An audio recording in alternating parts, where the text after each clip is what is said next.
Chapter 1. The hurricane of 1865. Cries in the air. A balloon caught by a waterspout.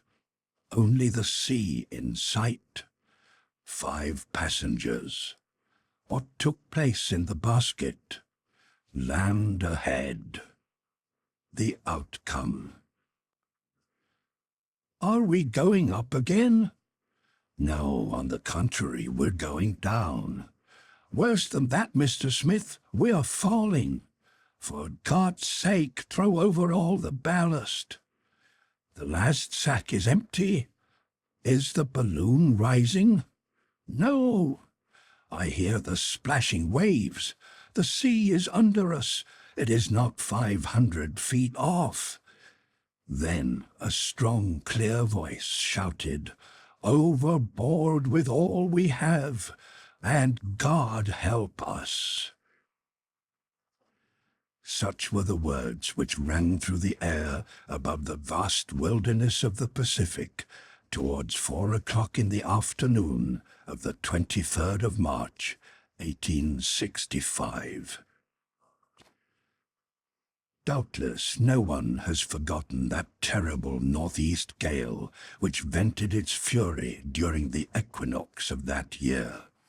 It was a hurricane lasting without intermission from the 18th to the 26th of March, covering a space of 1,800 miles, drawn obliquely to the equator between the 35 degrees of north latitude and 40 degrees south. It occasioned immense destruction both in America and Europe and Asia. Cities in ruins, forests uprooted, shores devastated by the mountains of water hurled upon them, hundreds of shipwrecks, large tracts of territory desolated by the waterspouts which destroyed everything in their path, thousands of people crushed to the earth or engulfed in the sea. Such were the witnesses to its fury left behind by this terrible hurricane. It surpassed in disaster those storms which ravaged Havana and Guadeloupe in 1810 and 1825. While these catastrophes were taking place upon the land and the sea, a scene not less thrilling was enacting in the disordered heavens. A balloon, caught in the whirl of a column of air, borne like a ball on the summit of a waterspout, spinning around as in some aerial whirlpool, rushed through space with a velocity of 90 miles an hour. Below the balloon, dimly visible through the dense vapor mingled with spray which spread over the ocean, swung a basket containing 5 people. From whence came this aerial traveller, the sport of the awful tempest? Evidently it could not have been launched during the storm, and the storm had been raging 5 days, its symptoms manifesting themselves on the 18th. It must therefore have come from a great distance, as it could not have traversed less than 2,000 miles in 24 hours. The passengers, indeed, had been unable to determine the course traversed, as they had nothing with which to calculate their position, and it was a necessary effect that, though borne along in the midst of this tempest, they were unconscious of its violence. They were whirled and spun about and carried up and down without any sense of motion. Their vision could not penetrate the thick fog massed together under the balloon. Around them everything was obscure. The clouds were so dense that they could not tell the day from the night. No reflection of light, no sound from the habitations of men, no roaring of the ocean had penetrated that profound obscurity in which they were suspended during their passage through the upper air. Only on their rapid descent had they become conscious of the danger threatening them by the waves. Meanwhile, the balloon, disencumbered of the heavy articles such as munitions, arms, and provisions, had risen to a height of 4,500 feet, and the passengers, having discovered that the sea was beneath them, and realizing that the dangers above were less formidable than those below, did not hesitate to throw overboard everything, no matter how necessary, at the same time endeavoring to lose none of that fluid, the soul of the apparatus, which sustained them above the abyss. The night passed in the midst of dangers that would have proved fatal to souls less courageous, and with the coming of day, the hurricane showed signs of abatement. At dawn, the emptied clouds rose high into the heavens, and in a few hours more, the whirlwind had spent its force.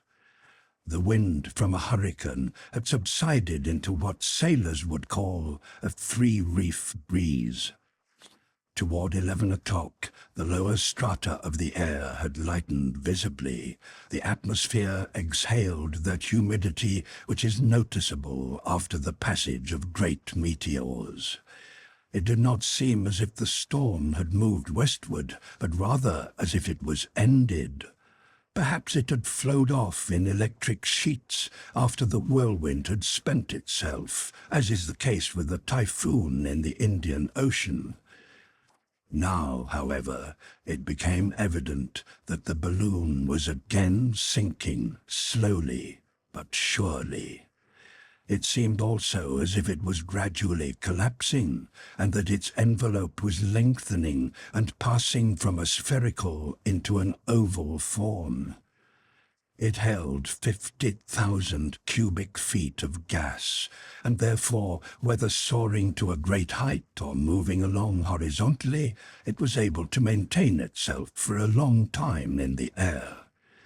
In this emergency, the voyagers threw overboard the remaining articles which weighed down the balloon, the few provisions they had kept, and everything they had in their pockets, while one of the party hoisted himself into the ring to which was fastened the cords of the net, and endeavored to tie closely the lower end of the balloon. But it was evident that the gas was escaping, and that the voyagers could no longer keep the balloon afloat. They were lost. There was no land, not even an island, visible beneath them. The wide expanse of ocean offered no point of rest, nothing upon which they could cast anchor. It was a vast sea on which the waves were surging with incomparable violence. It was the limitless ocean, limitless even to them from their commanding height. It was a liquid plain, lashed and beaten by the hurricane, until it seemed like a circuit of tossing billows covered with a network of foam. Not even a ship was in sight.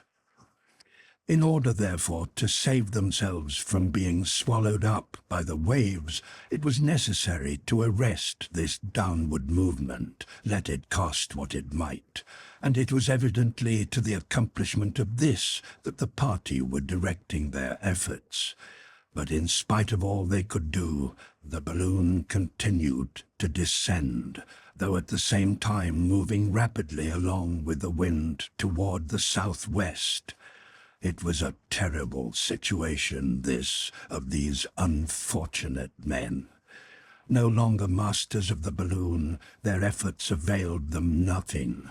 The envelope collapsed more and more, and the gas continued to escape. Faster and faster they fell, until at 1 o'clock they were not more than 600 feet above the sea. The gas poured out of a rent in the silk. By lightening the basket of everything, the party had been able to continue their suspension in the air for several hours. But now the inevitable catastrophe could only be delayed, and unless some land appeared before nightfall, voyagers, balloon, and basket must disappear beneath the waves. It was evident that these men were strong and able to face death. Not a murmur escaped their lips.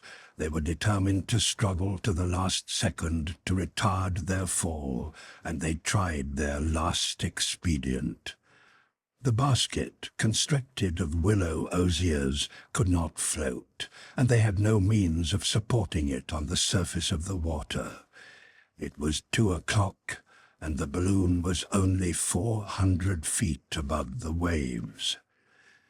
Then a voice was heard, the voice of a man whose heart knew no fear, responded to by others not less strong.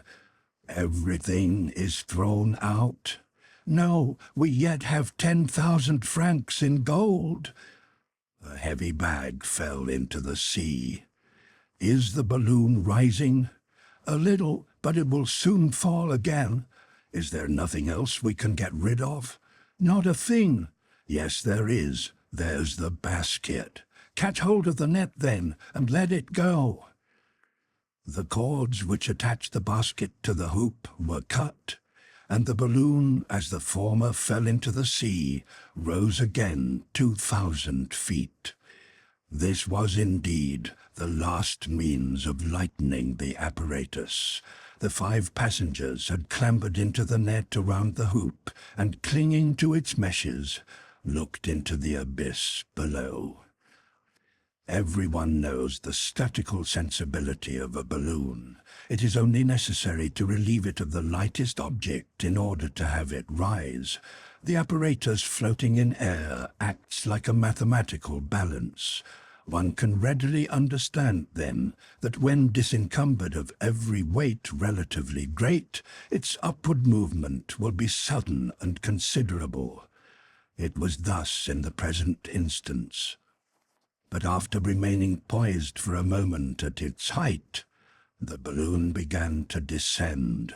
It was impossible to repair the rent through which the gas was rushing, and the men, having done everything they could do, must look to God for succor. At 4 o'clock, when the balloon was only 500 feet above the sea, the loud barking of a dog holding itself crouched beside its master in the meshes of the net was heard.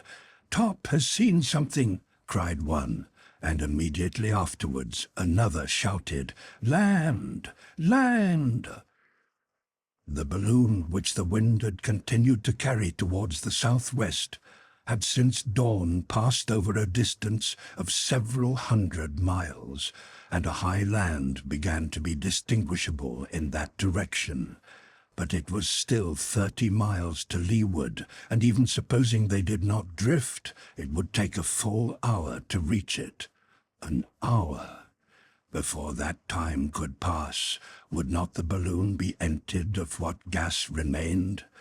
This was the momentous question. The party distinctly saw that solid point which they must reach at all hazards. They did not know whether it was an island or a continent, as they were uninformed as to what part of the world the tempest had hurried them. But they knew that this land, whether inhabited or desert, must be reached. At 4 o'clock it was plain that the balloon could not sustain itself much longer. It grazed the surface of the sea, and the crests of the higher waves several times lapped the base of the net, making it heavier, and like a bird with a shot in its wing, could only half sustain itself. A half-hour later, and the land was scarcely a mile distant, but the balloon, exhausted, flabby, hanging in wrinkles, with only a little gas remaining in its upper portion, unable to sustain the weight of those clinging to the net, was plunging them in the sea, which lashed them with its furious bellows. Occasionally the envelope of the balloon would belly out, and the wind taking it would carry it along like a ship. Perhaps by this means it would reach the shore. But when only 2 cables' length away, 4 voices joined in a terrible cry. The balloon, though seemingly unable to rise again after having been struck by a tremendous wave, made a bound into the air as if it had been suddenly lightened of some of its weight. It rose 1,500 feet, and encountering a sort of eddy in the air, instead of being carried directly to land, it was drawn along in a direction nearly parallel thereto. In a minute or two, however, it reapproached the shore in an oblique direction, and fell upon the sand above the reach of the breakers. The passengers, assisting each other, hastened to disengage themselves from the meshes of the net, and the balloon, relieved of their weight, was caught up by the wind, and like a wounded bird recovering for an instant, disappeared into space. The basket had contained 5 passengers and a dog, and but 4 had been thrown upon the shore. The 5th one, then, had been washed off by the great wave which had struck the net, and it was owing to this accident that the lightened balloon had been able to rise for the last time before falling upon the land. Scarcely had the 4 castaways felt the ground beneath their feet than all, thinking of the one who was lost, cried, "Perhaps he is trying to swim ashore. Save him! Let us save him!" Chapter 2. An episode of the rebellion. The engineer Cyrus Smith. Gideon Spilett. The Negro Neb. The sailor Pencroff. The youth Harbert. An unexpected proposal. Rendezvous at 10 o'clock p.m. Departure in the storm. They were neither professional aeronauts nor amateurs in aerial navigation whom the storm had thrown upon this coast. They were prisoners of war, whose audacity had suggested this extraordinary manner of escape. 100 times they would have perished, 100 times their torn balloon would have precipitated them into the abyss, had not Providence preserved them for a strange destiny. And on the 20th of March, after having flown from Richmond, besieged by the troops of General Ulysses Grant, they found themselves 7,000 miles from the Virginia capital, the principal stronghold of the secessionists during that terrible war. Their aerial voyage had lasted 5 days. Let us see by what curious circumstances this escape of prisoners was effected, an escape which resulted in the catastrophe which we have seen. This same year, in the month of February 1865, in one of those surprises by which General Grant, though in vain, endeavored to take Richmond, many of his officers were captured by the enemy and confined within the city. One of the most distinguished of those taken was a Federal staff officer named Cyrus Smith. Cyrus Smith was a native of Massachusetts, an engineer by profession and a scientist of the first order, to whom the government had given during the war the direction of the railways which played such a great strategic part during the war. A true Yankee, thin, bony, lean, about 45 years old, with streaks of grey appearing in his close-cut hair and heavy moustache. He had one of those fine classical heads that seem as if made to be copied upon medals, bright eyes, a serious mouth, and the air of a practised officer. He was one of these engineers who began of his own wish with the pick and shovel, as there are generals who have preferred to rise from the ranks. Thus, while possessing inventive genius, he had acquired manual dexterity, and his muscles showed remarkable firmness. He was as much a man of action as of study. He moved without effort, under the influence of a strong vitality, and his sanguine temperament defied all misfortune. Highly educated, practical, clear-headed, his temperament was superb, and always retaining his presence of mind, he combined in the highest degree the three conditions whose union regulates the energy of man: activity of body, strength of will, and determination. His motto might have been that of William of Orange in the 17th century: "I can undertake without hope and persevere through failure." Cyrus Smith was also the personification of courage. He had been in every battle of the war. After having begun under General Grant with the Illinois Volunteers, he had fought at Paducah, at Belmont, at Pittsburgh Landing, at the Siege of Corinth, at Port Gibson, at the Black River, at Chattanooga, at the Wilderness, upon the Potomac, everywhere with bravery, a soldier worthy of the general who said, "I never counted my dead." And 100 times Cyrus Smith would have been among the number of those whom the terrible Grant did not count. But in these combats, though he never spared himself, fortune always favoured him, until the time he was wounded and taken prisoner at the siege of Richmond. At the same time, with Cyrus Smith, another important personage fell into the power of the Southerners. This was no other than the Honorable Gideon Spilett, reporter to the New York Herald, who had been detailed to follow the fortunes of the war with the armies of the North. Gideon Spilett was of the race of astonishing chroniclers, English or American, such as Stanley and the like, who shrink from nothing in their endeavour to obtain exact information and to transmit it to their journal in the quickest manner. The journals of the United States, such as the New York Herald, are true powers, and their delegates are people of importance. Gideon Spilett belonged in the first rank of these representatives. A man of great merit, energetic, prompt and ready, full of ideas, having been all over the world, soldier and artist, vehement in counsel, resolute in action, thinking nothing of pain, fatigue, or danger when seeking information, first for himself and afterwards for his journal. A master of recondite information of the unpublished, the unknown, the impossible.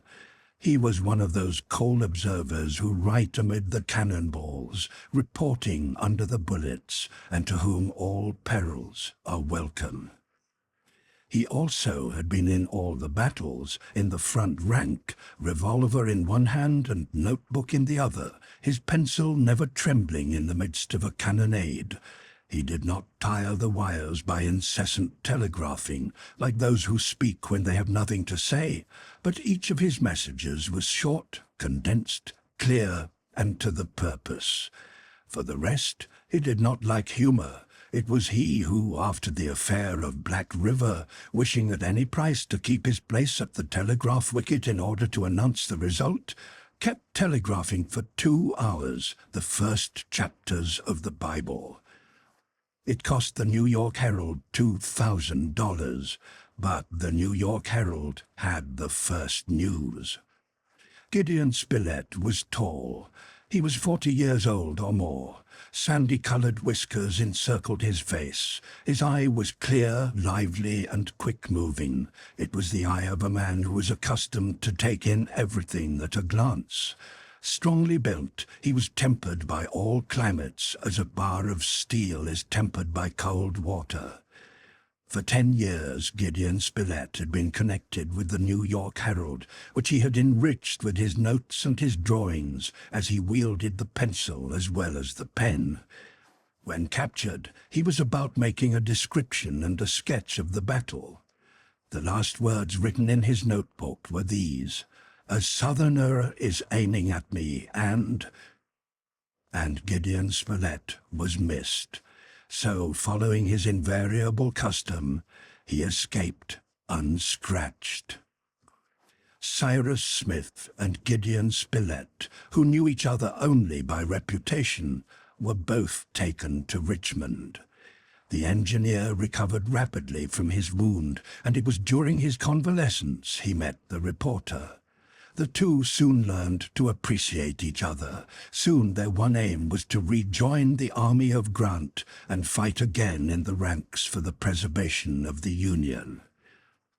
The two Americans had decided to avail themselves of any chance, but although free to go and come within the city, Richmond was so closely guarded that an escape might be deemed impossible. During this time, Cyrus Smith was rejoined by a devoted servant. This man was a Negro, born upon the engineer's estate of slave parents, whom Smith, an abolitionist by conviction, had long since freed. The Negro, though free, had no desire to leave his master, for whom he would have given his life. He was a man of 30 years, vigorous, agile, adroit, intelligent, quick, and self-possessed, sometimes ingenuous, always smiling, ready, and honest. He was named Nebuchadnezzar, but he answered to the nickname of Ned. When Ned learned that his master had been taken prisoner, he left Massachusetts without waiting a moment, arrived before Richmond, and by a ruse, after having risked his life 20 times, he was able to get within the besieged city. The pleasure of Cyrus Smith on seeing again his servant, and the joy of Ned in finding his master, cannot be expressed. But while he had been able to get into Richmond, it was much more difficult to get out, as the watch kept upon the Federal prisoners was very strict. It would require an extraordinary opportunity in order to attempt an escape with any chance of success, and that occasion not only did not present itself, but it was difficult to make. Meanwhile, Grant continued his energetic operations. The victory of Petersburg had been vigorously contested.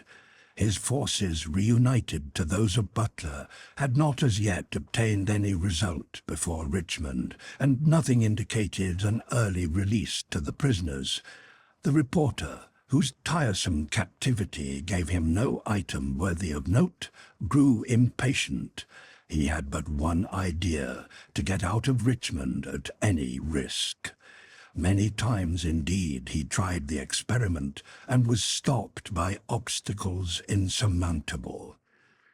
Meanwhile the siege continued, and as the prisoners were anxious to escape in order to join the army of Grant, so there were certain of the besieged no less desirous to be freed to join the army of the secessionists, and among these was a certain Jonathan Forster, who was a violent Southerner. In truth, the Confederates were no more able to get out of the city than the Federal prisoners, as the army of Grant invested it around. The mayor of Richmond had not for some time been able to communicate with General Lee, and it was of the highest importance to make the latter aware of the situation of the city in order to hasten the march of the rescuing army. This Jonathan Forster had conceived the idea of passing over the lines of the besiegers in a balloon, and arriving by this means in the Confederate camp. The mayor authorized the undertaking. A balloon was made and placed at the disposal of Forster and 5 of his companions. They were provided with arms, as they might have to defend themselves in descending, and food in case their aerial voyage should be prolonged. The departure of the balloon had been fixed for the 18th of March. It was to start in the night, and with a moderate breeze from the northeast, the party expected to arrive at the quarters of General Lee in a few hours. But the wind from the northeast was not a mere breeze. On the morning of the 18th there was every symptom of a storm, and soon the tempest broke forth, making it necessary for Forster to defer his departure, as it was impossible to risk the balloon and those whom it would carry to the fury of the elements. The balloon, inflated in the great square of Richmond, was already waiting for the first lull in the storm, and throughout the city there was great vexation at the settled bad weather. The night of the 19th and 20th passed, but in the morning the storm was only developed in intensity, and departure was impossible. On this day, Cyrus Smith was accosted in one of the streets of Richmond by a man whom he did not know. It was a sailor named Pencroff, aged from 35 to 40 years, strongly built, much sunburnt, his eyes bright and glittering, but with a good countenance. This Pencroff was a Yankee who had sailed every sea, and who had experienced every kind of extraordinary adventure that a two-legged being without wings could encounter. It is needless to say that he was of an adventurous nature, ready to dare anything, and to be astonished at nothing. Pencroff, in the early part of this year, had come to Richmond on business, having with him Harbert Brown of New Jersey, a lad 15 years old, the son of Pencroff's captain, and an orphan whom he loved as his own child. Not having left the city at the beginning of the siege, he found himself, to his great displeasure, blocked. He also had but one idea: to get out. He knew the reputation of the engineer, and he knew with what impatience that determined man chafed at his restraint. He did not therefore hesitate to address him without ceremony. "Mr. Smith, have you had enough of Richmond?" The engineer looked fixedly at the man who spoke thus, and who added in a low voice, "Mr. Smith, do you want to escape?" "How?" answered the engineer quickly, and it was evidently an inconsiderate reply, for he had not yet examined the man who spoke. "Mr. Smith, do you want to escape?" "Who are you?" he demanded in a cold voice. Pencroff made himself known. "Sufficient," replied Smith. "And by what means do you propose to escape?" "By this idle balloon, which is doing nothing, and seems to me all ready to take us." The sailor had no need to finish his sentence. The engineer had understood all in a word. He seized Pencroff by the arm and hurried him to his house. There the sailor explained his project, which in truth was simple enough.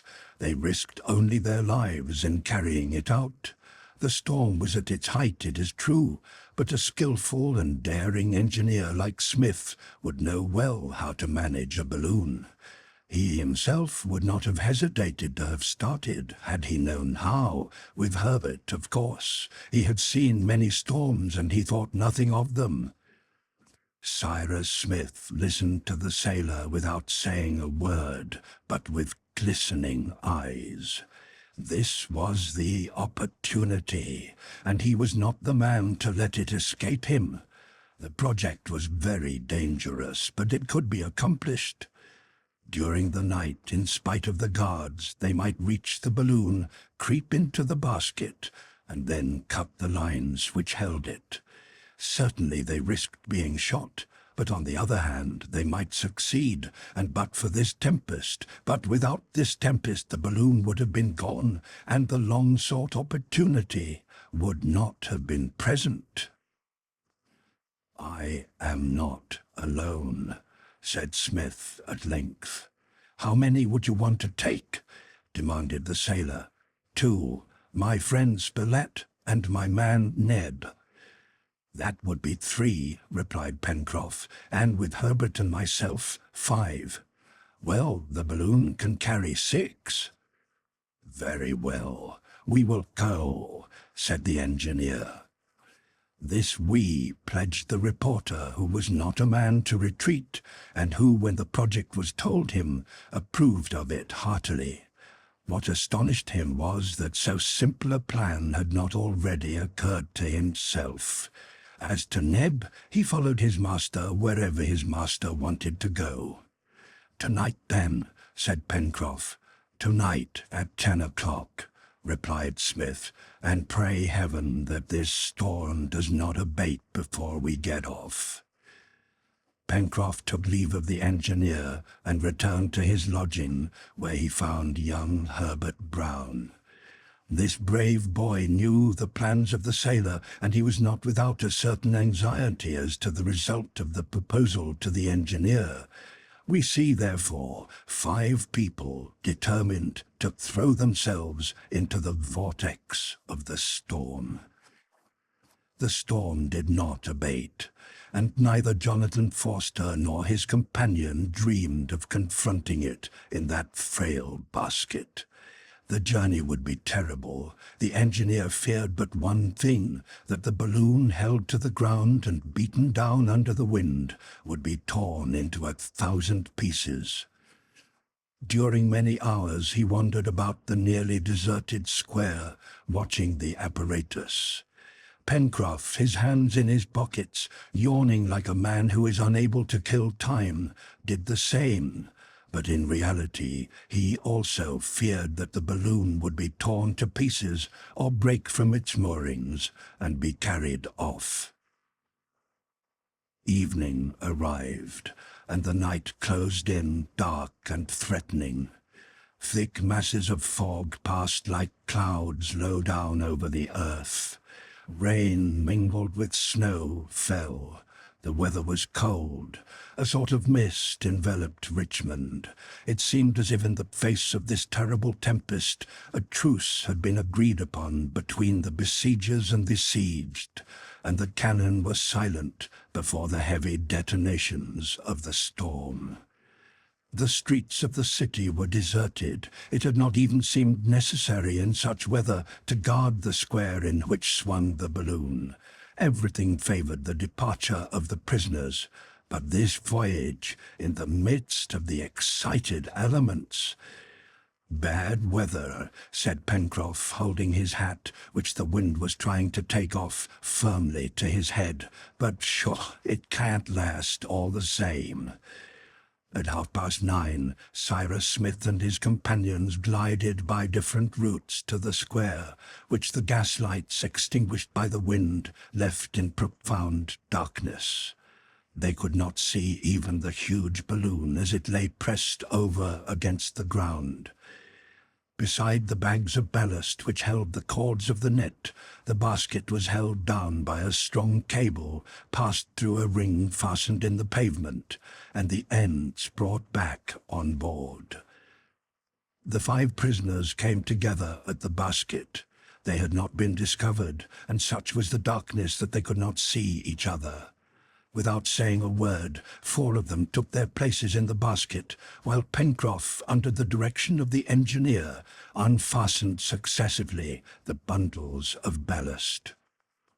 It took but a few moments, and then the sailor joined his companions. The only thing that then held the balloon was the loop of the cable, and Cyrus Smith had but to give the word for them to let it slip. At that moment, a dog leapt with a bound into the basket. It was Top, the dog of the engineer, who, having broken his chain, had followed his master.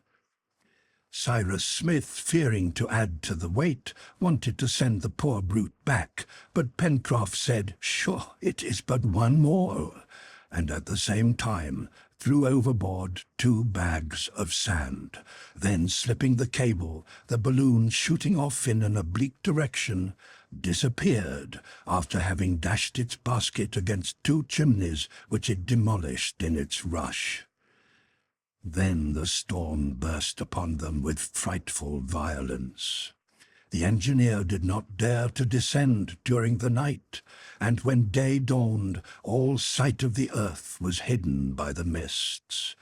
It was not until 5 days later that the breaking of the clouds enabled them to see the vast sea extending below them, lashed by the wind into a terrific fury. We have seen how, of these 5 men who started on the 20th of March, 4 were thrown 4 days later on a desert coast more than 6,000 miles from this country. And the one who was missing, the one to whose rescue the 4 survivors had hurried, was their leader, Cyrus Smith. A footnote. On the 5th of April, Richmond fell into the hands of Grant. The rebellion was repressed. Lee retreated into the west, and the cause of the Union triumphed.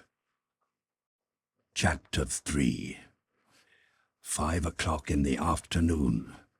The lost one, the despair of Neb, search to the northward, the island, a night of anguish, the fog of the morning, Neb swimming, sight of the land, fording the channel. The engineer on the giving way of the net had been swept away by a wave. His dog had disappeared at the same time. The fateful animal had of its own accord sprung to the rescue of its master. "Forward!" cried the reporter, and all 4, forgetting weakness and fatigue, began their search. Poor Ned wept with grief and despair at the thought of having lost all that he loved in the world. Not more than 2 minutes had passed between the moment that Smith had disappeared and the instant of his companion's landing. They were therefore hopeful of being in time to rescue him. "Hunt, hunt for him," cried Neb. "Yes, Mab, and we will find him," replied Spilett. "Alive, alive. Can he swim?" demanded Pencroff. "Oh, yes," responded Neb, "and besides, Top is with him." The sailor, looking at the roaring sea, shook his head. It was at a point northward from this shore, and about half a mile from the place where the castaways had landed, that the engineer had disappeared, and if he had come ashore at the nearest point, it was at least that distance from where they now were. It was nearly 6 o'clock. The fog had risen and made the night very dark. The castaways followed northward along the shore of that land upon which chance had thrown them. A land unknown, whose geographical situation they could not guess. They walked upon a sandy soil mixed with stones, seemingly destitute of any kind of vegetation. The ground, very uneven, seemed in certain places to be riddled with small holes, making the march very painful. From these holes, great heavy flying birds rushed forth and were lost in the darkness. Others, more active, rose in flocks and fled away like the clouds. The sailor thought he recognized gulls and sea mews, whose sharp cries were audible above the raging of the sea. From time to time the castaways would stop and call, listening for an answering voice from the ocean. They thought, too, that if they were near the place where the engineer had been washed ashore, and he had been unable to make any response, that at least the barking of the dog Top would have been heard. But no sound was distinguishable above the roaring of the waves and the thud of the surf. Then the little party would resume their march, searching all the windings of the shore. After a walk of 20 minutes, the 4 castaways were suddenly stopped by a foaming line of breakers. They found themselves upon the extremity of a sharp point, upon which the sea broke with fury. "This is a promontory," said the sailor, "and it will be necessary to turn back, keeping to the right in order to gain the main land." "But if he is there," cried Ned, pointing towards the ocean, whose enormous waves showed white through the gloom, "well, let us call again." And all together, uniting their voices, uttered a vigorous cry, but without response. They waited for a lull and tried once more, and again there was no answer. Then the castaways turned back, following the opposite side of the promontory over ground equally sandy and rocky. However, Pencroff observed that the shore was bolder, that the land rose somewhat, and he thought that it might gradually slope up to the high hill which was dimly visible through the darkness. The birds were less numerous on this shore. The sea also seemed less surging and tempestuous, and it was noticeable that the agitation of the waves was subsiding. They hardly heard the sound of the surf, and doubtless this side of the promontory formed a semicircular bay, protected by its sharp point from the long roll of the sea. But by following this direction they were walking towards the south, which was going away from that place where Smith would have landed. After a tramp of 1.5 miles, the shore presented no other curve which would permit of a return towards the north. It was evident that this promontory, the point of which they had turned, must be joined to the mainland. The castaways, although much fatigued, pushed on courageously, hoping each moment to find a sudden turn which would take them in the desired direction. What then was their disappointment when, after having walked nearly 2 miles, they found themselves again arrested by the sea upon a high promontory of slippery rocks. "We are on an island," exclaimed Pencroff, "and we have measured it from end to end." The words of the sailor were true.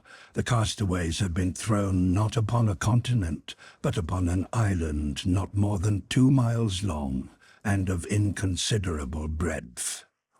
This desert isle, covered with stones, without vegetation, desolate refuge of seabirds, did it belong to a more important archipelago? They could not tell. The party in the balloon, when from their basket they saw the land through the clouds, had not been able to determine its size. But Pencroff, with the eyes of a sailor accustomed to piercing the gloom, thought at the moment that he could distinguish in the west confused masses resembling a high coast. But at this time they were unable, on account of the obscurity, to determine to what system, whether simple or complex, their isle belonged. They were unable to get off as the sea surrounded them, and it was necessary to wait until the next day to search for the engineer, who, alas, had made no cry to signal his presence. "The silence of Cyrus proves nothing," said the reporter. "He may have fainted or be wounded and unable to reply, but we will not despair." The reporter then suggested the idea of lighting a fire upon the point of the island, which would serve as a signal for the engineer. But they searched in vain for wood or dry branches. Sand and stones were all they found. One can understand the grief of Neb and his companions, who were strongly attached to their brave comrade. It was too evident that they could not help him now, and that they must wait till day. The engineer had escaped and was already safe upon the land, or he was lost forever. The hours were long and dreadful, the cold was intense, and the castaways suffered keenly, but they did not realize it. They did not think of sleep. Thinking only of their chief, hoping, wishing to hope, they moved back and forth upon that arid island, constantly returning to the northern end, where they would be closest to the place of the catastrophe.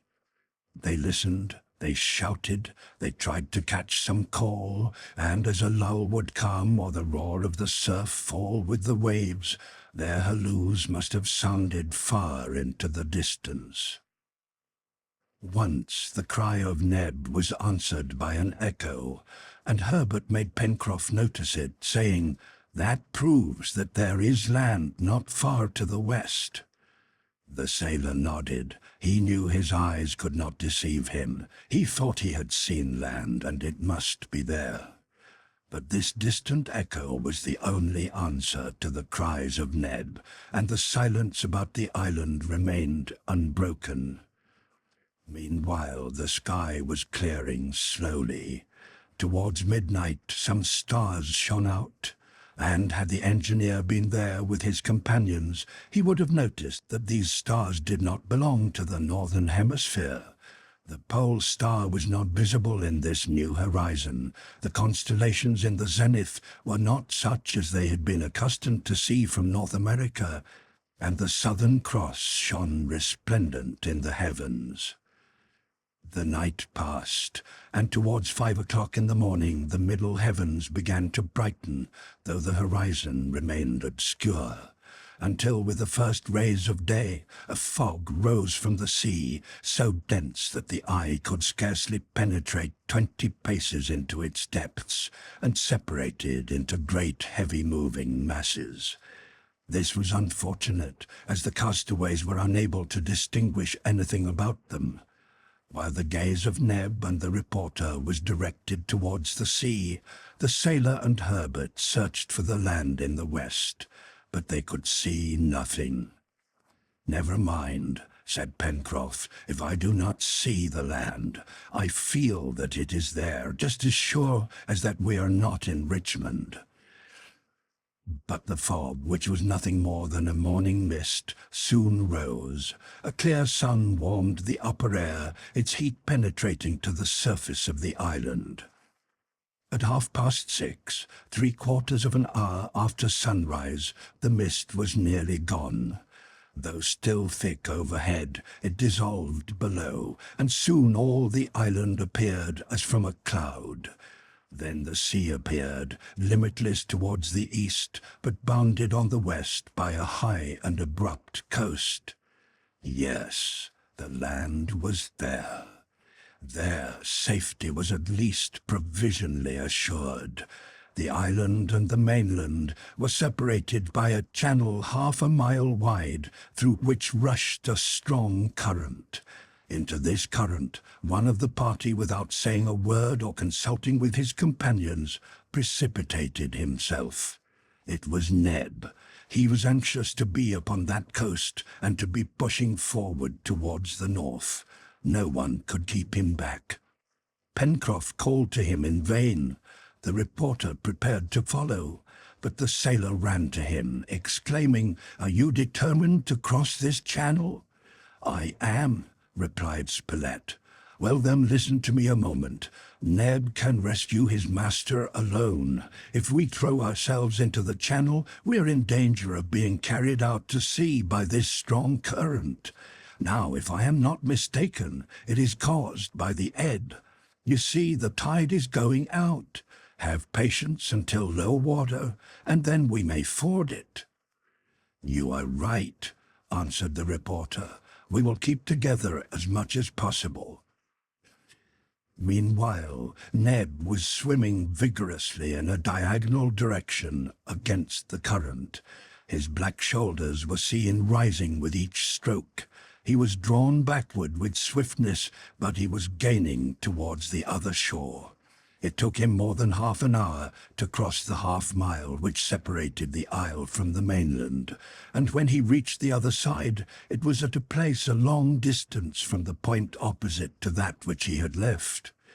Neb, having landed at the base of a high rocky wall, clambered quickly up its side, and running, disappeared behind a point projecting into the sea about the same height as the northern end of the island.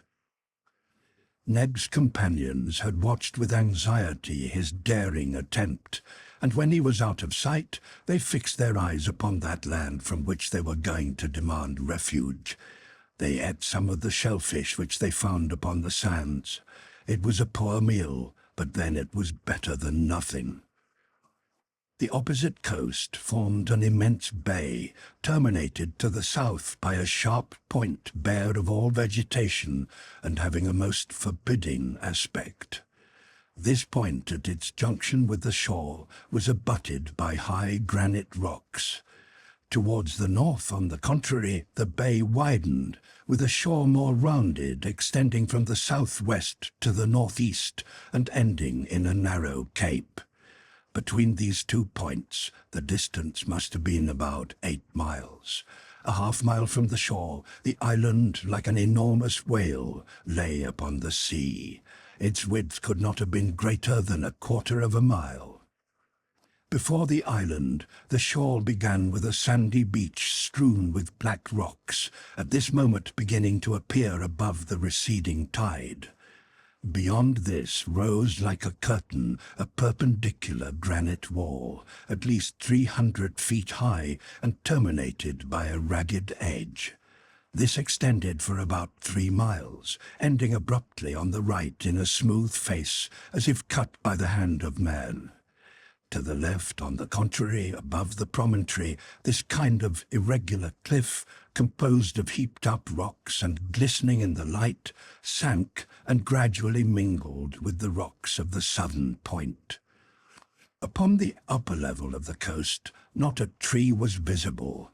It was a tableland as barren though not as extensive as that around Cape Town or at the Cape of Good Hope. At least so it appeared from the islet.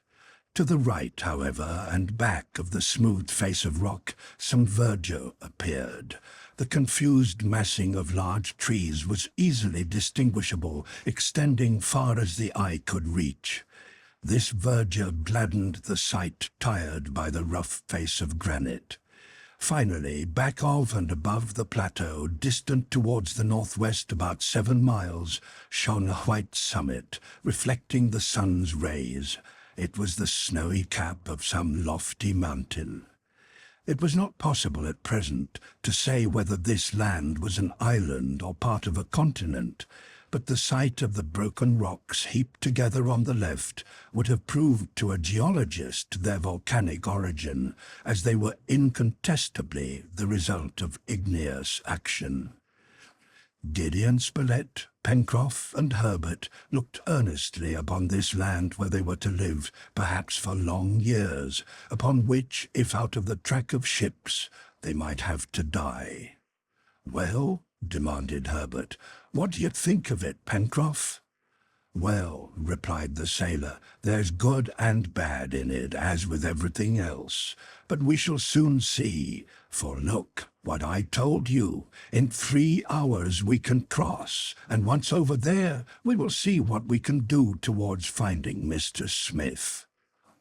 Pencroff was not wrong in his predictions.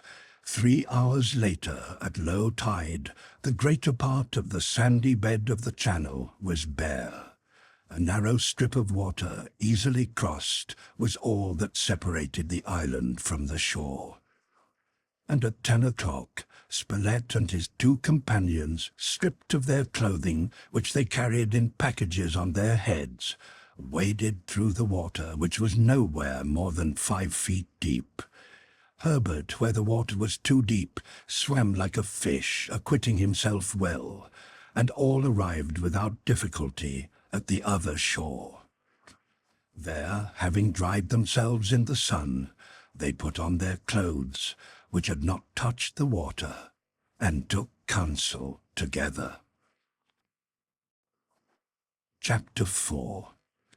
The Lithodomes, the mouth of the river, the chimneys, continuation of the search, the forest of evergreens, getting firewood, waiting for the tide, on top of the cliff, the timber float, the return to the coast. Presently the reporter told the sailor to wait just where he was until he should come back, and without losing a moment he walked back along the coast in the direction which Neb had taken some hours before, and disappeared quickly around a turn in the shore. Harbert wished to go with him. "Stay, my boy," said the sailor. "We must pitch our camp for the night, and try to find something to eat more satisfying than shellfish. Our friends will need food when they come back." "I am ready, Pencroff," said Harbert. "Good," said the sailor. "Let us set to work methodically. We are tired, cold, and hungry. We need shelter, fire, and food. There is plenty of wood in the forest, and we can get eggs from the nests, but we must find a house." "Well," said Herbert, "I will look for a cave in these rocks, and I shall certainly find some hole in which we can stow ourselves." "Right," said Pencroff. "Let us start at once." They walked along the base of the rocky wall on the strand left bare by the receding waves. But instead of going northwards, they turned to the south. Pencroff had noticed, some hundreds of feet below the place where they had been thrown ashore, a narrow inlet in the coast, which he thought might be the mouth of a river or of a brook. Now it was important to pitch the camp in the neighborhood of fresh water. In that part of the island, too, Smith might be found. The rock rose 300 feet, smooth and massive. It was a sturdy wall of the hardest granite, never corroded by the waves, and even at its base there was no cleft which might serve as a temporary abode. About the summit hovered a host of aquatic birds, mainly of the web-footed tribe, with long, narrow, pointed beaks. Swift and noisy, they cared little for the unaccustomed presence of man. A shot into the midst of the flock would have brought down a dozen, but neither Pencroff nor Herbert had a gun. Besides, gulls and sea-mews are barely eatable, and their eggs have a very disagreeable flavor. Meanwhile, Herbert, who was now to the left, soon noticed some rocks thickly strewn with seaweed, which would evidently be submerged again in a few hours. On them lay hosts of bivalves, not to be disdained by hungry men. Herbert called to Pencroff, who came running to him. "Ah, they are mussels," said the sailor. "Now we can spare the eggs." "They are not mussels," said Herbert, examining the mollusks carefully. "They are lithodomes." "Can we eat them?" said Pencroff. "Certainly." "Then let us eat some lithodomes." The sailor could rely on Herbert, who was versed in natural history and very fond of it. He owed his acquaintance with this study in great part to his father, who had entered him in the classes of the best professors in Boston, where the child's industry and intelligence had endeared him to all. These lithodomes were oblong shellfish, adhering in clusters to the rocks. They belonged to that species of boring mollusk which can perforate a hole in the hardest stone, and whose shell has the peculiarity of being rounded at both ends. Pencroff and Herbert made a good meal of these lithodomes which lay gaping in the sun. They tasted like oysters, with a peppery flavor which left no desire for condiments of any kind. Their hunger was allayed for the moment, but their thirst was increased by the spicy flavor of the mollusks. The thing now was to find fresh water, which was not likely to fail them in a region so undulating. Pencroff and Herbert, after having taken the precaution to fill their pockets and handkerchiefs with lithodomes, regained the foot of the hill.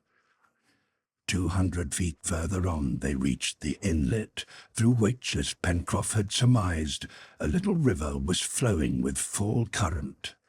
Here the rocky wall seemed to have been torn asunder by some volcanic convulsion. At its base lay a little creek running at an acute angle. The water in this place was 100 feet across, while the banks on either side were scarcely 20 feet broad. The river buried itself at once between the two walls of granite, which began to decline as one went upstream. "Here is water," said Pencroff, "and over there is wood. Well, Herbert, now we only want the house." The river water was clear. The sailor knew that as the tide was now low, there would be no influx from the sea, and the water would be fresh. When this important point had been settled, Herbert looked for some cave which might give them shelter, but it was in vain. Everywhere the wall was smooth, flat, and perpendicular. However, over at the mouth of the watercourse and above high water mark, the detritus had formed not a grotto, but a pile of enormous rocks, such as are often met with in granite countries, and which are called chimneys. Pencroff and Harbert went down between the rocks into those sandy corridors lighted only by the huge cracks between the masses of granite, some of which only kept their equilibrium by a miracle. But with the light the wind came in, and with the wind the piercing cold of the outer air. Still, the sailor thought that by stopping up some of these openings with a mixture of stones and sand, the chimneys might be rendered habitable. Their plan resembled the typographical sign for "and," and by cutting off the upper curve of the sign, through which the south and the west wind rushed in, they could succeed without doubt in utilizing its lower portion. "This is just what we want," said Pencroff, "and if we ever see Mr. Smith again, he will know how to take advantage of this labyrinth." "We shall see him again, Pencroff," said Harbert, "and when he comes back, he must find here a home that is tolerably comfortable. We can make this so if we can build a fireplace in the left corridor with an opening for the smoke." "That we can do, my boy," answered the sailor, "and these chimneys will just serve our purpose. But first we must get together some firing. Wood will be useful too, and blocking up these great holes through which the wind whistles so shrilly." Harbert and Pencroff left the chimneys, and turning the angle, walked up the left bank of the river, whose current was strong enough to bring down a quantity of dead wood. The return tide, which had already begun, would certainly carry it in the ebb to a great distance. Why not utilize this flux and reflux, thought the sailor, in the carriage of heavy timber? After a quarter of an hour's walk, the two reached the elbow which the river made in turning to the left.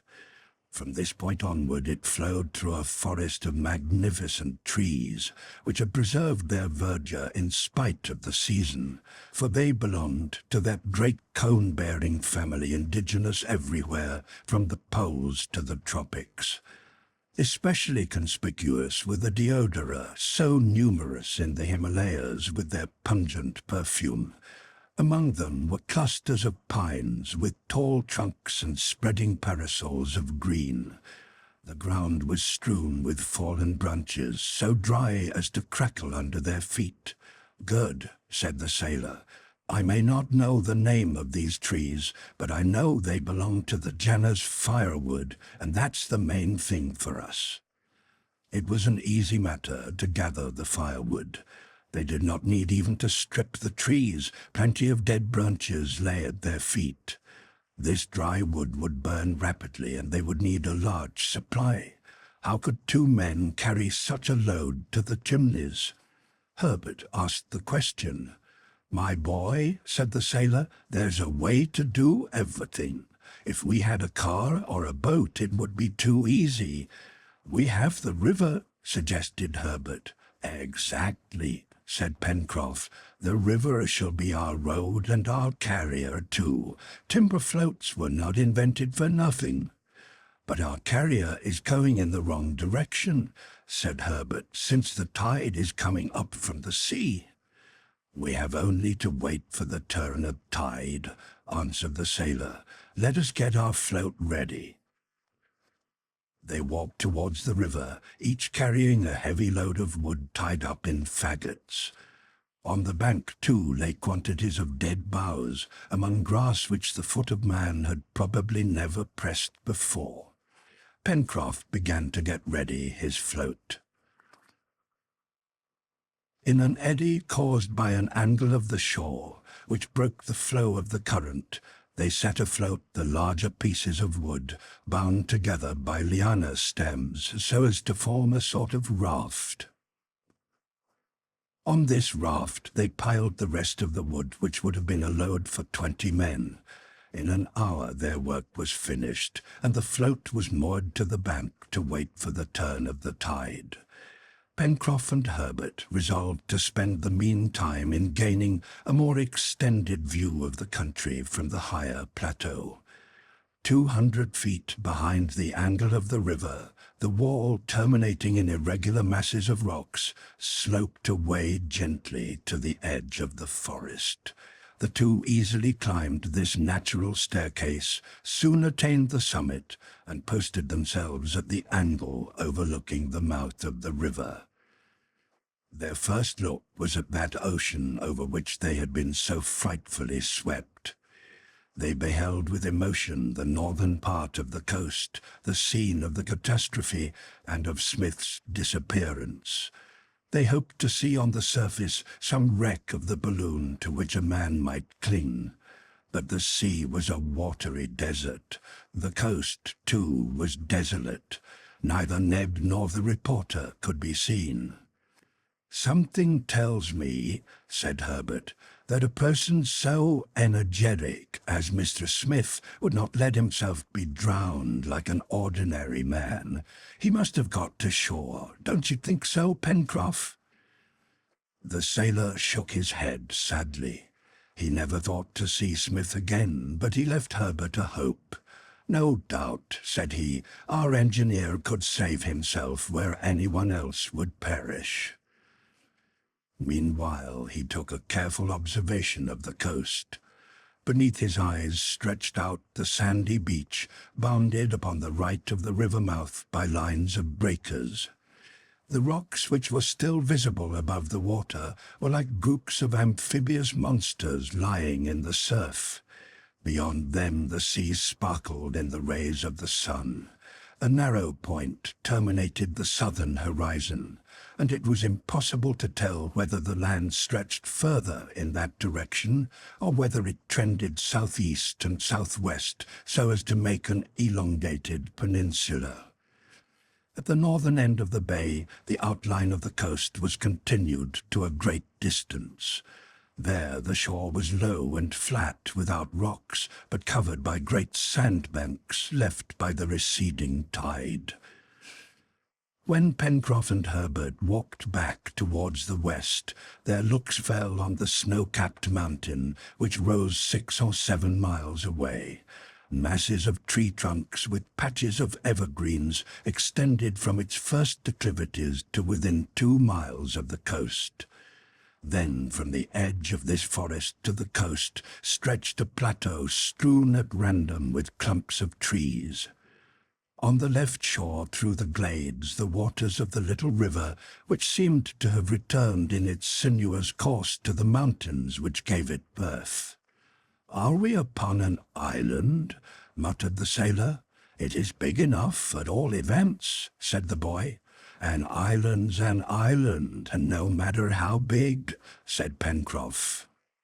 But this important question could not yet be decided.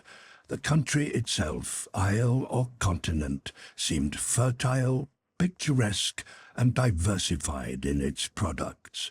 For that they must be grateful. They returned along the southern ridge of the granite plateau, outlined by a fringe of fantastic rocks, in whose cavities lived hundreds of birds.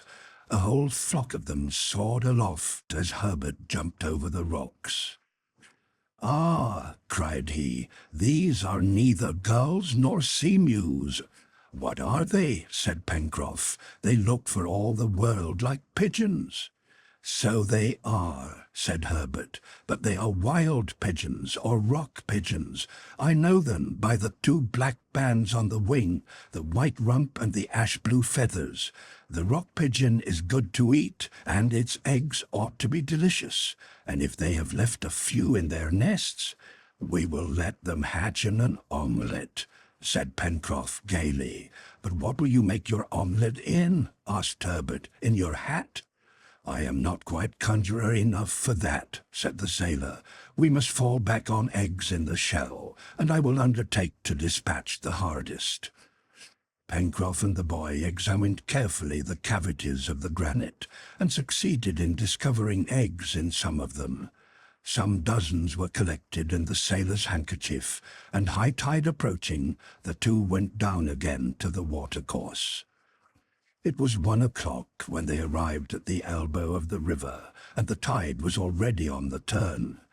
Pencroff had no intention of letting his timber float at random, nor did he wish to get on and steer it. But a sailor is never troubled in a matter of ropes or cordage, and Pencroff quickly twisted from the dry lianas a rope several fathoms long.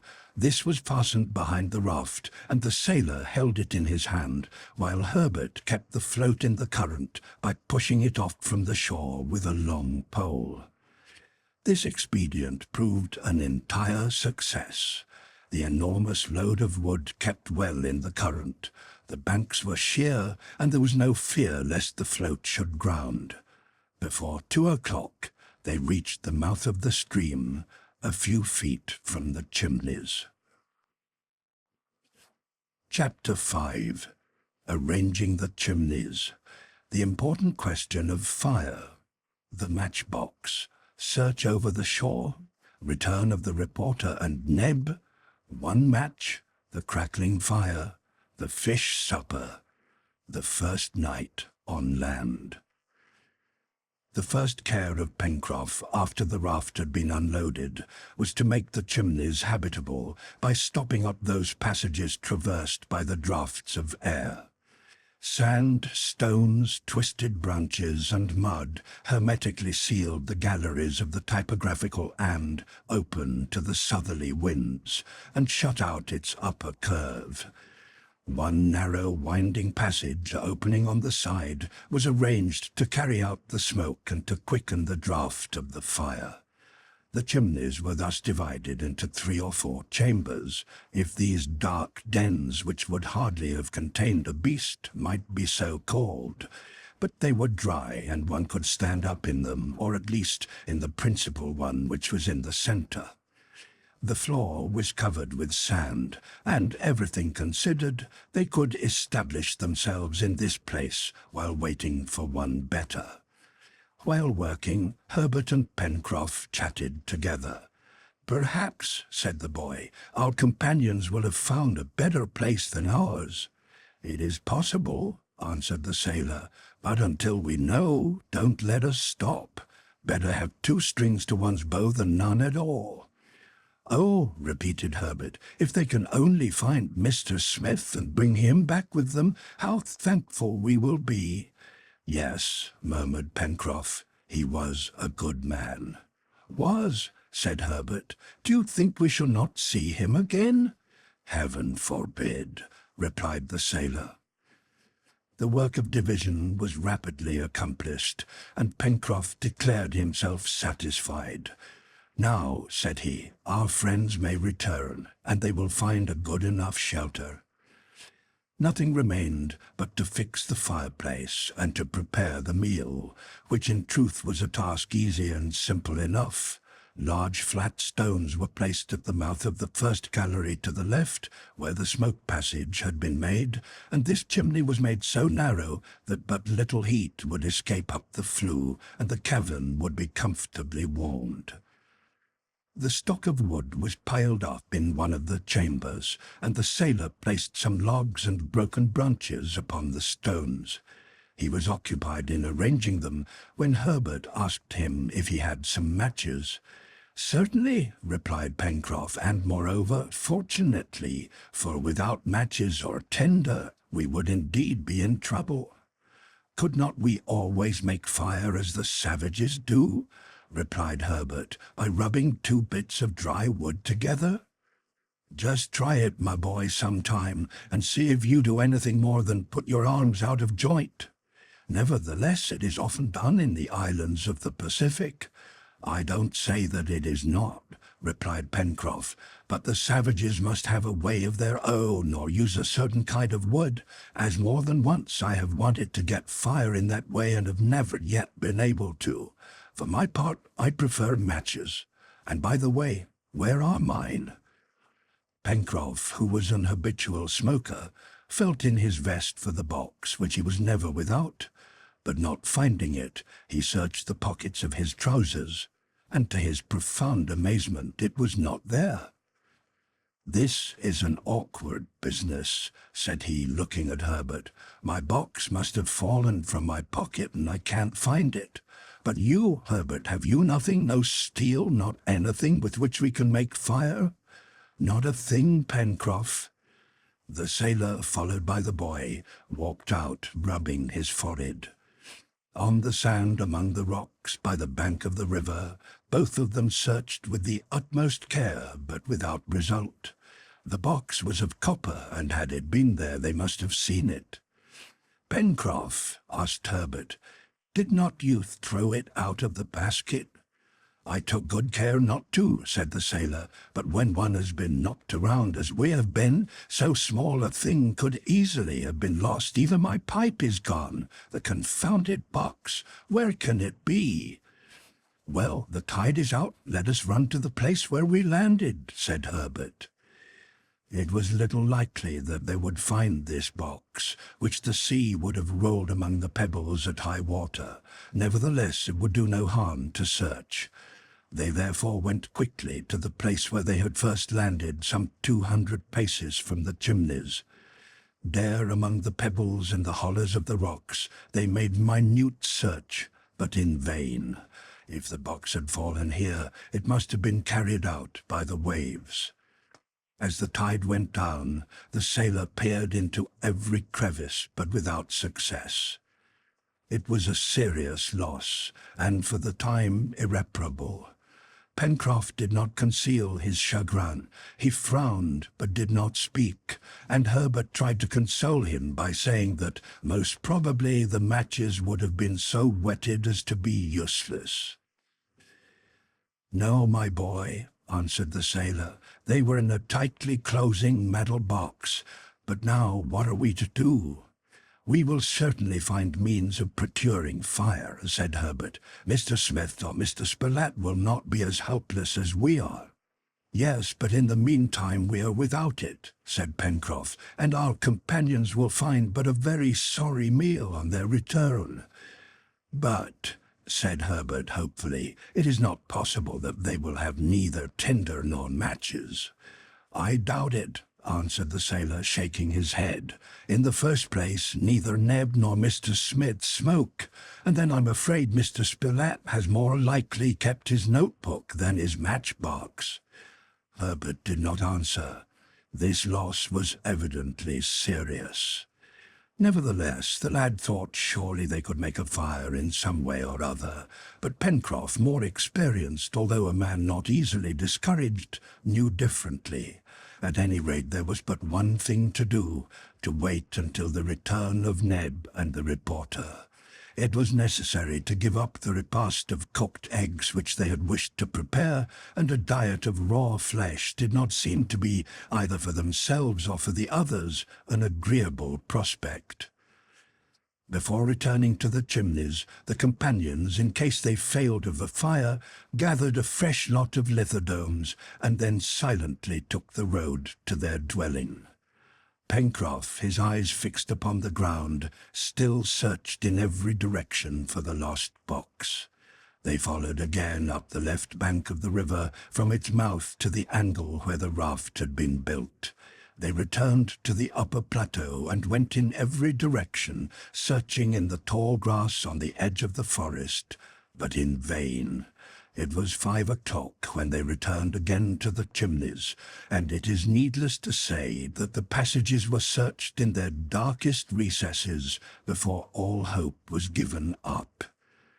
Towards 6 o'clock, just as the sun was disappearing behind the high land in the west, Herbert, who was walking back and forth upon the shore, announced the return of Neb and of Gideon Spilett. They came back alone, and the lad felt his heart sink. The sailor had not then been wrong in his presentiments. They had been unable to find the engineer. The reporter, when he came up, seated himself upon a rock without speaking. Fainting from fatigue, half dead with hunger, he was unable to utter a word. As to Neb, his reddened eyes showed how he had been weeping, and the fresh tears which he was unable to restrain indicated but too clearly that he had lost all hope. The reporter at length gave the history of their search. Neb and he had followed the coast for more than 8 miles, and consequently far beyond the point where the balloon had made the plunge which was followed by the disappearance of the engineer and Top. The shore was deserted. Not a recently turned stone, not a trace upon the sand, not a footprint was upon all that part of the shore. It was evident that nobody inhabited that portion of the island. The sea was as deserted as the land, and it was there, at some hundreds of feet from shore, that the engineer had found his grave. At that moment, Ned raised his head, and in a voice which showed how he still struggled against despair, exclaimed, "No, he is not dead. It is impossible. It might happen to you or me, but never to him. He is a man who can get out of anything." Then, his strength failing him, he murmured, "But I am used up." Harbert ran to him and cried, "Ned, we will find him. God will give him back to us. But you must be famishing. Do eat something." And while speaking, the lad offered the poor negro a handful of shellfish, a meagre and insufficient nourishment enough.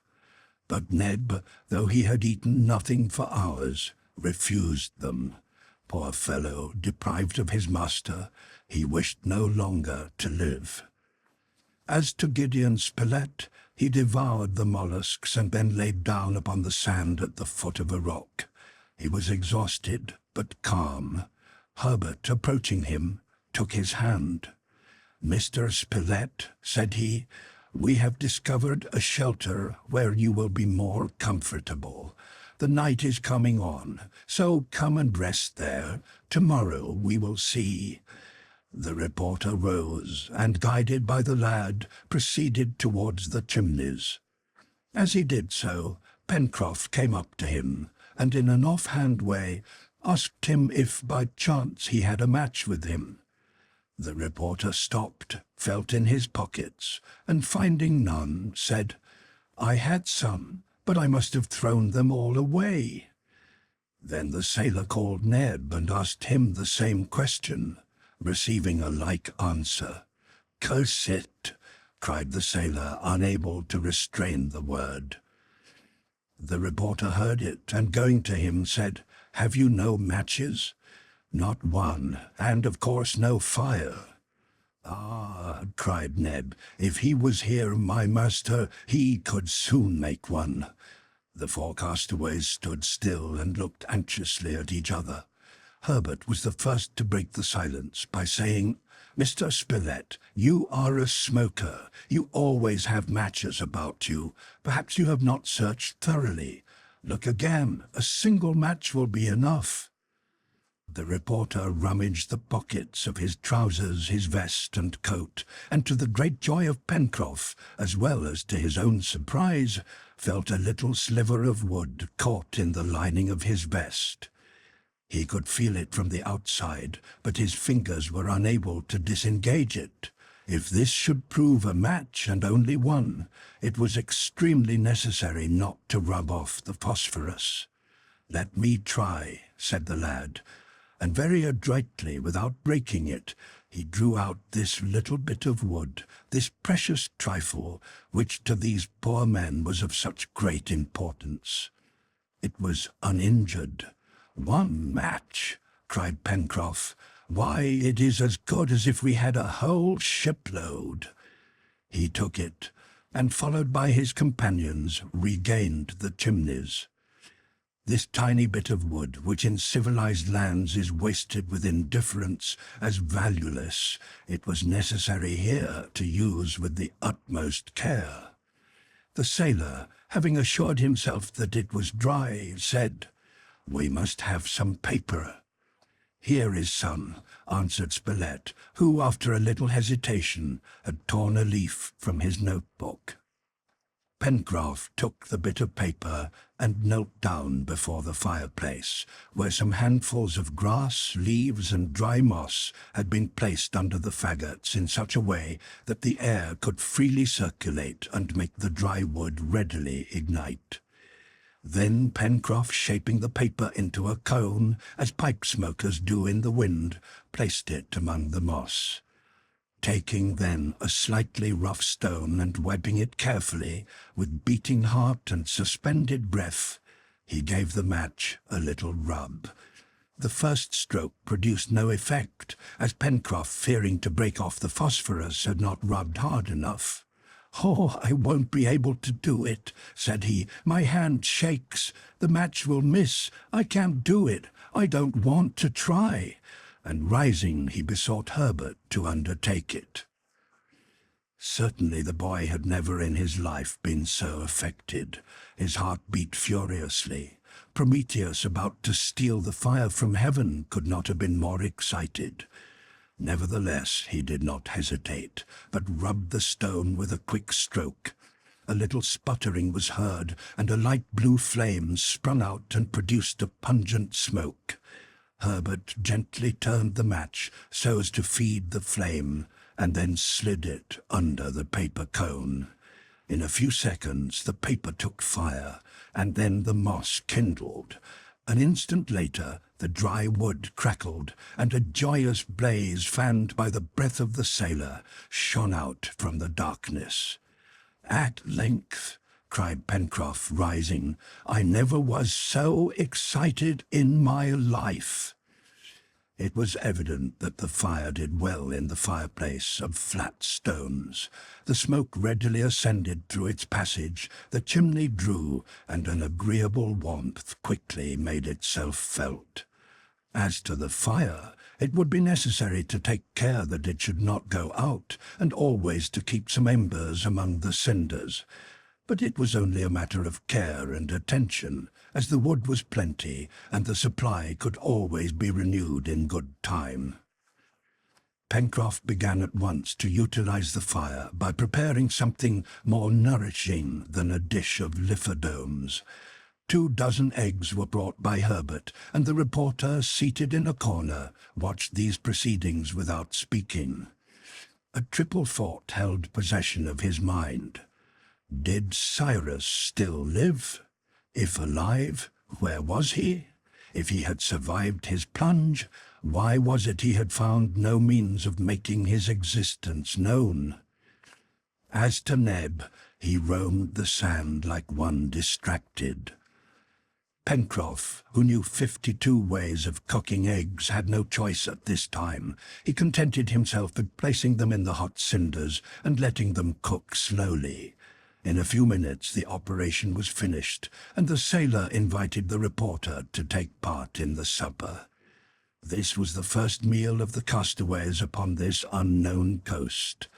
The hard eggs were excellent, and as the egg contains all the elements necessary for man's nourishment, these poor men found them sufficient, and felt their strength reviving.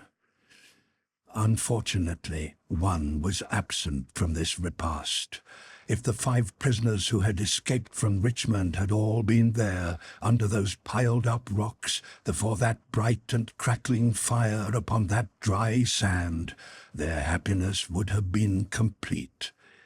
But the most ingenious, as well as the most learned, he who was undoubtedly their chief, Cyrus Smith, alas, was missing, and his body had not even obtained burial. Thus passed the 25th of March. The night was come.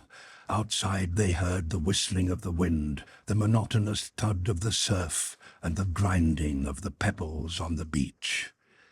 The reporter had retired to a dark corner, after having briefly noted the events of the day, the first sight of this new land, the loss of the engineer, the exploration of the shore, the incidents of the matches, etc., and overcome by fatigue, he was enabled to find some rest in sleep.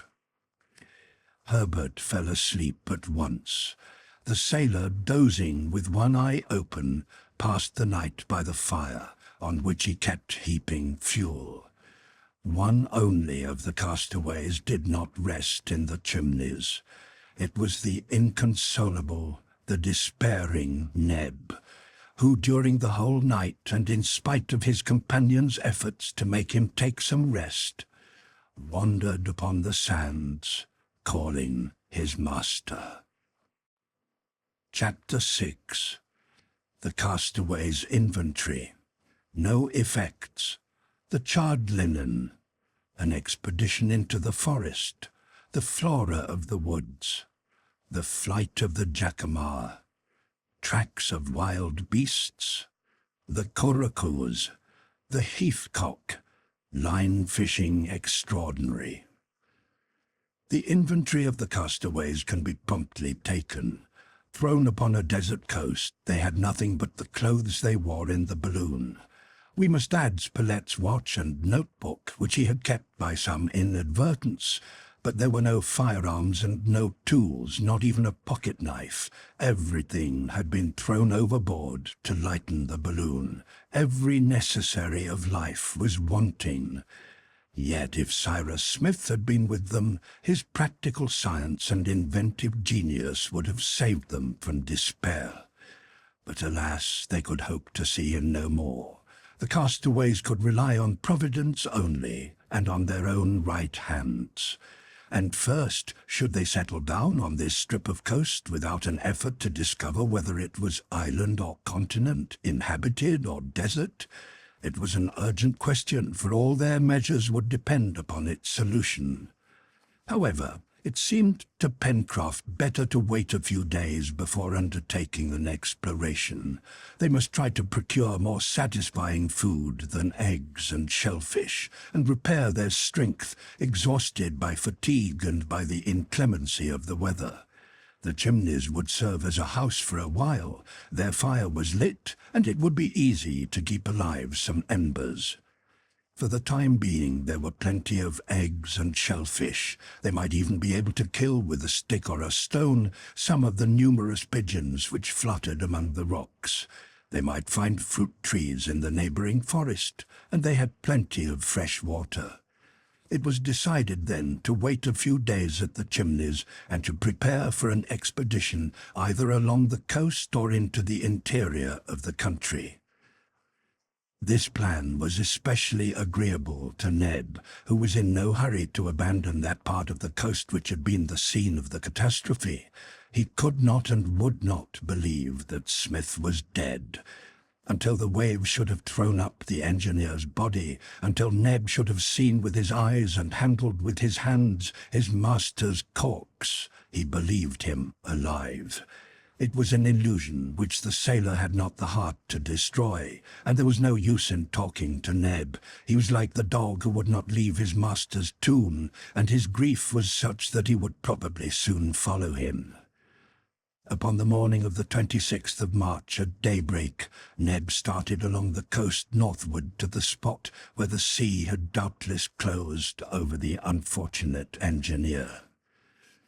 For breakfast that morning they had only eggs and lithodomes, seasoned with salt, which Harbert had found in the cavities of the rocks.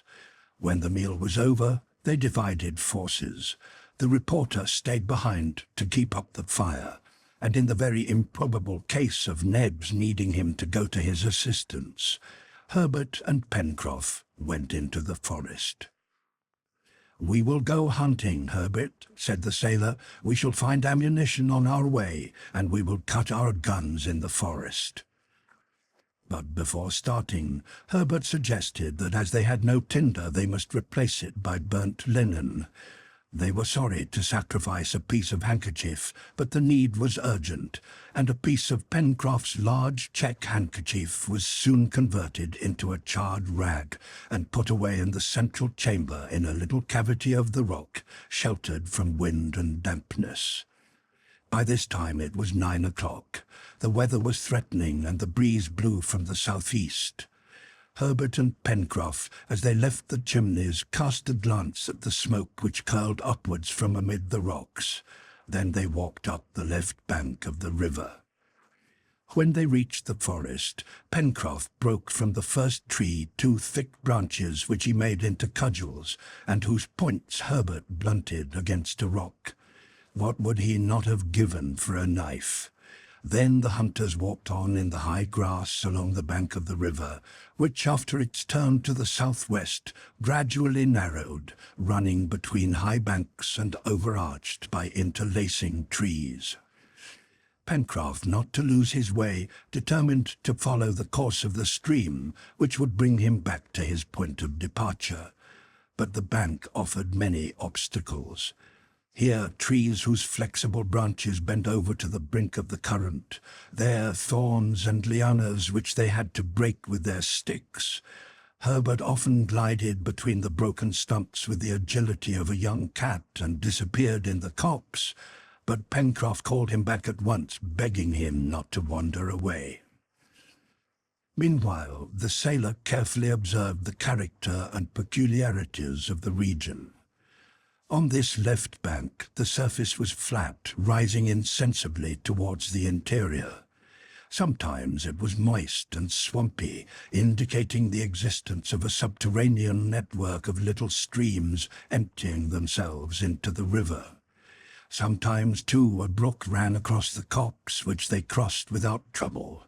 The opposite bank was more undulating, and the valley through whose bottom flowed the river was more clearly defined. The hill, covered with trees rising in terraces, intercepted the vision. Along this right bank they could hardly have walked, for the descent was steep, and the trees which bent over the water were only sustained by their roots. It is needless to say that both forest and shore seemed a virgin wilderness. They saw fresh traces of animals whose species was unknown to them.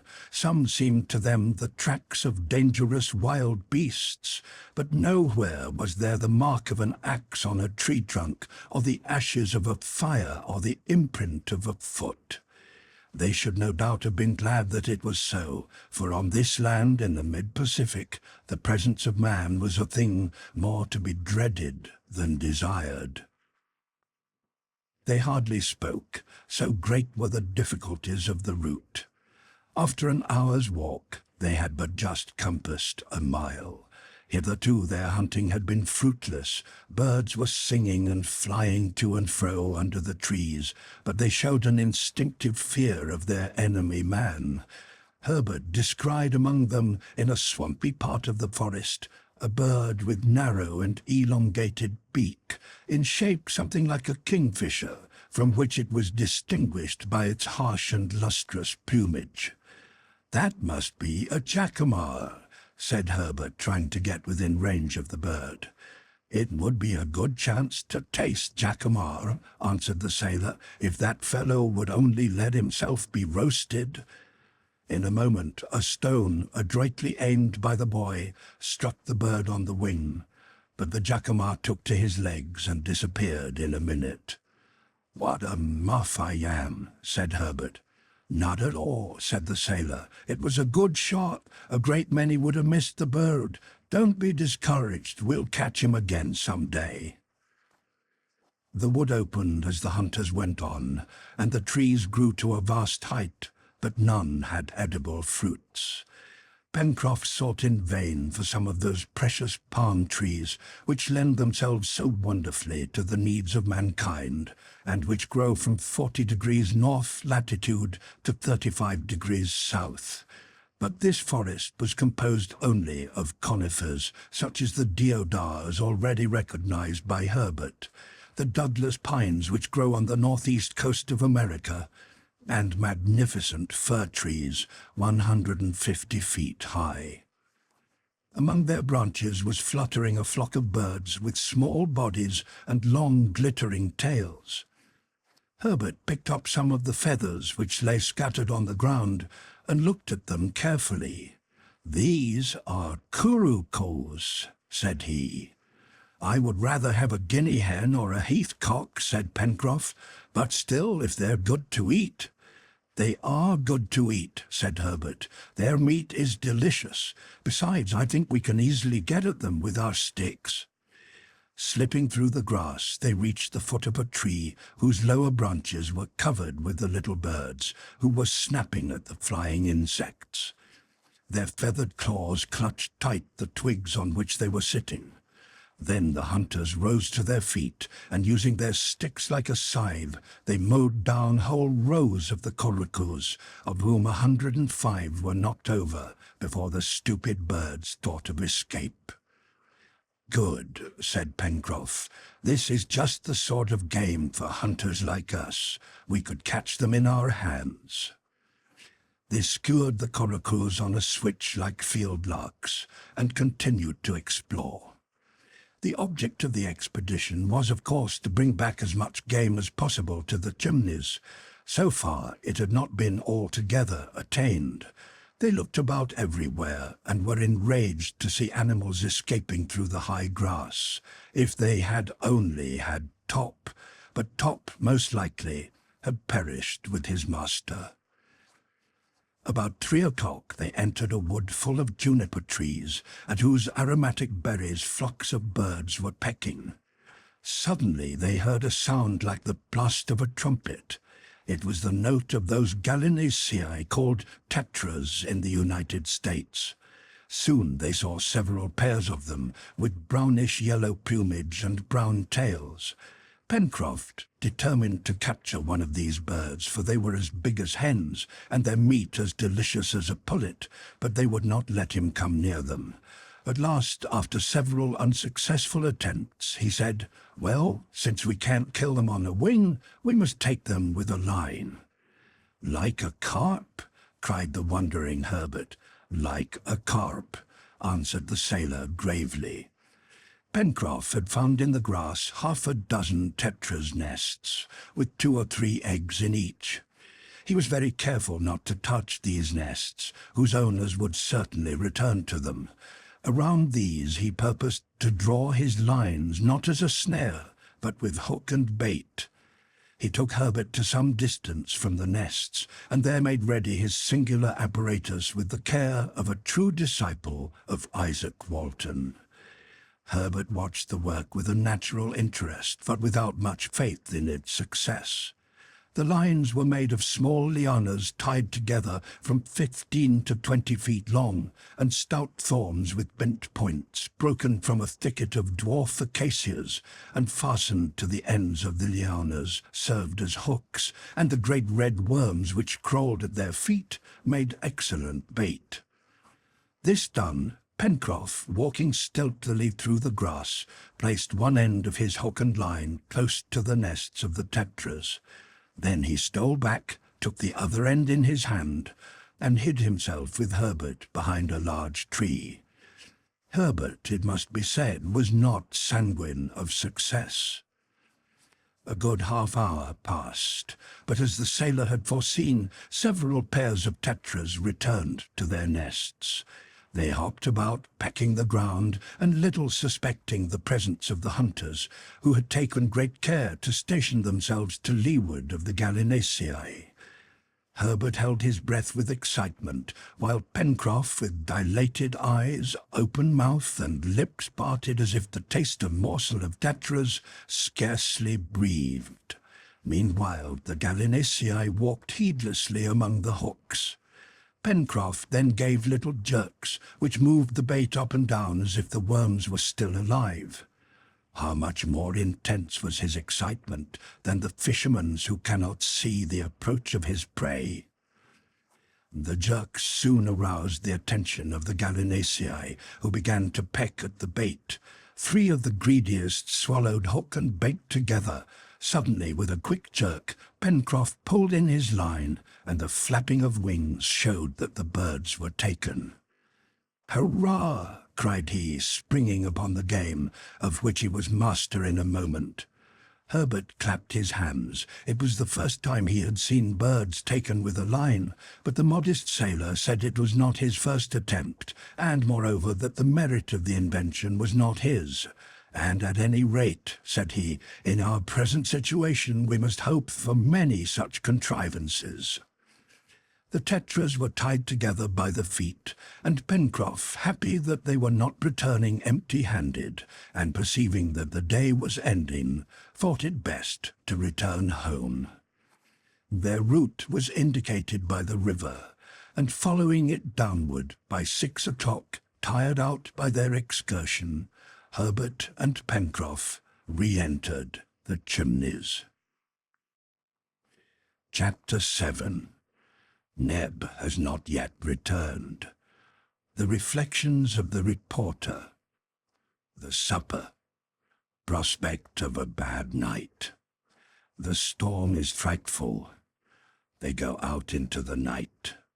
Struggle with the rain and wind.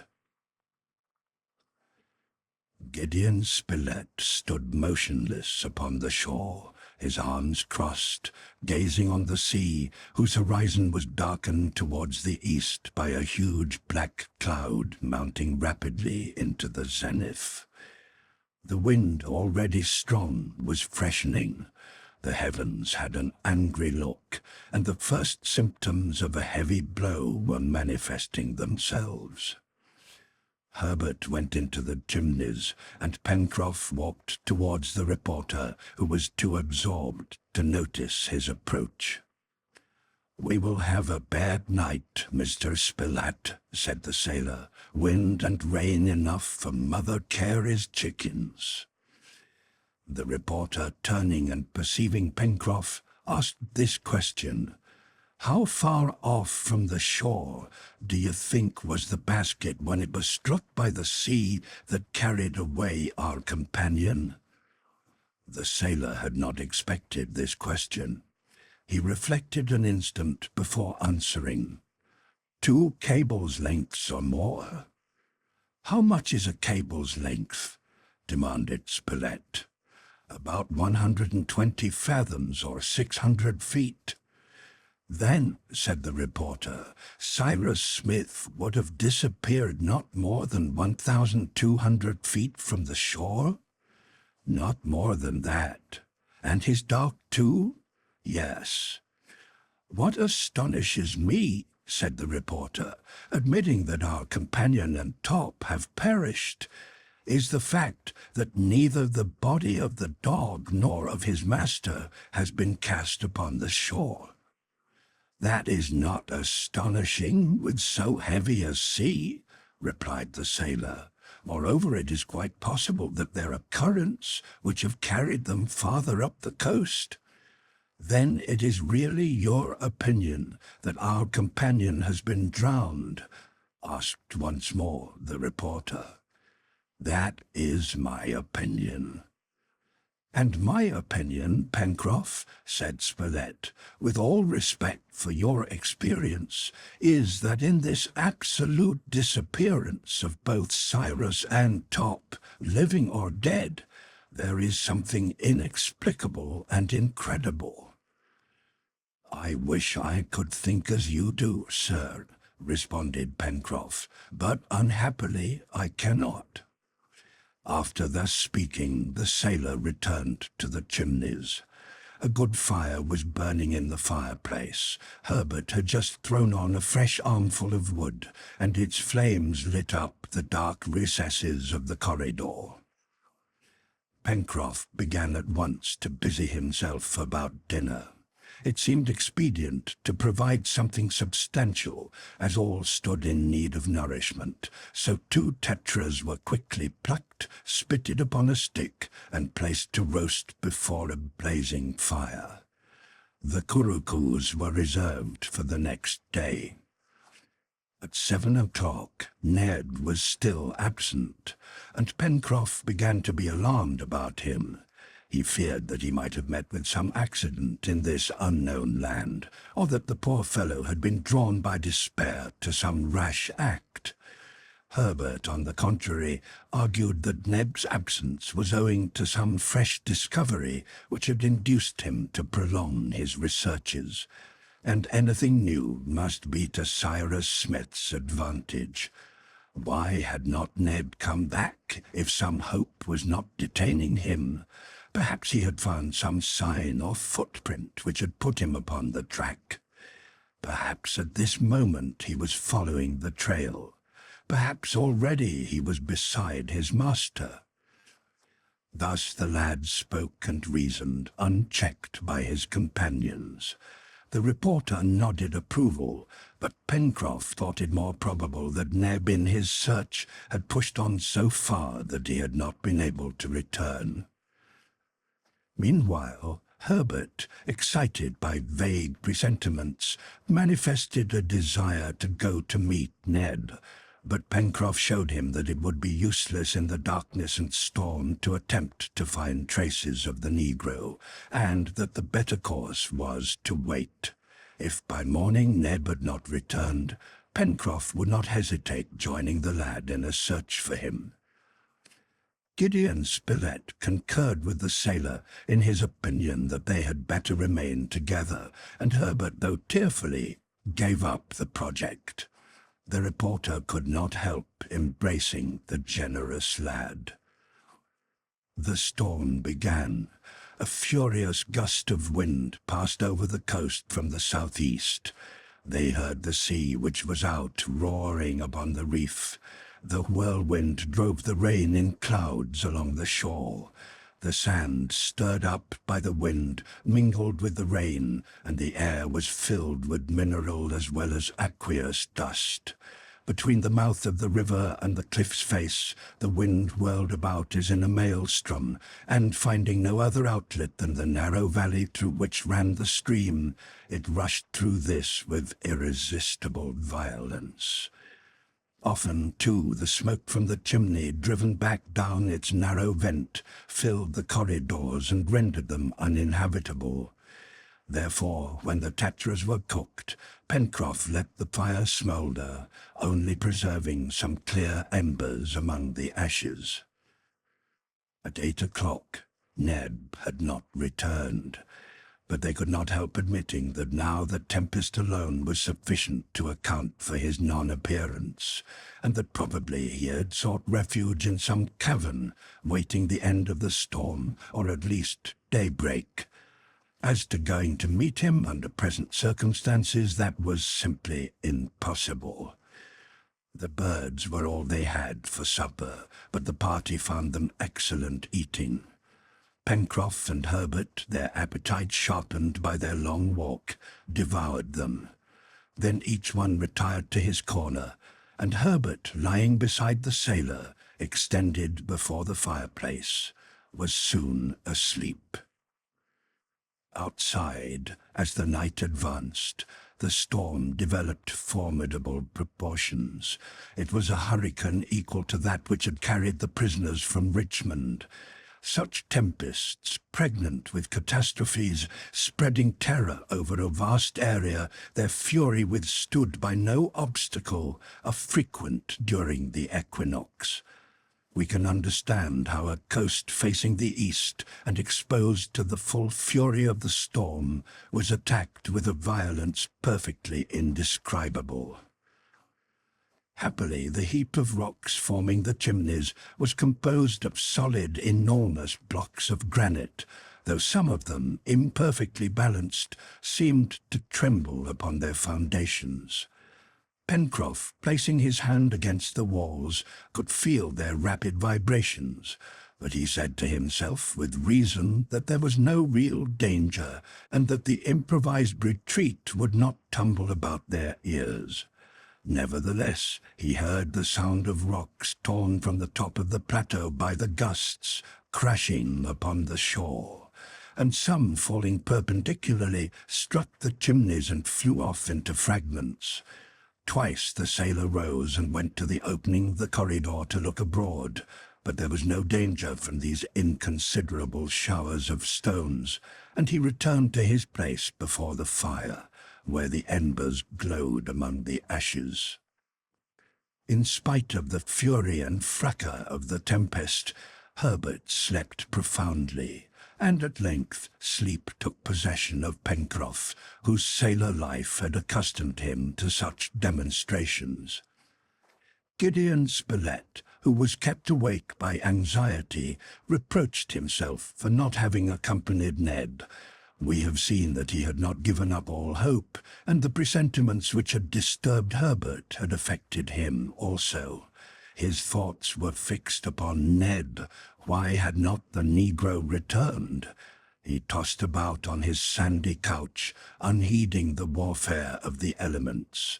Then, overcome by fatigue, he would close his eyes for an instant, only to be awakened by some sudden thought. Meantime the night advanced, and it was about 2 o'clock when Pencroff was suddenly aroused from a deep sleep by finding himself vigorously shaken. "What's the matter?" he cried, rousing and collecting himself with the quickness peculiar to sailors. The reporter was bending over him and saying, "Listen, Pencroff, listen." The sailor listened, but could hear no sounds other than those caused by the gusts. "It is the wind," he said. "No," answered Spilett, listening again. "I think I heard—" "What?" "The barking of a dog." "A dog!" cried Pencroff, springing to his feet. "Yes, the barking—" "Impossible," answered the sailor. "How in the roarings of the tempest—" "Wait, listen," said the reporter.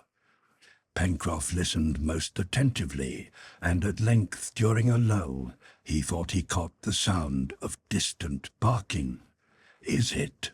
asked the reporter, squeezing the sailor's hand. "Yes, yes," said Pencroff. "It is Top! It is Top!" cried Herbert, who had just wakened, and the three rushed to the entrance of the Chimneys. They had great difficulty in getting out, as the wind drove against them with fury, but at last they succeeded, and then they were obliged to steady themselves against the rocks. They were unable to speak, but they looked about them. The darkness was absolute. Sea, sky, and earth were one intense blackness. It seemed as if there was not one particle of light diffused in the atmosphere. For some moments the reporter and his 2 companions stood in this place, beset by the gusts, drenched by the rain, blinded by the sand. Then again, in the hush of the storm, they heard far away the barking of a dog. This must be Top. But was he alone or accompanied? Probably alone, for if Neb had been with him, the negro would have hastened at once to the Chimneys. The sailor pressed the reporter's hand in a manner signifying that he was to remain without, and then returning to the corridor, emerged a moment later with a lighted faggot, which he threw into the darkness, at the same time whistling shrilly.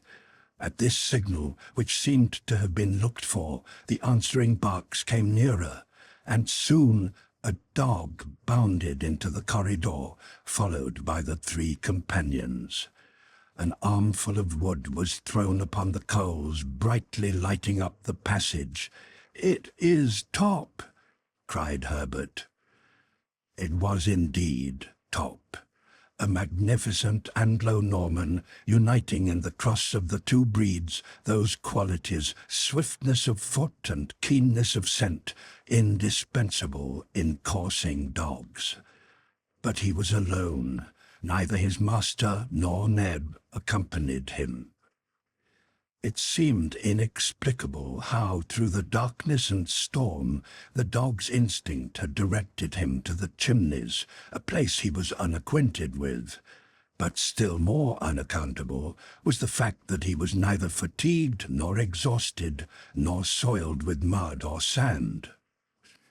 Herbert had drawn him towards him, patting his head, and the dog rubbed his neck against the lad's hands.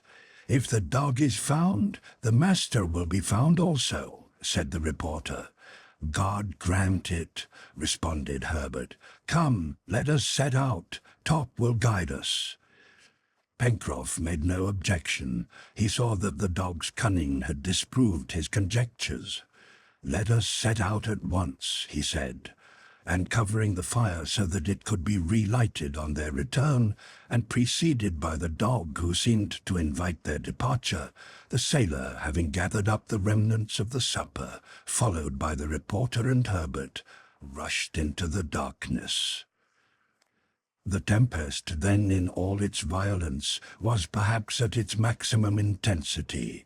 The new moon had not sufficient light to pierce the clouds. It was difficult to follow a straight course. The better way, therefore, was to trust to the instinct of Top, which was done.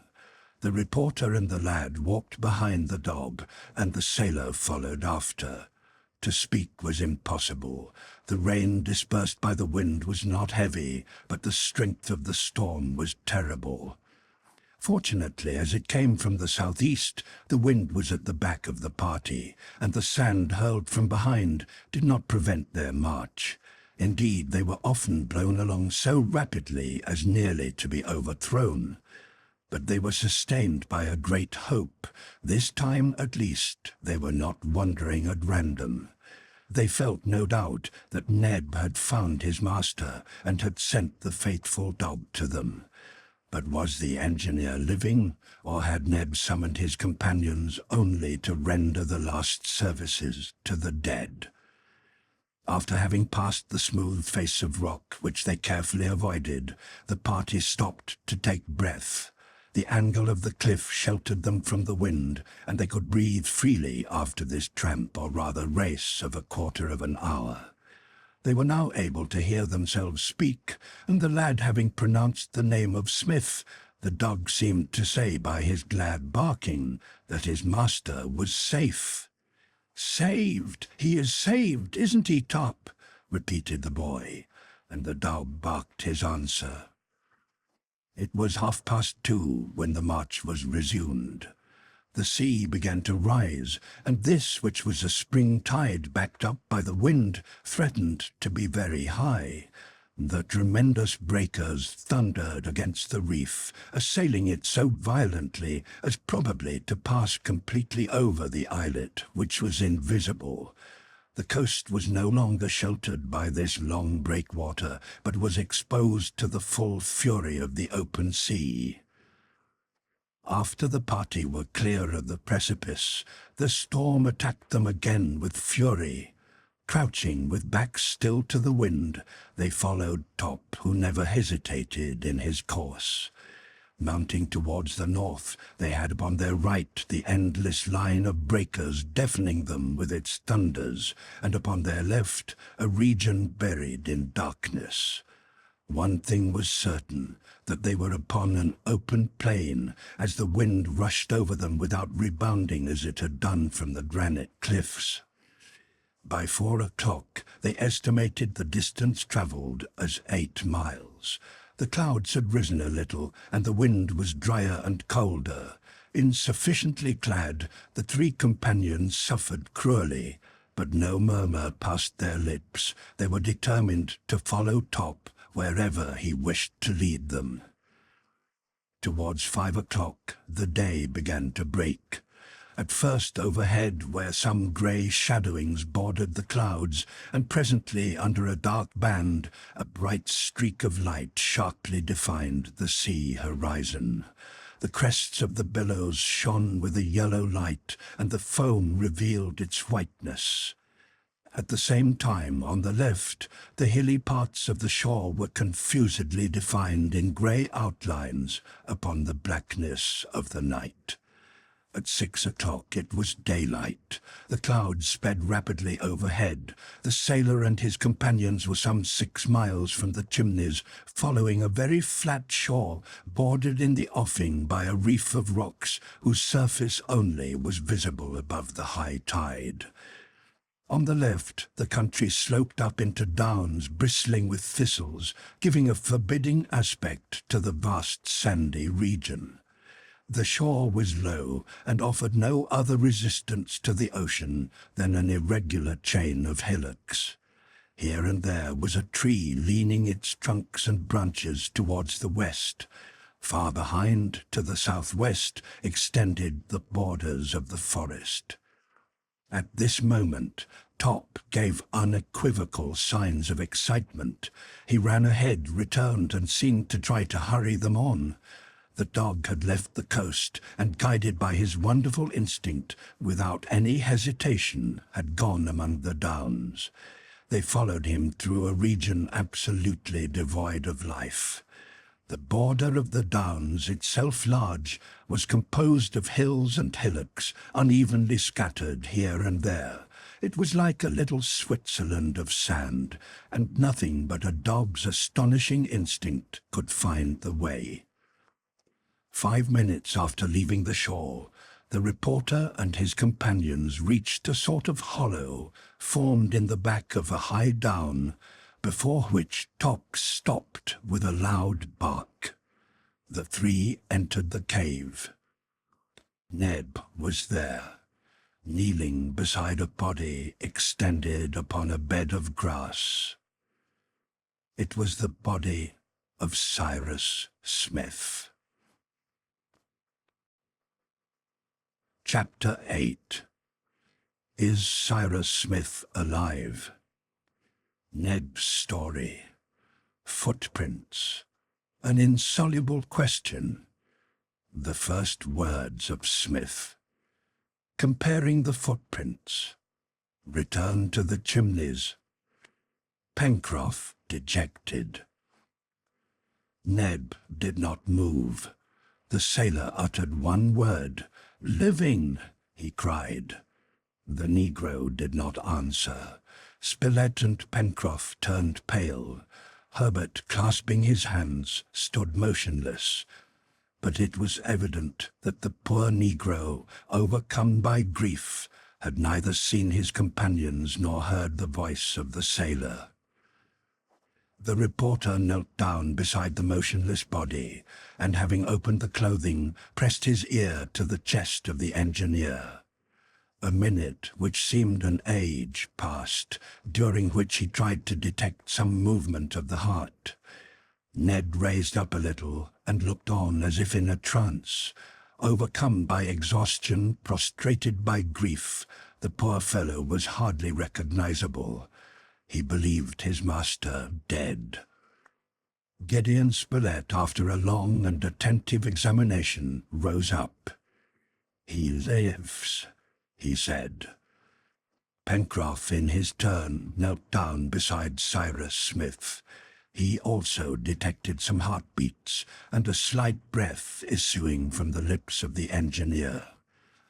Harbert, at a word from the reporter, hurried in search of water.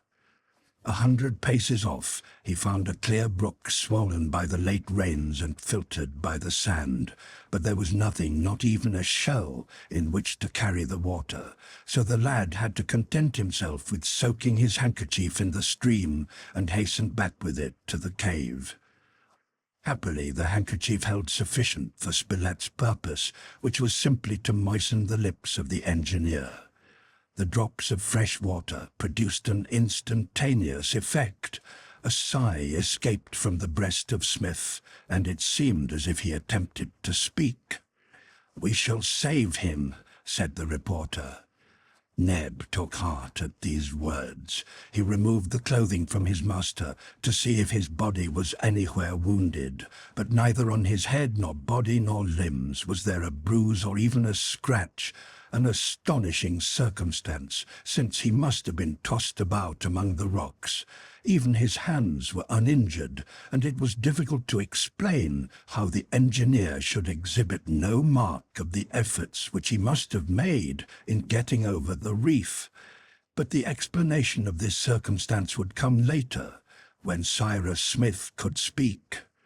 At present, it was necessary to restore his consciousness, and it was probable that this result could be accomplished by friction. For this purpose, they made use of the sailor's pea-jacket. The engineer, warmed by this rude rubbing, moved his arms slightly, and his breathing began to be more regular. He was dying from exhaustion, and doubtless had not the reporter and his companions arrived, it would have been all over with Cyrus Smith. "You thought he was dead?" asked the sailor. "Yes, I thought so," answered Neb. "And if Top had not found you and brought you back, I would have buried my master and died beside him." The engineer had had a narrow escape. Then Neb told them what had happened. The day before, after having left the Chimneys at daybreak, he had followed along the coast in a direction due north until he reached that part of the beach which he had already visited. There, though, as he said, without hope of success, he searched the shore, the rocks, the sand, for any marks that could guide him, examining most carefully that part which was above high water mark, as below that point the ebb and flow of the tide would have effaced all traces. He did not hope to find his master living. It was the discovery of the body which he sought, that he might bury it with his own hands. He searched a long time without success. It seemed as if nothing human had ever been upon that desolate shore. Of the millions of shellfish lying out of reach of the tide, not a shell was broken. There was no sign of a landing having ever been made there. The Negro then decided to continue some miles further up the coast.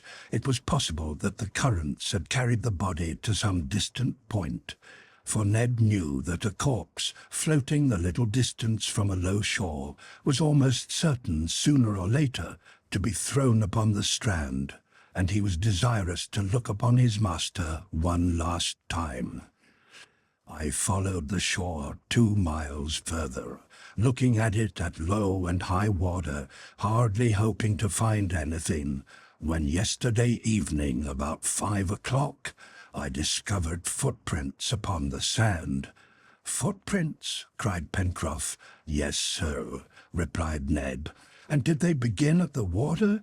demanded the reporter. "No," answered the Negro, "above high water mark. Below that the tide had washed out the others." "Go on, Neb," said Spilett. The sight of these footprints made me wild with joy. They were very plain and went towards the downs. I followed them for a quarter of an hour, running so as not to tread on them. 5 minutes later, as it was growing dark, I heard a dog bark. It was Top, and he brought me here to my master. Ned finished his recital by telling of his grief at the discovery of the inanimate body. He had tried to discover some signs of life still remaining in it, but all his efforts were in vain. There was nothing, therefore, to do but to perform the last offices to him whom he had loved so well. Then he thought of his companions. They too would wish to look once more upon their comrade. Top was there. Could he not rely upon the sagacity of that faithful animal? So, having pronounced several times the name of the reporter, who of all the engineer's companions was best known by Top, and having at the same time motioned towards the south, the dog bounded off in the direction indicated. We have seen how, guided by an almost supernatural instinct, the dog had arrived at the Chimneys. Neb's companions listened to his story with the greatest attention. How the engineer had been able to reach this cave in the midst of the downs more than a mile from the beach was as inexplicable as was his escape from the waves and rocks without a scratch. "So you, Ned," said the reporter, "did not bring your master to this place?" "No, it was not I," answered Ned. "He certainly could not have come alone," said Pencroff. "But he must have done it, although it does not seem credible," said the reporter. They must wait for the solution of the mystery until the engineer could speak. Fortunately, the rubbing had re-established the circulation of the blood, and life was returning. Smith moved his arm again, then his head, and a second time some incoherent words escaped his lips. Ned, leaning over him, spoke, but the engineer seemed not to hear, and his eyes remained closed. Life was revealing itself by movement, but consciousness had not yet returned. Pencroff had unfortunately forgotten to bring the burnt linen, which could have been ignited with a couple of flints, and without it they had no means of making a fire. The pockets of the engineer were empty of everything but his watch. It was therefore the unanimous opinion that Cyrus Smith must be carried to the Chimneys as soon as possible. Meantime, the attention lavished on the engineer restored him to consciousness sooner than could have been hoped. The moistening of his lips had revived him, and Pencroff conceived the idea of mixing some of the juice of the tetras with water. Harbert ran to the shore and brought back 2 large shells, and the sailor made a mixture which they introduced between the lips of the engineer, who swallowed it with avidity. His eyes opened. Neb and the reporter were leaning over him. "My master! My master!" cried Neb. The engineer heard him. He recognized Neb and his companions, and his hand gently pressed theirs. Again he spoke some words, doubtless the same which he had before uttered, and which indicated that some thoughts were troubling him. This time the words were understood. "Island or continent?" he murmured. "What the devil do we care?" cried Pencroff, unable to restrain the exclamation. "Now that you are alive, sir. Island or continent? We will find that out later." The engineer made a motion in the affirmative, and then seemed to sleep. Taking care not to disturb him, the reporter set to work to provide the most comfortable means of moving him. Neb, Harbert, and Pencroff left the cave and went towards a high down on which were some gnarled trees. On the way, the sailor kept repeating, "Island or continent? To think of that at his last gasp! What a man!" Having reached the top of the down, Pencroff and his companions tore off the main branches from a tree, a sort of sea pine, sickly and stunted, and with these branches they constructed a litter, which they covered with leaves and grass. This work occupied some little time, and it was 10 o'clock when the 3 returned to Smith and Spilett. The engineer had just wakened from the sleep, or rather stupor, in which they had found him. The colour had come back to his lips, which had been as pale as death. He raised himself slightly and looked about as if questioning where he was. "Can you listen to me without being tired, Cyrus?" asked the reporter. "Yes," responded the engineer. "I think," said the sailor, "that Mr. Smith can listen better after having taken some more of this tetra jelly. It is really tetra, sir," he continued, as he gave him some of the mixture, to which he had this time added some of the meat of the bird. Cyrus Smith swallowed these bits of tetra, and the remainder was eaten by his companions, who were suffering from hunger and who found the repast light enough. "Well," said the sailor, "there are victuals waiting for us at the Chimneys, for you must know, Mr. Smith, that to the south of here we have a house with rooms and beds and fireplace, and in the pantry dozens of birds, which our Harbert calls curacos. Your litter is ready, and whenever you feel strong enough we will carry you to our house." "Thanks, my friend," replied the engineer. "In an hour or 2 we will go. And now, Spilett, continue."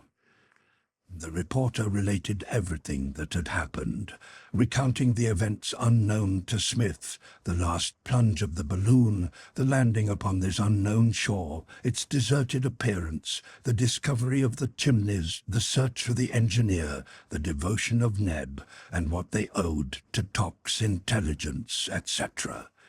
"But," asked Smith in a feeble voice, "you did not pick me up on the beach?"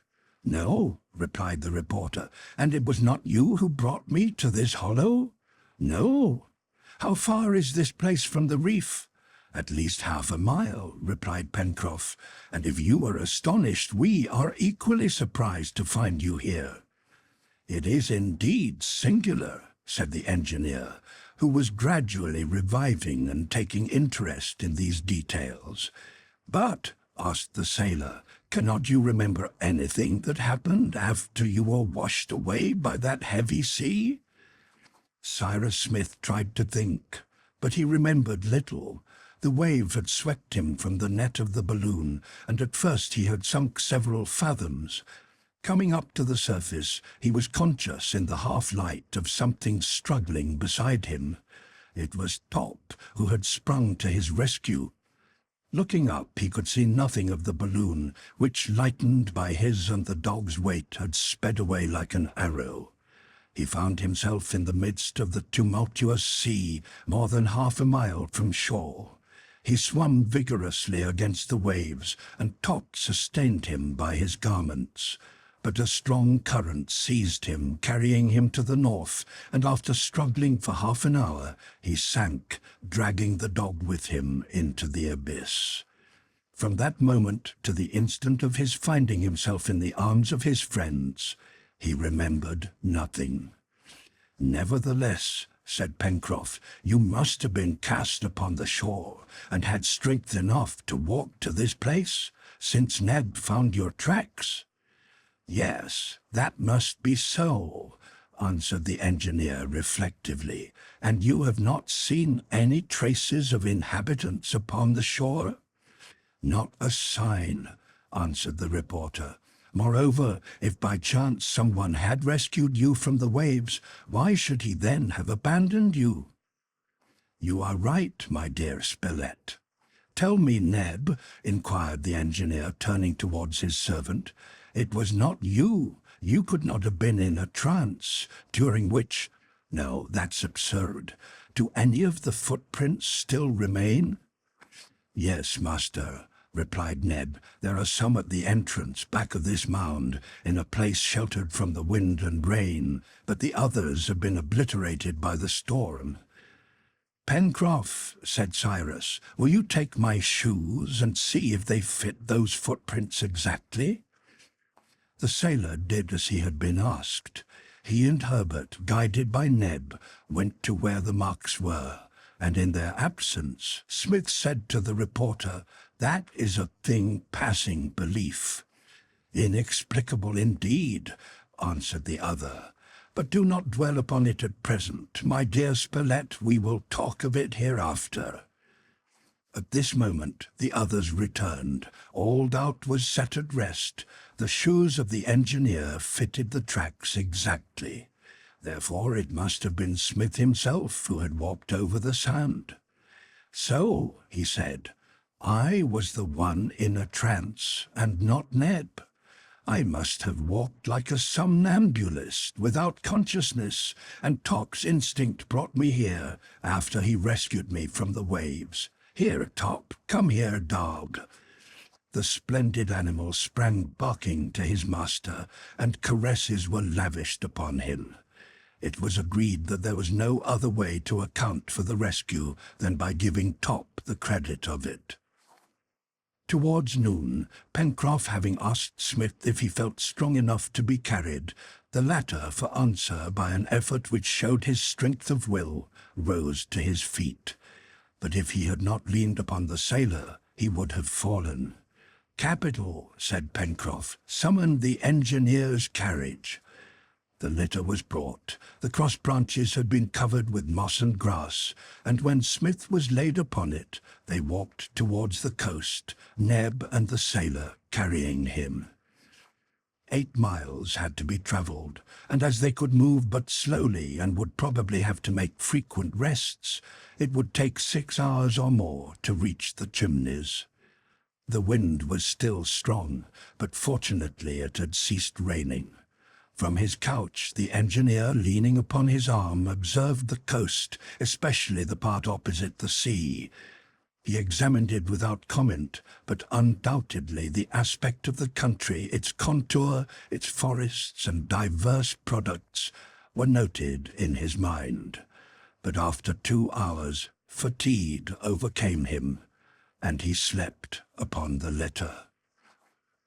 At 5:30 the little party reached the precipice, and soon after were before the Chimneys. Stopping here, the litter was placed upon the sand without disturbing the slumber of the engineer. Pencroff saw to his surprise that the terrible storm of the day before had altered the aspect of the place. Rocks had been displaced, great fragments were strewn over the sand, and a thick carpet of several kinds of seaweed covered all the shore. It was plain that the sea sweeping over the isle had reached to the base of the enormous granite curtain. Before the entrance to the chimneys, the ground had been violently torn up by the action of the waves. Pencroff, seized with a sudden fear, rushed into the corridor. Returning a moment after, he stood motionless, looking at his comrades. The fire had been extinguished. The drowned cinders were nothing but mud. The charred linen which was to serve them for tinder had gone. The sea had penetrated every recess of the corridor, and everything was overthrown. Everything was destroyed within the chimneys.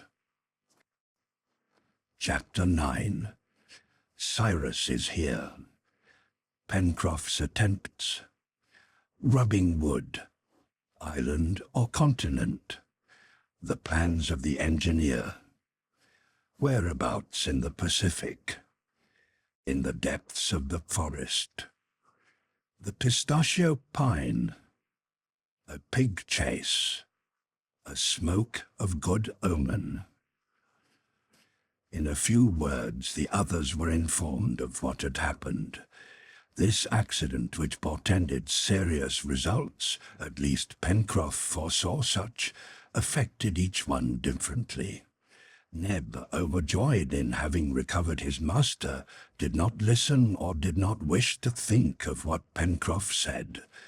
Harbert shared in a measure the apprehensions of the sailor. As to the reporter, he simply answered, "Upon my word, Pencroff, I don't think it matters much. But I tell you again, we have no fire." "Pshaw! Nor any means of lighting one. Absurd! But Mr. Spilett, is not Cyrus here?" asked the reporter. "Isn't he alive? He will know well enough how to make fire." "And with what? With nothing." What could Pencroff answer? He had nothing to say, as in his heart he shared his companion's confidence in Cyrus Smith's ability. To them the engineer was a microcosm, a compound of all science and all knowledge. They were better off on a desert island with Cyrus than without him in the busiest city of the Union. With him they could want for nothing. With him they would have no fear. If they had been told that a volcanic eruption would overwhelm the land, sinking it into the depths of the Pacific, the imperturbable answer of these brave men would have been, "Have we not Cyrus?" Meanwhile, the engineer had sunk into a lethargy, the result of the journey, and his help could not be asked for just then. The supper, therefore, would be very meagre. All the tetras had been eaten, there was no way to cook other birds, and finally the couroucous which had been reserved had disappeared. Something, therefore, must be done. First of all, Cyrus Smith was carried into the main corridor. There they were able to make for him a couch of seaweeds, and doubtless the deep sleep in which he was plunged would strengthen him more than an abundant nourishment. With night, the temperature which the northwest wind had raised again became very cold, and as the sea had washed away the partitions which Pencroff had constructed, draughts of air made the place scarcely habitable. The engineer would therefore have been in a bad plight if his companions had not covered him with clothing which they took from themselves. The supper this evening consisted of the inevitable lithodomes, an ample supply of which Harbert and Neb had gathered from the beach. To these the lad had added a quantity of edible seaweed, which clung to the high rocks and were only washed by the highest tides. These seaweeds, belonging to the family of Fucaceae, were a species of sargassum, which, when dry, furnish a gelatinous substance full of nutritive matter, much used by the natives of the Asiatic coast. After having eaten a quantity of lithodomes, the reporter and his companions sucked some of the seaweed, which they agreed was excellent. "Nevertheless," said the sailor, "it is time for Mr. Smith to help us." Meantime, the cold became intense, and unfortunately they had no means of protecting themselves. The sailor, much worried, tried every possible means of procuring a fire. He had found some dry moss, and by striking 2 stones together he obtained sparks, but the moss was not sufficiently inflammable to catch fire, nor had the sparks the strength of those struck by a steel. The operation amounted to nothing. Then Pencroff, although he had no confidence in the result, tried rubbing 2 pieces of dry wood together after the manner of the savages. It is true that the motion of the man, if it could have been turned into heat, according to the new theory, would have heated the boiler of a steamer. But it resulted in nothing except putting him in a glow and making the wood hot. After half an hour's work, Pencroff was in a perspiration, and he threw away the wood in disgust. "When you can make me believe that savages make fire after that fashion," said he, "it will be hot in winter. I might as well try to light my arms by rubbing them together." But the sailor was wrong to deny the feasibility of this method. The savages frequently do light wood in this way, but it requires particular kinds of wood, and moreover the knack, and Pencroff had not this knack. Pencroff's ill-humour did not last long. The bits of wood which he had thrown away had been picked up by Harbert, who exerted himself to rub them well. The strong sailor could not help laughing at the boy's weak efforts to accomplish what he had failed in. "Rub away, my boy, rub hard," he cried.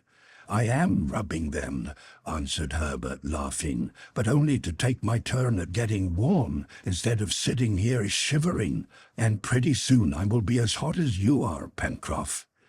This was the case, and though it was necessary for this night to give up trying to make a fire, Spilett, stretching himself upon the sand in one of the passages, repeated for the 20th time that Smith could not be baffled by such a trifle.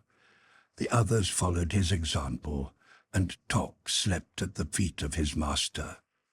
The next day, the 28th of March, when the engineer awoke about 8 o'clock, he saw his companions beside him watching, and, as on the day before, his first words were, "Island or continent?"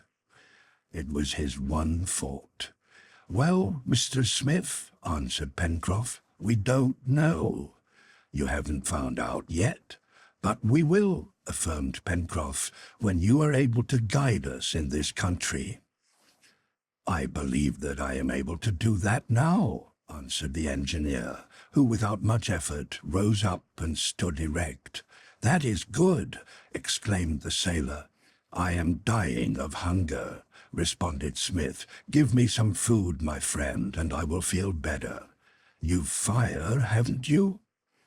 This question met with no immediate answer, but after some moments the sailor said, "No, sir, we have no fire, at least not now." And he related what had happened the day before.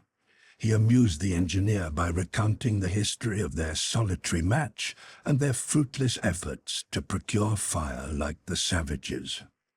"We will think about it," answered the engineer, "and if we cannot find something like tinder—" "Well," asked the sailor. "Well, we will make matches." "Friction matches?" "Friction matches." "It's no more difficult than that," cried the reporter, slapping the sailor on the shoulder. The latter did not see that it would be easy, but he said nothing, and all went out of doors. The day was beautiful. A bright sun was rising above the sea horizon, its rays sparkling and glistening on the granite wall. After having cast a quick look about him, the engineer seated himself upon a rock. Harbert offered him some handfuls of mussels and seaweed, saying, "It is all that we have, Mr. Smith." "Thank you, my boy," answered he. "It is enough, for this morning at least." And he ate with appetite this scanty meal, washing it down with water brought from the river in a large shell. His companions looked on without speaking. Then, after having satisfied himself, he crossed his arms and said, "Then, my friends, you do not yet know whether we had been thrown upon an island or a continent?" "No, sir," answered Harbert. "We will find out tomorrow," said the engineer. "Until then there is nothing to do." "There is one thing," suggested Pencroff. "What is that?" "Some fire," replied the sailor, who thought of nothing else. "We will have it, Pencroff," said Smith. "But when you were carrying me here yesterday, did not I see a mountain rising in the west?" "Yes," said Spilett, "quite a high one." "All right," exclaimed the engineer. "Tomorrow we will climb to its summit and determine whether this is an island or a continent. Until then, I repeat, there is nothing to do." "But there is. We want fire," cried the obstinate sailor again. "Have a little patience, Pencroff, and we will have the fire," said Spilett. The other looked at the reporter as much as to say, "If there was only you to make it, we would never taste roast meat." But he kept silent. Smith had not spoken. He seemed little concerned about this question of fire. For some moments he remained absorbed in his own thoughts. Then he spoke as follows: "My friends, our situation is doubtless deplorable. Nevertheless, it is very simple. Either we are upon a continent, and in that case, at the expense of greater or less fatigue, we will reach some inhabited place, or else we are on an island. In the latter case, it is one of two things. If the island is inhabited, we will get out of our difficulty by the help of the inhabitants. If it is deserted, we will get out of it by ourselves." "Nothing could be plainer than that," said Pencroff. "But," asked Spilett, "whether it is a continent or an island, whereabouts do you think this storm has thrown us, Cyrus?" "In truth, I cannot say," replied the engineer, "but the probability is that we are somewhere in the Pacific. When we left Richmond, the wind was northeast, and its very violence proves that its direction did not vary much. Supposing it unchanged, we crossed North and South Carolina, Georgia, the Gulf of Mexico, and the narrow part of Mexico, and a portion of the Pacific Ocean. I do not estimate the distance traversed by the balloon at less than 6,000 or 7,000 miles. And even if the wind had varied a half a quarter, it would have carried us either to the Marquesas Islands or to the Low Archipelago, or, if it was stronger than I suppose, as far as New Zealand. If this last hypothesis is correct, our return home will be easy. English or Maoris, we shall always find somebody with whom to speak. If, on the other hand, this coast belongs to some barren island in the Micronesian archipelago, perhaps we can reconnoiter it from the summit of this mountain, and then we will consider how to establish ourselves here as if we were never going to leave it." "Never?" cried the reporter. "Do you say never, my dear Cyrus?" "It is better to put things in their worst light at first," answered the engineer, "and to reserve those which are better as a surprise." "Well said," replied Pencroff, "and we hope that this island, if it is an island, will not be situated just outside of the route of ships, for that would indeed be unlucky. We will know how to act after having first ascended the mountain," answered Smith. "But will you be able, Mr. Smith, to make the climb tomorrow?" asked Harbert. "I hope so," answered the engineer, "if Pencroff and you, my boy, show yourselves to be good and ready hunters." "Mr. Smith," said the sailor, "since you are speaking of game, if when I come back I am as sure of getting it roasted as I am of bringing it—" "Bring it nevertheless," interrupted Smith. It was now agreed that the engineer and the reporter should spend the day at the Chimneys in order to examine the shore and the plateau, while Neb, Herbert, and the sailor were to return to the forest, renew the supply of wood, and lay hands on every bird and beast that should cross their path. So at 6 o'clock the party left, Herbert confident, Neb happy, and Pencroff muttering to himself, "If when I get back I find a fire in the house, it will have been the lightning that lit it." The three climbed the bank, and having reached the turn in the river, the sailor stopped and said to his companions, "Shall we begin as hunters or wood choppers?" "Hunters," answered Herbert. "See Top, who is already at it." "Let us hunt, then," replied the sailor, "and on our return here we will lay in our stock of wood." This said, the party made 3 clubs for themselves and followed Top, who was jumping about in the high grass. This time the hunters, instead of following the course of the stream, struck at once into the depths of the forests. The trees were for the most part of the pine family, and in certain places where they stood in small groups, they were of such a size as to indicate that this country was in a higher latitude than the engineer supposed. Some openings, bristling with stumps decayed by the weather, were covered with dead timber which formed an inexhaustible reserve of firewood. Then, the opening passed, the underwood became so thick as to be nearly impenetrable. To guide oneself among these great trees without any beaten path was very difficult, so the sailor from time to time blazed the route by breaking branches in a manner easily recognizable. But perhaps they would have done better to have followed the watercourse as in the first instance, as after an hour's march no game had been taken. Top, running under the low boughs, only flushed birds that were unapproachable. Even the curacos were invisible, and it seemed likely that the sailor would be obliged to return to that swampy place where he had fished for tetras with such good luck. "Well, Pencroff," said Neb sarcastically, "if this is all the game you promised to carry back to my master, it won't take much fire to roast it." "Wait a bit, Neb," answered the sailor. "It won't be game that will be wanting on our return." "Don't you believe in Mr. Smith?" "Yes, but you don't believe he will make a fire?" "I will believe that when the wood is blazing in the fireplace." "It will blaze then, for my master has said so." "Well, we'll see." Meanwhile the sun had not yet risen to its highest point above the horizon. The exploration went on, and was signalized by Herbert's discovery of a tree bearing edible fruit. It was the pistachio pine, which bears an excellent nut much liked in the temperate regions of America and Europe. These nuts were perfectly ripe, and Herbert showed them to his companions, who feasted on them.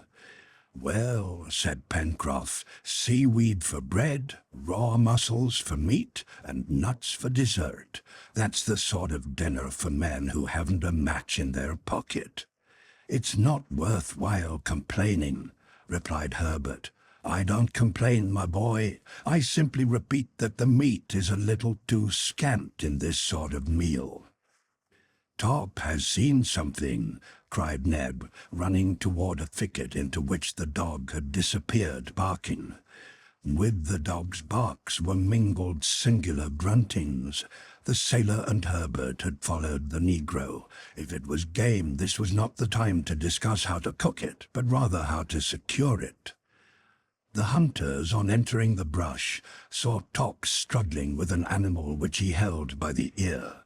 This quadruped was a species of pig, about 2.5 feet long, of a brownish-black colour, somewhat lighter under the belly, having harsh and somewhat scanty hair, and its toes at this time strongly grasping the soil, seemed joined together by membranes. Harbert thought that he recognized in this animal a cabiai, or water hog, one of the largest specimens of the order of rodents. The water hog did not fight the dog.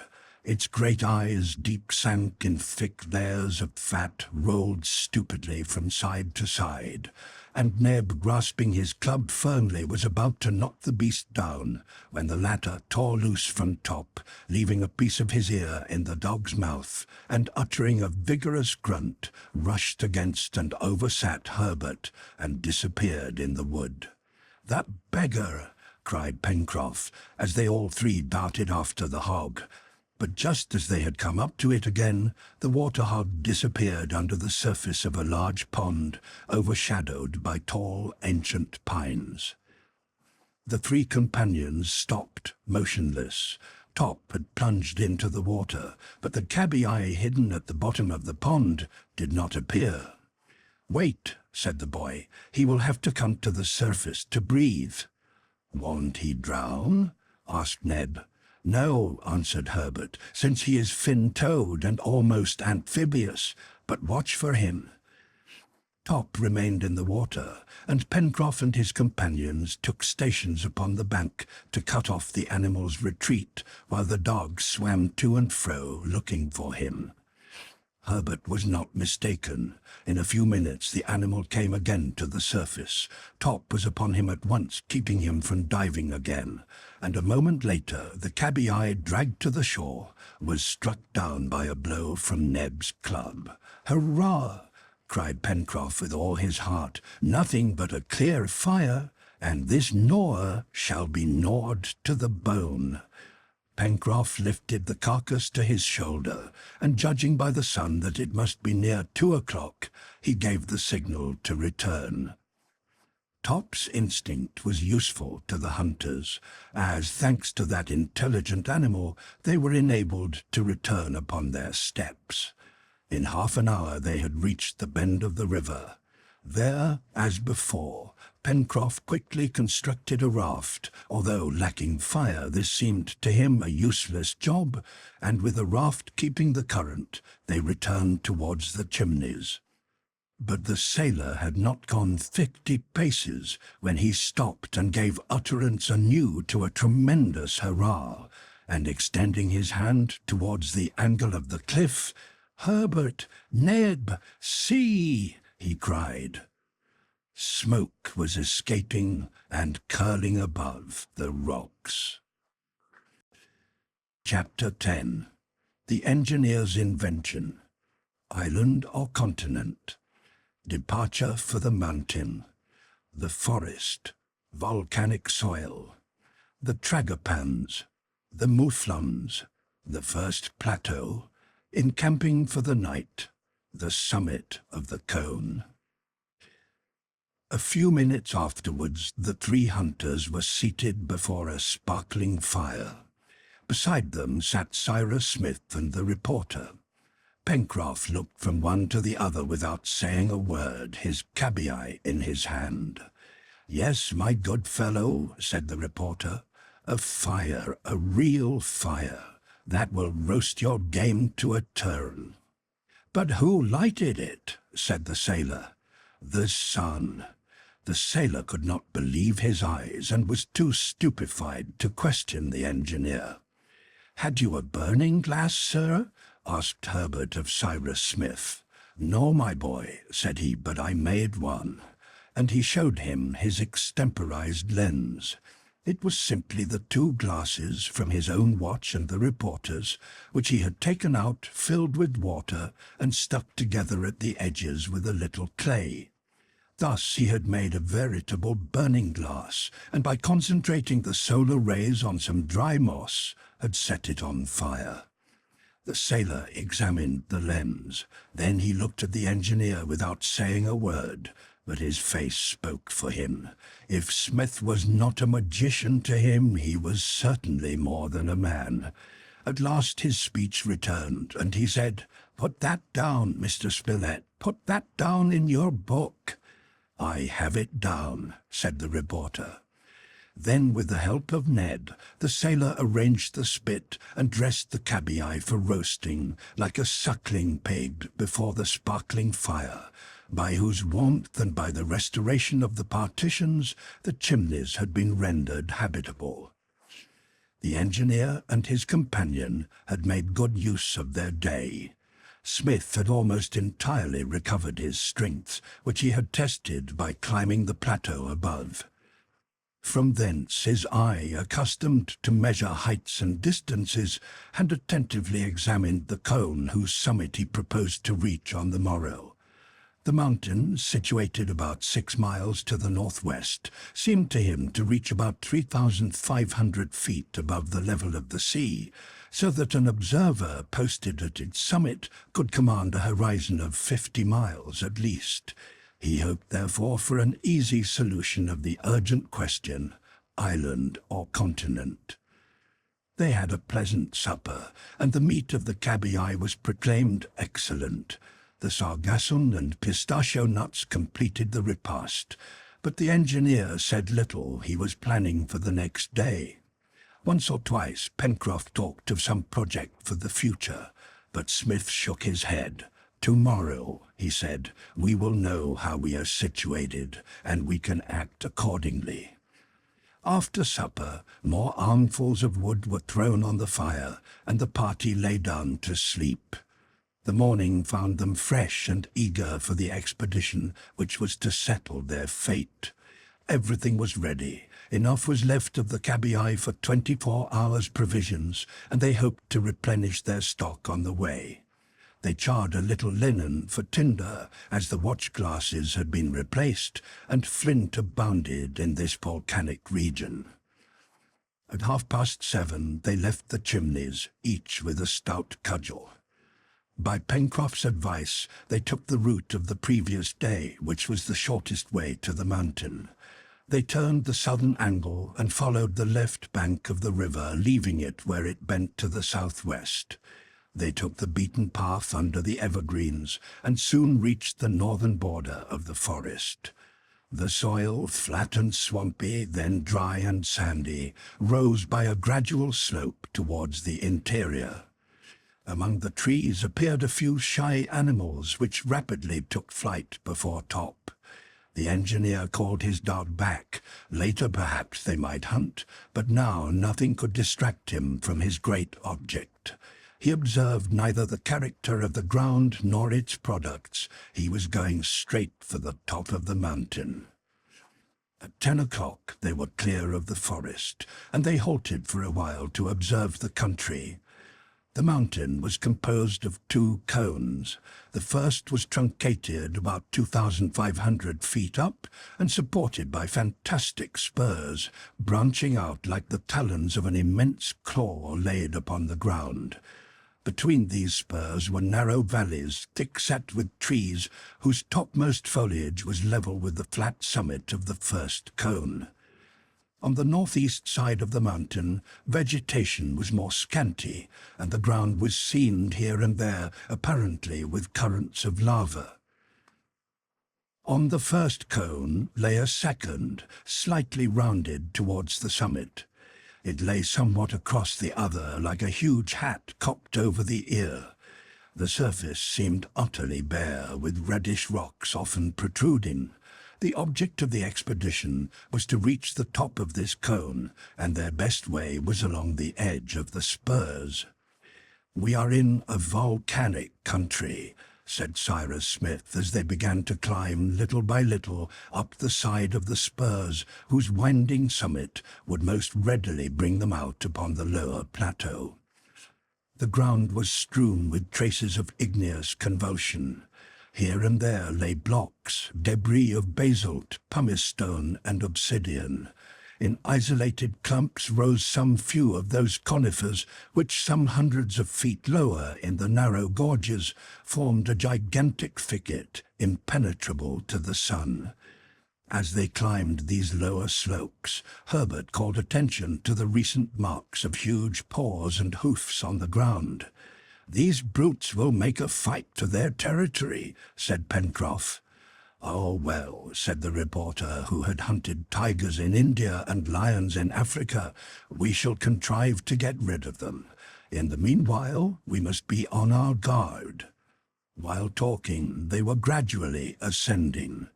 The way was lengthened by detours around the obstacles which could not be directly surmounted. Sometimes, too, deep crevasses yawned across the ascent and compelled them to return upon their track for a long distance before they could find an available pathway. At noon, when the little company halted to dine at the foot of a great clump of firs, at whose foot babbled a tiny brook, they were still halfway from the first plateau, and could hardly reach it before nightfall. From this point, the sea stretched broad beneath their feet, but on the right their vision was arrested by the sharp promontory of the southeast, which left them in doubt whether there was land beyond. On the left, they could see directly north for several miles, but the northwest was concealed from them by the crest of a fantastic spur which formed a massive abutment to the central cone. They could therefore make no approach as yet to the solving of the great question. At 1 o'clock the ascent was again begun. The easiest route slanted upwards towards the southwest through the thick copse. There, under the trees, were flying about a number of gallinaceae of the pheasant family. These were tragopans, adorned with a sort of fleshy wattles hanging over their necks, and with two little cylindrical horns behind their eyes. Of these birds, which were about the size of a hen, the female was invariably brown, while the male was resplendent in a coat of red with little spots of white. With a well-aimed stone, Spilett killed one of the tragopans, which the hungry Pencroff looked at with longing eyes. Leaving the copse, the climbers, by mounting on each other's shoulders, ascended for 100 feet up a very steep hill, and reached a terrace almost bare of trees, whose soil was evidently volcanic. From hence their course was a zigzag towards the east, for the declivity was so steep that they had to take every point of vantage.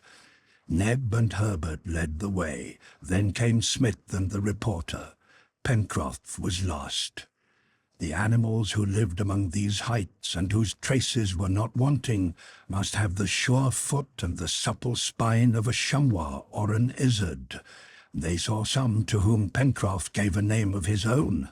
"Sheep!" he cried. They had all stopped 50 feet from half a dozen large animals, with thick horns curved backwards and flattened at the end, and with woolly fleece hidden under long, silky, fawn-coloured hair. They were not the common sheep, but a species widely distributed through the mountainous regions of the temperate zone. Their name, according to Harbert, was mouflon. "Have they legs and chocks?" asked the sailor. "Yes," replied Harbert. "Then they're sheep," said Pencroff. The animals stood motionless and astonished at their first sight of man. Then, seized with sudden fear, they fled, leaping away among the rocks. "Goodbye, till next time," cried Pencroff to them, in a tone so comical that the others could not forbear laughing. As the ascent continued, the traces of lava were more frequent, and little sulphur springs intercepted their route. At some points, sulphur had been deposited in crystals, in the midst of the sand and whitish cinders of feldspar, which generally precede the eruption of lava. As they neared the first plateau formed by the truncation of the lower cone, the ascent became very difficult. By 4 o'clock the last belt of trees had been passed. Here and there stood a few dwarfed and distorted pines, which had survived the attacks of the furious winds. Fortunately for the engineer and his party, it was a pleasant, mild day, for a high wind at that altitude of 3,000 feet would have interfered with them sadly. The sky overhead was extremely bright and clear. A perfect calm reigned around them.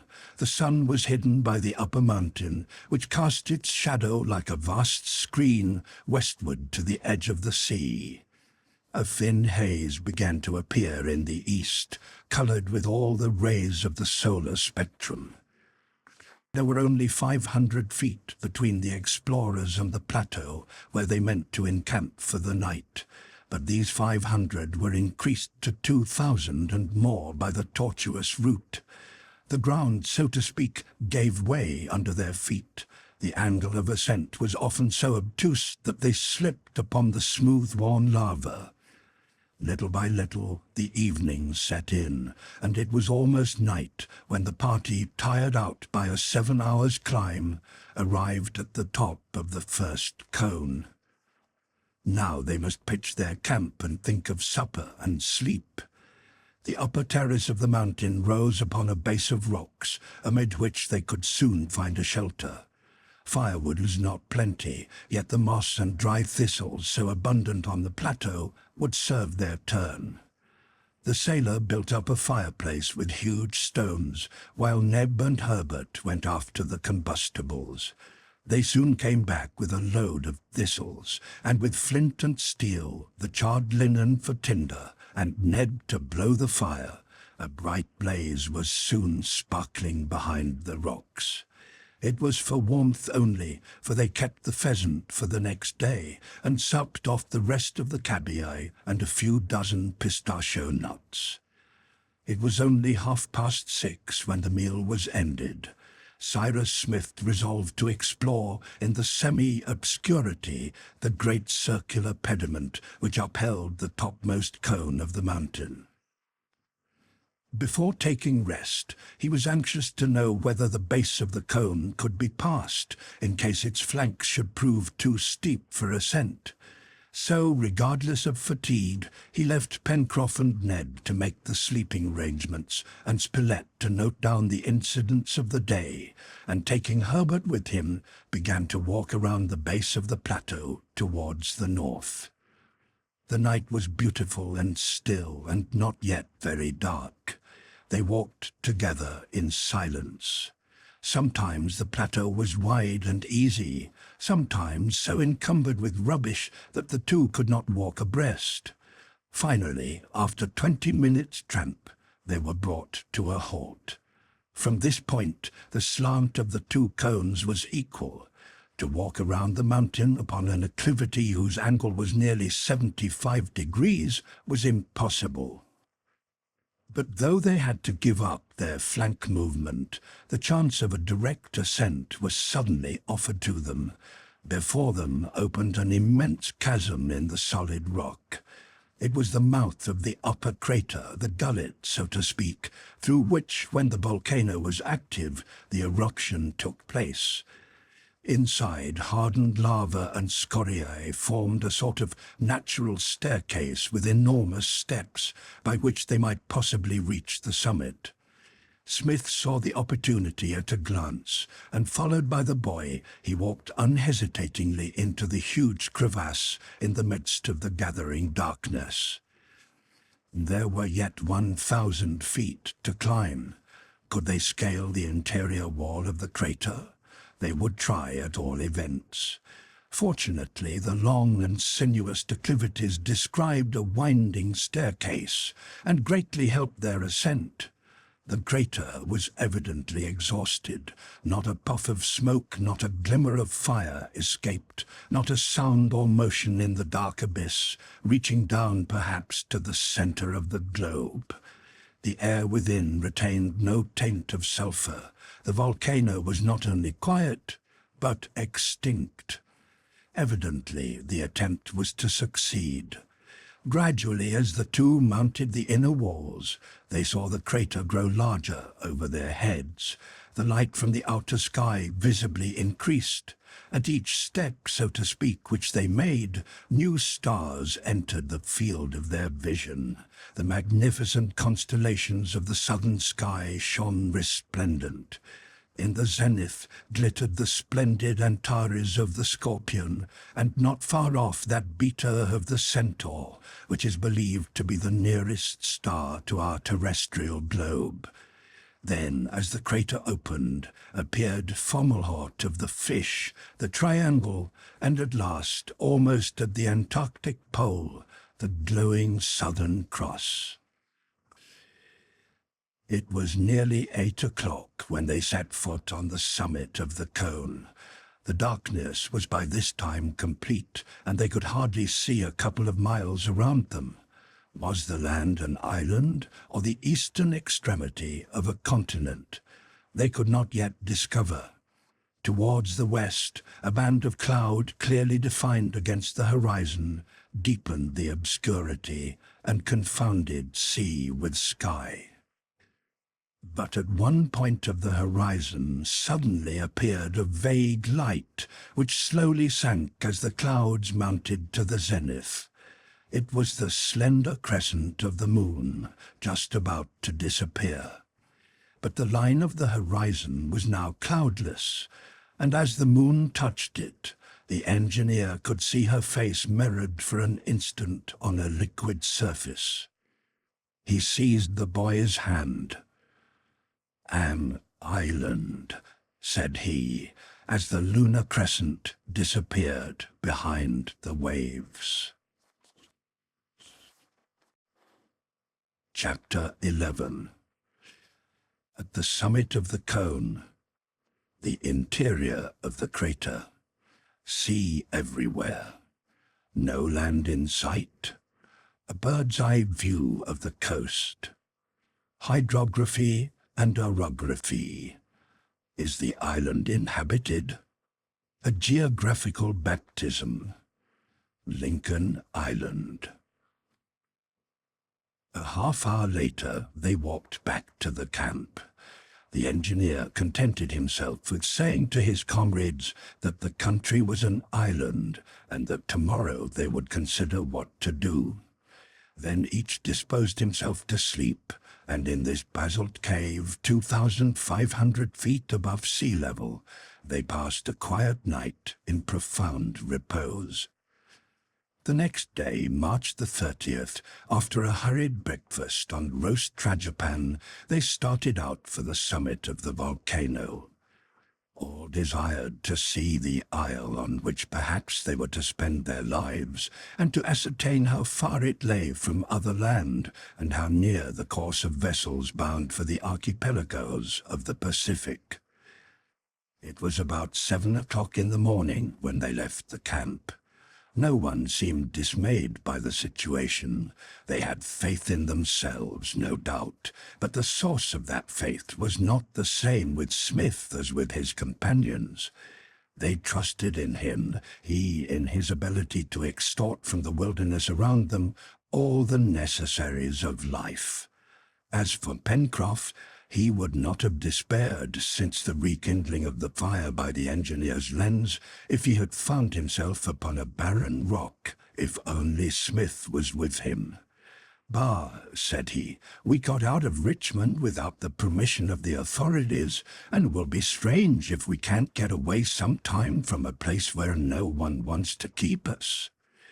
They followed the route of the day before, flanking the cone till they reached the enormous crevasse. It was a superb day, and the southern side of the mountain was bathed in sunlight. The crater, as the engineer had supposed, was a huge shaft gradually opening to a height of 1,000 feet above the plateau. From the bottom of the crevasse, large currents of lava meandered down the flanks of the mountain, indicating the path of the eruptive matter down to the lower valleys which furrowed the north of the island. The interior of the crater, which had an inclination of 35 or 40 degrees, was easily scaled. They saw on the way traces of ancient lava, which had probably gushed from the summit of the cone before the lateral opening had given it a new way of escape. As to the volcano chimney which communicated with the subterranean abyss, its depth could not be estimated by the eye, for it was lost in obscurity. But there seemed no doubt that the volcano was completely extinct. Before 8 o'clock, the party was standing at the summit of the crater on a conical elevation of the northern side. The sea everywhere, was the universal exclamation. There it lay, an immense sheet of water around them on every side. Perhaps Smith had hoped that daylight would reveal some neighboring coast or island, but nothing appeared to the horizon line, a radius of more than 50 miles. Not a sail was in sight. Around the island stretched a desert infinity of ocean. Silent and motionless, they surveyed every point of the horizon. They strained their eyes to the uttermost limit of the ocean.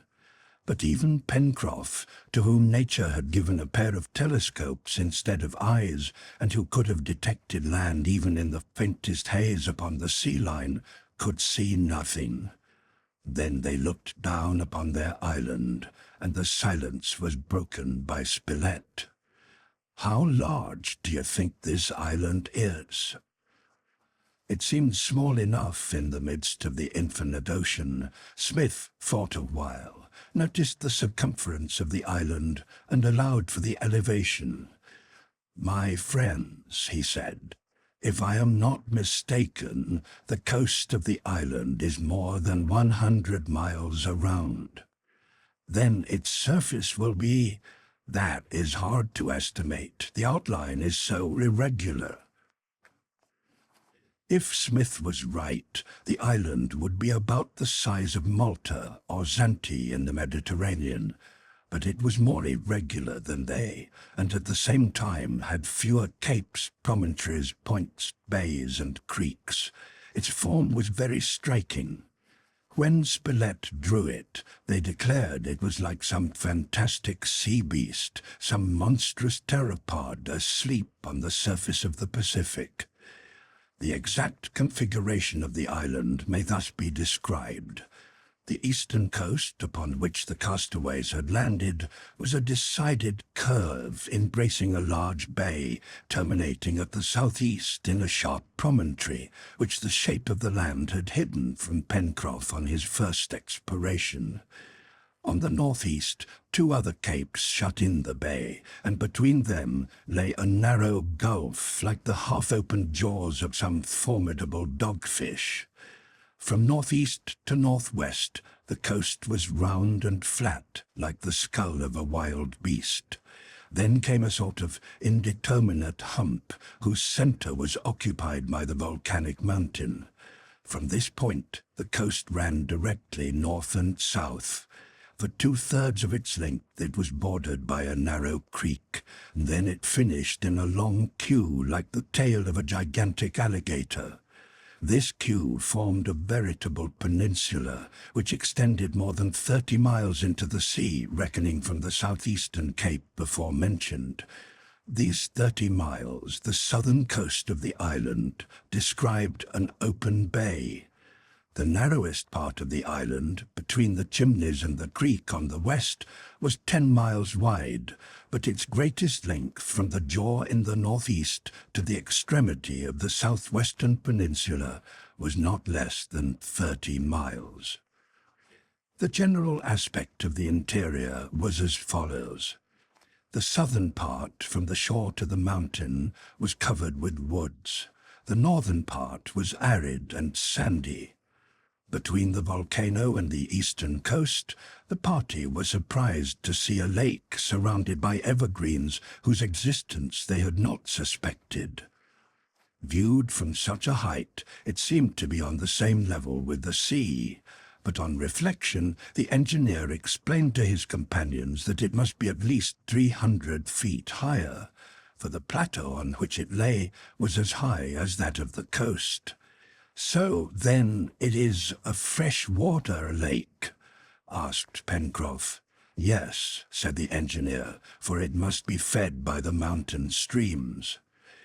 "I can see a little river flowing into it," said Harbert, pointing to a narrow brook whose source was evidently in the spurs of the western cliff.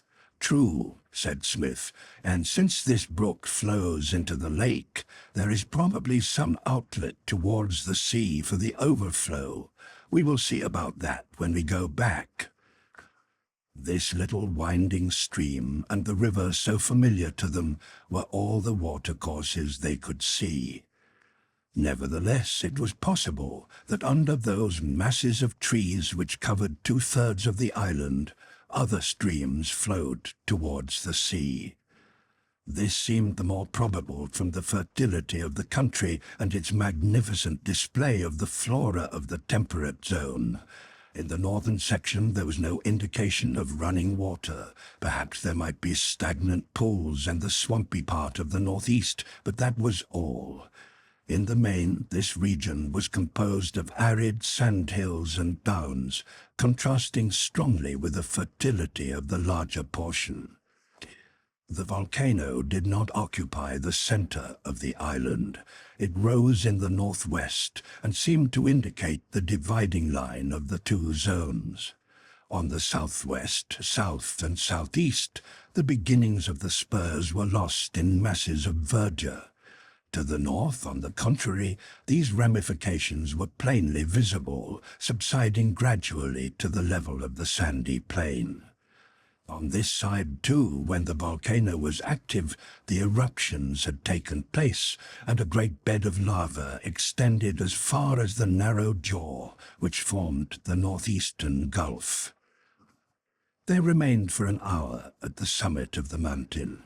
The island lay stretched before them like a plan in relief, with its different tints, green for the forests, yellow for the sands, blue for the water. They understood the configuration of the entire island. Only the bottoms of the shady valleys and the depths of the narrow gorges between the spurs of the volcano, concealed by the spreading foliage, escaped their searching eye. There remained a question of great moment, whose answer would have a controlling influence upon the fortunes of the castaways. Was the island inhabited? It was the reporter who put this question, which seemed already to have been answered in the negative by the minute examination which they had just made of the different portions of the island. Nowhere could they perceive the handiwork of man. No late settlement on the beach, not even a lonely cabin or a fisherman's hut. No smoke rising on the air betrayed a human presence. It is true the observers were 30 miles from the long peninsula which extended to the southwest, and upon which even Pencroff's eye could hardly have discovered a dwelling. Nor could they raise the curtain of foliage which covered 3/4 of the island to see whether some village lay sheltered there. But the natives of these little islands in the Pacific usually live on the coast, and the coast seemed absolutely desert. Until they could make a more complete exploration, they might assume that the island was uninhabited. But was it ever frequented by the inhabitants of neighboring islands? This question was difficult to answer. No land appeared within a radius of 50 miles, but 50 miles could easily be traversed by Malay canoes or by the larger pirogues of the Polynesians. Everything depended upon the situation of the island, on its isolation in the Pacific, or its proximity to the archipelagos. Could Smith succeed without his instruments in determining its latitude and longitude? It would be difficult, and in the uncertainty they must take precautions against an attack from savage neighbors. The exploration of the island was finished, its configuration determined, a map of it drawn, its size calculated, and the distribution of its land and water ascertained. The forests and the plains had been roughly sketched upon the reporter's map. They had only now to descend the declivities of the mountain and to examine into the animal, vegetable, and mineral resources of the country. But before giving the signal of departure, Cyrus Smith, in a calm, grave voice, addressed his companions. "Look, my friends, upon this little corner of the earth on which the hand of the Almighty has cast us. Here, perhaps, we may long dwell. Perhaps, too, unexpected help will arrive should some ship chance to pass. I say chance, because this island is of slight importance, without even a harbor for ships. I fear it is situated out of the usual course of vessels, too far south for those which frequent the archipelagos of the Pacific, too far north for those bound to Australia round Cape Horn. I will not disguise from you our situation." "And you are right, my dear Cyrus," said the reporter eagerly. "You are dealing with men. They trust you, and you can count on them. Can he not, my friends?" "I will obey you in everything, Mr. Smith," said Harbert, taking the engineer's hand.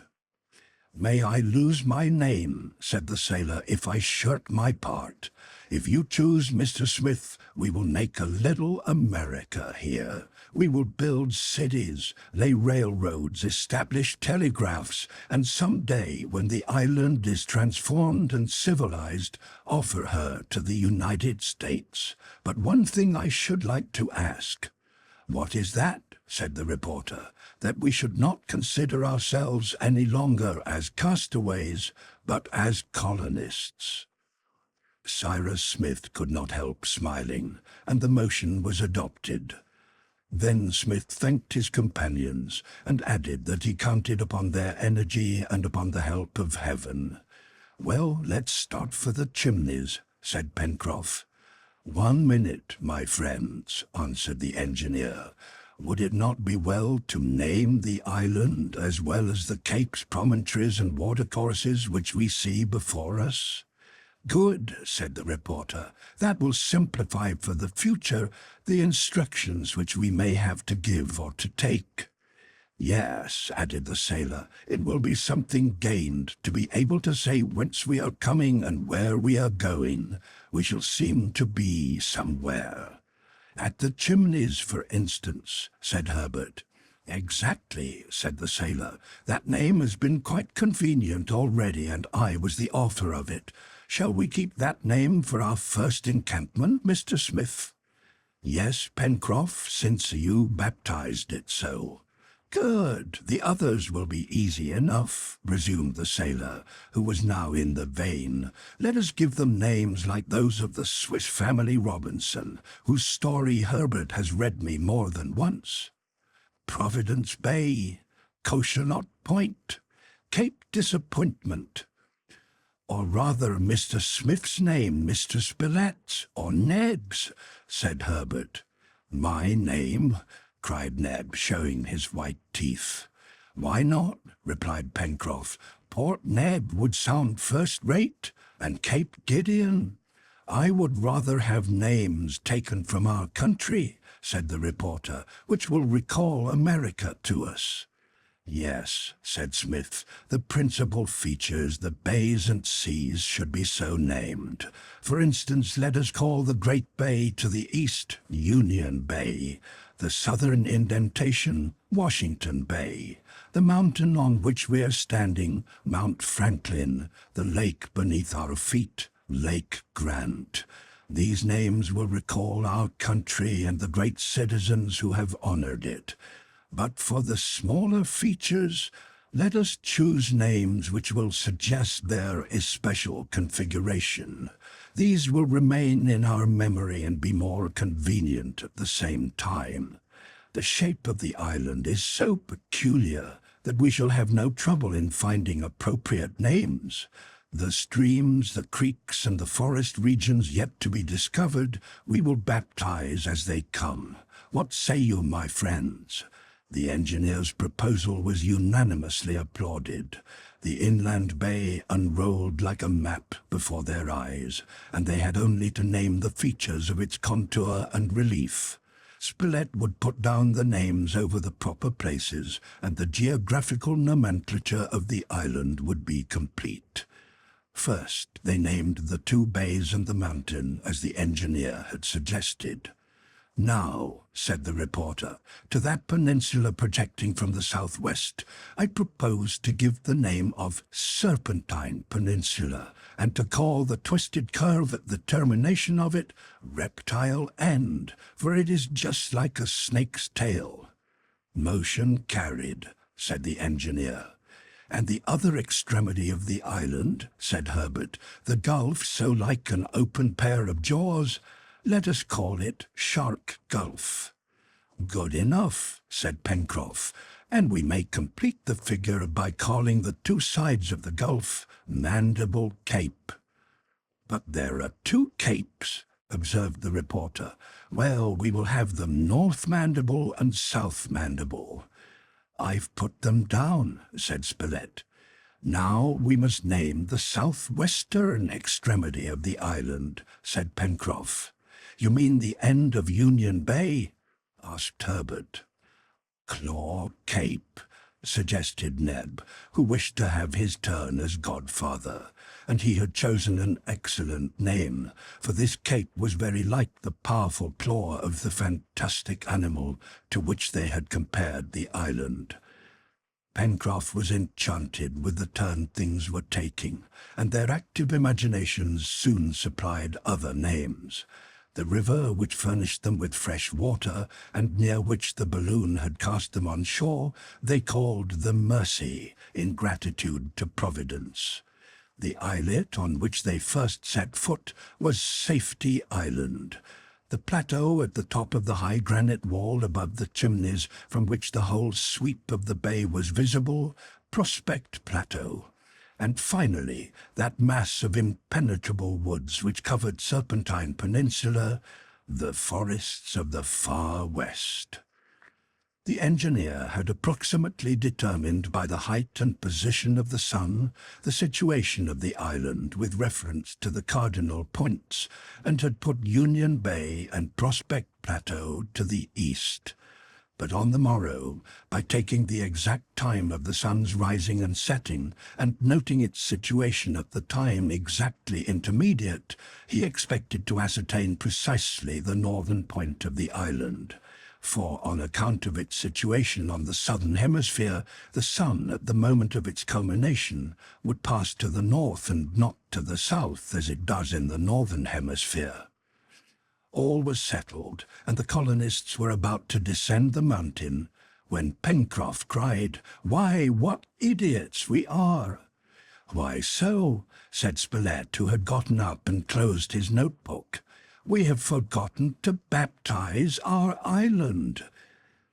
Harbert was about to propose to give it the name of the engineer, and his companions would have applauded the choice, when Cyrus Smith said quietly, "Let us give it the name of a great citizen, my friends, of the defender of American unity.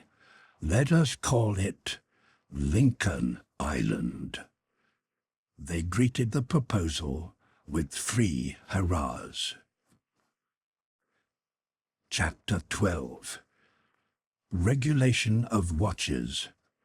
Pencroff is satisfied. A suspicious smoke. The course of Red Creek. The flora of the island. Its fauna. Mountain pheasants. A kangaroo chase. The agouti. Lake Grant. Return to the chimneys.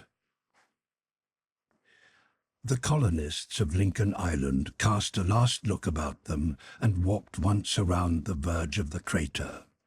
Half an hour afterwards, they were again upon the lower plateau at their encampment of the previous night. Pencroff thought it was breakfast time, and so came up the question of regulating the watches of Smith and Spilett. The reporter's chronometer was uninjured by the sea-water, as he had been cast high up on the sand beyond the reach of the waves, It was an admirable timepiece, a veritable pocket chronometer, and Spilett had wound it up regularly every day.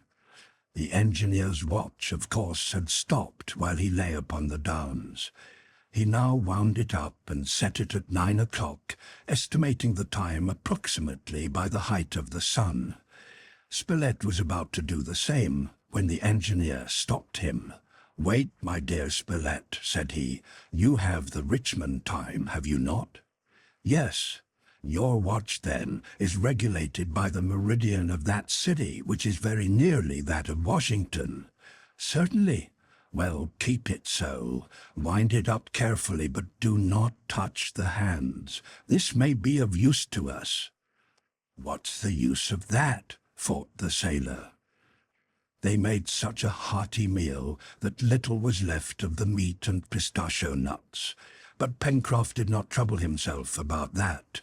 Top, who had not been forgotten in the feast, would certainly find some new game in the thicket.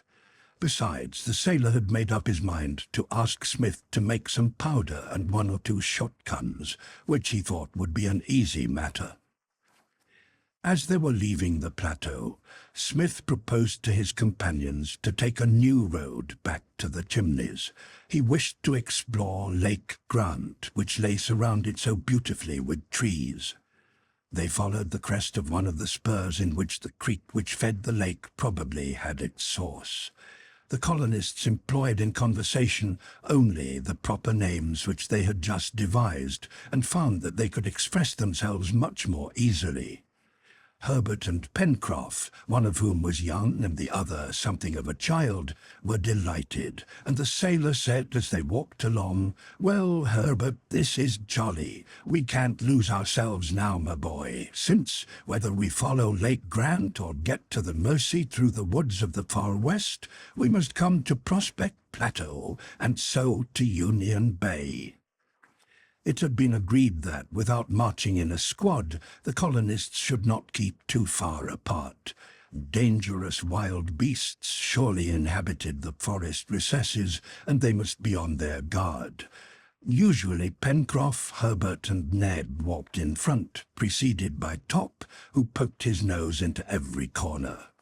The reporter and engineer walked together, the former ready to note down every incident, the latter seldom speaking, and turning aside only to pick up sometimes one thing, sometimes another, vegetable or mineral, which he put in his pocket without saying a word.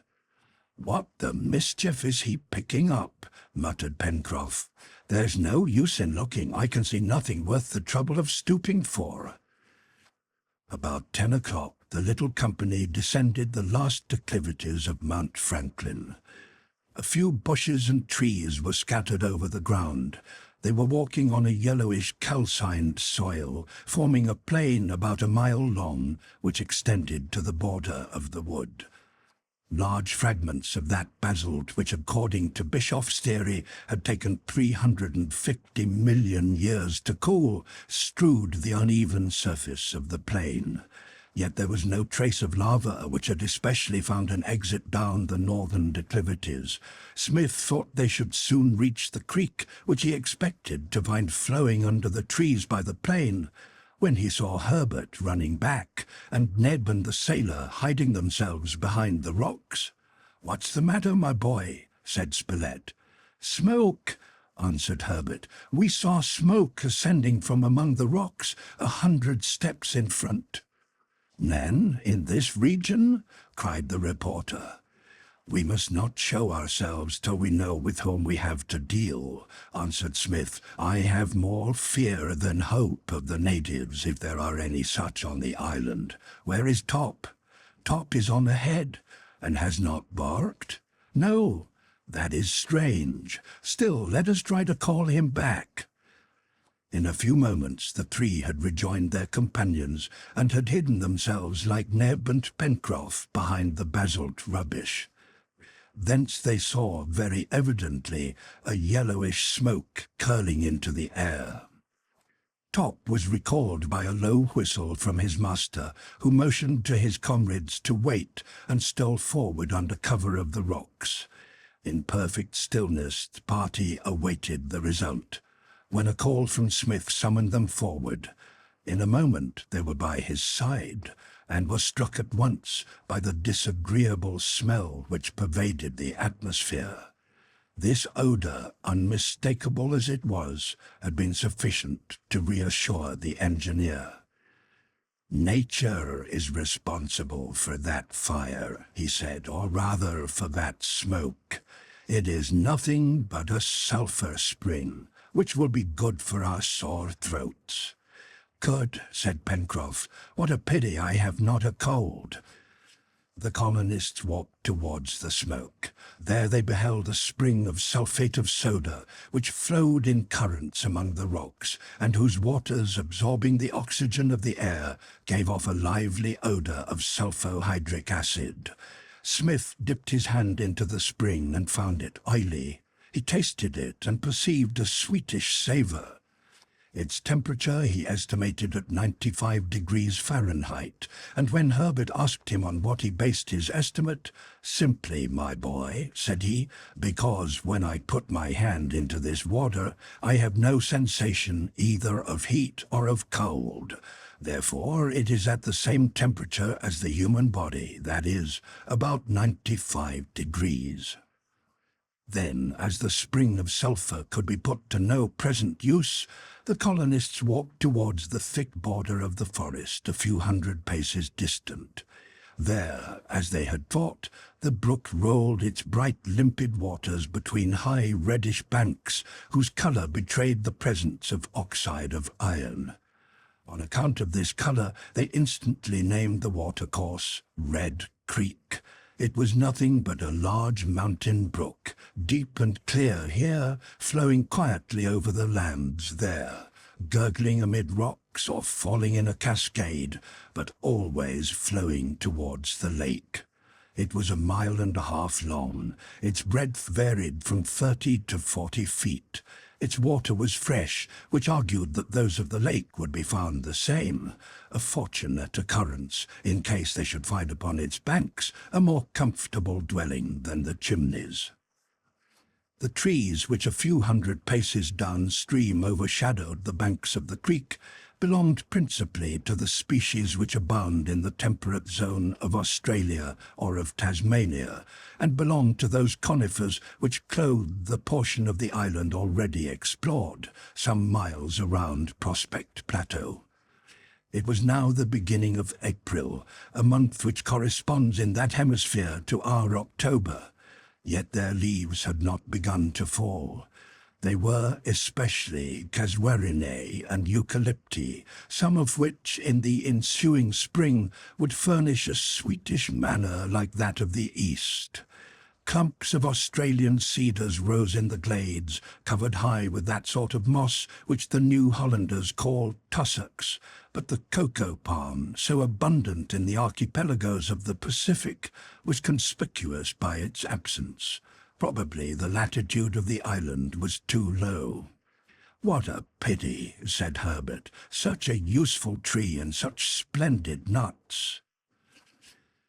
There were flocks of birds on the thin boughs of the eucalypti and the casuarinae, which gave fine play to their wings. Black, white, and grey cockatoos, parrots and paroquets of all colours, kingbirds, birds of paradise of brilliant green, with a crowd of red and blue lories, glowing with every prismatic colour, flew about with deafening clamours. All at once, a strange volley of discordant sounds seemed to come from the thicket. The colonists heard one after another the song of birds, the cries of four-footed beasts, and a sort of clucking sound strangely human. Neb and Harbert rushed towards the thicket, forgetting the most elementary rules of prudence. Happily, there was neither formidable wild beast nor savage native, but merely 6 of those mockingbirds which they recognized as mountain pheasants. A few skilfully aimed blows with a stick brought this parody to an end, and gave them excellent game for dinner that evening. Harbert also pointed out superb pigeons with bronze-coloured wings, some with a magnificent crest, others clad in green, like their congeners of Port Macquarie. But like the troops of crows and magpies which flew about, they were beyond reach. A load of small shot would have killed hosts of them, but the colonists had nothing but stones and sticks, very insufficient weapons. They proved even more inadequate when a troop of quadrupeds leapt away through the underbrush with tremendous bounds 30 feet long, so that they almost seemed to spring from tree to tree like squirrels. "Kangaroos!" cried Harbert. "Can you eat them?" said Pencroff. "They make a delicious stew," said the reporter. The words had hardly escaped his lips when the sailor, with Neb and Harbert at his heels, rushed after the kangaroos. Smith tried in vain to recall them, but equally in vain did they pursue the game, whose elastic leaps left them far behind. After 5 minutes' chase, they gave it up, out of breath.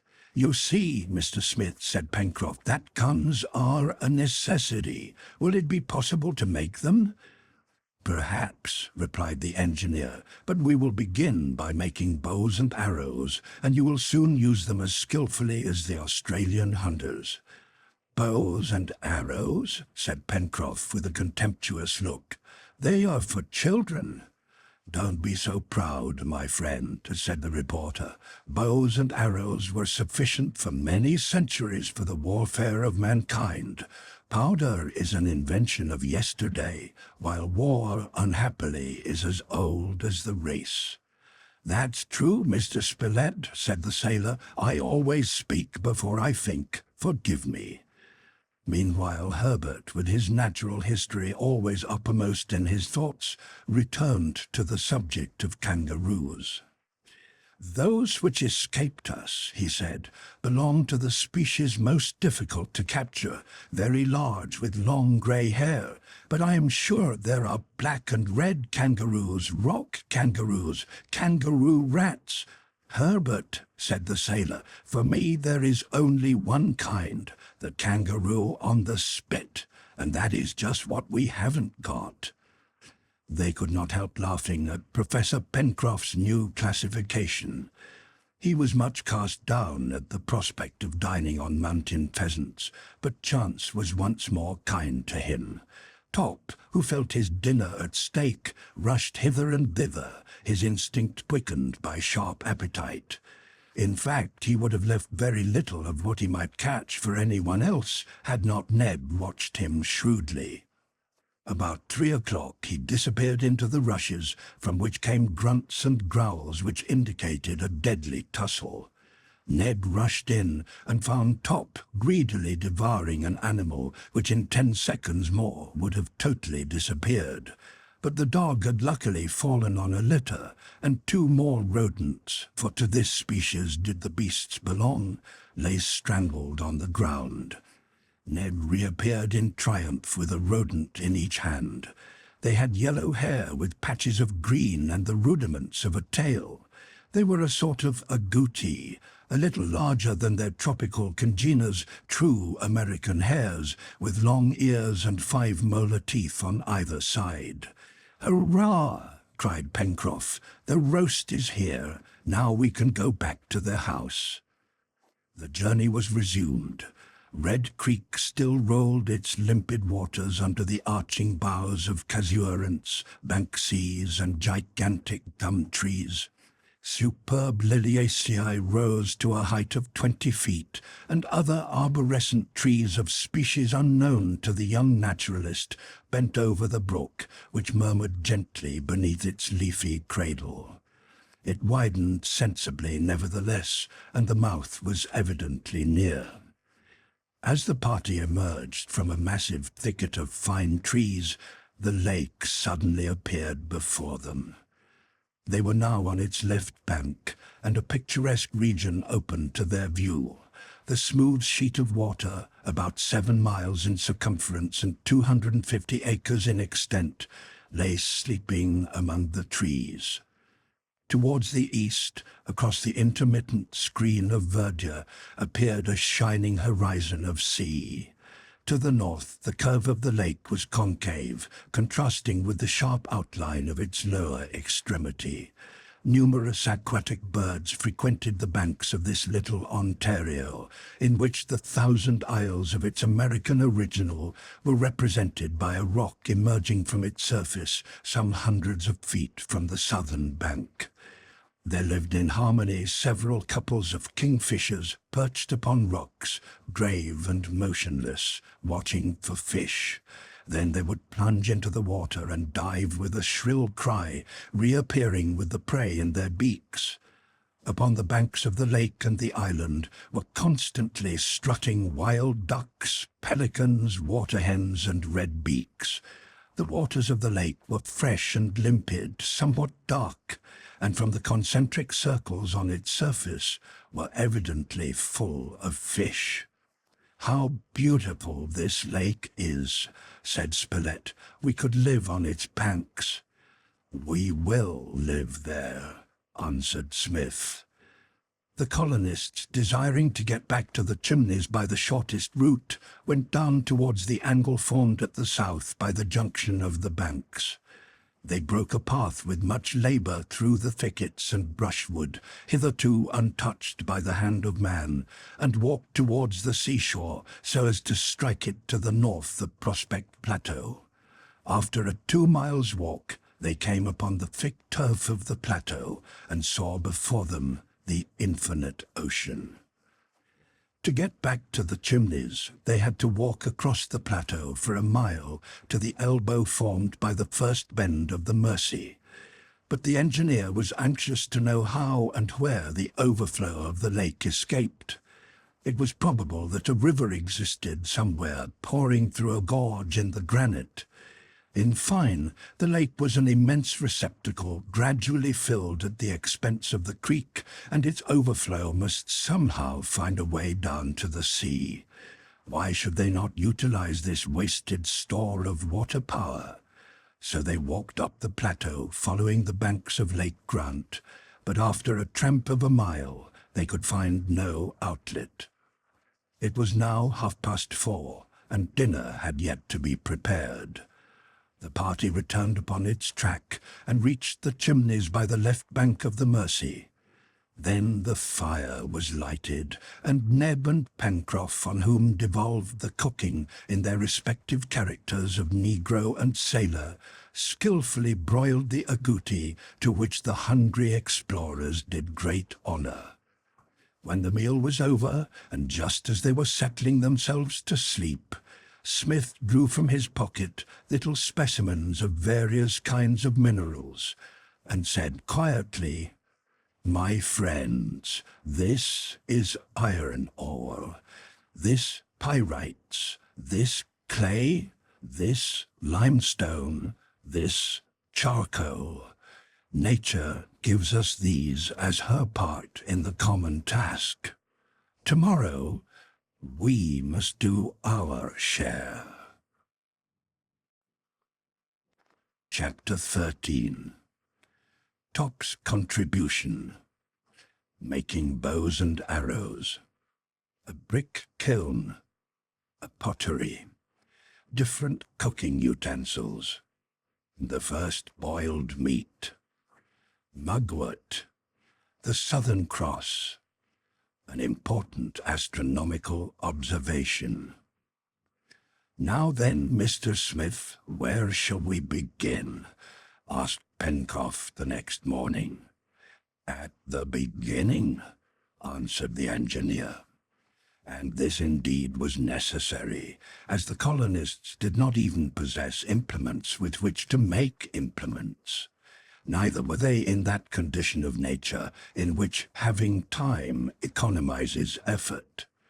The necessities of life must be provided for at once, and if profiting by experience they had nothing to invent, at least they had everything to make. Their iron and steel was in the ore, their pottery was in the clay, their linen and clothes were still to be provided. It must be remembered, however, that these colonists were men in the best sense of the word. The engineer Smith could not have been aided by comrades more intelligent or more devoted and zealous. He had questioned them, and knew their ability. The reporter, having learned everything so as to be able to speak of everything, would contribute largely from his knowledge and skill towards the settlement of the island. He would not shirk work, and a thorough sportsman, he would follow as a business what he had formerly indulged in as a pastime. Herbert, a manly lad, already well versed in natural science, would contribute his share to the common cause. Neb was devotion personified. Adroit, intelligent, indefatigable, robust, of iron constitution, knowing something of the work in a smithy, his assistance would be considerable. As to Pencroff, he had sailed every sea, had been a carpenter in the Brooklyn yards, an assistant tailor on board ship, and during high leaves of absence, a gardener, farmer, etc. In short, like every sailor, he was a jack of all trades. Indeed, it would have been hard to bring together 5 men more able to struggle against fate, and more certain to triumph in the end. At the beginning, Smith had said, and this beginning was the construction of an apparatus which would serve to transform the natural substances. Everyone knows what an important part heat plays in these transformations. Therefore, as wood and coal were already provided, it was only necessary to make an oven to utilize them. "What good is an oven?" asked Pencroff. "To make pottery that we want," replied Smith. "And how will we make an oven?" "With bricks. And how will we make the bricks?" "With the clay. Come, friends, we will set up our factory at the place of production so as to avoid carriage. Ned will bring the provisions, and we shall not lack fire to cook wood." "No," replied the reporter, "but suppose we lack food, since we have no hunting implements." "If we only had a knife," cried the sailor. "What then?" asked Smith. "Why, I would make a bow and arrows, and game would be plenty in the larder." "A knife, something that will cut," said the engineer, as if talking to himself. Suddenly his face brightened. "Come here atop," he called. The dog bounded to his master, and Smith, having taken off the collar which the animal had around his neck, broke it into halves, saying, "Here are 2 knives, Pencroff." For all response, the sailor gave a couple of cheers. Top's collar was made from a thin piece of tempered steel. All that was therefore necessary was to rub it to an edge upon a sandstone, and then to sharpen it upon one of finer grain. These kind of stones were readily procurable upon the beach, and in a couple of hours the implements of the colony consisted of 2 strong blades, which it was easy to fasten into solid handles. The overcoming of this first difficulty was greeted as a triumph, and it was indeed a fortunate event. On setting out, it was the intention of the engineer to return to the western bank of the lake, where he had noticed the clay, of which he had secured a specimen. Following the bank of the Mersey, they crossed Prospect Plateau, and after a walk of about 5 miles, they arrived at a glade some 200 paces distant from Lake Grant. On the way, Herbert had discovered a tree from which the South American Indians make bows. It was the crihimba of the palm family. From it they cut long, straight branches, which they peeled and shaped into bows. For cords, they took the fibers of the Hibiscus heterophyllus, Indian hemp, a malvaceous plant, the fibers of which are as strong as the tendons of an animal. Pencroff, having thus provided bows, only needed arrows. Those were easily made from straight, stiff branches free from knots, but it was not so easy to arm them with a substitute for iron. But Pencroff said that he had accomplished this much, and that chance would do the rest. The party had reached the place discovered the day before. The ground was composed of that clay which is used in making bricks and tiles, and was therefore just the thing for their purpose. The labor was not difficult. It was only necessary to scour the clay with sand, mold the bricks, and then bake them before a wood fire. Usually bricks are pressed in molds, but the engineer contented himself with making these by hand. All this day and the next was employed in this work. The clay soaked in water was kneaded by the hands and feet of the manipulators and then divided into blocks of equal size.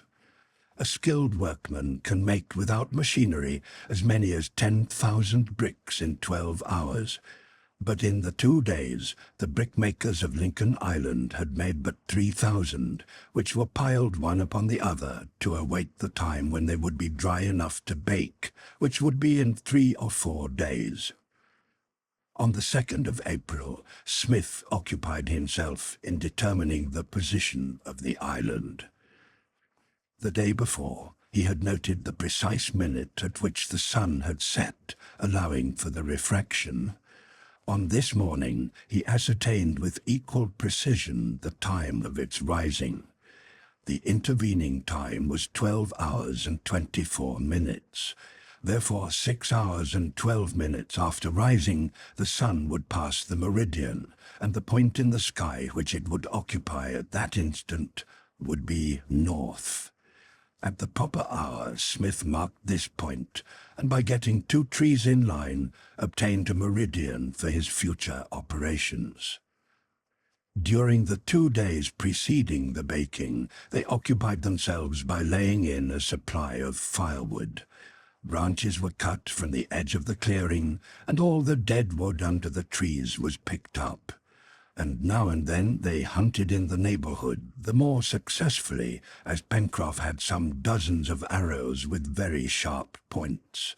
It was Top who had provided these points by bringing in a porcupine, poor game enough, but of an undeniable value thanks to the quills with which it bristled.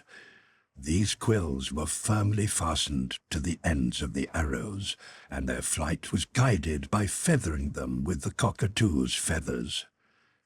The reporter and Harbert soon became expert marksmen, and all kinds of game, such as cabiais, pigeons, agoutis, heathcock, etc., abounded at the Chimneys. Most of these were killed in that part of the forest upon the left bank of the Mersey, which they had called Jacamar Wood, after the kingfisher which Pencroff and Harbert had pursued there during their first exploration. The meat was eaten fresh, but they preserved the hams of the cabiai by smoking them before a fire of green wood, having made them aromatic with odorous leaves. Thus they had nothing but roast after roast, and they would have been glad to have heard a pot singing upon the hearth. But first they must have the pot, and for this they must have the oven. During these excursions, the hunters noticed the recent tracks of large animals armed with strong claws, but they could not tell their species, and Smith cautioned them to be prudent, as doubtless there were dangerous beasts in the forest. He was right, for one day Spilett and Harbert saw an animal resembling a jaguar, but fortunately the beast did not attack them, as they could hardly have killed it without themselves being wounded. But Spilett promised, if he should ever obtain a proper weapon, such as one of the guns Pencroff begged for, that he would wage relentless war on all ferocious beasts, and rid the island of their presence. They did not do anything to the Chimneys, as the engineer hoped to discover, or to build, if need be, a more convenient habitation, but contented themselves by spreading fresh quantities of moss and dry leaves upon the sand in the corridors, and upon these primitive beds the tired workmen slept soundly. They also reckoned the days already passed on Lincoln Island, and began keeping a calendar. On the 5th of April, which was a Wednesday, They had been 12 days upon the island. On the morning of the 6th, the engineer with his companions met at the place where the bricks were to be baked. Of course, the operation was to be conducted in the open air and not in an oven, or rather the pile of bricks would in itself form a bake oven. Carefully prepared faggots were laid upon the ground, surrounding the tiers of dry bricks, which formed a great tube in which air holes had been left. The work occupied the whole day, and it was not until evening that they lit the fire, which all night long they kept supplied with fuel. The work lasted 48 hours, and succeeded perfectly. Then, as it was necessary to let the smoking mass cool, Neb and Pencroff, directed by Mr. Smith, brought on a hurdle made of branches numerous loads of limestone which they found scattered in abundance to the north of the lake. These stones, decomposed by heat, furnished a thick quicklime, which increased in bulk by slacking, and was fully as pure as if it had been produced by the calcination of chalk or marble. Mixed with sand in order to diminish its shrinkage while drying, this lime made an excellent mortar. By the 9th of April, the engineer had at his disposal a quantity of lime, all prepared, and some thousands of bricks. They therefore began at once the construction of an oven in which to bake their pottery. This was accomplished without much difficulty, and 5 days later the oven was supplied with coal from the open vein which the engineer had discovered near the mouth of Red Creek, and the first smoke escaped from a chimney 20 feet high. The glade was transformed into a manufactory, and Pencroff was ready to believe that all the products of modern industry would be produced from this oven. Meantime, the colonists made a mixture of the clay with lime and quartz, forming pipe clay, from which they moulded pots and mugs, plates and jars, tubs to hold water, and cooking vessels. Their form was rude and defective, but after they had been baked at a high temperature, the kitchen of the Chimneys found itself provided with utensils as precious as if they were composed of the finest kaolin. We must add that Pencroff, desirous of knowing whether this material deserved its name of pipe clay, made some large pipes, which he would have found perfect but for the want of tobacco, and indeed this was a great privation to the sailor.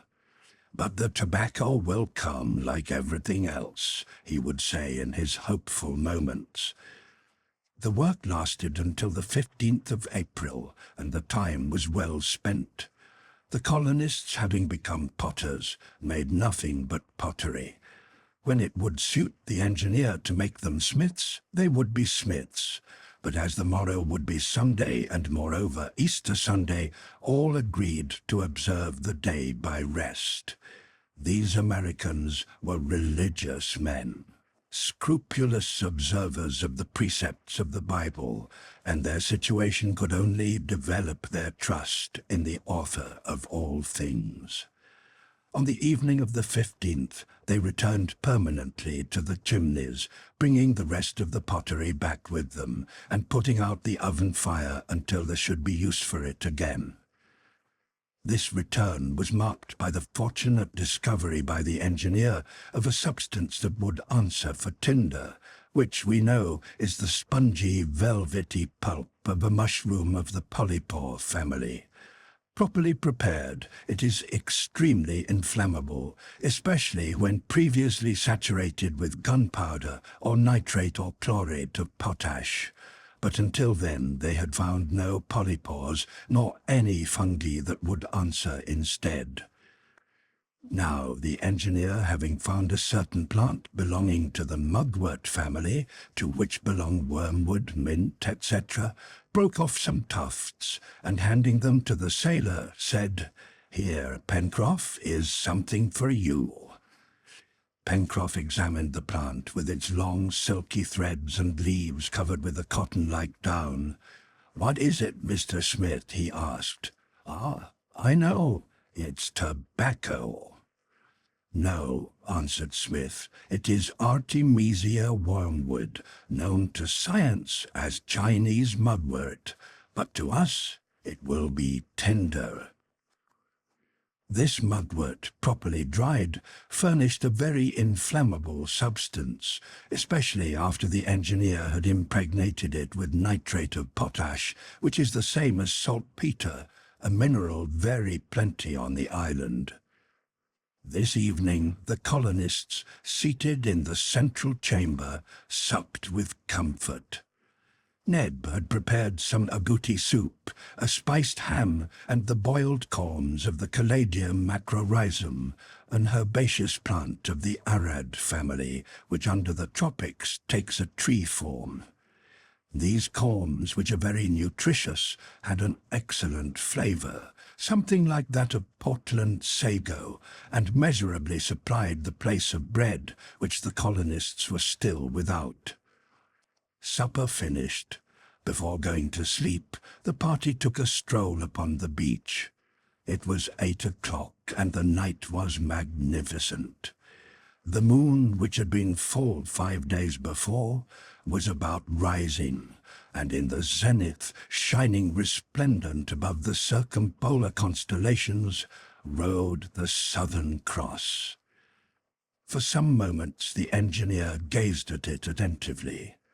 At its summit and base were 2 stars of the first magnitude, and on the left arm and the right, stars respectively of the second magnitude and the third. Then, after some reflection, he said, "Herbert, is not today the 15th of April?" "Yes, sir," answered the lad. "Then, if I am not mistaken, tomorrow will be one of the 4 days in the year when the mean and real time are the same. That is to say, my boy, that tomorrow, within some seconds of noon by the clocks, the sun will pass the meridian. If therefore the weather is clear, I think I will be able to obtain the longitude of the island within a few degrees." "Without a sextant or instruments?" asked Spilett. "Yes," replied the engineer, "and since it is so clear, I will try tonight to find our latitude by calculating the height of the cross, that is, of the southern pole, above the horizon. You see, my friends, before settling down, it will not do to be content with determining this land to be an island. We must find out its locality. Indeed, instead of building a house, it will be better to build a ship if we are within 100 miles of an inhabited land. That is why I am now going to try to get the latitude of the place, and tomorrow noon to calculate the longitude."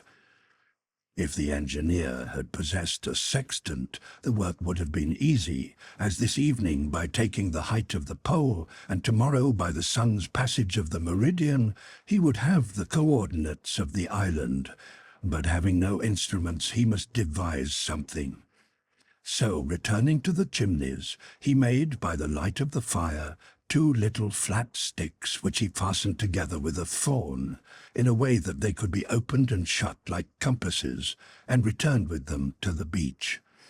But as the sea horizon was hidden from this point by Claw Cape, the engineer determined to make his observation from Prospect Plateau, leaving until the next day the computation of the height of the latter, which could easily be done by elementary geometry. The colonists therefore went to the edge of the plateau which faced the southeast, overlooking the fantastic rocks bordering the shore. The place rose some 50 feet above the right bank of the Mersey, which descended by a double slope to the end of Claw Cape and to the southern boundary of the island. Nothing obstructed the vision, which extended over half the horizon from the cape to Reptile Promontory. To the south, this horizon, lit by the first rays of the moon, was sharply defined against the sky. The cross was at this time reversed, the star Alpha being nearest the pole. This constellation is not situated as near to the southern as the polar star is to the northern pole. Alpha is about 27 degrees from it, but Smith knew this and could calculate accordingly. He took care also to observe it at the instant when it passed the meridian under the pole, thus simplifying the operation. The engineer opened the arms of his compass so that one pointed to the horizon and the other to the star, and thus obtained the angle of distance which separated them. And in order to fix this distance immovably, he fastened these arms respectively by means of thorns to a cross piece of wood. This done, it was only necessary to calculate the angle obtained, bringing the observation to the level of the sea so as to allow for the depression of the horizon caused by the height of the plateau. The measurement of this angle would thus give the height of Alpha, or the pole, above the horizon. Or, since the latitude of a point on the globe is always equal to the height of the pole above the horizon at that point, the latitude of the island. This calculation was postponed until the next day, and by 10 o'clock everybody slept profoundly. Chapter 14. The Measure of the Granite Wall. An application of the theorem of similar triangles. The latitude of the island. An excursion to the north. An oyster bed. Plans for the future. The sun's passage of the meridian. The coordinates of Lincoln Island. At daybreak the next day, Easter Sunday, the colonists left the chimneys and went to wash their linen and clean their clothing.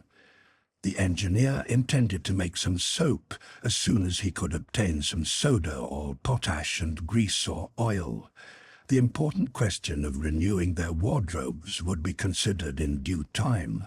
At present they were strong and able to stand hard wear for at least 6 months longer, but everything depended on the situation of the island as regarded inhabited countries, and that would be determined this day, providing the weather permitted.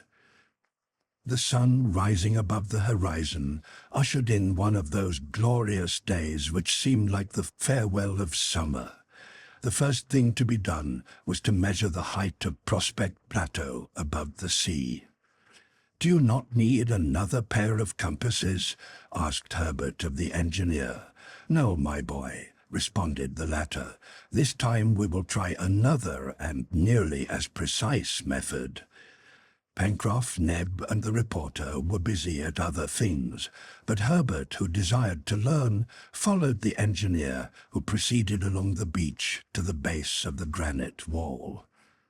Smith was provided with a pole 12 feet long, carefully measured off from his own height, which he knew to a hair. Harbert carried a plumb line made from a flexible fibre tied to a stone. Having reached the point 20 feet from the shore and 500 feet from the perpendicular granite wall, Smith sunk the pole 2 feet in the sand, and steadying it carefully, proceeded to make it plumb with the horizon. Then, moving back to a spot where, stretched upon the sand, he could sight over the top of the pole to the edge of the cliff, bringing the 2 points in line, he carefully marked this place with a stone. Then, addressing Harbert, "Do you know the first principles of geometry?" said he. "Slightly, sir," answered Harbert, not wishing to seem forward. "Then you remember the relation of similar triangles?" "Yes, sir," answered Harbert. "Their like sides are proportional." "Right, my boy, and I have just constructed 2 similar right-angled triangles. The smaller has for its sides the perpendicular pole and the distances from its base and top to the stake. The second has the wall which we are about to measure, and the distances from its base and summit to the stake, which are only the prolongation of the base and hypotenuse of the first triangle." "I understand," cried Harbert, "as the distance from the stake to the pole is proportional to the distance from the stake to the base of the wall, So the height of the wall is proportional to the height of the rod. Exactly, replied the engineer. And after measuring the first two distances, as we know the height of the pole, we have only to calculate the proportion in order to find the height of the wall. The measurements were made with the pole and resulted in determining the distances from the stake to the foot of the pole and the base of the wall to be 15 and 500 feet respectively. The engineer and Harbert then returned to the chimneys, where the former, using a flat stone and a bit of shell to figure with, determined the height of the wall to be 333.33 feet. Then, taking the compasses and carefully measuring the angle which he had obtained the night before upon a circle which he had divided into 360 parts, the engineer found that this angle, allowing for the differences already explained, was 53 degrees, which, subtracted from 90 degrees, the distance of the pole from the equator, gave 37 degrees as the latitude of Lincoln Island. And making an allowance of 5 degrees for the imperfections of the observations, Smith concluded it to be situated between the 35th and the 40th parallel of south latitude. But in order to establish the coordinates of the island, the longitude also must be taken, and this the engineer determined to do when the sun passed the meridian at noon. They therefore resolved to spend the morning in a walk, or rather an exploration of that part of the island situated to the north of Shark Gulf and the lake, and if they should have time, to push on as far as the western side of South Mandible Cape. They would dine on the Downs and not return until evening. At 8:30, the little party set out, following the edge of the channel. Opposite, upon Safety Islet, a number of birds of the Sphemiscus family strutted gravely about. There were divers easily recognizable by their disagreeable cry, which resembled the braying of an ass. Pencroff, regarding them with gastronomic intent, was pleased to learn that their flesh, though dark-colored, was good to eat. They could also see amphibious animals, which probably were seals, crawling over the sand. It was not possible to think of these as food, as their oily flesh is detestable. Nevertheless, Smith observed them carefully, and without disclosing his plans to the others, he announced that they would very soon make a visit to the island. The shore followed by the colonists was strewn with mollusks, which would have delighted a malacologist, but what was more important, Neb discovered, about 4 miles from the Chimneys among the rocks, a bed of oysters left bare by the tide. "Neb hasn't lost his day," said Pencroff, who saw that the bed extended some distance. "It is indeed a happy discovery," remarked the reporter, "and when we remember that each oyster produces 50 or 60,000 eggs a year, the supply is evidently inexhaustible." "But I don't think the oyster is very nourishing," said Harbert. "No," answered Smith. "Oysters contain very little azote, and it would be necessary for a man living on them alone to eat at least 15 or 16 dozen every day." "Well," said Pencroff, "we could swallow dozens and dozens of these and not exhaust the bed. Shall we have some for breakfast?" And without waiting for an answer, which he well knew would be affirmative, the sailor and Neb detached a quantity of these mollusks from the rocks and placed them with the other provisions for breakfast in a basket which Neb had made from the hibiscus fibres. Then they continued along the shore between the Downs and the sea. From time to time Smith looked at his watch so as to be ready for the noon observation.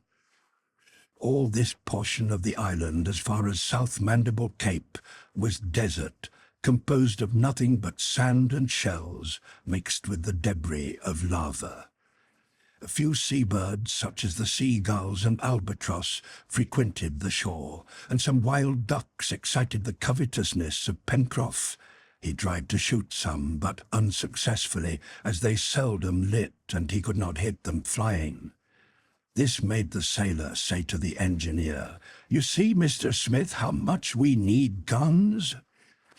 "Doubtless, Pencroff," answered the reporter, "but it rests with you. You find iron for the barrels, steel for the locks, saltpeter, charcoal, and sulphur for the powder, mercury and nitric acid for the fulminate, and last of all, lead for the balls, and Mr. Smith will make us guns of the best quality." "Oh, we could probably find all these substances on the island," said the engineer, "but it requires fine tools to make such a delicate instrument as a firearm. However, we will see after a while." Why did we throw the arms and everything else, even our penknives, out of the balloon?" cried Pencroff. "If we hadn't, the balloon would have thrown us into the sea," answered Harbert. "So it would, my boy," answered the sailor. And then another idea occurring to him, "I wonder what Mr. Forster and his friend thought," he said, "the next day when they found the balloon had escaped." "I don't care what they thought," said the reporter. "It was my plan," cried Pencroff with a satisfied air. "And a good plan it was, Pencroff," interrupted the reporter, laughing, "to drop us here." "I had rather be here than in the hands of the Southerners," exclaimed the sailor, "especially since Mr. Smith has been kind enough to rejoin us." "And I too," cried the reporter. "After all, what do we lack here? Nothing." "That means everything," answered the sailor, laughing and shrugging his shoulders. "But some day we will get away from this place."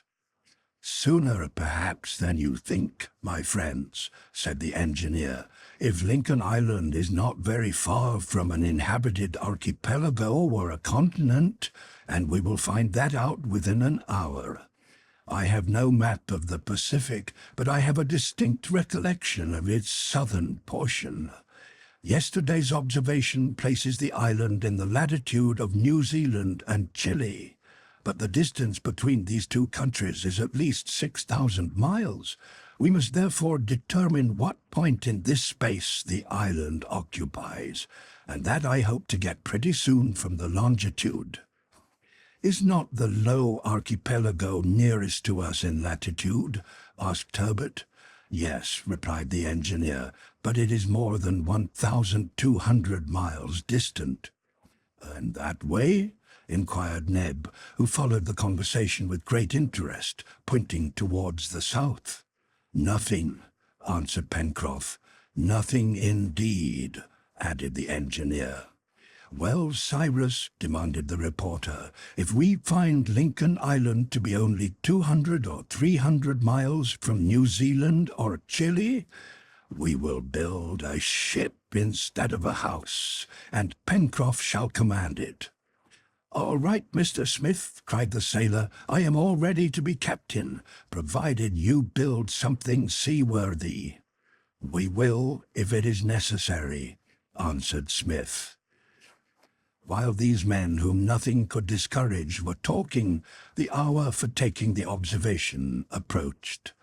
Harbert could not imagine how Mr. Smith would be able to ascertain the time of the sun's passage of the meridian of the island without a single instrument. It was 11 o'clock, and the party, halting about 6 miles from the Chimneys, not far from the place where they had found the engineer after his inexplicable escape, set about preparing breakfast. Harbert found fresh water in a neighbouring brook, and brought some back in a vessel which Ned had with him. Meantime, the engineer made ready for his astronomical observation. He chose a smooth, dry place upon the sand which the sea had left perfectly level. It was no more necessary, however, for it to be horizontal than for the rod which he stuck in the sand to be perpendicular. Indeed, the engineer inclined the rod towards the south or away from the sun, as it must not be forgotten that the colonists of Lincoln Island, being in the southern hemisphere, saw the orb of day describe his diurnal arc above the northern horizon. Then Harbert understood how, by means of the shadow of the rod on the sand, the engineer would be able to ascertain the culmination of the sun, that is to say, its passage of the meridian of the island, or in other words, the time of the place. For the moment that the shadow obtained its minimum length, it would be noon, and all they had to do was to watch carefully the end of the shadow. By inclining the rod from the sun, Smith had made the shadow longer, and therefore its changes could be the more readily noted. When he thought it was time, the engineer knelt down upon the sand and began marking the decrease in the length of the shadow by means of little wooden pegs. His companions, bending over him, watched the operation with the utmost interest. The reporter, chronometer in hand, stood ready to mark the minute when the shadow would be shortest. Now, as this 16th of April was a day when the true and mean time are the same, Spilett's watch would give the true time of Washington and greatly simplify the calculation. Meantime, the shadow diminished little by little, and as soon as Smith perceived it begin to lengthen, he exclaimed, "Now!" 1 minute past 5, answered the reporter. Nothing then remained but the easy work of summing up the result. There was, as we have seen, 5 hours difference between the meridian of Washington and that of the island. Now the sun passes around the earth at the rate of 15 degrees an hour. 15 multiplied by 5 gives 75, and as Washington is in 77 degrees 3·11 from the meridian of Greenwich, it follows that the island was in the neighborhood of longitude 152 west.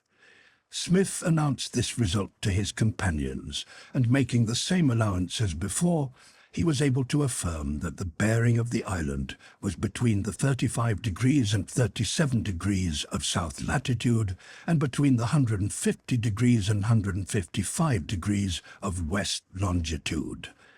The difference in this calculation, attributable to errors in observation, was placed, as we have seen, at 5 degrees or 300 miles in each direction. But this error did not influence the conclusion that Lincoln Island was so far from any continent or archipelago that they could not attempt to accomplish the distance in a small boat. In fact, according to the engineer, they were at least 1,200 miles from Tahiti, and from the Low Archipelago, fully 1,800 miles from New Zealand, and more than 4,500 miles from the coast of America. And when Cyrus Smith searched his memory, he could not remember any island in the Pacific occupying the position of Lincoln Island. Chapter 15. Winter sets in. The metallurgic question. The exploration of Safety Island. A seal hunt. Capture of an echidna. The AI. The Catalonian method. Making iron and steel. The first words of the sailor on the morning of the 17th of April were, "Well, what are we going to do today?" "Whatever Mr. Smith chooses," answered the reporter. The companions of the engineer, having been brickmakers and potters, were about to become metal workers. The previous day, after lunch, the party had explored as far as the extremity of Mandible Cape, some 7 miles from the Chimneys. The extensive downs here came to an end, and the soil appeared volcanic. There were no longer high walls as at Prospect Plateau, but the narrow gulf between the two capes was inframed by a fantastic border of the mineral matter discharged from the volcano. Having reached this point, the colonists retraced their steps to the chimneys, but they could not sleep until the question whether they should look forwards to leaving Lincoln Island had been definitely settled. The 1,200 miles to the Low Archipelago was a long distance, and now, at the beginning of the stormy season, a small boat would certainly not be able to accomplish it. The building of a boat, even when the proper tools are provided, is a difficult task, and as the colonists had none of these, the first thing to do was to make hammers, hatchets, adzes, saws, augers, planes, etc., which would take some time. It was therefore decided to winter on Lincoln Island, and to search for a more comfortable dwelling than the chimneys in which to live during the inclement weather. The first thing was to utilize the iron ore which the engineer had discovered by transforming it into iron and steel. Iron ore is usually found in combination with oxygen or sulfur, and it was so in this instance, as of the two specimens brought back by Cyrus Smith, one was magnetic iron and the other pyrite or sulphuret of iron. Of these, it was the first kind, the magnetic ore or oxide of iron, which must be reduced by coal, that is to say, freed from the oxygen, in order to obtain the pure metal.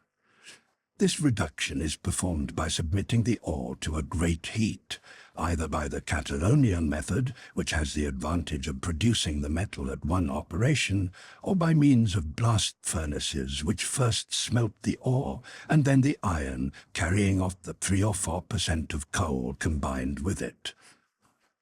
The engineer wanted to obtain iron in the shortest way possible. The ore he had found was in itself very pure and rich.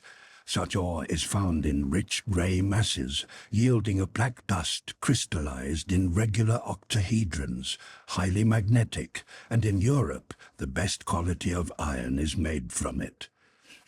Not far from this vein was the coal field previously explored by the colonists, so that every facility existed for the treatment of the ore. "Then, sir, are we going to work the iron?" questioned Pencroff. "Yes, my friend," answered the engineer, "but first we will do something I think you will enjoy, having a seal hunt on the island." "A seal hunt?" cried the sailor, addressing Spilett. "Do we need seals to make iron?" "It seems so, since Cyrus has said it," replied the reporter. But as the engineer had already left the chimneys, Pencroff prepared for the chase without gaining an explanation. Soon the whole party were gathered upon the beach at a point where the channel could be forded at low water without wading deeper than the knees. This was Smith's first visit to the islet upon which his companions had been thrown by the balloon. On their landing, hundreds of penguins looked fearlessly at them, and the colonists, armed with clubs, could have killed numbers of these birds, but it would have been useless slaughter, and it would not do to frighten the seals which were lying on the sand some cable lengths away.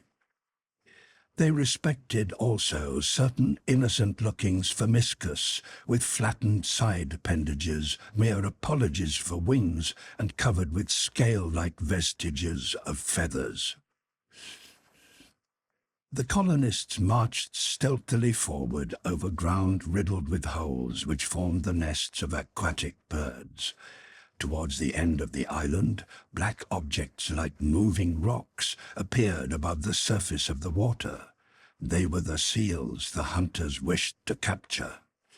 It was necessary to allow them to land, as owing to their shape, these animals, although capital swimmers and difficult to seize in the sea, can move but slowly on the shore. Pencroff, who knew their habits, counselled waiting until the seals were sunning themselves asleep on the sand. Then the party could manage so as to cut off their retreat and dispatch them with a blow on the muzzle. The hunters therefore hid themselves behind the rocks and waited quietly. In about an hour, half a dozen seals crawled onto the sand, and Pencroff and Harbert went off round the point of the island so as to cut off their retreat, while the three others, hidden by the rocks, crept forward to the place of encounter. Suddenly the tall form of the sailor was seen. He gave a shout, and the engineer and his companions hurriedly threw themselves between the seals and the sea. They succeeded in beating two of the animals to death, but the others escaped. "Here are your seals, Mr. Smith," cried the sailor, coming forward. "And now we will make bellows," replied the engineer. "Bellows?" exclaimed the sailor. "These seals are in luck." It was, in effect, a huge pair of bellows, necessary in the reduction of the ore which the engineer expected to make from the skins of the seals. They were medium-sized, about 6 feet long, and had heads resembling those of dogs. As it was useless to burden themselves with the whole carcass, Neb and Pencroff resolved to skin them on the spot, while Smith and the reporter made the exploration of the island.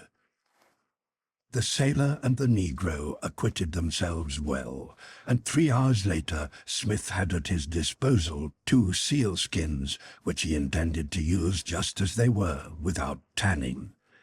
The colonists, waiting until low water, recrossed the channel and returned to the Chimneys. It was no easy matter to stretch the skins upon the wooden frames and to sew them so as to make them sufficiently airtight. Smith had nothing but the 2 knives to work with, yet he was so ingenious and his companions aided him so intelligently that 3 days later the number of implements of the little colony was increased by a bellows intended to inject air into the midst of the ore during its treatment by heat, a requisite to the success of the operation. It was on the morning of the 20th of April that what the reporter called in his notes the Iron Age began. The engineer had decided to work near the deposits of coal and iron, which were situated at the base of the northeasterly spurs of Mount Franklin, 6 miles from the Chimneys. And as it would not be possible to go back and forth each day, it was decided to camp upon the ground in a temporary hut so that they could attend to the important work night and day. This settled, they left in the morning, Neb and Pencroff carrying the bellows and a stock of provisions, which latter they would add to on the way. The road led through the thickest part of Jacamar Wood in a northwesterly direction. It was as well to break a path which would henceforth be the most direct route between Prospect Plateau and Mount Franklin. The trees belonging to the species already recognized were magnificent, and Herbert discovered another, the dragon tree, which Pencroff designated as an overgrown onion, which, notwithstanding its height, belongs to the same family of liliaceous plants as the onion, the civet, the shallot, or the asparagus. These dragon trees have ligneous roots, which cooked are excellent, and which fermented yield a very agreeable liquor. They therefore gathered some. It took the entire day to traverse the wood, but the party were thus able to observe its fauna and flora. Top, specially charged to look after the fauna, ran about in the grass and bushes, flushing all kinds of game. Harbert and Spilett shot 2 kangaroos and an animal which was like a hedgehog in that it rolled itself into a ball and erected its quills, and like an anteater in that it was provided with claws for digging, a long and thin snout terminating in a beak, and an extensile tongue furnished with little points which enabled it to hold insects. "And what does it look like boiling in the pot?" asked Pencroff naturally. "Like an excellent piece of beef," answered Herbert. "We don't want to know any more than that," said the sailor. During the march they saw some wild boars, but they did not attempt to attack the little troop, and it seemed that they were not going to have any encounter with savage beasts, when the reporter saw, in a dense thicket among the lower branches of a tree, an animal which he took to be a bear, and which he began tranquilly to sketch. Fortunately for Spilett, the animal in question did not belong to that redoubtable family of plantigrades. It was an eye, better known as a sloth, which has a body like that of a large dog, a rough and dirty-colored skin, the feet armed with strong claws which enable it to grasp the branches of trees and feed upon the leaves. Having identified the animal without disturbing it, Spilett struck out bear and wrote "I" under his drawing, and the route was resumed. At 5 o'clock, Smith called a halt. They were past the forest and at the beginning of the massive spurs which buttressed Mount Franklin towards the east. A few hundred paces distant was Red Creek, so drinking water was not wanting. The camp was made. In less than an hour, a hut, constructed from the branches of the tropical bindweed and stopped with loam, was erected under the trees on the edge of the forest. They deferred the geological work until the next day. Supper was prepared, a good fire blazed before the hut, the spit turned, and at 8 o'clock, while one of the party kept the fire going in case some dangerous beast should prowl around, the others slept soundly. The next morning, Smith, accompanied by Harbert, went to look for the place where they had found the specimen of ore. They found the deposit on the surface near the sources of the creek, close to the base of one of the northeast buttresses. This mineral, very rich in iron, enclosed in its fusible veinstone, was perfectly suited to the method of reduction which the engineer intended to employ, which was the simplified Catalonian process practiced in Corsica. This method properly required the construction of ovens and crucibles in which the ore and the coal, placed in alternate layers, were transformed and reduced.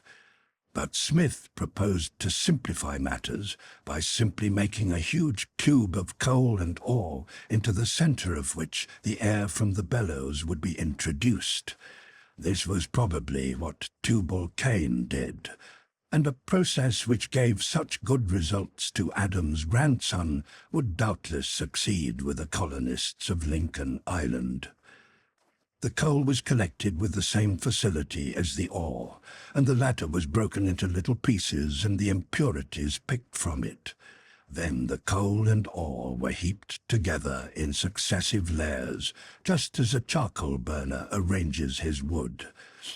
Thus arranged, under the influence of the air from the bellows, the coal would change into carbonic acid, then into oxide of carbon, which would release the oxygen from the oxide of iron.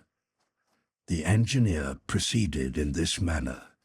The sealskin bellows, furnished with a pipe of refractory earth, an earth difficult of fusion, which had previously been prepared at the pottery, was set up close to the heap of ore, and, moved by a mechanism consisting of a frame, fiber cords, and balance weight, it injected into the mass a supply of air, which, by raising the temperature, assisted the chemical transformation which would give the pure metal.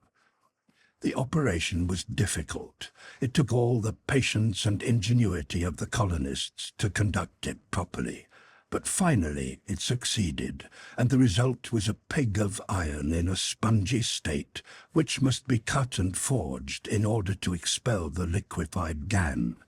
It was evident that these self-constituted smiths wanted a hammer, but they were no worse off than the first metallurgist, and they did as he must have done. The first peg, fastened to a wooden handle, served as a hammer with which to forge the second upon an anvil of granite, and they thus obtained a coarse metal, but one which could be utilized.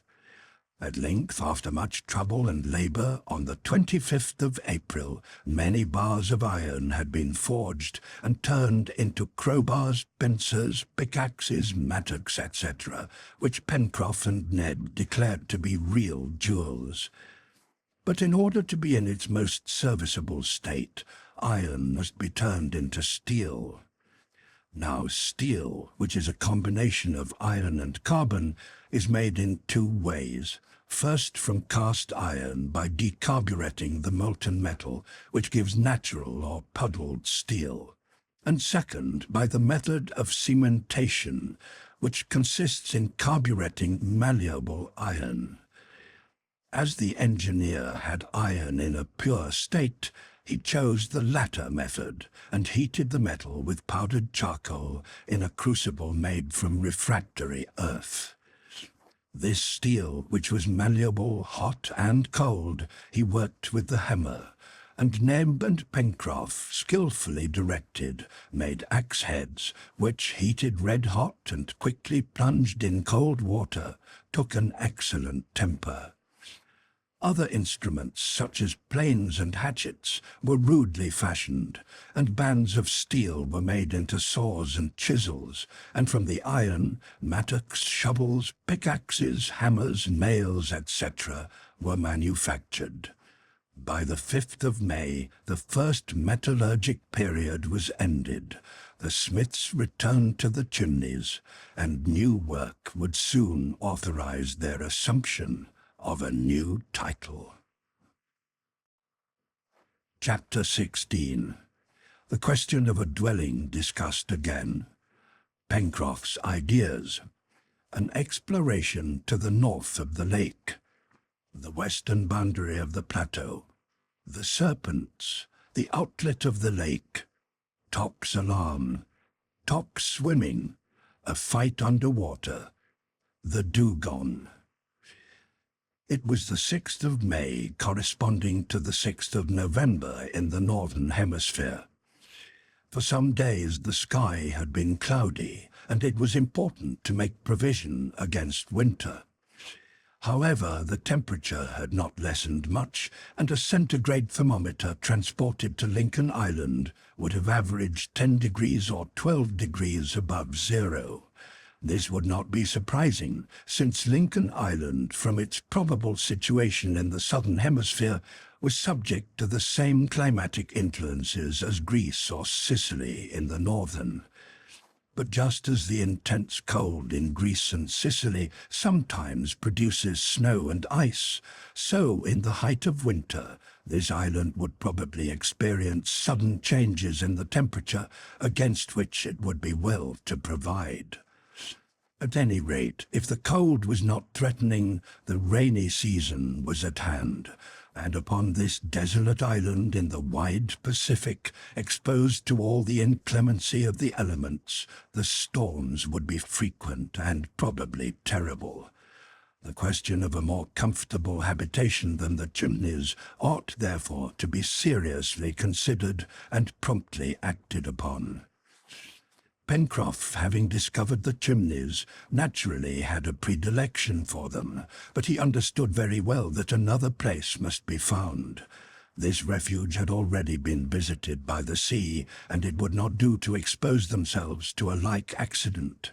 Moreover, added Smith, who was discussing these things with his companions, there are some precautions to take. Why, the island is not inhabited, said the reporter. Probably not, answered the engineer, although we have not yet explored the whole of it. But if there are no human beings, I believe dangerous beasts are numerous, so it will be better to provide a shelter against a possible attack than for one of us to be tending the fire every night. And then, my friends, we must foresee everything. We are here in a part of the Pacific often frequented by Malay pirates. What, at this distance from land? Exclaimed Harbert. Yes, my boy, these pirates are hardy sailors as well as formidable villains, and we must provide for them accordingly.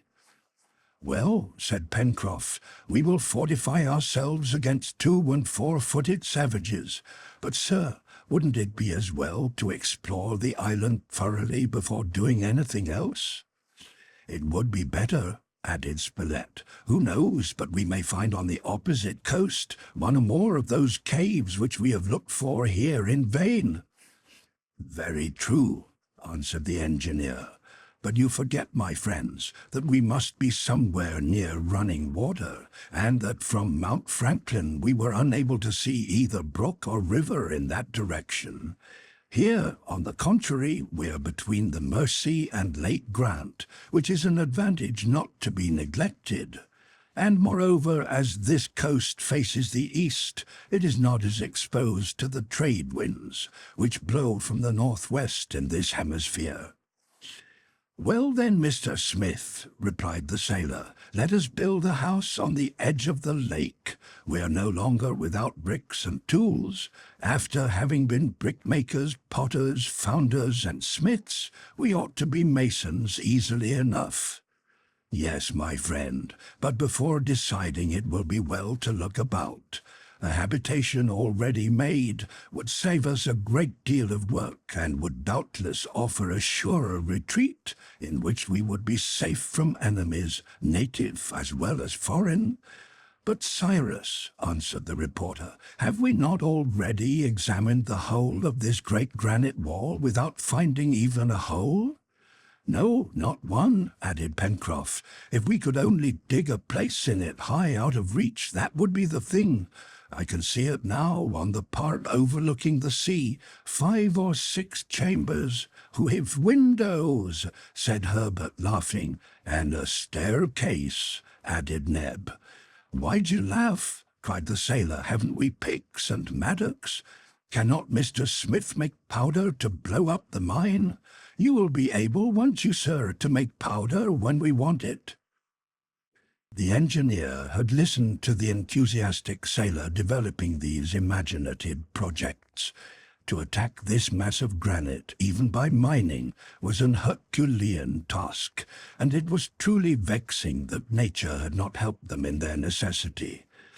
But he answered Pencroff by simply proposing to examine the wall more attentively from the mouth of the river to the angle which ended it to the north.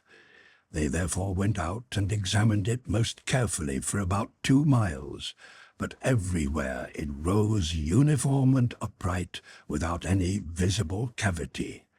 The rock pigeons flying about its summit had their nests in holes drilled in the very crest or upon the irregularly cut edge of the granite. To attempt to make a sufficient excavation in such a massive wall, even with pickaxe and powder, was not to be thought of. It was vexatious enough. By chance, Pencroff had discovered in the chimneys, which must now be abandoned, the only temporary habitable shelter on this part of the coast. When the survey was ended, the colonists found themselves at the northern angle of the wall, where it sunk by long declivities to the shore. From this point to its western extremity, it was nothing more than a sort of talus composed of stones, earth, and sand bound together by plants, shrubs, and grass, in a slope of about 45 degrees. Here and there the granite thrust its sharp points out from the cliff. Groups of trees grew over these slopes, and there was a thin carpet of grass. But the vegetation extended but a short distance, and then the long stretch of sand, beginning at the foot of the talus, merged into the beach. Smith naturally thought that the overflow of the lake fell in this direction, as the excess of water from Red Creek must be discharged somewhere, and this point had not been found less on the side already explored, that is to say, from the mouth of the creek westward, as far as Prospect Plateau. The engineer proposed to his companions that they clamber up the talus and return to the chimneys by the heights, exploring the eastern and western shores of the lake. The proposition was accepted, and in a few minutes Harbert and Neb had climbed to the plateau, the others following more leisurely. 200 feet distant, the beautiful sheet of water shone through the leaves and the sunlight. The landscape was charming. The trees in autumn tints were harmoniously grouped. Some huge old weather-beaten trunks stood out in sharp relief against the green turf which covered the ground, and brilliant cockatoos like moving prisms glanced among the branches, uttering their shrill screams.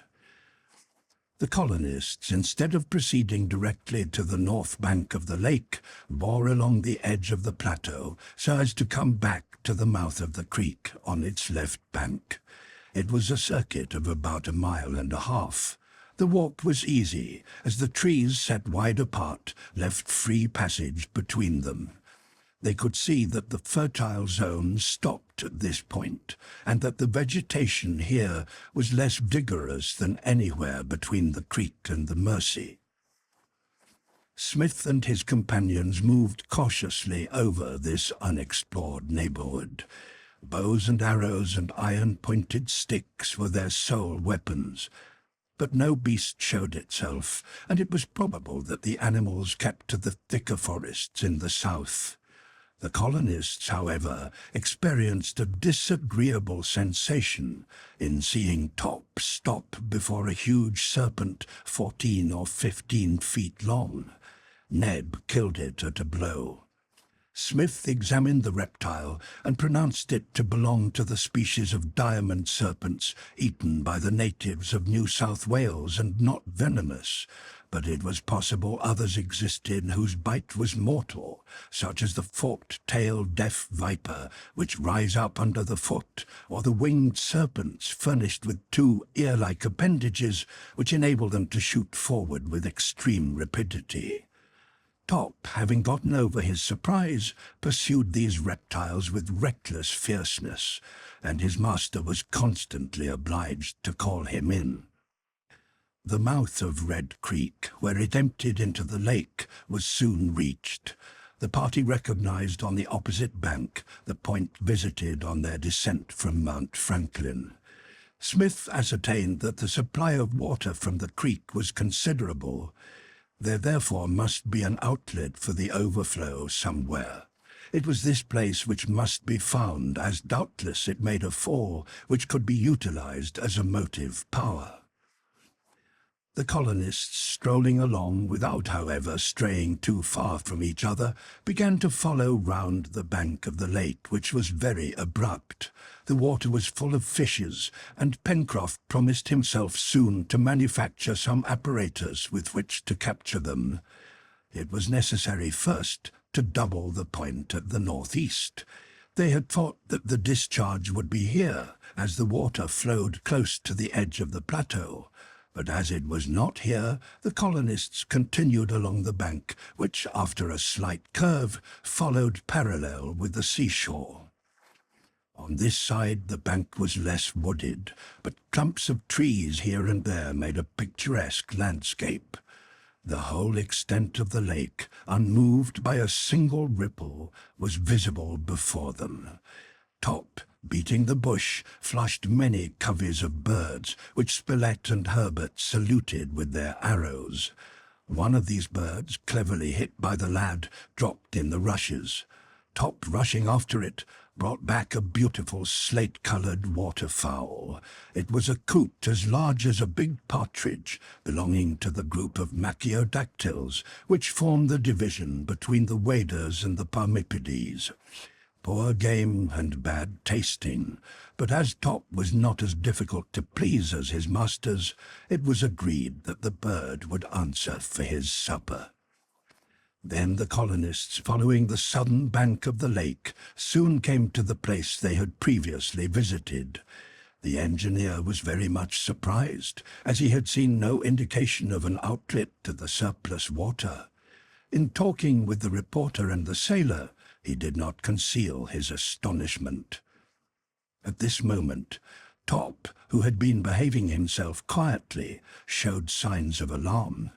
The intelligent animal running along the bank suddenly stopped with one foot raised and looked into the water as if pointing some invisible game. Then he barked furiously, questioning it, as it were, and again was suddenly silent. At first, neither Smith nor his companions paid any attention to the dog's actions, but his barking became so incessant that the engineer noticed it. "What is it, Top?" he called. The dog bounded towards his master, and showing a real anxiety, rushed back to the bank. Then suddenly he threw himself into the lake. "Come back here, Top!" cried the engineer, not wishing his dog to venture in those suspicious waters. "What's going on under there?" asked the sailor, examining the surface of the lake. "Top has smelt something amphibious," answered Harbert. "It must be an alligator," said the reporter. "I don't think so," answered Smith. "Alligators are not met with in this latitude." Meanwhile, Top came ashore at the call of his master, but he could not be quiet. He rushed along the bank through the tall grass, and guided by instinct seemed to be following some object invisible under the water, which was hugging the shore. Nevertheless, the surface was calm and undisturbed by a ripple. Often the colonists stood still on the bank and watched the water, but they could discover nothing. There certainly was some mystery here, and the engineer was much perplexed. "We will follow out this exploration," he said. In half an hour all had arrived at the southeast angle of the lake, and were again upon Prospect Plateau. They had made the circle of the bank without the engineer having discovered either where or how the surplus water was discharged. "Nevertheless, this outlet exists," he repeated, "and since it is not outside, it must penetrate the massive granite of the coast." "And why do you want to find that out?" asked Spilett. "Because," answered the engineer, "if the outlet is through the solid rock, it is possible that there is some cavity which could be easily rendered habitable after having turned the water in another direction." "But may not the water flow into the sea through a subterranean outlet at the bottom of the lake?" asked Harbert. "Perhaps so," answered Smith. "And in that case, since nature has not aided us, we must build our house ourselves." As it was 5 o'clock, the colonists were thinking of returning to the chimneys across the plateau, when Top again became excited, and barking with rage, before his master could hold him, he sprang a second time into the lake. Everyone ran to the bank. The dog was already 20 feet off, and Smith called to him to come back, when suddenly an enormous head emerged from the water. Harbert instantly recognized it, the comical face with huge eyes and long silky moustaches. "A manatee!" he cried. Although not a manatee, it was a dugong, which belongs to the same species. The huge monster threw himself upon the dog. His master could do nothing to save him, and before Spilett or Harbert could draw their bows, Top, seized by the dugong, had disappeared under the water. Ned, spear in hand, would have sprung to the rescue of the dog and attacked the formidable monster in its own element, had he not been held back by his master. Meanwhile, a struggle was going on under the water, a struggle which, owing to the powerlessness of the dog, was inexplicable, a struggle which they could see by the agitation of the surface was becoming more terrible each moment. In short, a struggle which could only be terminated by the death of the dog. But suddenly, through the midst of a circle of foam, Top appeared, shot upward by some unknown force, rising 10 feet in the air, and falling again into the tumultuous waters, from which he escaped to shore without any serious wounds, miraculously saved. Cyrus Smith and his companions looked on amazed. Still more inexplicable, it seemed as if the struggle under water continued.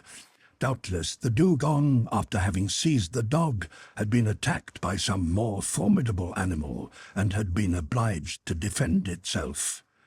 But this did not last much longer. The water grew red with blood, and the body of the dugong, emerging from the waves, floated onto a little shoal at the southern angle of the lake. The colonists ran to where the animal lay and found it dead. Its body was enormous, measuring between 15 and 16 feet long and weighing between 3,000 and 4,000 pounds. On its neck yawned a wound which seemed to have been made by some sharp instrument. What was it that had been able by this terrible cut to kill the formidable dugong? None of them could imagine, and preoccupied with these incidents, they returned to the chimneys. Chapter 17. A visit to the lake, the direction of the current, the prospects of Cyrus Smith, the dugong fat, the use of the schistous limestone, the sulfate of iron, how glycerin is made, soap, saltpeter, sulfuric acid, nitric acid, the new outlet. The next day, the 7th of May, Smith and Spilett, leaving Ned to prepare the breakfast, climbed the plateau, while Harbert and Pencroff went after a fresh supply of wood. The engineer and the reporter soon arrived at the little beach where the dugong lay stranded.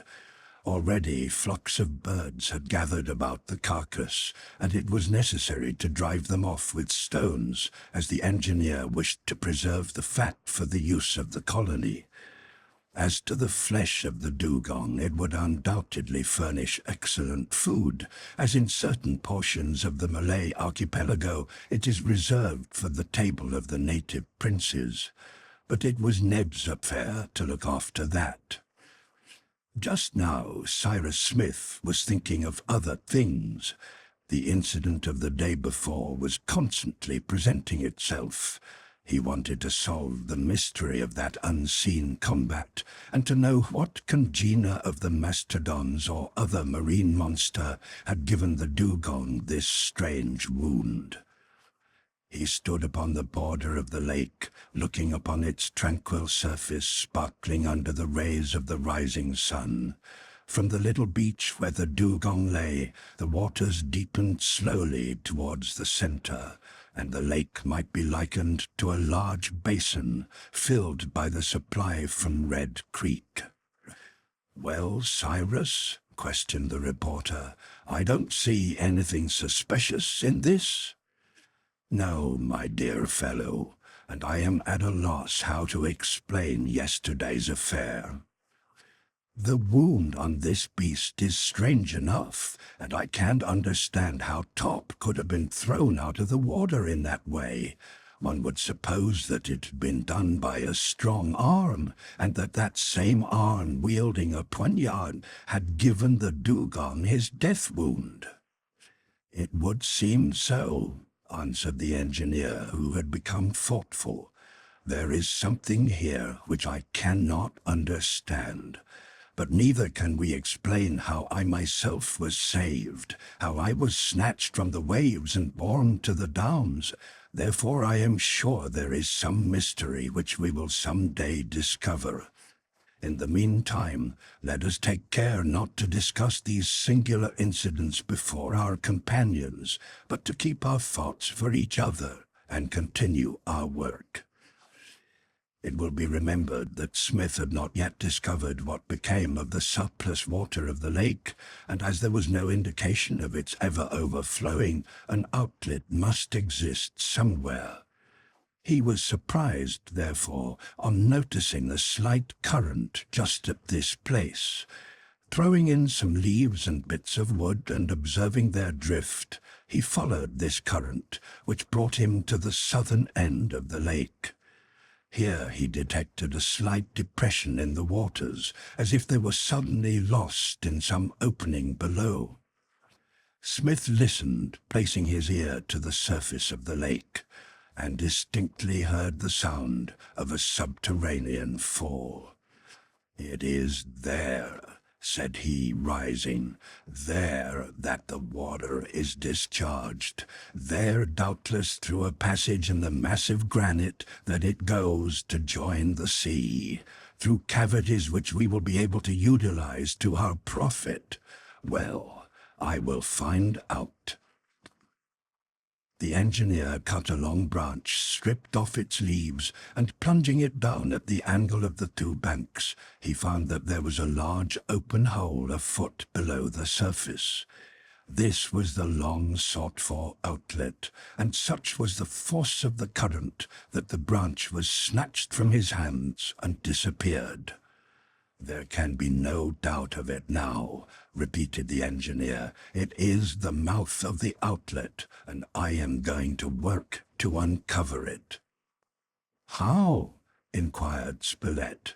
"By lowering the lake 3 feet. And how will you do that?"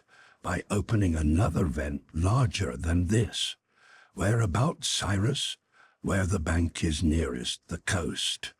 "But it is a granite wall," exclaimed Spilett. "Very well," replied Smith, "I will blow up the wall, and the waters escaping will subside so as to discover the orifice." "And will make a waterfall at the cliff," added the reporter. "A fall that we will make use of," answered Cyrus. "Come, come."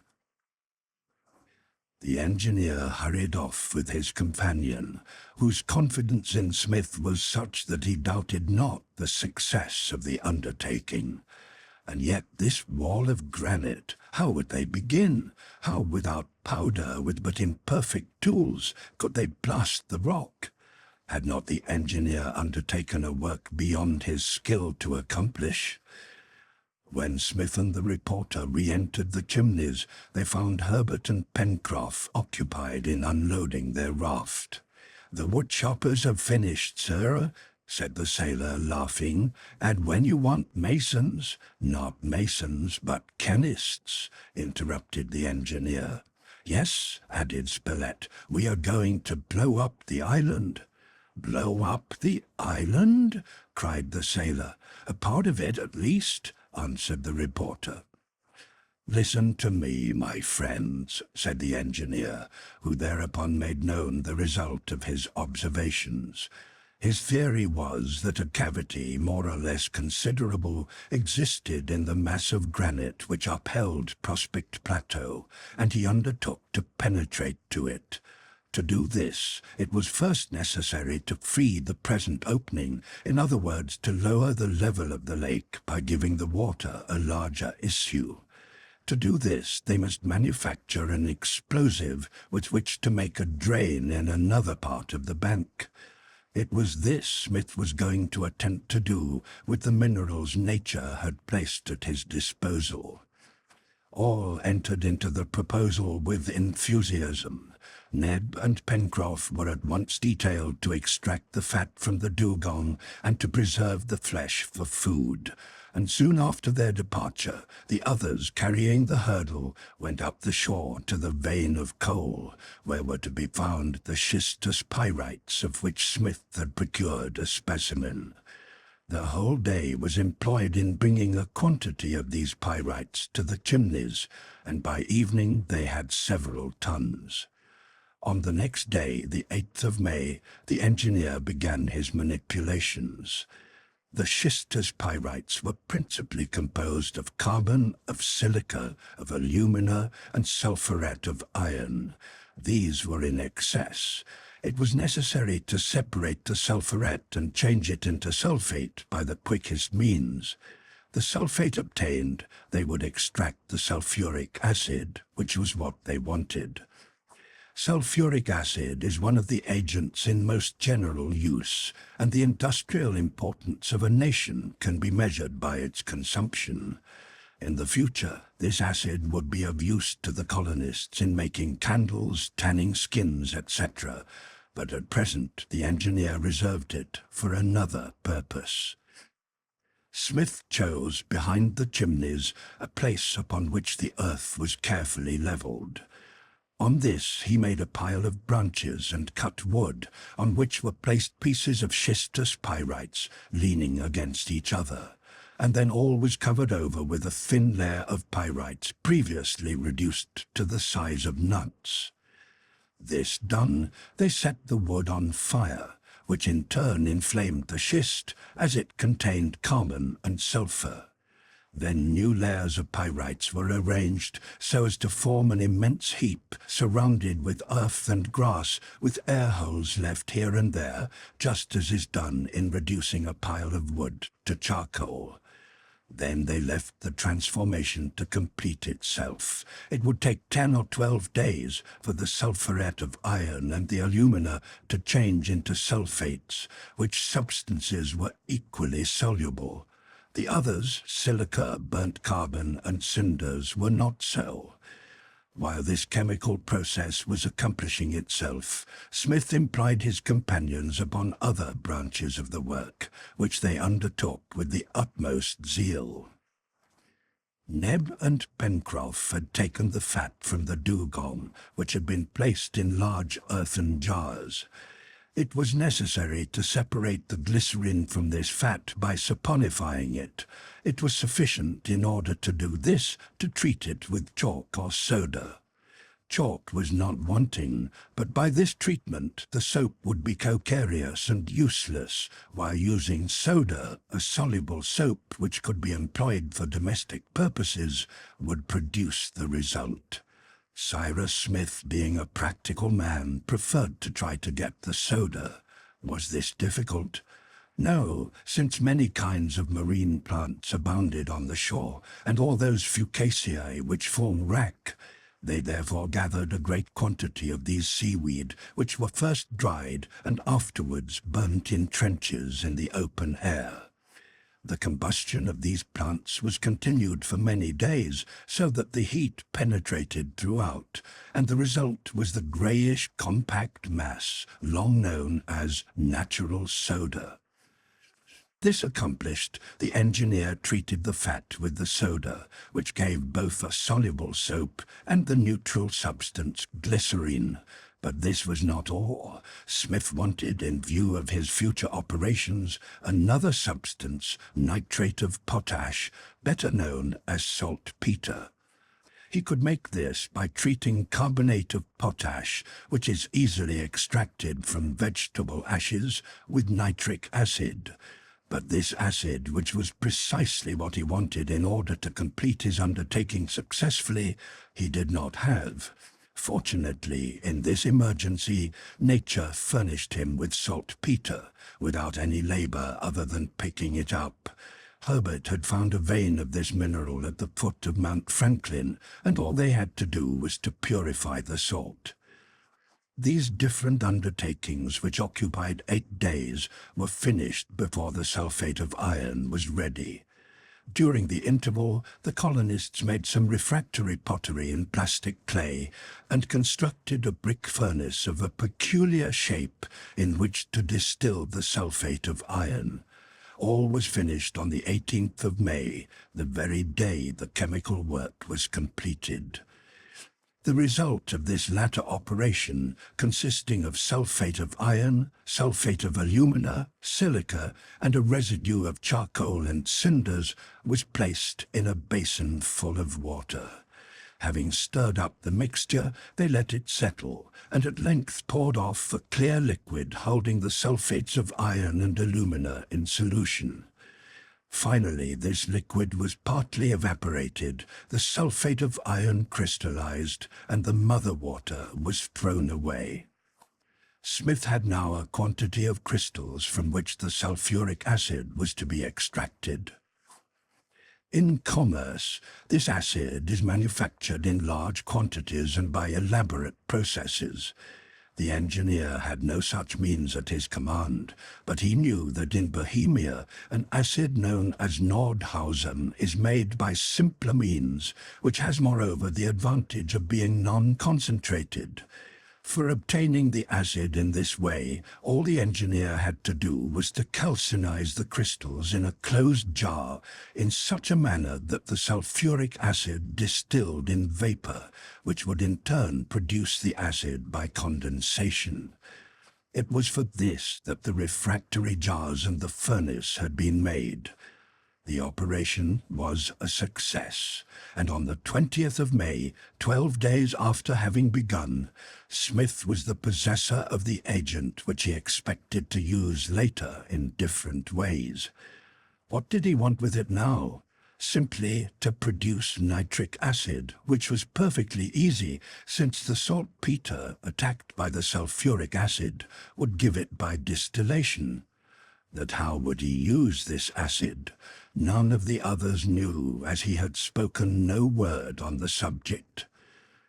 The work approached completion, and one more operation would procure the substance which had required all this labor. The engineer mixed the nitric acid with the glycerine, which latter had been previously concentrated by evaporation in a water bath, and without employing any freezing mixture, obtained many pints of an oily yellow liquid. This last operation Smith had conducted alone, at some distance from the chimneys, as he feared an explosion, and when he returned with a flagon of this liquid to his friends, he simply said, "Here is some nitroglycerine."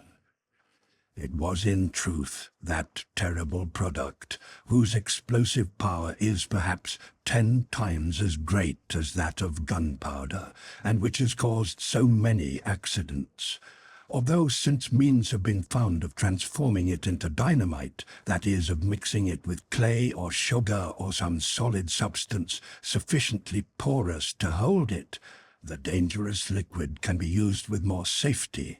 But dynamite was not known when the colonists were at work on Lincoln Island.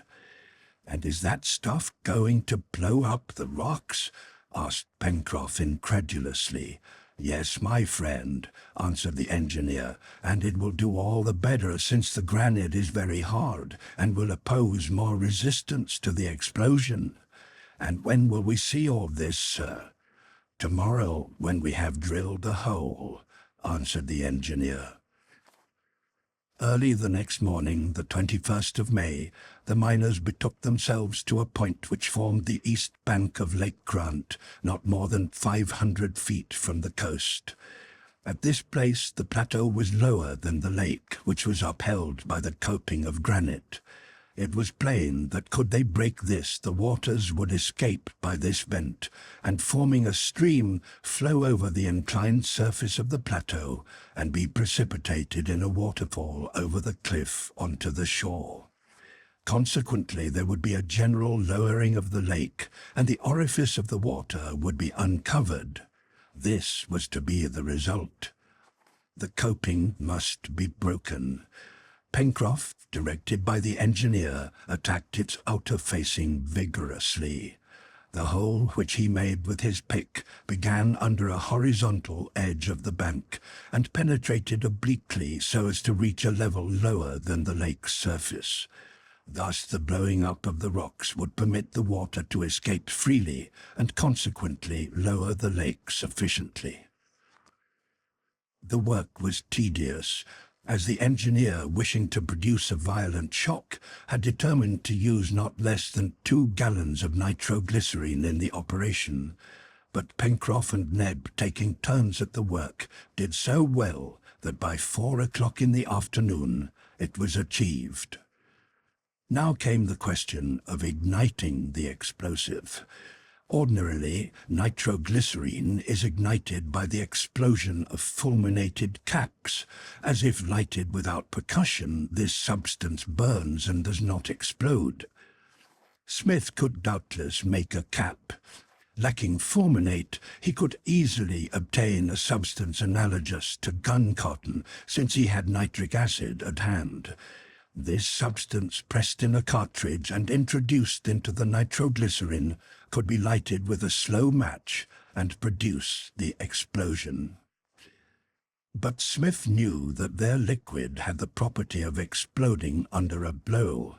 He determined, therefore, to make use of this property, reserving the other means in case this experiment failed. The blow of a hammer upon some drops of the substance spread on a hard stone suffices to provoke an explosion, but no one could give those blows without being a victim to the operation. Smith's idea was to suspend a heavy mass of iron by means of a vegetable fibre to an upright post, so as to have the iron hang directly over the hole. Another long fibre, previously soaked in sulphur, was to be fastened to the middle of the first and laid along the ground many feet from this excavation. The fire was to be applied to this second fibre. It would burn till it reached the first and set it on fire. Then the latter would break and the iron be precipitated upon the nitroglycerine. The apparatus was fixed in place. Then the engineer, after having made his companions go away, filled the hole so that the fluid overflowed the opening and spread some drops underneath the mass of suspended iron. This done, Smith lit the end of the sulphured fibre and, leaving the place, returned with his companions to the chimneys. 25 minutes after, a tremendous explosion was heard. It seemed as if the whole island trembled to its base. A volley of stones rose into the air as if they had been vomited from a volcano. The concussion was such that it shook the chimneys. The colonists, though 2 miles away, were thrown to the ground. Rising again, they clambered up to the plateau and hurried towards the place. A large opening had been torn in the granite coping. A rapid stream of water escaped through it, leaping and foaming across the plateau, and, reaching the brink, fell a distance of 300 feet to the shore below. Chapter 18. Pencroff doubts no more. The old outlet of the lake, a subterranean descent, the way through the granite. Top has disappeared, the central cavern, the lower well. Mystery, the blows with the pick, the return. Smith's project had succeeded, but, as was his manner, he stood motionless, absorbed, his lips closed, giving no sign of satisfaction. Harbert was all enthusiasm. Ned jumped with joy. Pencroff, shaking his head, murmured, "Indeed, our engineer does wonders." The nitroglycerine had worked powerfully. The opening was so great that at least a 3 times greater volume of water escaped by it than by the former outlet. In a little while, therefore, the level of the lake would be lowered 2 feet or more. The colonists returned to the chimneys, and collecting some picks, spears, ropes, a steel and tinder, returned to the plateau. Top went with them. On the way, the sailor could not resist saying to the engineer, "But do you really think, Mr. Smith, that one could blow up the whole island with this beautiful liquid of yours?" "Doubtless," replied the other. "Island, continents, the world itself. It is only a question of quantity." "Couldn't you use this nitroglycerin to load firearms?" "No, Pencroff, because it is too shattering. But it would be easy to make gun cotton or even common powder, as we have the material. Unfortunately, the guns themselves are wanting. But with a little ingenuity—" Pencroff had erased "impossible" from his vocabulary. The colonists, having reached Prospect Plateau, hastened at once to the old outlet of the lake, which ought now to be uncovered, and when the water no longer poured through it, it would doubtless be easy to explore its interior arrangement. In a few moments they reached the lower angle of the lake and saw at a glance what the result was. There, in the granite wall of the lake above the water level, appeared the long-looked-for opening. A narrow ledge, left bare by the subsidence of the water, gave them access to it. The opening was 20 feet wide, though only 2 feet high. It was like the gutter mouth in a pavement. It was not open enough for the party to get in, but Neb and Pencroff, with their picks, in less than an hour, had given it a sufficient height. The engineer looked in and saw that the walls of the opening in its upper part showed a slope of from 30 degrees to 35 degrees, and therefore, unless they became much steeper, it would be easy to descend, perhaps to the level of the sea, and if, as was probable, some vast cavern existed in the interior of the massive granite, it was possible that they could make use of it.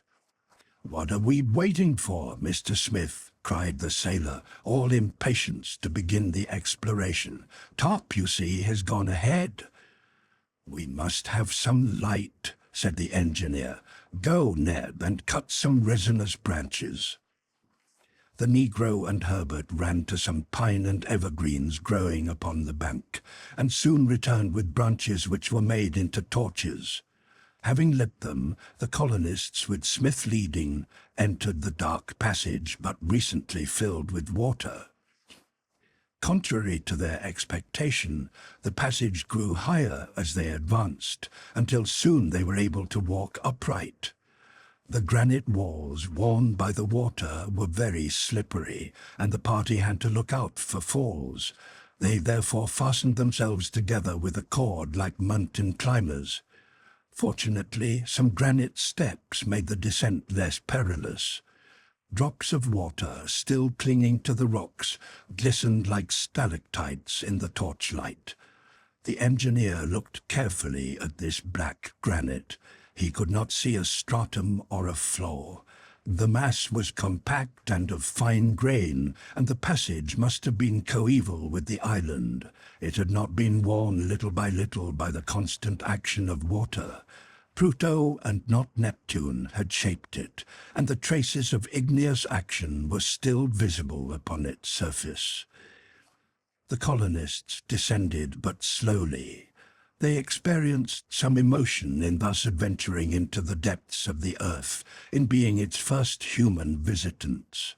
No one spoke, but each was busied with his own reflections, and the thought occurred to more than one that perhaps some pulp or other gigantic cephalopod might inhabit the interior cavities which communicated with the sea. It was therefore necessary to advance cautiously. Top was ahead of the little troop, and they could rely on the dog's sagacity to give the alarm on occasion.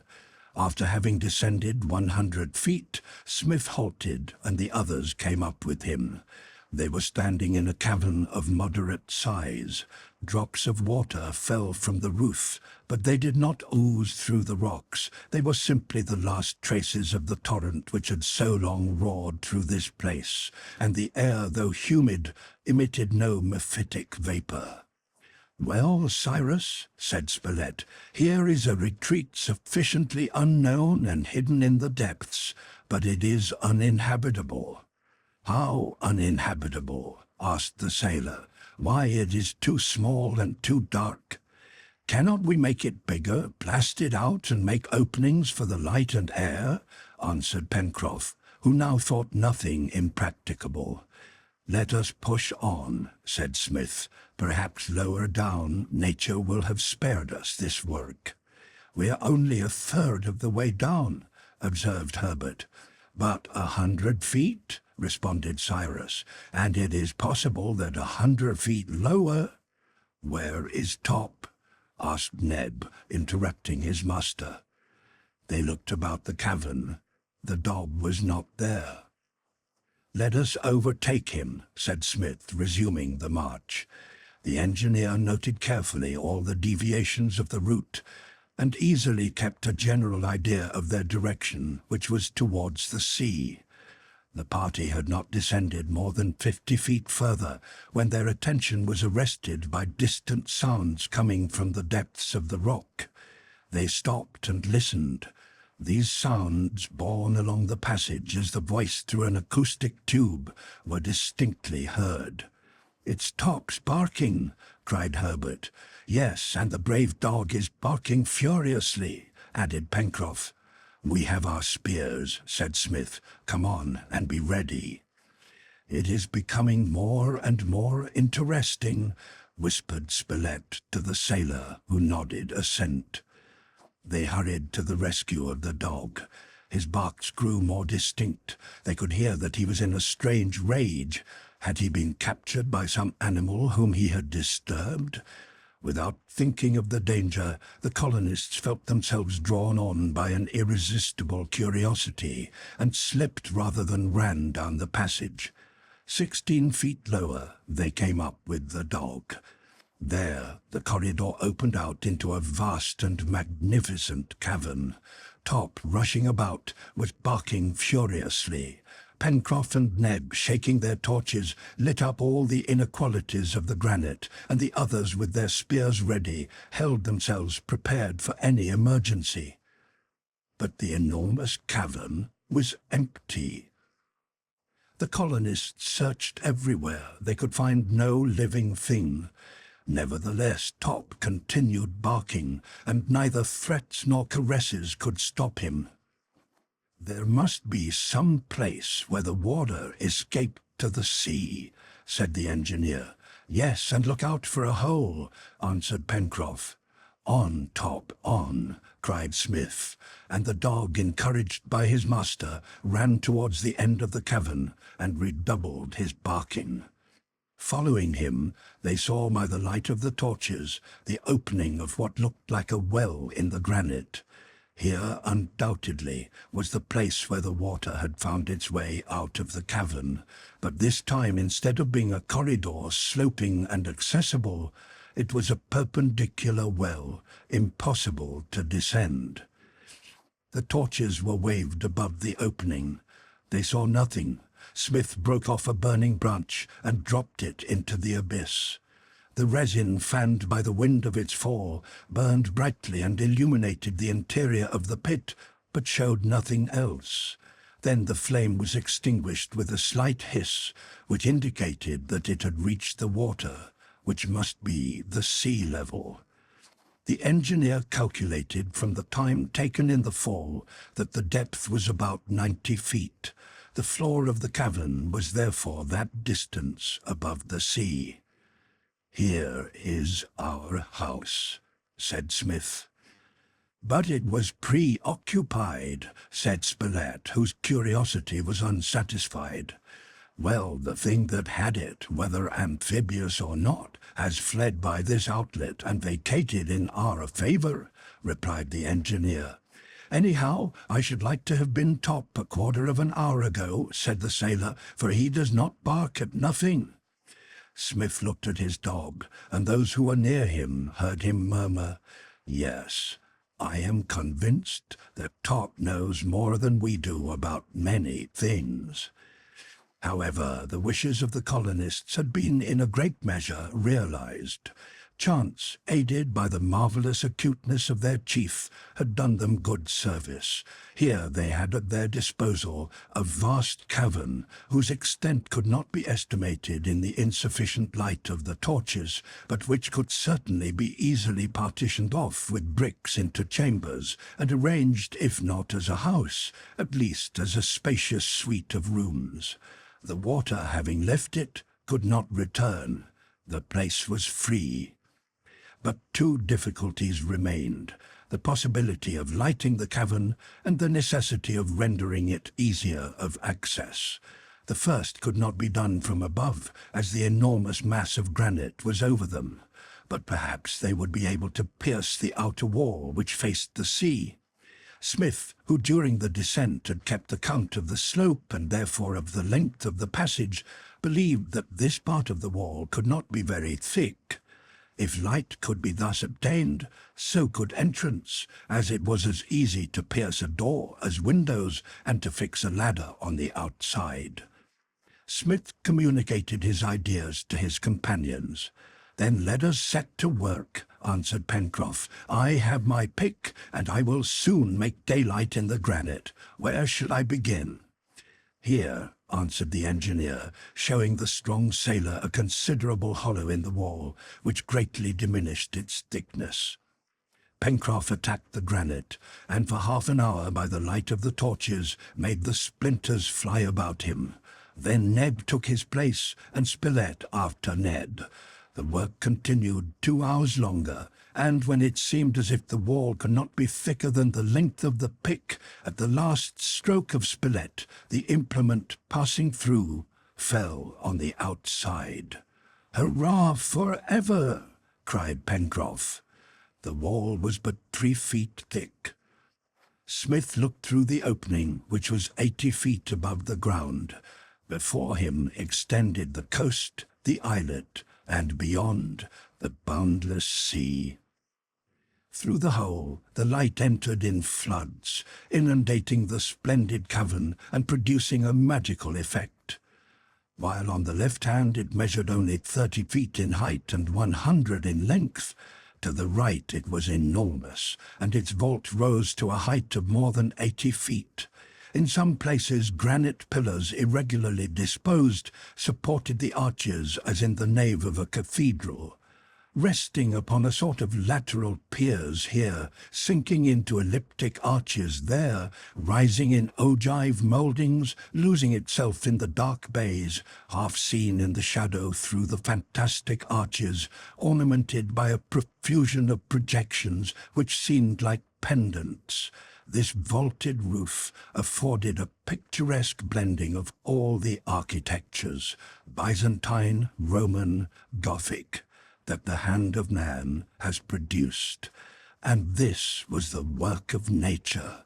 She alone had constructed this magic Alhambra in a granite rock. The colonists were overcome with admiration. Expecting to find but a narrow cavern, they found themselves in a sort of marvelous palace, and Neb had taken off his hat as if he had been transported into a temple. Exclamations of pleasure escaped from their lips, and the hurrahs echoed and re-echoed from the depths of the dark nave. "My friends," cried Smith, "when we shall have lighted the interior of this place, when we shall have arranged our chambers, our storerooms, our offices in the left-hand portion, we will still have this splendid cavern, which shall be our study and our museum." "And we will call it?" asked Harbert. "Granite House," answered Smith, and his companions saluted the name with their cheers.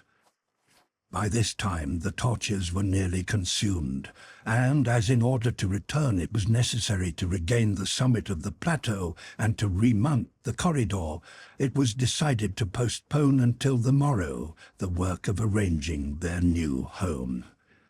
Before leaving, Smith leaned over the dark pit once more and listened attentively.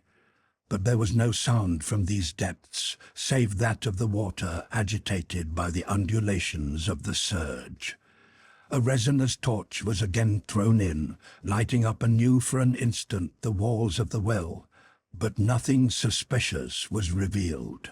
If any marine monster had been inopportunely surprised by the retreat of the waters, he had already regained the open sea by the subterranean passage which extended under the shore.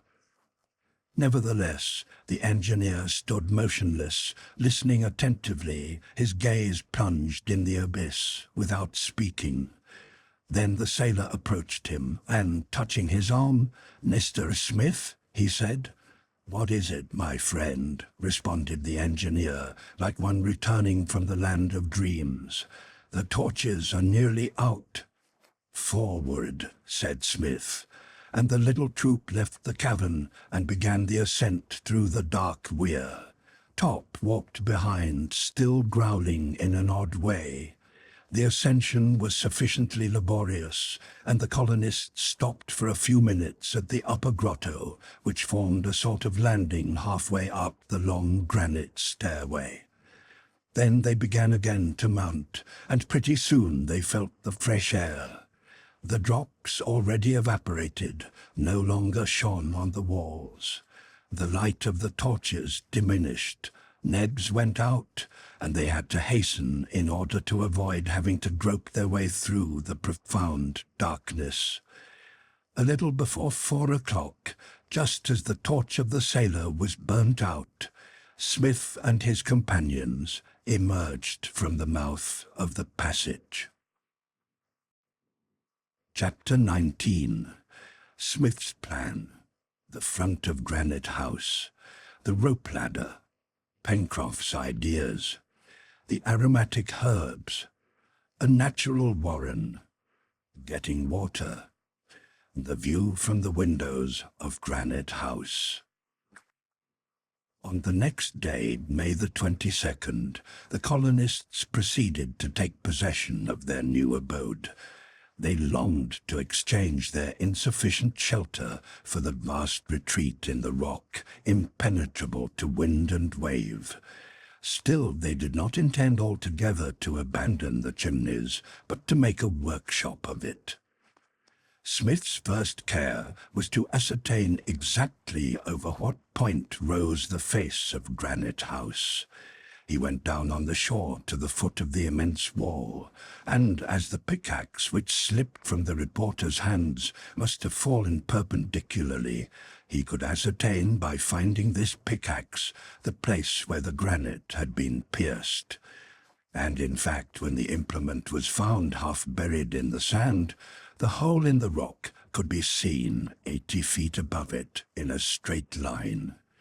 Rock pigeons were already fluttering in and out by this narrow opening. They evidently thought Granite House had been discovered for their benefit. The engineer intended to divide the right portion of the cavern into several chambers opening upon an entrance corridor and lighted by 5 windows and a door cut in the face of the rock. Pencroff agreed with him as to the window, but could not understand the use of the door, since the old weir furnished a natural staircase to Granite House. "My friend," said Smith, "if we could get to our abode by the weir, so can others. I want to block up this passage at its mouth, to seal it hermetically, and even, if necessary, to conceal the entrance by damming up the lake." "And how shall we get in?" said the sailor. "By a rope ladder from the outside," answered Smith, "which we can pull up after us." "But why take so many precautions?" said Pencroff. "So far the animals we have found here have not been formidable, and there are certainly no natives." "Are you so sure, Pencroff?" said the engineer, looking steadily at the sailor. "Of course, we shall not be perfectly sure till we have explored every part." "Yes," said Smith, "for we know as yet only a small portion. But even if there are no enemies upon the island, they may come from the outside, for this part of the Pacific is a dangerous region. We must take every precaution." So the facade of Granite House was lighted with 5 windows, and with a door opening upon the apartments, and admitting plenty of light into that wonderful nave which was to serve as their principal hall-room. This facade, 80 feet above the ground, was turned to the east and caught the first rays of the morning sun. It was protected by the slope of the rock from the piercing northeast wind. In the meantime, while the sashes of the windows were being made, the engineer meant to close the openings with thick shutters, which would keep out wind and rain, and which could be readily concealed. The first work was to hollow out these windows. But the pickaxe was at a disadvantage among these hard rocks, and Smith again had recourse to the nitroglycerine, which, used in small quantities, had the desired effect. Then the work was finished by the pick and mattock. The 5 ogive windows, the bay, the bull's-eyes, and the door.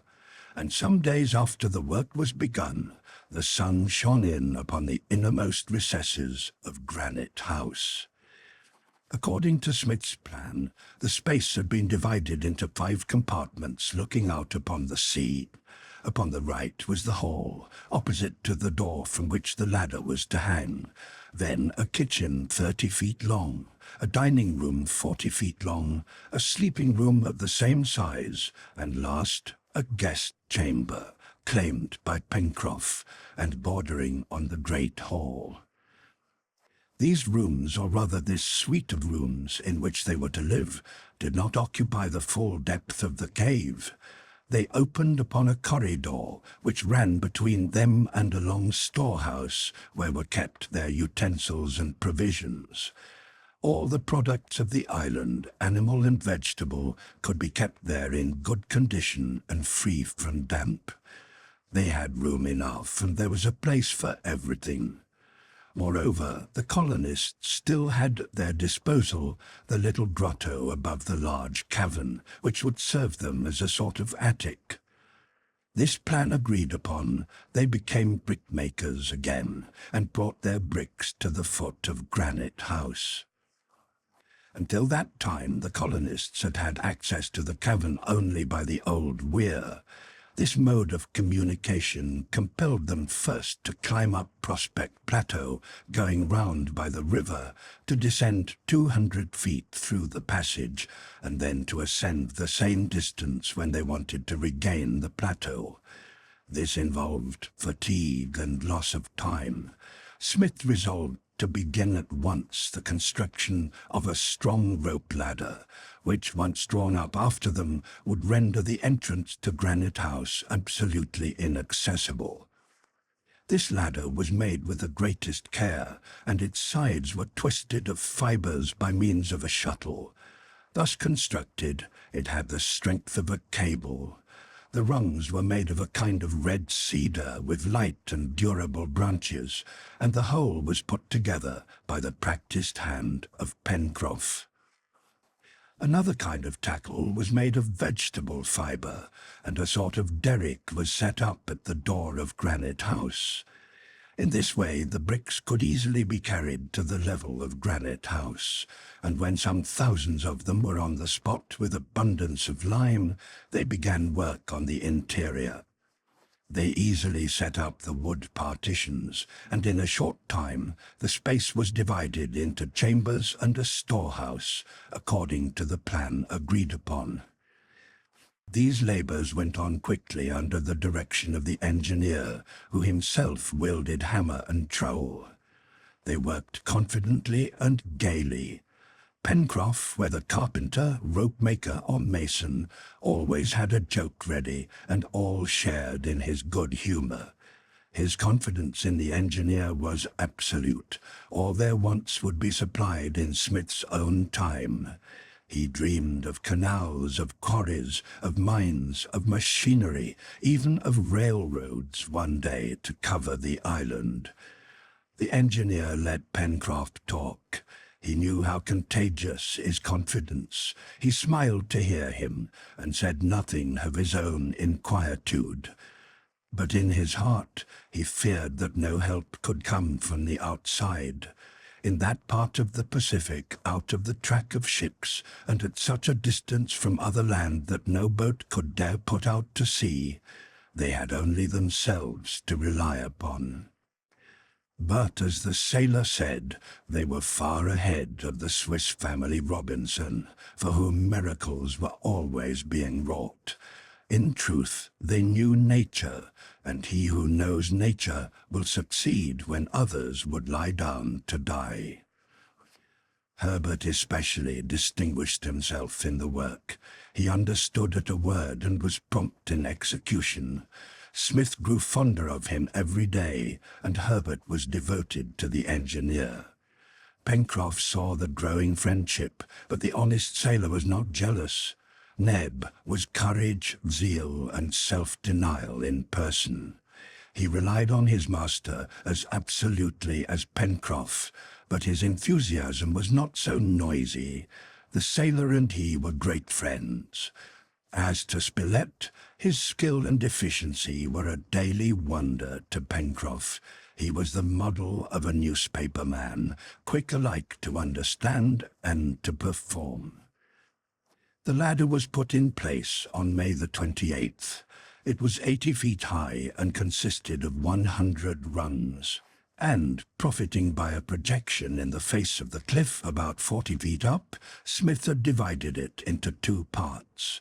This projection served as a sort of landing place for the head of the lower ladder, shortening it and thus lessening its swing. They fastened it with a cord so that it could easily be raised to the level of Granite House. The upper ladder they fastened at top and bottom. In this way the ascent was much more easy. Besides, Smith counted upon putting up at some future time a hydraulic elevator, which would save his companions much fatigue and loss of time. The colonists rapidly accustomed themselves to the use of this ladder. The sailor, who was used to shrouds and ratlines, was their teacher. The great trouble was with Top, whose 4 feet were not intended for ladders. But Pencroff was persevering, and Top at last learned to run up and down as nimbly as his brothers of the circus. We cannot say whether the sailor was proud of this pupil, but he sometimes carried Top up on his back, and Top made no complaints. All this time the question of provisions was not neglected. Every day Harbert and the reporter spent some hours in the chase. They hunted only through Jacamar Woods on the left of the river, for in the absence of boat or bridge they had not yet crossed the Mersey. The immense woody tracts which they had named the forests of the far west were entirely unexplored. This important excursion was set apart for the first 5 days of the coming spring.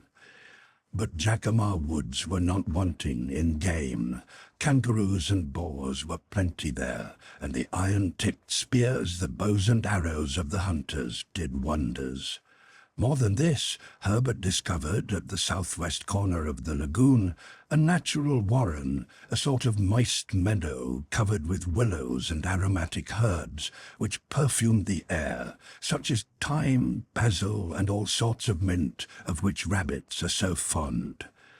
The reporter said that when the feast was spread for them, it would be strange if the rabbits did not come, and the hunters explored the warren carefully. At all events, it produced an abundance of useful plants, and would give a naturalist plenty of work. Harbert gathered a quantity of plants possessing different medicinal properties: pectoral, astringent, febrifuge, anti-rheumatic. When Pencroff asked of what good were all this collection of herbs, "To cure us when we are sick," answered the boy.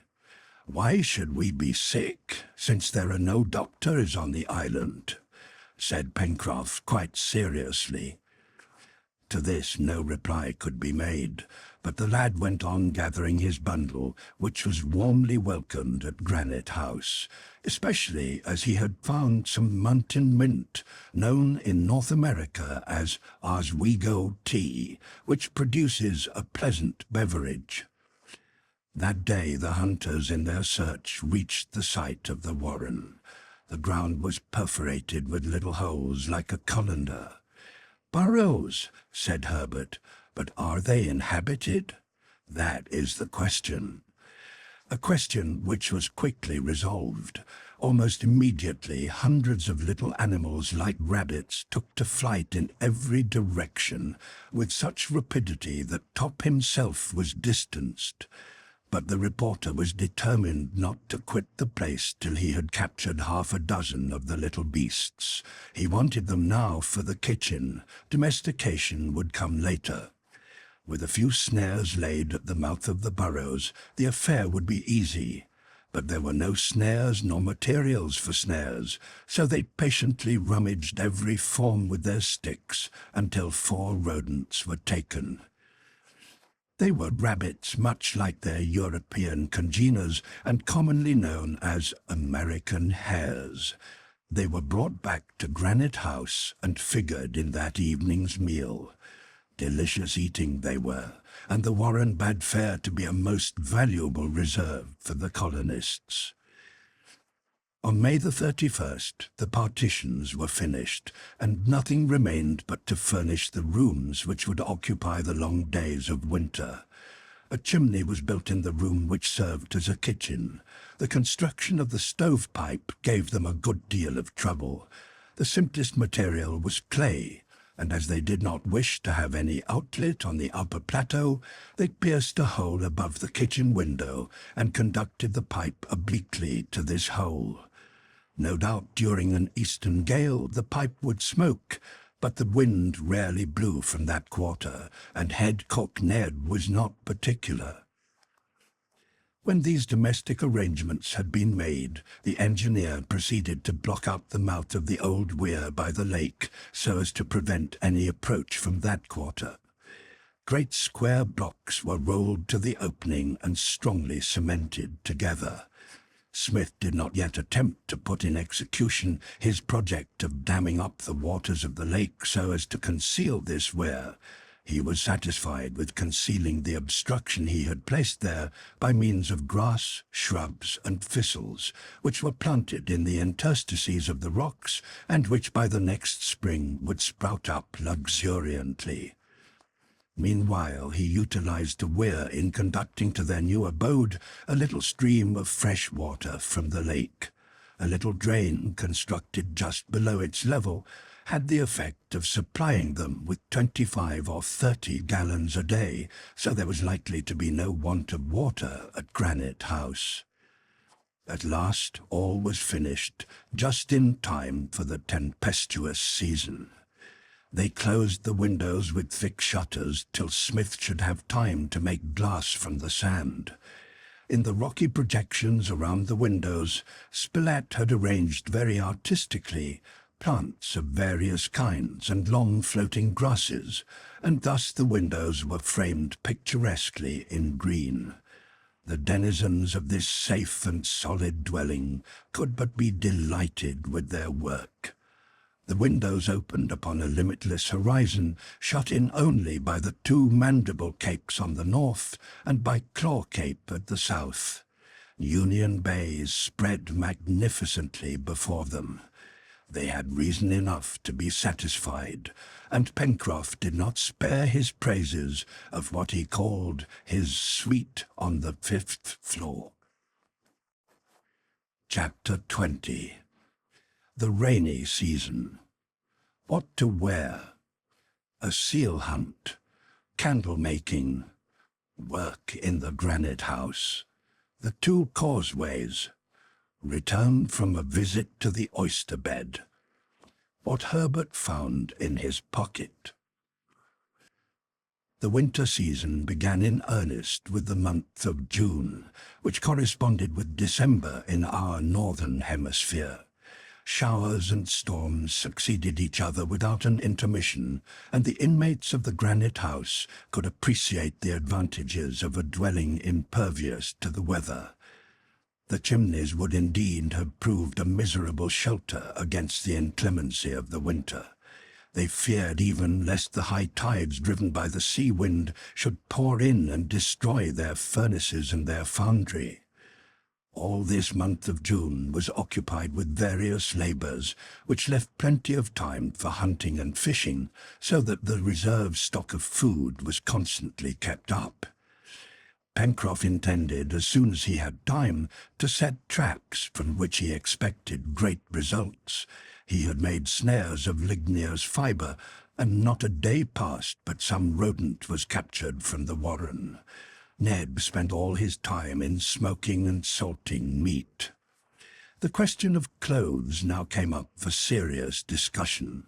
The colonists had no other garments than those which they wore when the balloon cast them on shore.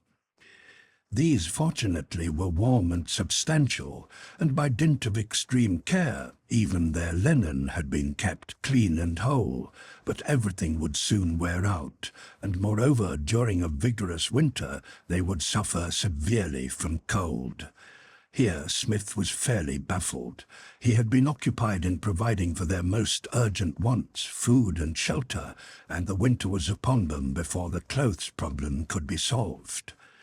They must resign themselves to bear the cold with fortitude, and when the dry season returned, would undertake a great hunt of the mouflons which they had seen on Mount Franklin, and whose wool the engineer could surely make into warm, thick cloth. He would think over the method. "Well, we must toast ourselves before the fire," said Pencroff. "There's plenty of firewood, no reason for sparing it." "Besides," added Spilett, "Lincoln Island is not in very high latitude, and the winters are probably mild. Did you not say, Cyrus, that the 35th parallel corresponded with that of Spain in the other hemisphere?" "Yes," said the engineer, "but the winter in Spain is sometimes very cold, with snow and ice, and we may have a hard time of it. Still, we're on an island and have a good chance for more moderate weather." "Why, Mr. Smith?" said Harbert. "Because the sea, my boy, may be considered as an immense reservoir in which the summer heat lies stored. At the coming of winter, this heat is again given out, so that the neighboring regions have always a median temperature, cooler in summer and warmer in winter." "We shall see," said Pencroff. "I am not going to bother myself about the weather. One thing is certain, the days are getting short already, and the evenings long. Suppose we talk a little about candles." "Nothing is easier," said Smith. "To talk about?" asked the sailor. "To make. And when shall we begin?" "Tomorrow, by a seal hunt." "What? To make dips?" "No, indeed, Pencroff. Candles." Such was the engineer's project, which was feasible enough, as he had lime and sulphuric acid, and as the amphibia of the island would furnish the necessary fat. It was now June the 4th, and Pentecost Sunday, which they kept as a day of rest and thanksgiving. They were no longer miserable castaways, they were colonists. On the next day, June the 5th, they started for the islet. They had to choose the time of low tide to ford the channel, and all determined that somehow or other they must build a boat which would give them easy communication with all parts of the island, and would enable them to go up the Mersey when they should undertake that grand exploration of the southwestern district which they had reserved for the first good weather. Seals were numerous, and the hunters, armed with their iron-spiked spears, easily killed half a dozen of them, which Neb and Pencroff skinned. Only the hides and fat were carried back to Granite House, the former to be made into shoes. The result of the hunt was about 300 pounds of fat, every pound of which could be used in making candles. The operation was simple enough, and the product, if not the best of its kind, was all they needed. Had Smith had at his disposition nothing but sulphuric acid, he could, by heating this acid with neutral fats, such as the fat of the seal, separate the glycerin, which again could be resolved by means of boiling water into oleine, margarine, and stearine.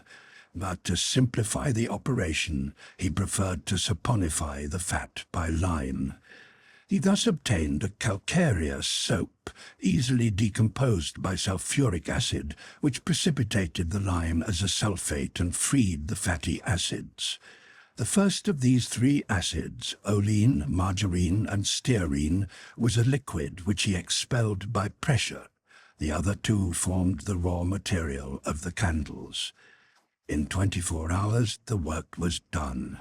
Wicks were made, after some unsuccessful attempts, from vegetable fibre, and were steeped in the liquefied compound. They were real stearine candles, made by hand, white and smooth. During all this month work was going on inside their new abode. There was plenty of carpenter's work to do. They improved and completed their tools, which were very rudimentary. Scissors were made, among other things, so that they were able to cut their hair, and if not actually to shave their beards, at least to trim them to their liking. Herbert had no beard, and Ned none to speak of, but the others found ample employment for the scissors. They had infinite trouble in making a handsaw, but at last succeeded in shaping an instrument which would cut wood by a rigorous application.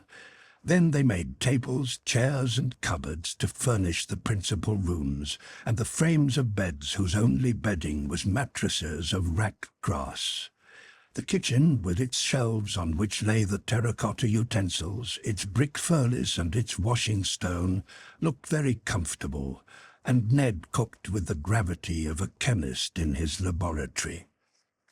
But joiner's work had to give place to carpentry. The new weir created by the explosion rendered necessary the construction of two causeways, one upon Prospect Plateau, the other on the shore itself.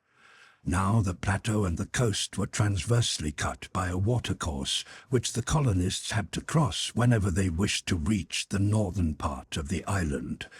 To avoid this, they had to make a considerable detour and to walk westward as far as the sources of Red Creek.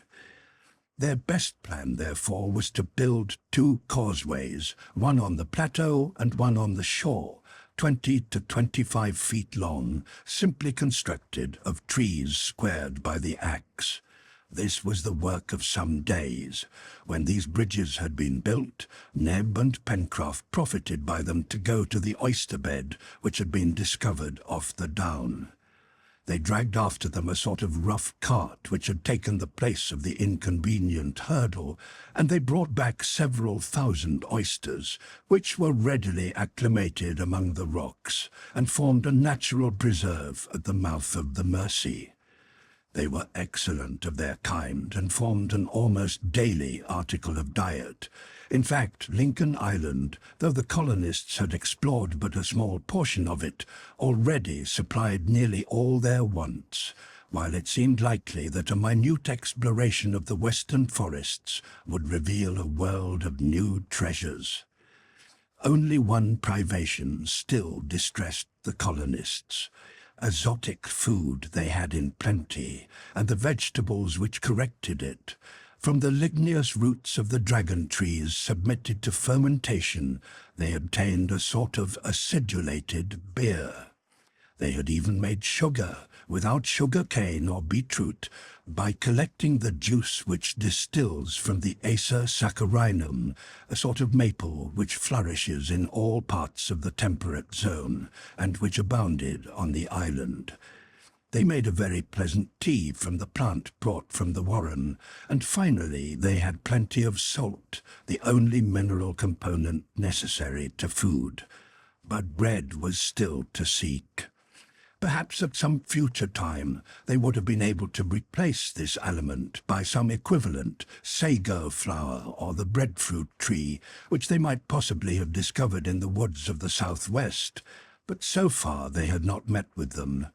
Just at this time, a little incident occurred which brought about what Smith, with all his ingenuity, could not have achieved. One rainy day the colonists were together in the large hall of Granite House, when Herbert suddenly cried, "See, Mr. Smith, a grain of corn!" And he showed his companions a single gram which had got into the lining of his waistcoat through a hole in his pocket. Pencroff had given him some ring-doves in Richmond, and in feeding them one of the grains had remained in his pocket. "A grain of corn?" said the engineer quickly. "Yes, sir, but only one." "That's a wonderful help," said Pencroff, laughing. "The bread that grain will make will never choke us." Herbert was about to throw away the grain, when Cyrus Smith took it, examined it, found that it was in good condition, and said quietly to the sailor, "Pencroff, do you know how many ears of corn will spring from one grain?" "One, I suppose," said the sailor, surprised at the question. "10, Pencroff. And how many grains are there to an ear?" "Faith, I don't know." 80 on an average," said Smith. So then if we plant this grain, we shall get from it a harvest of 800 grains. From then in the second year, 640,000. In the third, 512 million. In the fourth, more than 400,000 million. That is the proportion. His companions listened in silence. The figures stupefied them. "Yes, my friend," resumed the engineer, "such is the increase of nature. And what is even this multiplication of a grain of corn whose ears have only 800 grains, compared with the poppy plant, which has 32,000 seeds, or the tobacco plant, which has 360,000? In a few years, but for the numerous enemies which destroy them, these plants would cover the earth." "And now, Pencroff," he resumed, "do you know how many bushels there are in 400,000 million grains?" "No," answered the sailor, "I only know that I am an idiot." "Well, there will be more than 3 millions at 130,000 the bushel." "3 millions?" cried Pencroff. 3 millions in 4 years? "Yes," said Smith, "and even in 2, if, as I hope, we can get 2 harvests a year in this latitude." Pencroff answered with a tremendous hurrah. "So, Herbert," added the engineer, "your discovery is of immense importance. Remember, my friends, that everything may be of use to us in our present situation." "Indeed, Mr. Smith, I will remember it," said Pencroff, "and if ever I find one of those grains of tobacco which increase 360,000 times, I'll take care not to throw it away. And now what must we do?" "We must plant this grain," said Herbert. "Yes," added Spilett, "and with the greatest care, for upon it depend our future harvests." "Provided that it grows," said the sailor. "It will grow," answered Smith. It was now the 20th of June, a good time for planting the precious grain. They thought at first of planting it in a pot, but upon consideration they determined to trust it frankly to the soil. The same day it was planted with the greatest precaution. The weather clearing a little, they walked up to the plateau above Granite House, and chose there a spot well sheltered from the wind and exposed to the midday fervour of the sun. This spot was cleared, weeded, and even dug, so as to destroy insects and worms. It was covered with a layer of fresh earth, enriched with a little lime. A palisade was built around it, and then the grain was covered up in its moist bed. They seemed to be laying the cornerstone of an edifice. Pencroff was reminded of the extreme care with which they had lighted their only match, but this was a more serious matter. The castaways could always have succeeded in obtaining fire by some means or other, but no earthly power could restore that grain of corn, if by ill fortune it should perish. Chapter 21. Several degrees below zero. Exploration of the swamp region to the southeast. The view of the sea. A conversation concerning the future of the Pacific Ocean. The incessant labor of the infusoria. What will become of this globe? The chase. The swamp of the Tadorns. From this moment, Pencroff did not let a day pass without visiting what he called with perfect gravity his cornfield. And alas, for any insects that ventured there, no mercy would be shown them. Near the end of the month of June, after the interminable rains, the weather became decidedly cold, and on the 29th a Fahrenheit thermometer would certainly have stood at only 20 degrees above zero. The next day, the 30th of June, the day which corresponds to the 31st of December in the Northern Hemisphere, was a Friday. Ned said the year ended on an unlucky day, but Pencroff answered that consequently the new year began on a lucky one, which was more important. At all events, it began with a very cold snap. Ice accumulated at the mouth of the Mersey, and the whole surface of the lake was soon frozen over. Fresh firewood had continually to be procured. Pencroff had not waited for the river to freeze to convey enormous loads of wood to their destination. The current was a tireless motor, and conveyed the floating wood until the ice froze around it. To the fuel which the forest so plentifully furnished were added several cartloads of coal, which they found at the foot of the spurs of Mount Franklin. The powerful heat from the coal was thoroughly appreciated in a temperature which on the 4th of July fell to 8 degrees above zero. A second chimney had been set up in the dining room where they all worked together. During this cold spell, Cyrus Smith could not be thankful enough that he had conducted to Granite House a small stream of water from Lake Grant. Taken below the frozen surface, then conducted through the old weir, it arrived unfrozen at the interior reservoir, which had been dug at the angle of the storehouse, and which, when too full, emptied itself into the sea. About this time, the weather being very dry, the colonists, dressing as warmly as possible, determined to devote a day to the exploration of that part of the island situated to the southeast, between the Mersey and Claw Cape. It was a large swampy district, and might offer good hunting, as aquatic birds must abound there. They would have 8 or 9 miles to go and as far to return. Consequently, the whole day must be given up. As it concerned the exploration of an unknown portion of the island, everyone had to take part. Therefore, on the 5th of July, at 6 o'clock in the morning, before the sun had fairly risen, the whole party, armed with spears, snares, bows and arrows, and furnished with enough provisions for the day, started from Granite House, preceded by Top, who gambled before them.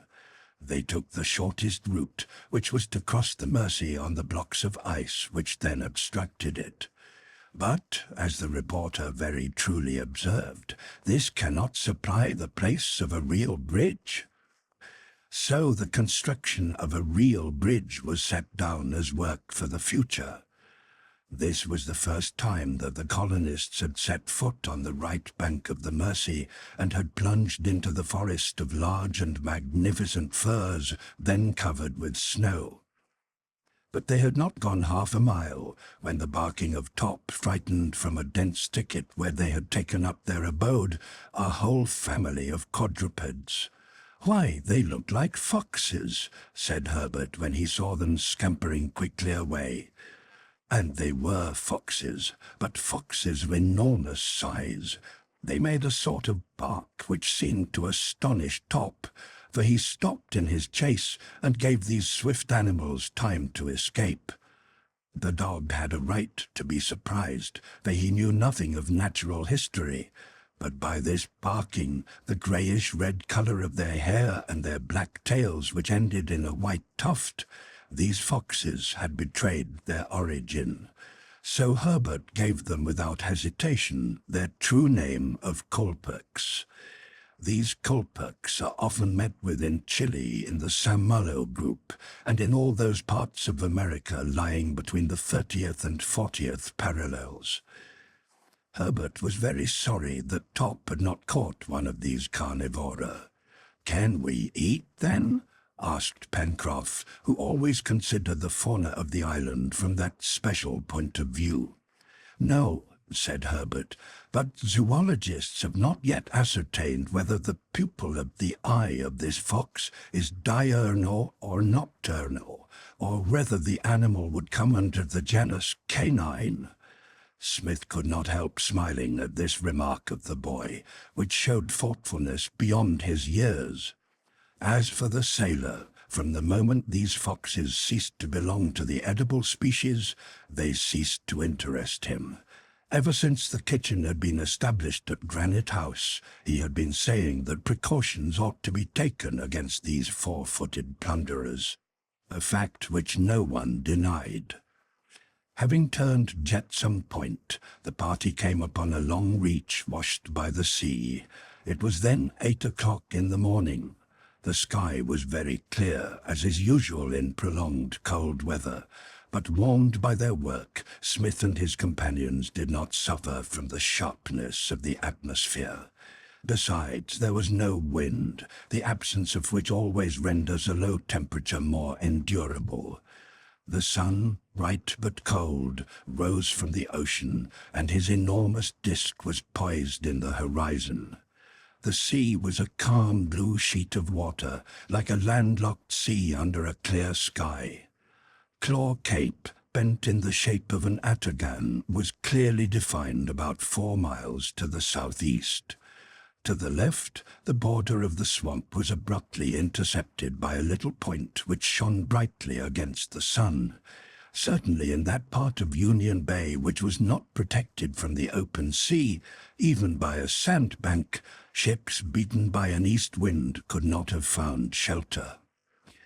By the perfect calm of the sea, with no shoals to disturb its waters, by its uniform color with no tinge of yellow, and finally by the entire absence of reefs, they knew that this side was steep, and that here the ocean was fathoms deep. Behind them, in the west, at a distance of about 4 miles, they saw the beginning of the forests of the far west. They could almost have believed themselves upon some desolate island in the Antarctic regions, surrounded by ice. The party halted here for breakfast. A fire of brushwood and seaweed was lighted, and Ned prepared the meal of cold meat, to which he added some cups of Oswego tea. While eating, they looked around them. This side of Lincoln Island was indeed barren, and presented a strong contrast to the western part. The reporter thought that if the castaways had been thrown upon this coast, they would have had a very melancholy impression of their future home. "I do not believe we could even have reached it," said the engineer, "for the sea is very deep here, and there is not even a rock which would have served as a refuge. Before Granite House there were shoals at least, and a little island which multiplied our chances of safety. Here is only the bottomless sea." "It is curious enough," said Spilett, "that this island, relatively so small, presents so varied a soil. This diversity of appearance belongs logically only to continents of a considerable area. One would really think that the western side of Lincoln Island, so rich and fertile, was washed by the warm waters of the Gulf of Mexico, and that the northern and southern coasts extended into a sort of Arctic Sea." "You are right, my dear Spilett," replied the engineer. "I have observed the same thing. I have found this island curious, both in its shape and in its character. It has all the peculiarities of a continent, and I would not be surprised if it had been a continent formerly." "What? A continent in the middle of the Pacific?" cried Pencroff. "Why not?" answered Smith. "Why should not Australia, New Ireland, all that the English geographers call Australasia, joined to the archipelagos of the Pacific Ocean, have formed in times past a sixth part of the world as important as Europe or Asia, Africa or the 2 Americas? My mind does not refuse to admit that all the islands rising from this vast ocean are the mountains of a continent now engulfed, but which formerly rose majestically from these waters." "Like Atlantis?" asked Harbert. "Yes, my boy, if that ever existed." "And Lincoln Island may have been a part of this continent?" asked Pencroff. "It is probable," replied Smith, "and that would explain the diversity of products upon the surface and the number of animals which still live here," added Harbert. "Yes, my boy," answered the engineer, "and that gives me a new argument in support of my theory. It is certain, after what we have seen, that the animals in the island are numerous, and what is more curious is that the species are extremely varied. There must be a reason for this, and mine is that Lincoln Island was formerly a part of some vast continent, which has little by little sunk beneath the surface of the Pacific." "Then," said Pencroff, who did not seem entirely convinced, "what remains of this old continent may disappear in its turn and leave nothing between America and Asia." "Yes," said Smith, "there will be new continents, which millions upon millions of animalculae are building at this moment." "And who are these masons?" inquired Pencroff. "The coral insects," answered Smith. "It is these who have built by their constant labor the island of Clermont-Tonnerre, the atolls, and many other coral islands which abound in the Pacific. It takes 47 million of these insects to deposit one particle, and yet with the marine salt which they absorb and the solid elements of the water which they assimilate, these animalculae produce limestone, and limestone forms those enormous submarine strictures whose hardness and solidity is equal to that of granite. Formerly, during the first epochs of creation, nature employed heat to produce land by upheaval. But now she lets these microscopic insects replace this agent, whose dynamic power of the interior of this globe has evidently diminished. This fact is sufficiently proved by the great number of volcanoes actually extinct on the surface of the earth. I verily believe that century after century, and infusoria after infusoria, will change the Pacific some day into a vast continent, which new generations will, in their turn, inhabit and civilize. "It will take a long time," said Pencroff. "Nature has time on her side," replied the engineer. "But what is the good of new continents?" asked Harbert. "It seems to me that the present extent of habitable countries is enough for mankind. Now nature does nothing in vain." "Nothing in vain, indeed," replied the engineer. "But let us see how we can explain the necessity of new continents in the future, and precisely in these tropical regions occupied by these coral islands. Here is an explanation which seems to me at least plausible." "We are listening, Mr. Smith," replied Harbert. "This is my idea. Scientists generally admit that some day the globe must come to an end, or rather the animal and vegetable life will be no longer possible on account of the intense cold which will prevail. What they cannot agree upon is the cause of this cold. Some think that it will be produced by the cooling of the sun in the course of millions of years, others by the gradual extinction of the internal fires of our own globe, which have a more decided influence than is generally supposed. I hold to this last hypothesis, based upon the fact that the moon is without doubt a refrigerated planet which is no longer habitable, although the sun continues to pour upon its surface the same amount of heat. If, then, the moon is refrigerated, it is because these internal fires, to which, like all the stellar world, it owes its origin, are entirely extinct.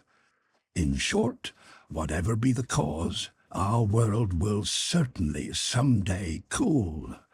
But this cooling will take place gradually, What will happen then? Why, the temperate zones at a time more or less distant will be no more habitable than are the polar regions now. Then human as well as animal life will be driven to latitudes more directly under the influence of the solar rays. An immense emigration will take place. Europe, Central Asia, and North America will little by little be abandoned, as well as Australasia and the lower parts of South America. Vegetation will follow the human emigration.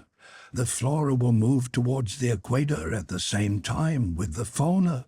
The central parts of South America and Africa will become the inhabited continent. The Laplanders and the Samoyeds will find the climate of the polar sea on the banks of the Mediterranean. Who can tell but that at this epoch the equatorial regions will not be too small to contain and nourish the population of the globe? Now, why should not a provident nature, in order from this time to provide a refuge for this animal and vegetable emigration, lay the foundation under the equator of a new continent, and charge these infusoria with the building of it? I have often thought of this, my friends, and I seriously believe that some day the aspect of our globe will be completely transformed, that after the upheaval of new continents, the seas will cover the old ones, and that in future ages some Columbus will discover in the islands of Chimborazo or the Himalaya or Mount Blanc all that remains of an America, an Asia, and a Europe. Then at last these new continents in their turn will become uninhabitable. The heat will die out, as does the heat from a body whose soul has departed, and life will disappear from the globe, if not forever, at least for a time. Perhaps then our sphere will rest from its changes, and will prepare in death to live again under nobler conditions. But all this, my friends, is with the Creator of all things. From the talking of the work of these infusoria, I have been led into too deep a scrutiny of the secrets of the future. My dear Cyrus, said the reporter, these theories are to me prophecies. Some day they will be accomplished. It is a secret with the Almighty, replied Smith. All this is well and good, said Pencroff, who had listened with all his ears. But will you tell me, Mr. Smith, if Lincoln Island has been constructed by these infusoria? No, replied Smith. It is of purely volcanic origin. Then it will probably disappear some day. I hope sincerely we won't be here. No, be easy, Pencroff. We will get away. In the meantime, said Spilett, let us settle ourselves as if forever. It is never worthwhile to do anything by halves. This ended the conversation.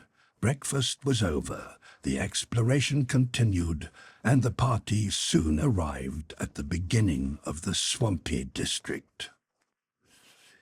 It was indeed a marsh, which extended as far as the rounded side forming the southeastern termination of the island, and measuring 20 square miles. The soil was formed of a silicious clay mixed with decayed vegetation. It was covered by confervae, rushes, sedges, and here and there by beds of herbage thick as a velvet carpet. In many places frozen pools glistened under the sun's rays. Neither rains nor any river swollen by a sudden increase could have produced this water. One would naturally conclude that this swamp was fed by the infiltration of water through the soil. And this was the fact.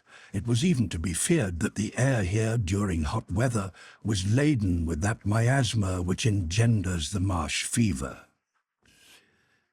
Above the aquatic herbs on the surface of these stagnant waters, a swarm of birds were flying.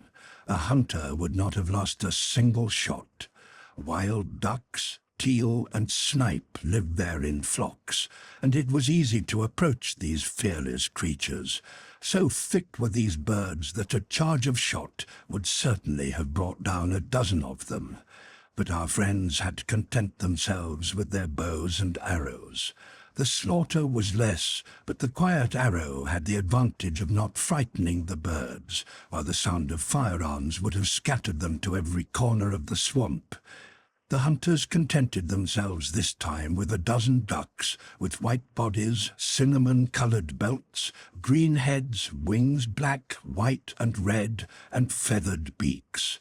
These Harbert recognized as the tadorns. Top did his share well in the capture of these birds, whose name was given to this swampy district. The colonists now had an abundant reserve of aquatic game. When the time should come, the only question would be how to make a proper use of them, and it was probable that several species of these birds would be, if not domesticated, at least acclimated upon the borders of the lake, which would bring them nearer to the place of consumption. About 5 o'clock in the afternoon, Smith and his companions turned their faces homewards. They crossed Tadorn's fens and recrossed the Mersey upon the ice, arriving at Granite House at 8 o'clock in the evening. Chapter 22. The traps, the foxes, the peccaries, the wind veers to the northwest, the snowstorm, the basket makers, the coldest snap of winter, crystallization of the sugar maple, the mysterious shafts, the projected exploration, the pellet of lead. The intense cold lasted until the 15th of August, the thermometer never rising above the point hitherto observed. When the atmosphere was calm, this low temperature could be easily borne, but when the wind blew, the poor fellows suffered much for want of warmer clothing. Pencroff regretted that Lincoln Island, instead of harbouring so many foxes and seals with no fur to speak of, did not shelter some families of bears. "Bears," said he, "are generally well dressed, and I would ask nothing better for the winter than the loan of their warm cloaks." "But perhaps," said Ned, laughing, "these bears would not consent to give you their cloak. Pencroff, these fellows are no St. Martins." "We would make them, Ned, we would make them," answered Pencroff in a tone of authority. But these formidable carnivora did not dwell on the island, or if they did, had not yet shown themselves. Harbert, Pencroff, and the reporter were constantly at work getting traps on Prospect Plateau and on the borders of the forest. In the sailor's opinion, any animal whatever would be a prize, and rodents or carnivora, whichever these new traps should entice, would be well received at Granite House. These traps were very simple. They were pits dug in the ground and covered with branches and grass which hid the openings. At the bottom they placed some bait whose odour would attract the animals. They used their discretion about the position of their traps, choosing places where numerous footprints indicated the frequent passage of quadrupeds.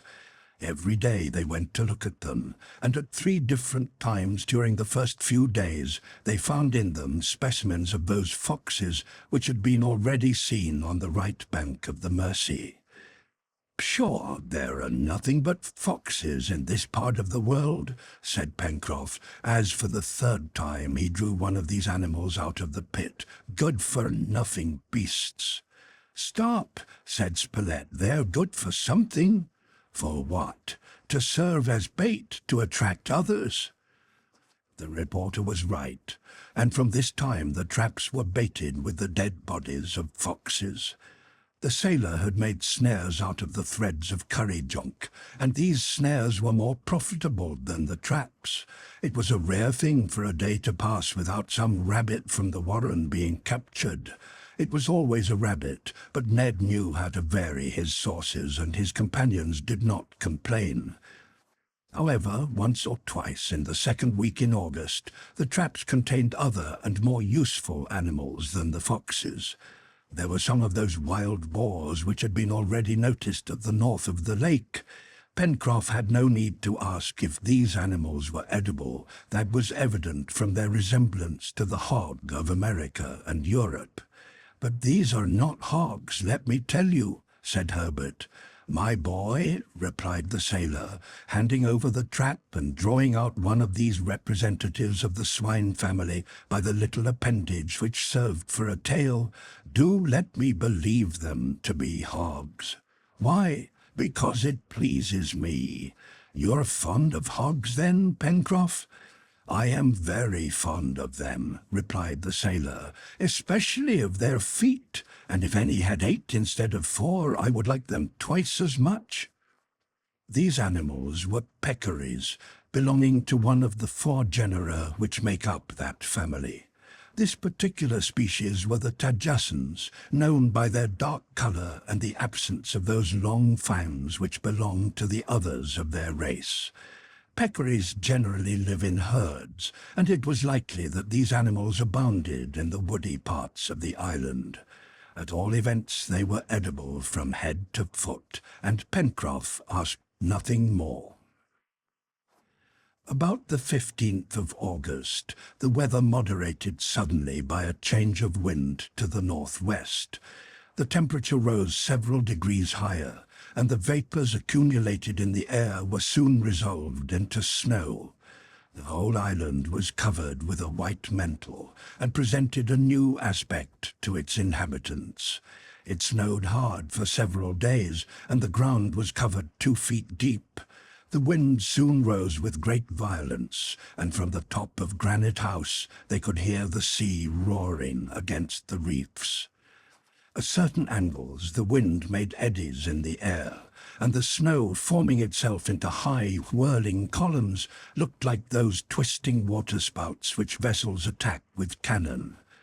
The hurricane, coming steadily from the northwest, spent its force on the other side of the island, and the eastern lookout of Granite House preserved it from a direct attack.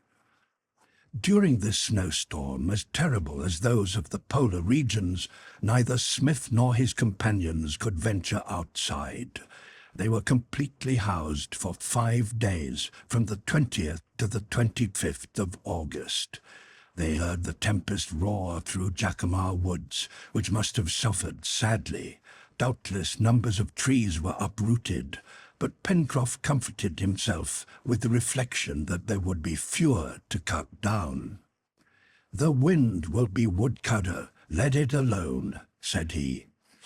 How fervently now the inhabitants of Granite House must have thanked heaven for having given to them this solid and impenetrable shelter.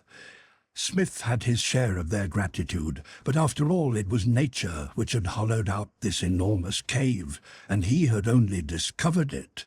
Here all were in safety. The violence of the tempest could not reach them. If they had built a house of brick and wood on Prospect Plateau, it could not have resisted the fury of this hurricane.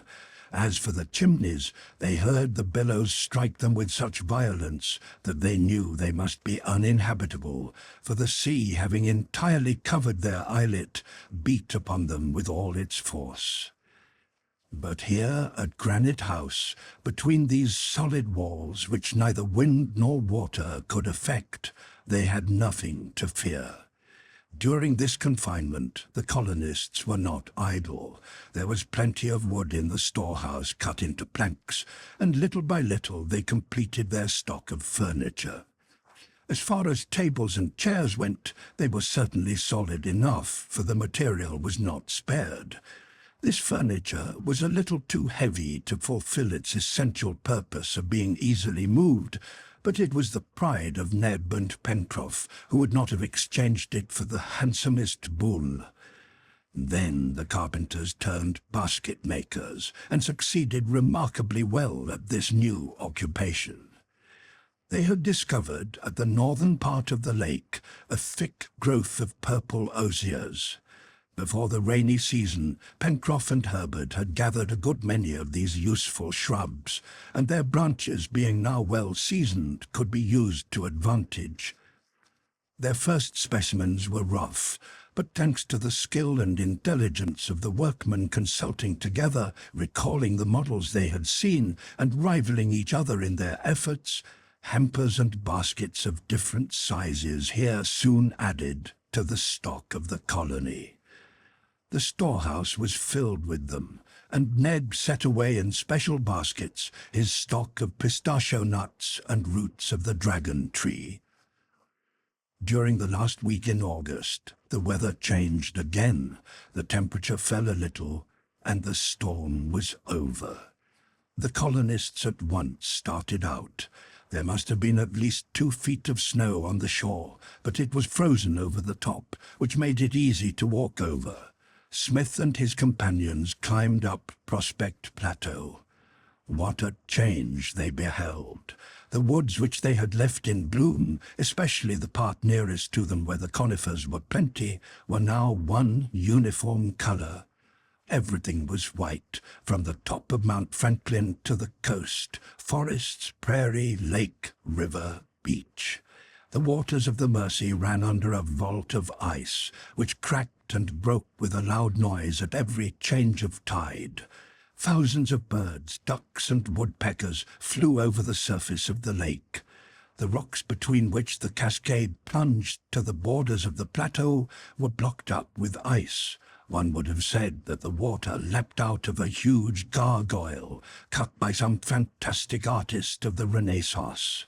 To calculate the damage done to the forest by this hurricane would be impossible until the snow had entirely disappeared.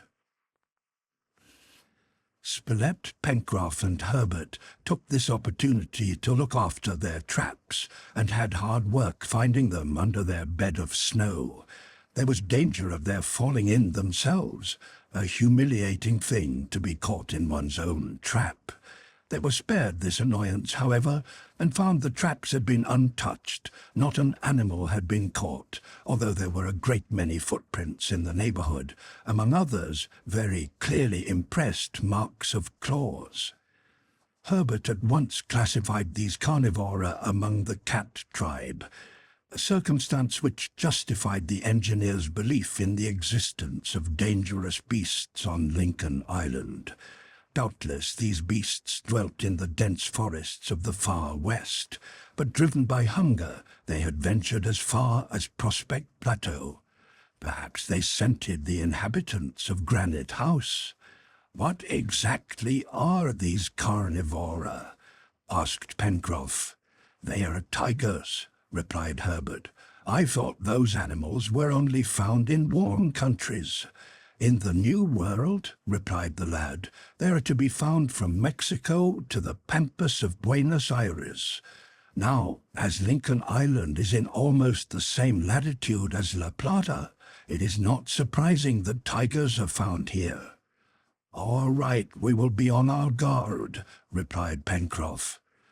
In the meantime, the temperature rising, the snow began to melt. It came on to rain, and gradually the white mantle disappeared.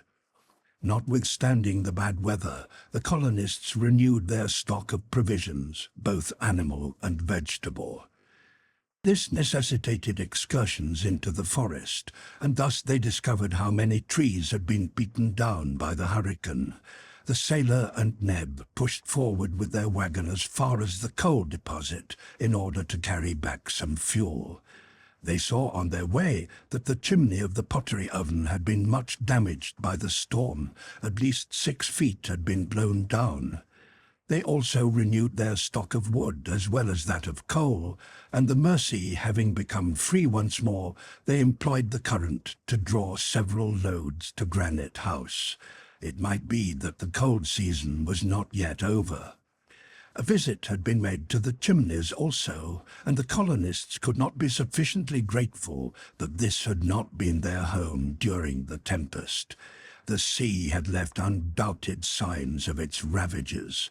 Lashed by the fury of the wind from the offing and rushing over Safety Island, it spent its full force upon these passages, leaving them half full of sand and the rocks thickly covered with seaweed. While Neb, Harbert, and Pencroff spent their time in hunting and renewing their supply of fuel, Smith and Spilett set to work to clear out the chimneys. They found the forge and furnaces almost unhurt, so carefully protected had they been by the banks of sand which the colonists had built around them. It was a fortunate thing that they laid in a fresh supply of fuel, for the colonists had not yet seen the end of the intense cold. It is well known that in the northern hemisphere the month of February is noted for its low temperature. The same rule held good in the southern hemisphere, and the end of August, which is the February of North America, did not escape from this climatic law. About the 25th, after another snow and rainstorm, the wind veered to the southeast, and suddenly the cold became intense.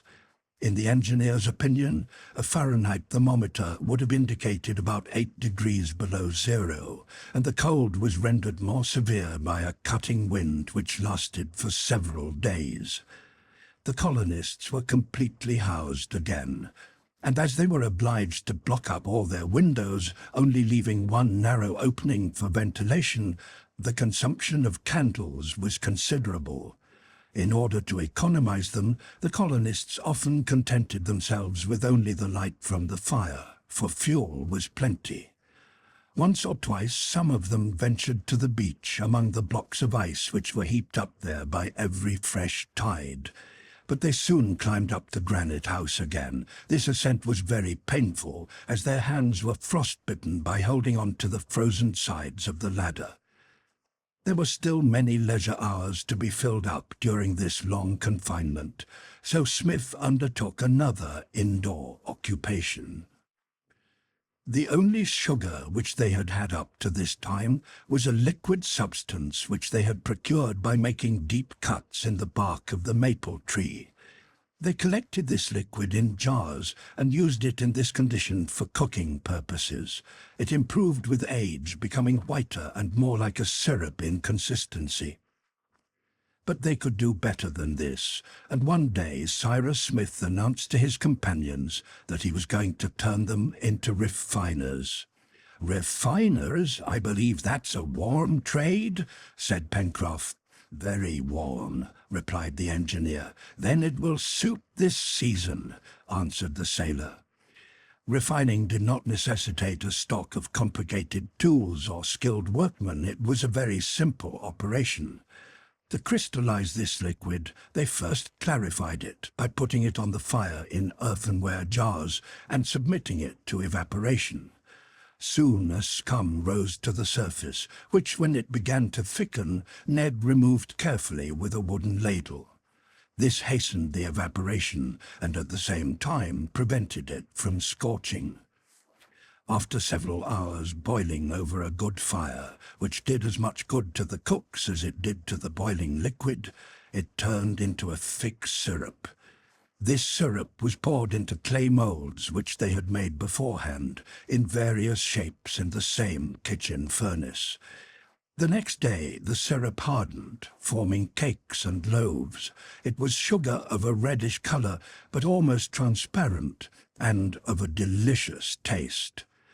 The cold continued until the middle of September, and the inmates of Granite House began to find their captivity rather tedious. Almost every day they took a run outdoors, but they always soon returned. They were constantly at work over their household duties and talked while they worked. Smith instructed his companions in everything, and especially explained to them the practical applications of science. The colonists had no library at their disposal, but the engineer was a book, always ready, always open at the wished-for page. A book which answered their every question, and one which they often read. Thus the time passed, and these brave men had no fear for the future. However, they were all anxious for the end of their captivity, and longed to see, if not fine weather, at least a cessation of the intense cold. If they had only had warmer clothing, they would have attempted excursions to the Downs and to Tadorn's fens, for game would have been easy to approach, and the hunt would assuredly have been fruitful. But Smith insisted that no one should compromise his health, as he had need of every hand, and his advice was taken. The most impatient of the prisoners after Pencroff was Top.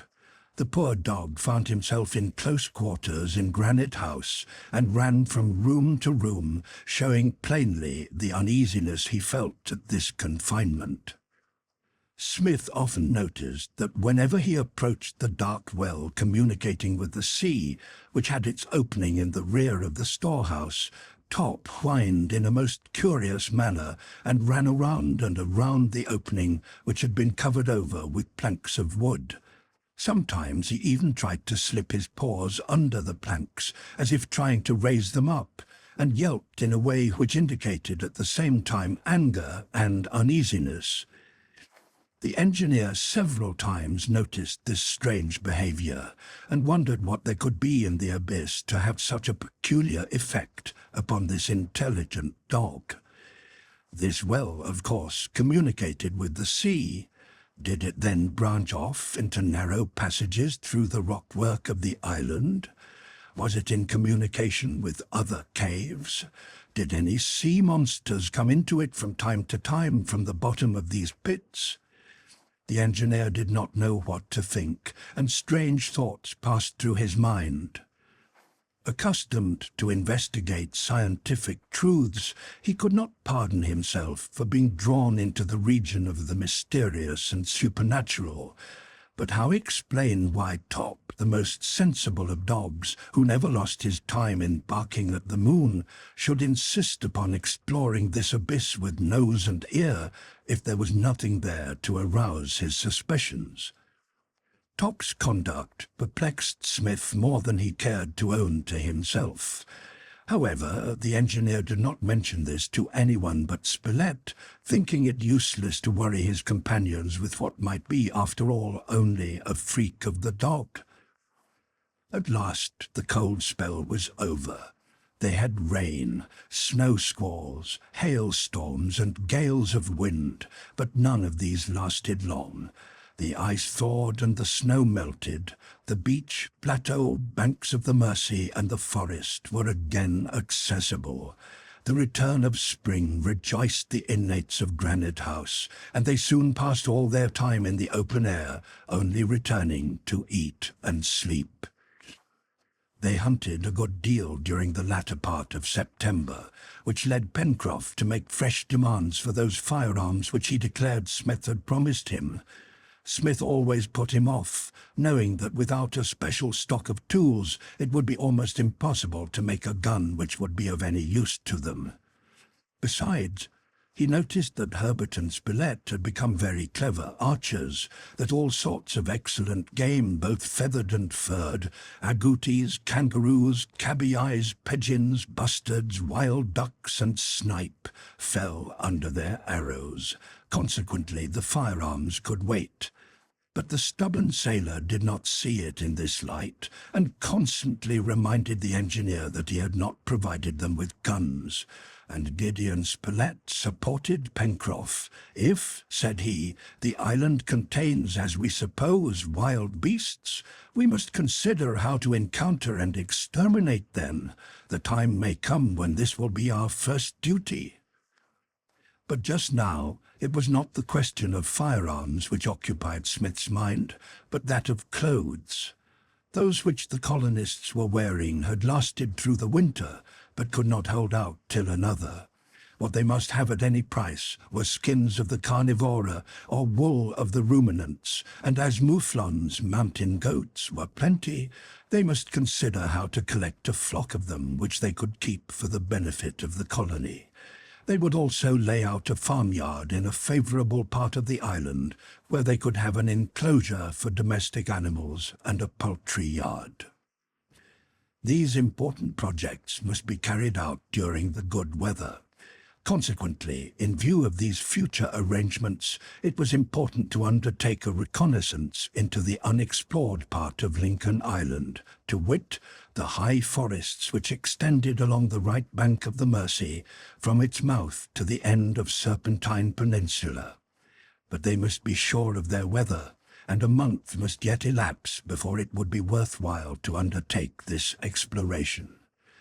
While they were waiting impatiently, an incident occurred which redoubled their anxiety to examine the whole island.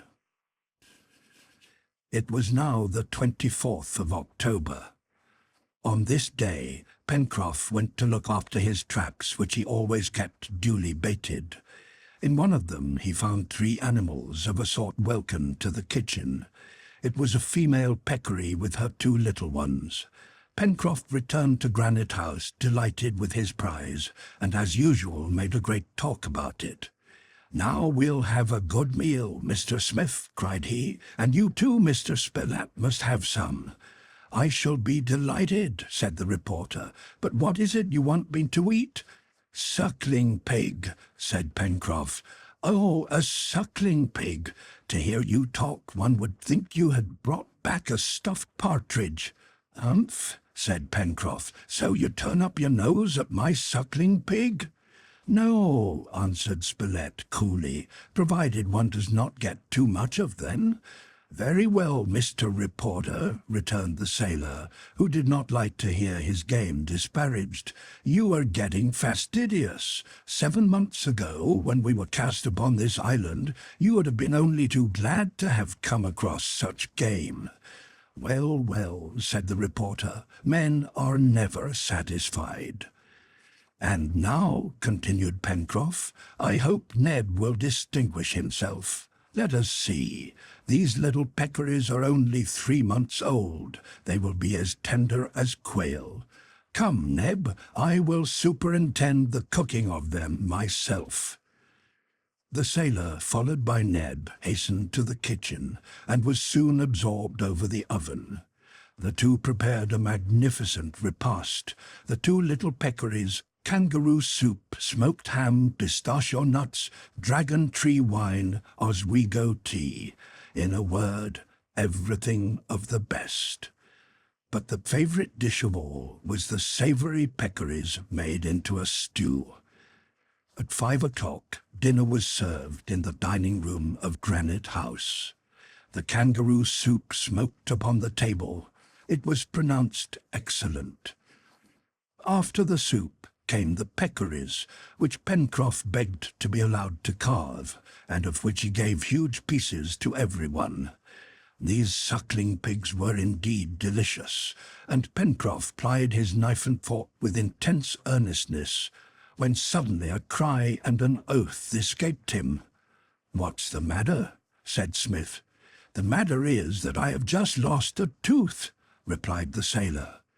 "Are there pebbles in your peccaries, then?" said Spilett. "It seems so," said the sailor, taking out of his mouth the object which had cost him a grinder. It was not a pebble. It was a leaden pellet. Part 2. The Abandoned. Chapter 23. Concerning the leaden pellet. Making a canoe. Hunting. In the top of a cowrie. Nothing to indicate the presence of man. The turtle on its back. The turtle disappears. Smith's explanation. It was exactly 7 months since the passengers in the balloon had been thrown upon Lincoln Island. In all this time no human being had been seen. No smoke had betrayed the presence of man upon the island. No work of man's hands, either ancient or modern, had attested his passage. Not only did it seem uninhabited at present, but it appeared to have been so always. And now all the framework of deductions fell before a little bit of metal found in the body of a pig. It was certainly a bullet from a gun, and what but a human being would be so provided? When Pencroff had placed it upon the table, his companions looked at it with profound astonishment. The possibilities suggested by this seemingly trivial incident flashed before them. The sudden appearance of a supernatural being could not have impressed them more. Smith instantly began to reason upon the theories which this incident, as surprising as it was unexpected, suggested. Taking the bit of lead between his fingers, he turned it round and about for some time before he spoke. "You are sure, Pencroff," he asked at length, "that the peccary was hardly 3 months old?" "I'm sure, sir," answered the sailor. "It was sucking its mother when I found it in the ditch." "Well then, that proves that within 3 months a gun has been fired upon Lincoln Island, and that the bullet has wounded, though not mortally, this little animal," added Spilett. "Undoubtedly," replied Smith. "And now let us see what conclusions are to be drawn from this incident. Either the island was inhabited before our arrival, or men have landed here within 3 months. How these men arrived, whether voluntarily or involuntarily, whether by landing or by shipwreck, cannot be settled at present. Neither have we any means of determining whether they are Europeans or Malays, friends or enemies, nor do we know whether they are living here at present or whether they have gone. But these questions are too important to be allowed to remain undecided." "No," cried the sailor, springing from the table. "There can be no men besides ourselves on Lincoln Island. Why, the island is not large, and if it had been inhabited, we must have met some one of its people before this. It would indeed be astonishing if we had not," said Harbert. "But it would be much more astonishing, I think," remarked the reporter, "if this little beast had been born with a bullet in its body." "Unless," suggested Neb seriously, "Pencroff had had it." "How's that, Neb?" interrupted the sailor. "I to have had a bullet in my jaw for 5 or 6 months without knowing it? Where would it have been?" he added, opening his mouth and displaying the 32 splendid teeth that ornamented it. "Look, Neb, and if you can find one broken one in the whole set, you may pull out half a dozen." "Neb's theory is inadmissible," said Smith, who, in spite of the gravity of his thoughts, could not restrain a smile. "It is certain that a gun has been discharged on the island within 3 months. But I am bound to believe that the people on this island have been here but a short time, or else simply landed in passing, as had the island had inhabitants when we made the ascent of Mount Franklin, we must have seen them or been seen. It is more probable that within the past few weeks some people have been shipwrecked somewhere upon the coast. The thing, therefore, to do is to discover this point." "I think we should act cautiously," said the reporter. "I think so too," replied Smith, "as I fear that they must be Malay pirates." "How would it do, Mr. Smith," said the sailor, "to build a canoe so that we could go up this river, or if need be round the coast? It won't do to be taken unawares." "It's a good idea," answered the engineer, "but we have not the time now. It would take at least a month to build a canoe." "A regular one, yes," rejoined the sailor, "but we don't want it to stand the sea. I will guarantee to make one in less than 5 days that will do to use on the Mercy." "Build a boat in 5 days?" cried Neb. "Yes, Neb, one of Indian fashion." "Of wood?" demanded the negro, still incredulous. "Of wood, or, what is better, of bark," answered Pencroff. "Indeed, Mr. Smith, it could be done in 5 days." "Be it so then," answered the engineer, "in 5 days." "But we must look out for ourselves in the meantime," said Harbert. "With the utmost caution, my friends," answered Smith, "and be very careful to confine your hunting expeditions to the neighborhood of Granite House." The dinner was finished in lower spirits than Pencroff had expected. The incident of the bullet proved beyond doubt that the island had been or was now inhabited by others, and such a discovery awakened the liveliest anxiety in the breasts of the colonists. Smith and Spilett, before retiring, had a long talk about these things. They questioned if by chance this incident had a connection with the unexplained rescue of the engineer and other strange events which they had encountered in so many ways. Smith, after having discussed the pros and cons of the question, ended by saying, "In short, Spilett, do you want to know my opinion?" "Yes, Cyrus." "Well, this is it. No matter how minutely we examine the island, we will find nothing." Pencroff began his work the next day.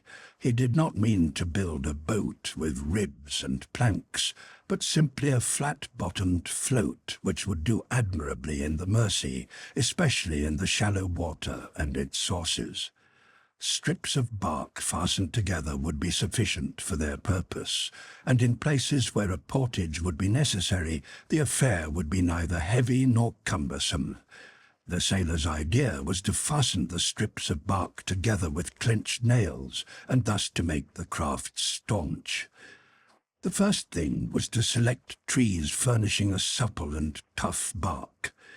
Now it had happened that the last storm had blown down a number of Douglas pines, which were perfectly adapted to this purpose. Some of these lay prone upon the earth, and all the colonists had to do was to strip them of their bark, though this indeed was somewhat difficult on account of the awkwardness of their tools. While the sailor, assisted by the engineer, was thus occupied, Harbert and Spilett, who had been made purveyors to the colony, were not idle. The reporter could not help admiring the young lad, who had acquired a remarkable proficiency in the use of the bow and arrows, and who exhibited withal considerable hardiness and coolness. The two hunters, remembering the caution of the engineer, never ventured more than 2 miles from Granite House. But the outskirts of the forest furnished a sufficient supply of agoutis, cabiais, kangaroos, peccaries, etc., and although the traps had not done so well since the cold had abated, the warren furnished a supply sufficient for the wants of the colonists. Often, while on these excursions, Harbert conversed with Spilett about the incident of the bullet and of the engineer's conclusions, and one day, the 26th of October, he said, "Don't you think it strange, Mr. Spilett, that any people should have been wrecked on this island and never have followed up the coast to Granite House?" "Very strange if they're still here," answered the reporter, "but not at all astonishing if they are not. Then you think they have gone again? It is likely, my boy, that if they had stayed any time or were still here, something would have discovered their presence. But if they had been able to get off again, they were not really shipwrecked." "No, Herbert, they were what I should call shipwrecked temporarily. That is, it is possible that they were driven by stress of weather upon the island without having to abandon their vessel, and when the wind moderated, they set out again."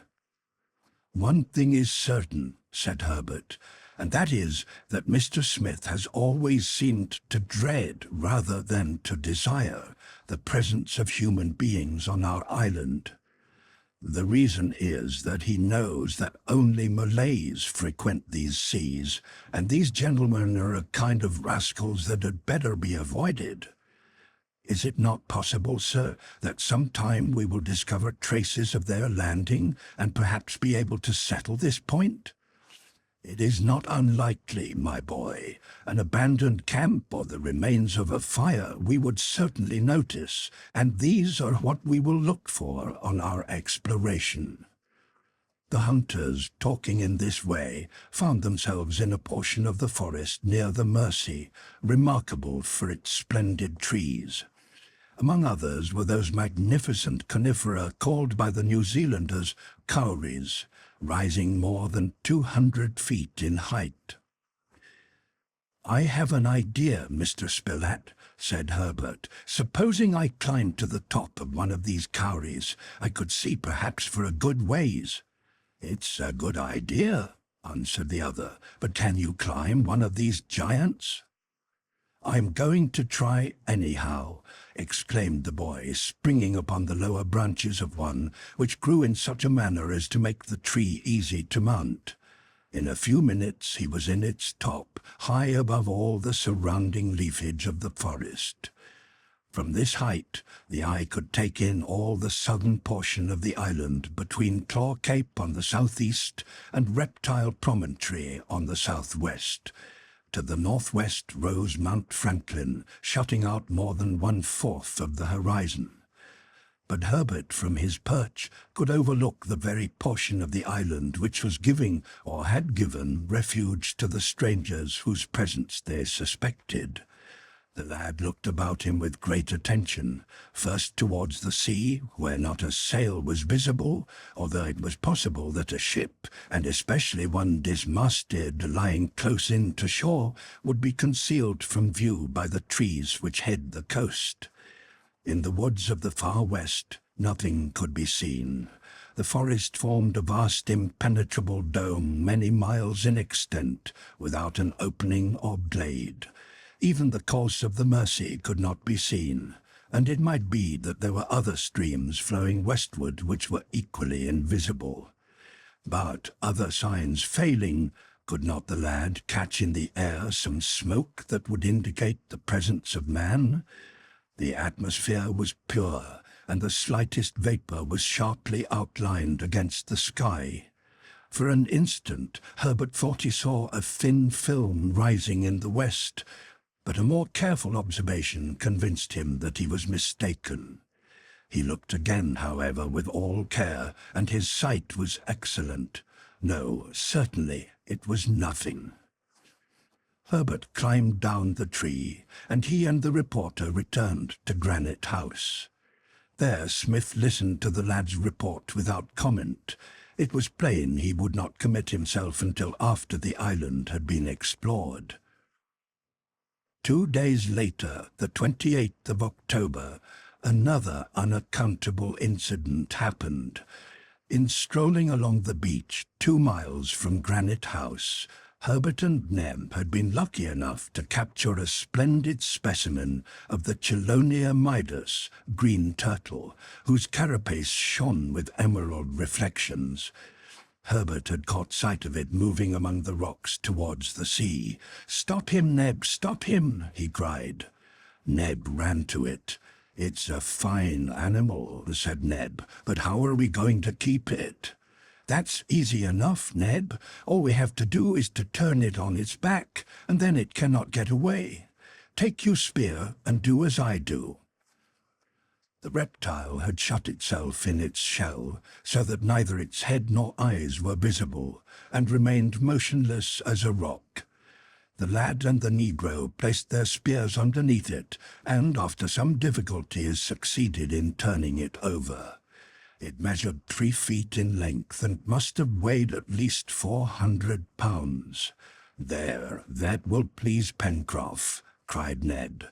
Indeed, the sailor could not fail to be pleased, as the flesh of these turtles which feed upon eel grass is very savoury. "And now what can we do with our game?" asked Ned. "We can't carry it to Granite House." "Leave it here, since it cannot turn back again," answered Herbert, "and we will come for it with the cart." Neb agreed, and Herbert, as an extra precaution which the negro thought useless, propped up the reptile with large stones. Then the two returned to Granite House, following the beach on which the tide was down. Herbert, wishing to surprise Pencroff, did not tell him of the prize which was lying on its back upon the sand. But 2 hours later, Neb and he returned with the cart to where they had left it, and the splendid specimen of Chelonia Midas was not there. The two looked about them. Certainly this was where they had left it. Here were the stones he had used, and therefore the lad could not be mistaken. "Did the beast turn over after all?" asked Neb. "It seems so," replied Herbert, puzzled, and examining the stones scattered over the sand. "Pencroff will be disappointed, and Mr. Smith will be troubled to explain this," thought Herbert. "Well," said Neb, who wished to conceal their misadventure, "we won't say anything about it." "Indeed, we will tell the whole story," answered Herbert, and taking with them the useless cart, they returned to Granite House. At the shipyard they found the engineer and the sailor working together. Herbert related all that happened. "You foolish fellows," cried the sailor, "to let at least 50 pounds of soup escape." "But, Pencroff," exclaimed Ned, "it was not our fault that the reptile got away. Haven't I told you we turned it on its back?" "Then you didn't turn it enough," calmly asserted the stubborn sailor. "Not enough," cried Herbert, and he told how he had taken care to prop the turtle up with stones. "Then it was a miracle," exclaimed Pencroff. "Mr. Smith," asked Herbert, "I thought that turtles once placed on their backs could not get over again, especially the very large ones." "That is the fact," answered Smith. "Then how did it—" "How far off from the sea did you leave this turtle?" asked the engineer, who had stopped working and was turning this incident over in his mind. "About 15 feet, answered Herbert. "And it was low water?" "Yes, sir." "Well," responded the engineer, "what the turtle could not do on land, he could do in water. When the tide rose over him, he turned over and tranquilly paddled off." "How foolish we are!" cried Ned. "That is just what I said you were," answered Pencroff. Smith had given this explanation, which was doubtless admissible, but was he himself satisfied with it? He did not venture to say that. Chapter 24. Trial of the Canoe. A Wreck on the Shore. The Tow. Jetsam Point. Inventory of the Box. What Pencroff wanted. A Bible. A verse from the Bible. On the 29th of October, the canoe was finished. Pencroff had kept his word, and had built in 5 days a sort of bark shell stiffened with flexible crejimba rods. A seat at either end, another midway to keep it open, a gunwale for the thole pins of a pair of oars, and a paddle to steer with, completed this canoe, which was 12 feet in length and did not weigh 200 pounds. "Hurrah!" cried the sailor, quite ready to applaud his own success. "With this we can make the tour of—" "Of the world?" suggested Spilett. "No, but of the island. Some stones for ballast, a mast in the bow with a sail which Mr. Smith will make some day, and away we'll go. But now let us try our new ship, for we must see if it will carry all of us." The experiment was made. Pencroff, by a stroke of the paddle, brought the canoe close to the shore by a narrow passage between the rocks, and he was confident that they could at once make a trial trip of the craft by following the bank as far as the lower point where the rocks ended. As they were stepping in, Ned cried, "But your boat leaks, Pencroff." "Oh, that's nothing, Neb," answered the sailor. "The wood has to drink. But in 2 days it will not show, and there will be as little water in our canoe as in the stomach of a drunkard. Come, get in." They all embarked, and Pencroff pushed off. The weather was splendid, the sea was as calm as a lake, and the canoe could venture upon it with as much security as upon the tranquil current of the Mersey. Neb and Harbert took the oars, and Pencroff sat in the stern with the paddle as steersman. The sailor crossed the channel and rounded the southern point of the islet. A gentle breeze was wafted from the south. There were no billows, but the canoe rose and fell with the long undulations of the sea, and they rowed out 1/2 mile from the coast so as to get a view of the outline of Mount Franklin. Then, putting about, Pencroff returned towards the mouth of the river and followed along the rounded shore which hid the low marshy ground of Tadorn's Fen. The point, made longer by the bend of the coast, was 3 miles from the Mersey, and the colonists resolved to go past it far enough to obtain a hasty glance at the coast as far as Claw Cape. The canoe followed along the shore, keeping off some 2 cables' length, so as to avoid the line of rocks beginning to be covered by the tide. The cliff, beginning at the mouth of the river, lowered as it approached the promontory. It was a savage-looking, unevenly arranged heap of granite blocks, very different from the curtain of Prospect Plateau. There was not a trace of vegetation on this sharp point, which projected 2 miles beyond the forest like a giant's arm thrust out from a green sleeve. The canoe sped easily along. Spilett sketched the outline of the coast in his notebook, and Neb, Pencroff, and Harbert discussed the features of their new domain. And as they moved southward, the 2 Mandible Capes seemed to shut together and enclose Union Bay.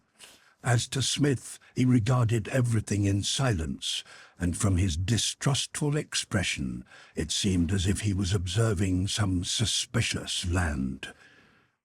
The canoe had reached the end of the point and was about doubling it, when Harbert rose and, pointing out a black object, said, "What is that down there on the sand?" Everyone looked in the direction indicated. "There is something there indeed," said the reporter. "It looks like a wreck half buried in the sand." "Oh, I see what it is," cried Pencroff. "What?" asked Ned. "Barrels, they are barrels, and maybe they are full." "To shore, Pencroff," said Smith, and with a few strokes the canoe was driven into a little cove, and the party went up the beach. Pencroff was not mistaken. There were 2 barrels half buried in the sand, but firmly fastened to them was a large box, which, borne up by them, had been floated onto the shore. "Has there been a shipwreck here?" asked Harbert. "Evidently," answered Spilett. "But what is in this box?" exclaimed Pencroff with a natural impatience. "What is in this box? It is closed, and we have nothing with which to raise the lid. However, with a stone—" And the sailor picked up a heavy rock and was about to break one of the sides, when the engineer, stopping him, said, "Cannot you moderate your impatience for about an hour, Pencroff? But think, Mr. Smith, maybe there is everything we want in it." "We will find out, Pencroff," answered the engineer, "but do not break the box, as it will be useful. Let us transport it to Granite House, where we can readily open it without injuring it. It is all prepared for the voyage, and since it has floated here, it can float again to the river mouth." "You are right, sir, and I am wrong," answered the sailor, "but one is not always his own master." The engineer's advice was good.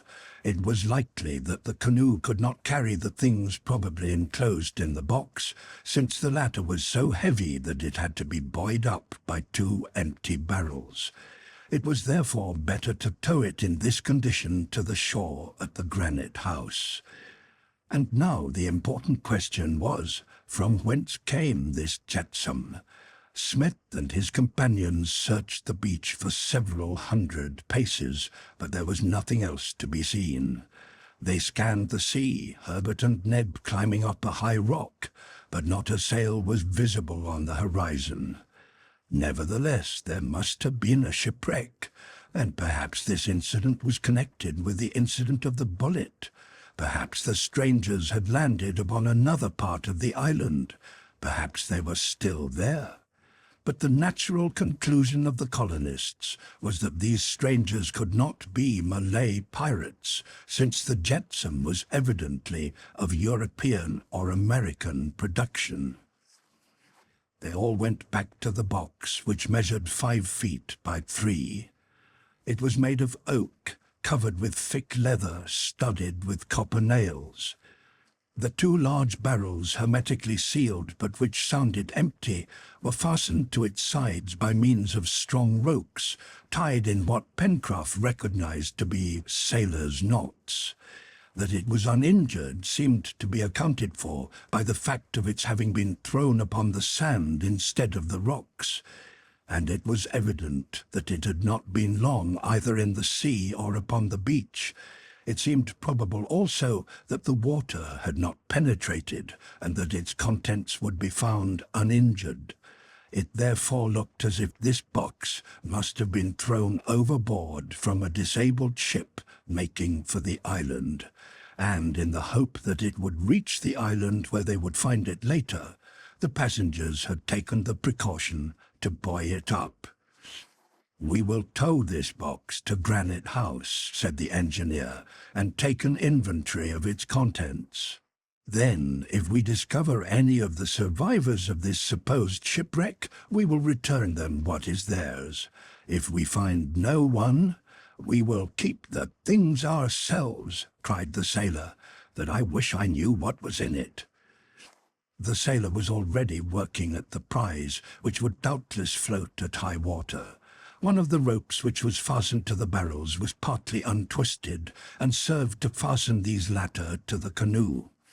Then Neb and Pencroff dug out the sand with their oars, and soon the canoe with the jetsam in tow was rounding the promontory to which they gave the name of Jetsam Point. The box was so heavy that the barrels just sufficed to sustain it above the water, and Pencroff feared each moment that it would break loose and sink to the bottom. Fortunately, his fears were groundless, and in an hour and a half the canoe touched the bank before Granite House. The boat and the prize were drawn upon the shore, and as the tide was beginning to fall, both soon rested on dry ground. Ned brought some tools so as to open the box without injury, and the colonists forthwith proceeded to examine its contents. Pencroff did not try to hide his anxiety. He began by unfastening the barrels which would be useful in the future. Then the fastenings were forced with pincers and the cover taken off. A second envelope of zinc was enclosed within the case, in such a manner that its contents were impervious to moisture. "Oh," cried Pencroff, "they must be preserves which are inside." "I hope for something better than that," answered the reporter. "If it should turn out that there was," muttered the sailor. "What?" asked Neb. "Nothing." The zinc cover was split lengthwise and turned back, and little by little many different objects were lifted out on the sand. At each new discovery, Pencroff cheered, Harbert clapped his hands, and Ned danced. There were books which made the lad crazy with pleasure, and cooking implements which Ned covered with kisses. In truth, the colonists had reason to be satisfied, as the following inventory, copied from Spilett's notebook, will show. Tools: 3 pocket knives with several blades, 2 wood chopper's hatchets, 2 carpenter's hatchets, 3 planes, 1 adze, 1 axe, 6 cold chisels, 2 files, 3 hammers, 3 gimlets, 2 augers, 10 bags of nails and screws, 3 saws of different sizes, 2 boxes of needles. Arms: 2 flintlock guns, 2 percussion guns, 2 central fire carbines, 5 cutlasses, 4 boarding sabres, 2 barrels of powder holding 15 pounds each, 12 boxes of caps.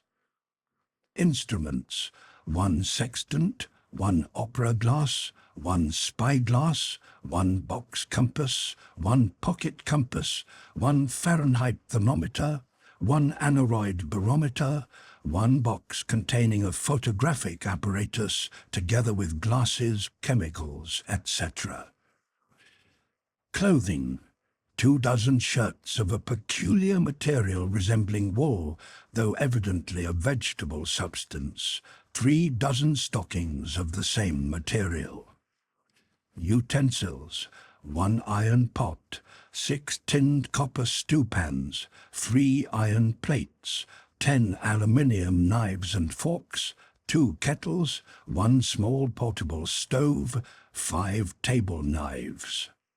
Books: 1 Bible, 1 atlas, 1 dictionary of Polynesian languages, 1 dictionary of the natural sciences, 3 reams of blank paper, 2 blank books. "Unquestionably," said the reporter after the inventory had been taken, "the owner of this box was a practical man. Tools, arms, instruments, clothing, utensils, books, nothing is wanting. One would say that he had made ready for a shipwreck beforehand." "Nothing indeed is wanting," murmured Smith thoughtfully. "And it is a sure thing," added Harbert, "that the ship that brought this box was not a Malay pirate." "Unless its owner had been taken prisoner," said Pencroff. "That is not likely," answered the reporter. "It is more probable that an American or European ship has been driven to this neighborhood, and that the passengers, wishing to save what was at least necessary, have prepared this box and have thrown it overboard." "And do you think so, Mr. Smith?" asked Harbert. "Yes, my boy," answered the engineer, "that might have been the case. It is possible that, anticipating a shipwreck, this chest has been prepared so that it might be found again on the coast." "But the photographic apparatus," observed the sailor incredulously. "As to that," answered the engineer, "I do not see its use. What we, as well as any other shipwrecked person, would have valued more would have been a greater assortment of clothing and more ammunition." "But have none of these things any mark by which we can tell where they came from?" asked Spilett. They looked to see. Each article was examined attentively, but contrary to custom, neither books, instruments, nor arms had any name or mark. Nevertheless, they were in perfect order and seemed never to have been used. So also with the tools and utensils. Everything was new, and this went to prove that the things had not been hastily thrown together in the box, but that their selection had been made thoughtfully and with care. This also was evident from the zinc case which had kept everything watertight, and which could not have been soldered in a moment. The 2 dictionaries and the Bible were in English, and the latter showed that it had been often read. The atlas was a splendid work, containing maps of every part of the world, and many charts laid out on Mercator's projection. The nomenclature in this book was in French, but neither in it nor in any of the others did the name of the editor or publisher appear. The colonists, therefore, were unable to even conjecture the nationality of the ship that had so recently passed near them. But no matter where it came from, this box enriched the party on Lincoln Island. Until now, in transforming the products of nature, they had created everything for themselves, and had succeeded by their own intelligence. Did it not now seem as if Providence had intended to reward them by placing these diverse products of human industry in their hands? Therefore, with one accord, they all rendered thanks to heaven. Nevertheless, Pencroff was not entirely satisfied. It appeared that the box did not contain something to which he attached an immense importance, and as its contents lessened, his cheers had become less hearty, and when the inventory was closed, he murmured, "That's all very fine, but you see there is nothing for me here." "Why, what did you expect, Pencroff?" exclaimed Neb. "A half-pound of tobacco," answered the sailor, "and then I would have been perfectly happy." The discovery of this jetsam made the thorough exploration of the island more necessary than ever. It was therefore agreed that they should set out early the next morning, proceeding to the western coast via the Mersey. If anyone had been shipwrecked on that part of the island, they were doubtless without resources, and help must be given them at once. During the day, the contents of the box were carried to Granite House and arranged in order in the Great Hall. And that evening, the 29th of October, Harbert, before retiring, asked Mr. Smith to read some passages from the Bible. "Gladly," answered the engineer, taking the sacred book in his hands, when Pencroff, checking him, said, "Mr. Smith, I am superstitious. Open the book at random and read the first verse which you meet with. We will see if it applies to our situation." Smith smiled at the words of the sailor, but yielding to his wishes, he opened the Bible where the marker lay between the leaves. Instantly his eye fell upon a red cross made with a crayon, opposite the 8th verse of the 7th chapter of St. Matthew. He read these words, "For every one that asketh receiveth, and he that seeketh findeth." Chapter 25. The Departure, the Rising Tide, Elms and Other Trees, Different Plants, the Kingfisher, Appearance of the Forest, the Gigantic Eucalypti, Why they are called Fever Trees, Monkeys, the Waterfall, Encampment for the Night. The next day, the 30th of October, everything was prepared for the proposed exploration, which these last events had made so necessary. Indeed, as things had turned out, the colonists could well imagine themselves in a condition to give rather than to receive help.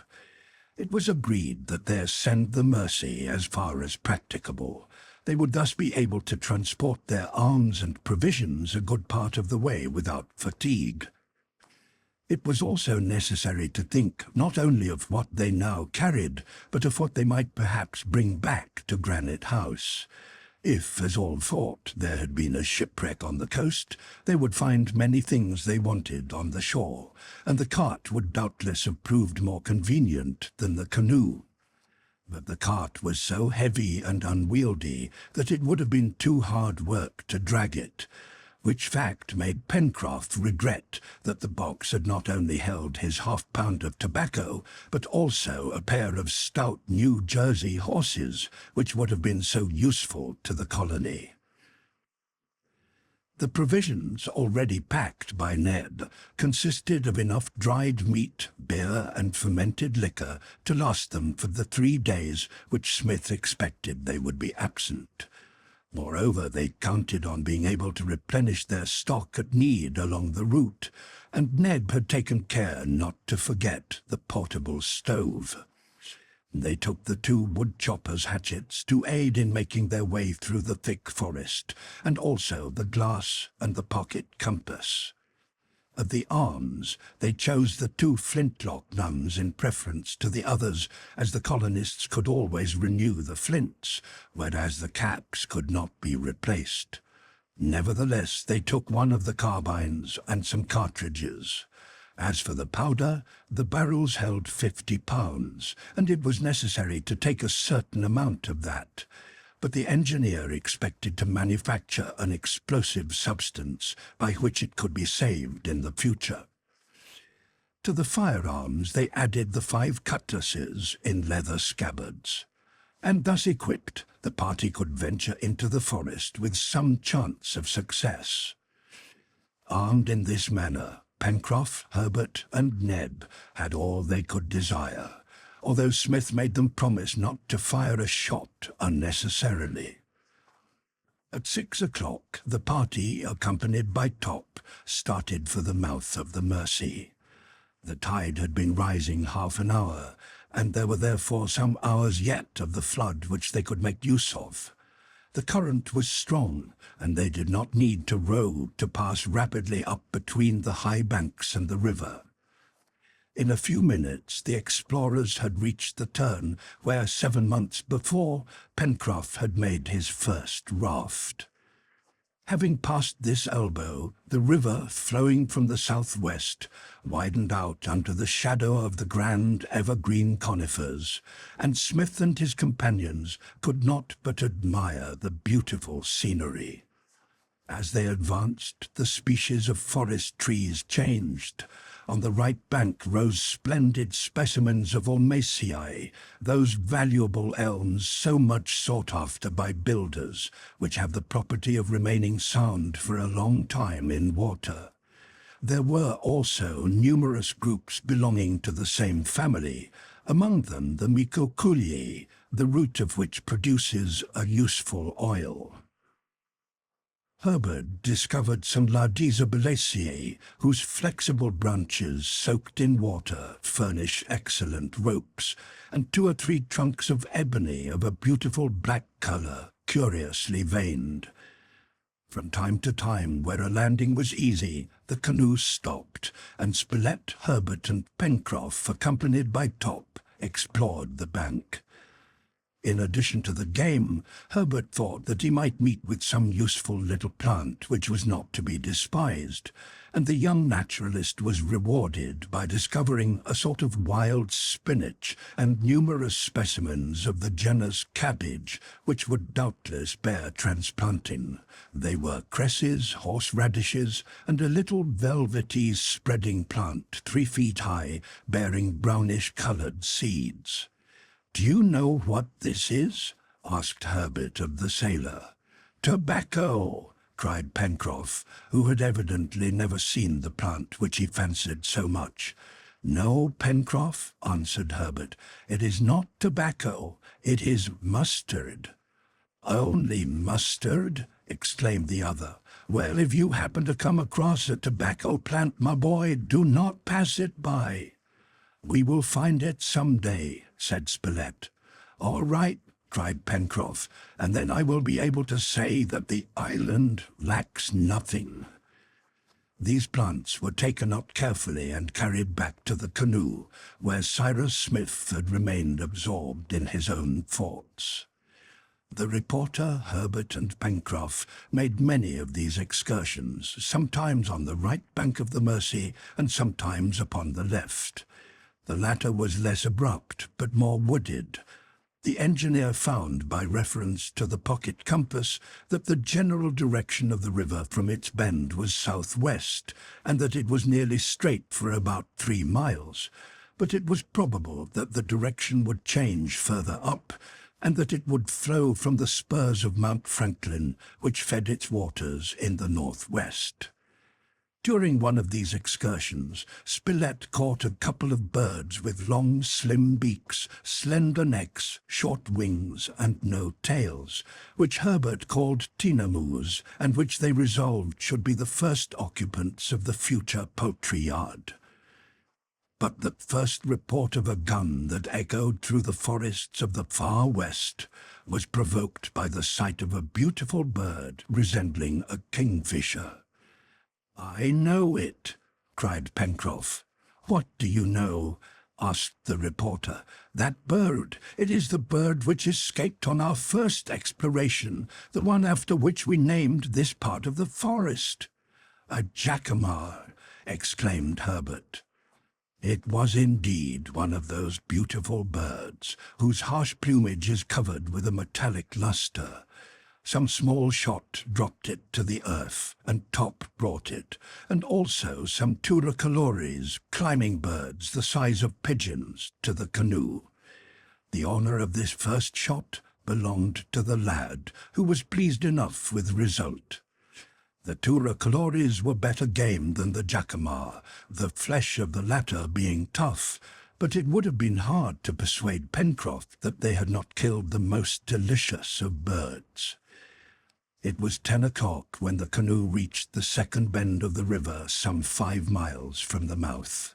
Here they stopped half an hour under the shadow of the trees for breakfast.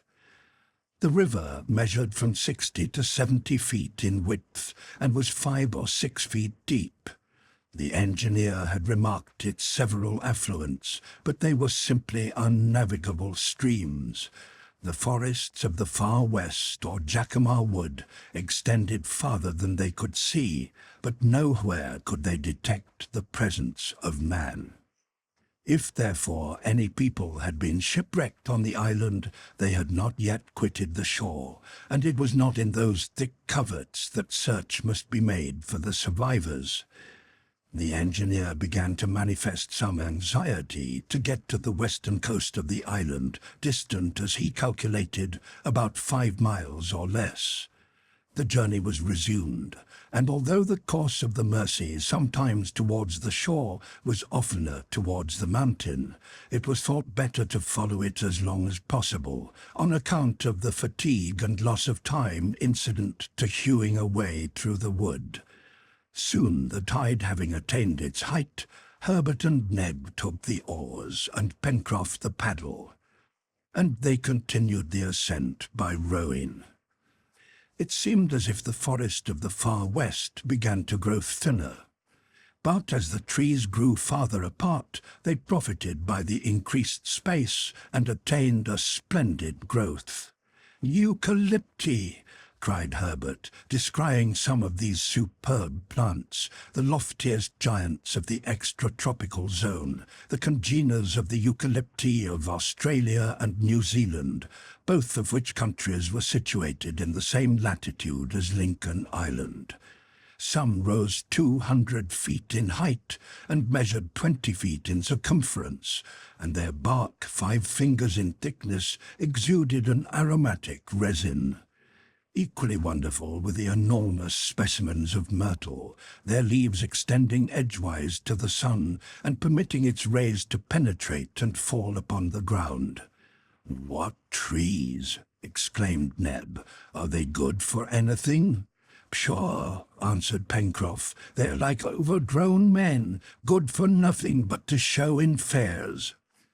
"I think you're wrong, Pencroff," said Spilett. "The eucalyptus wood is beginning to be extensively used in cabinet work. And I am sure," added Harbert, "that it belongs to a most useful family." And thereupon the young naturalist enumerated many species of the plant and their uses. Everyone listened to the lad's lesson in botany, Smith smiling, Pencroff with an indescribable pride. "That's all very well, Herbert," answered the sailor, "but I dare swear that of all these useful specimens, none are as large as these." "That is so. Then that proves what I said," replied the sailor, "that giants are good for nothing." "There's where you are wrong, Pencroff," said the engineer. "These very eucalypti are good for something." "For what?" "To render the country healthy about them. Do you know what they call them in Australia and New Zealand?" "No, sir." "They call them fever trees." "Because they give it?" "No, because they prevent it." "Good, I shall make a note of that," said the reporter. "Note then, my dear Spilett, that it has been proved that the presence of these trees neutralizes marsh miasmas. They have tried this natural remedy in certain unhealthy parts of Europe and northern Africa with the best results, and there are no intermittent fevers in the region of these forests, which is a fortunate thing for us colonists of Lincoln Island."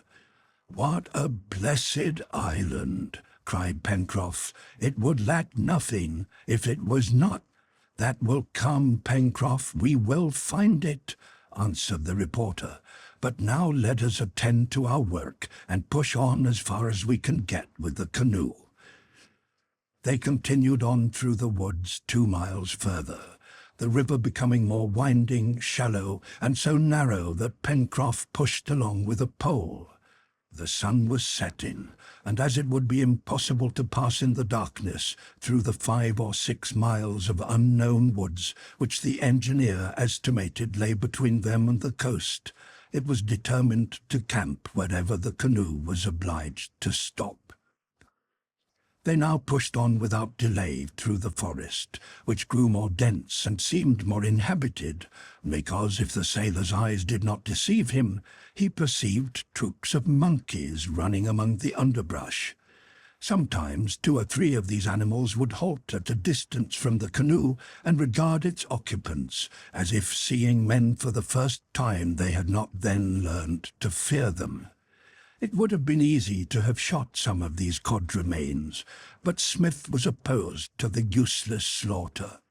Pencroff, however, looked upon the monkey from a gastronomic point of view, and indeed, as these animals are entirely herbivorous, they make excellent game. But since provisions abounded, it was useless to waste the ammunition. Towards 4 o'clock, the navigation of the Mercy became very difficult, its course being obstructed by rocks and aquatic plants. The banks rose higher and higher, and already the bed of the stream was confined between the outer spurs of Mount Franklin. Its sources could not be far off, since the waters were fed by the southern watershed of that mountain. "For 1/4 of an hour we will have to stop, sir," said Pencroff. "Well, then we will make a camp for the night." "How far are we from Granite House?" asked Harbert. "About 7 miles, counting the bends of the river, which have taken us to the northwest." "Shall we keep on?" asked the reporter. "Yes, as far as we can get," answered the engineer. "Tomorrow at daylight we will leave the canoe and traverse in 2 hours, I hope, the distance which separates us from the coast, and then we will have nearly the whole day in which to explore the shore." "Push on!" cried Pencroff. Very soon the canoe grated on the stones of the bottom of the river, which was not more than 20 feet wide.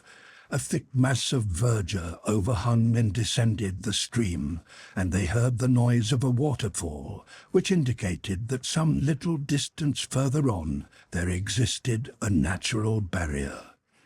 And indeed, at the last turn in the river, they saw the cascades shining through the trees. The canoe scraped over the bottom, and then grounded on a rock near the right bank. It was 5 o'clock, and the level rays of the setting sun illuminated the little fall. Above, the Mercy, supplied from a secret source, was hidden by the bushes. The various streams together had made it a river, but here it was but a shallow, limpid brook. They made camp in this lovely spot.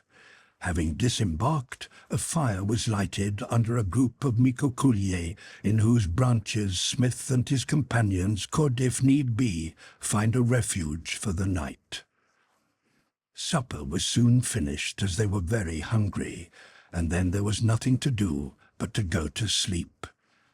But some suspicious growling being heard at nightfall, the fire was so arranged as to protect the sleepers by its flames.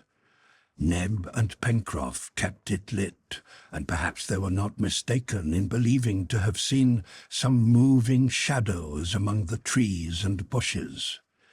But the night passed without accident, and the next day, the 31st of October, by 5 o'clock, all were on foot, ready for the start.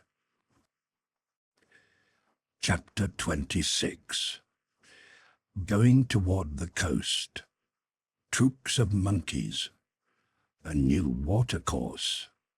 Why the tide was not felt. A forest on the shore. Reptile promontory. Spilett makes Harbert envious. The bamboo fusillade. It was 6 o'clock when the colonists, after an early breakfast, started with the intention of reaching the coast by the shortest route. Smith had estimated that it would take them 2 hours, but it must depend largely on the nature of the obstacles in the way. This part of the far west was covered with trees like an immense thicket composed of many different species. It was therefore probable that they would have to make away with hatchets in hand, and guns also, if they were to judge from the cries heard overnight. The exact position of the camp had been determined by the situation of Mount Franklin, and since the volcano rose less than 3 miles to the north, it was only necessary to go directly toward the southwest to reach the west coast. After having seen to the mooring of the canoe, the party started, Neb and Pencroff carrying sufficient provisions to last the little troop for 2 days at least. They were no longer hunting, and the engineer recommended his companions to refrain from unnecessary firing so as not to give warning of their presence on the coast. The first blows of the hatchet were given in the bushes just above the cascade, while Smith, compass in hand, indicated the route. The forest was, for the most part, composed of such trees as had already been recognized about the lake and on Prospect Plateau. The colonists could advance but slowly, and the engineer believed that in time their route would join with that of Red Creek. Since their departure, the party had descended the low declivities which constituted the orography of the island over a very dry district, although the luxuriant vegetation suggested either a hydrographic network permeating the ground beneath or the proximity to some stream. Nevertheless, Smith did not remember having seen during the excursion to the crater any other watercourses than Bed Creek and the Mercy. During the first few hours of the march, they saw troops of monkeys who manifested the greatest astonishment at the sight of human beings. Spilett laughingly asked if these robust quadrumanes did not look upon their party as degenerate brethren. And in truth, the simple pedestrians, impeded at each step by the bushes, entangled in the lianas, stopped by tree trunks, did not compare favourably with these nimble animals which bounded from branch to branch, moving about without hindrance. These monkeys were very numerous, but fortunately they did not manifest any hostile disposition. They saw also some wild boars, some agoutis, kangaroos, and other rodents, and 2 or 3 koalas, which latter Pencroff would have been glad to shoot. "But," said he, "the hunt has not begun. Play now, my friends, and we will talk to you when we come back."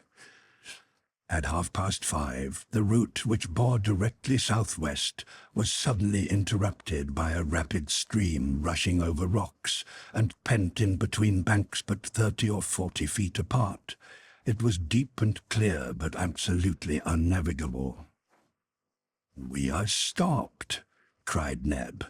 "No," replied Harbert, "we can swim such a brook as this." "Why should we do that?" answered Smith. "It is certain that this creek empties into the sea. Let us keep to this bank, and I will be astonished if it does not soon bring us to the coast. Come on." "1 minute," said the reporter. "The name of this creek, my friends? We must not leave our geography incomplete." "True enough," said Pencroff. "You name it, my boy," said the engineer, addressing Harbert. "Would it not be better to wait till we have discovered its mouth?" asked Harbert. "Right," replied Smith. "Let us push on." "Another minute," exclaimed Pencroff. "What more?" demanded the reporter. "If hunting is forbidden, fishing is allowed, I suppose," said the sailor. "We haven't the time to waste," answered the engineer. "But just 5 minutes," pleaded Pencroff. "I only want 5 minutes for the sake of breakfast." and lying down on the bank, he plunged his arms in the running waters, and soon brought up several dozen of the fine crawfish which swarmed between the rocks. "These will be good," cried Neb, helping the sailor. "Did not I tell you that the island had everything but tobacco?" sighed the sailor. It took but 5 minutes to fill a sack with these little blue crustacea, and then the journey was resumed.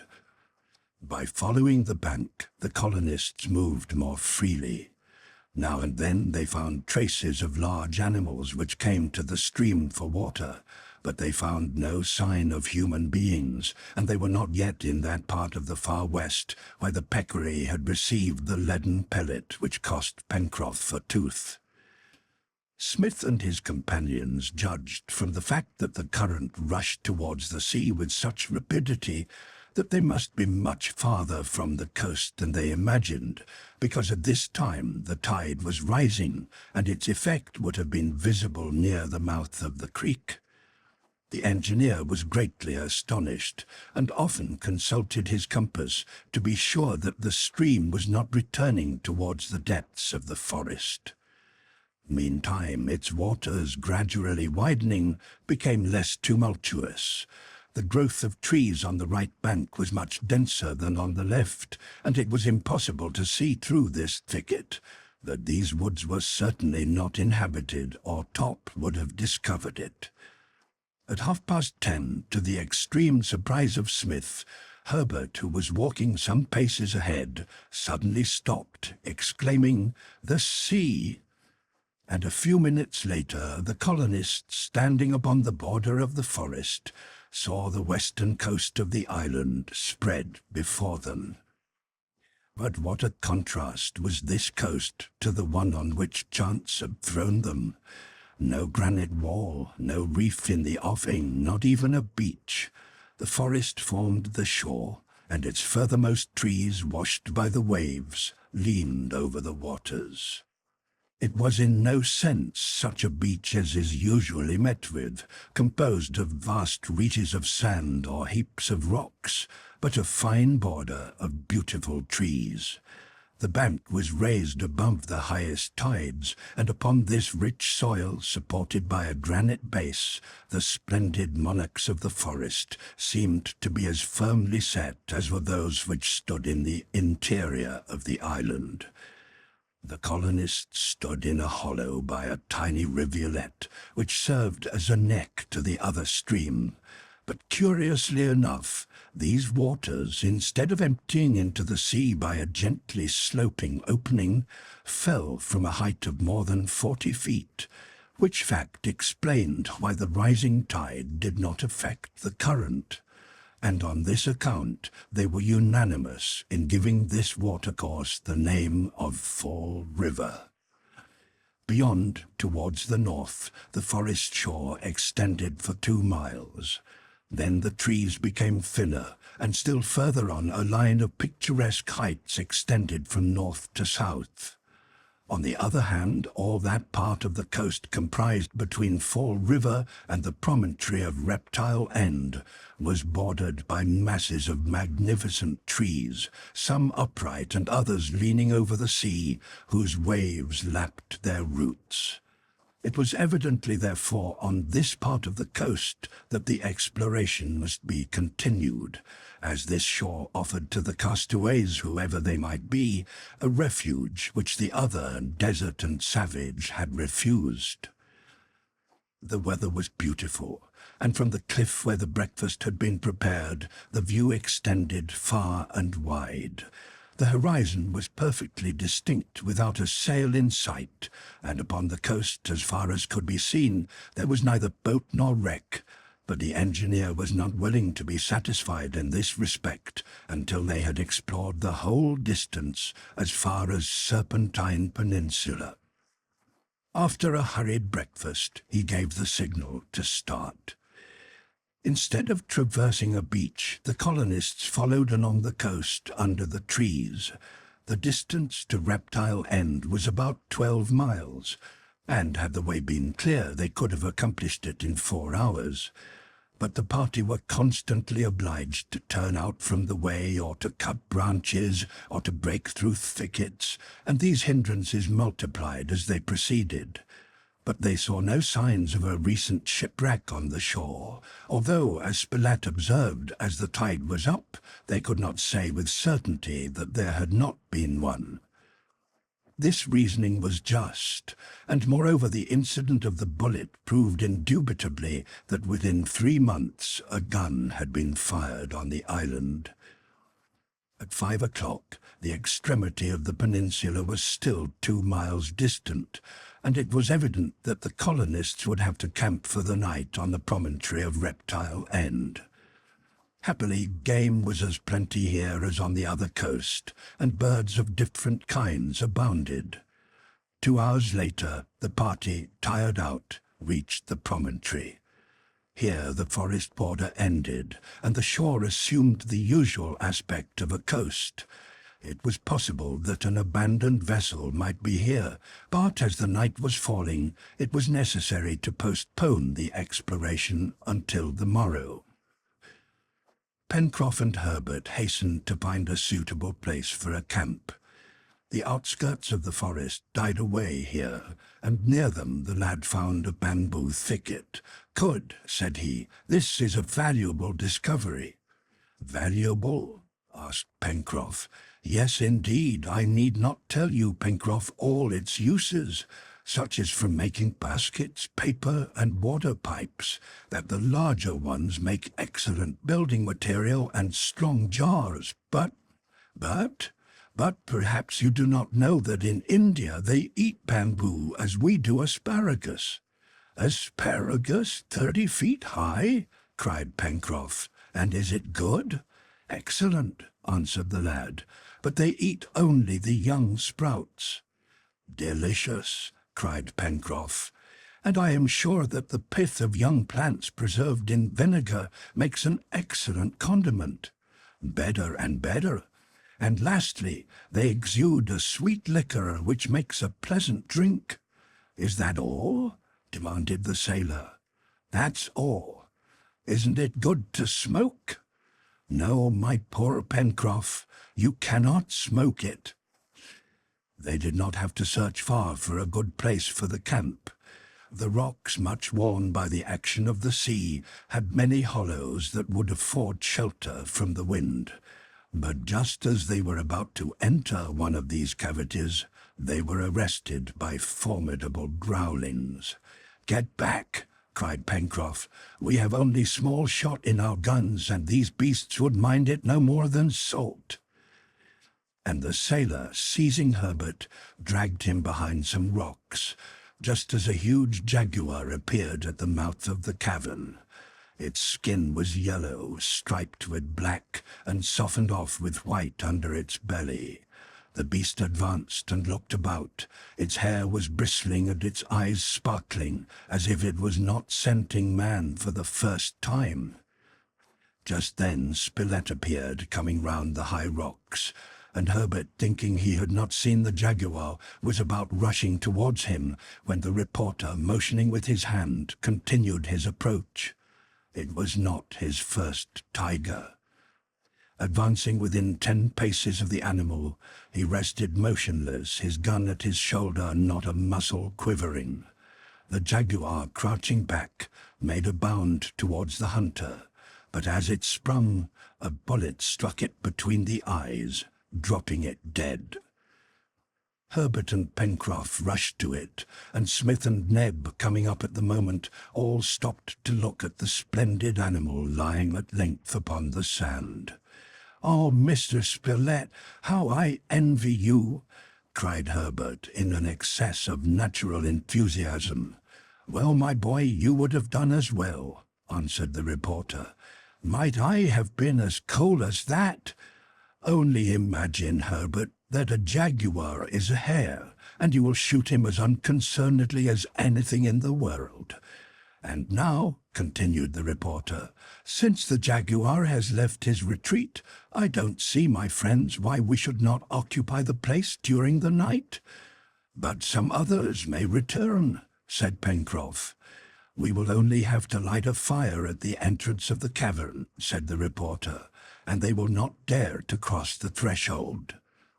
"To the jaguar house, then," cried the sailor, dragging the body of the animal after him. The colonists went to the abandoned cave, and while Neb was occupied in skinning the carcass, the others busied themselves with piling a great quantity of dry wood around the threshold. This done, they installed themselves in the cave, whose floor was strewn with bones. The arms were loaded for an emergency, and having eaten supper, as soon as the time for sleep was come, the fire at the entrance was lit. Immediately a tremendous fusillade ensued. It was the bamboo which in burning exploded like fireworks. The noise in itself would have been sufficient to frighten off the bravest beasts. Chapter 27. Proposal to return by the south coast. Its configuration. Search for the shipwrecked. A waif in the air. Discovery of a small natural harbour. Midnight on the Mersey. A drifting canoe.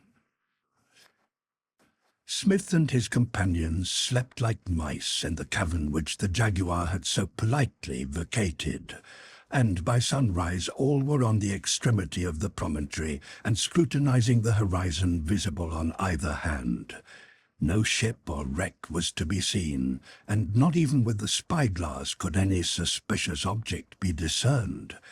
It was the same along the shore, at least on all that portion 3 miles in length, which formed the south side of the promontory. As beyond that, a slope of the land concealed the rest of the coast, and even from the extremity of Serpentine Peninsula, Claw Cape was hidden by high rocks.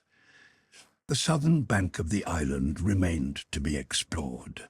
Had they not better attempt this at once and give up this day to it?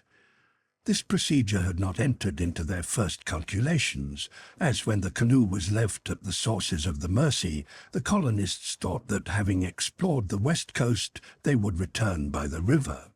Smith having then believed that this coast sheltered either a wreck or a passing ship.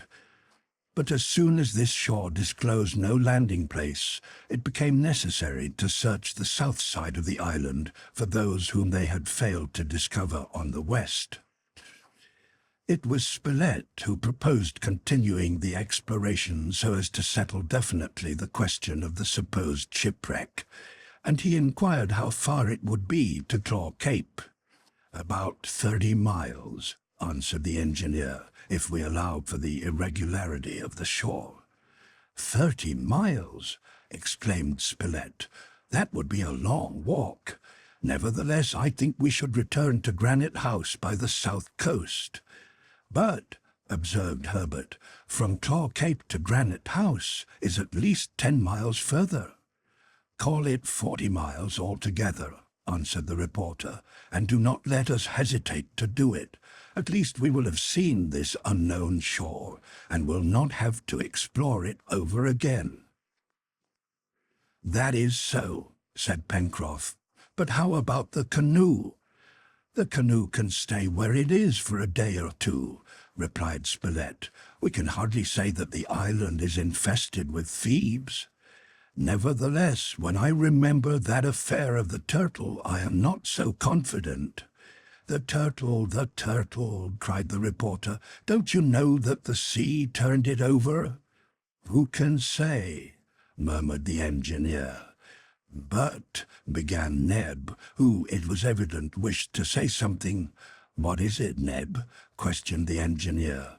"If we do return by the shore to Claw Cape, after having gone round it, we will be stopped."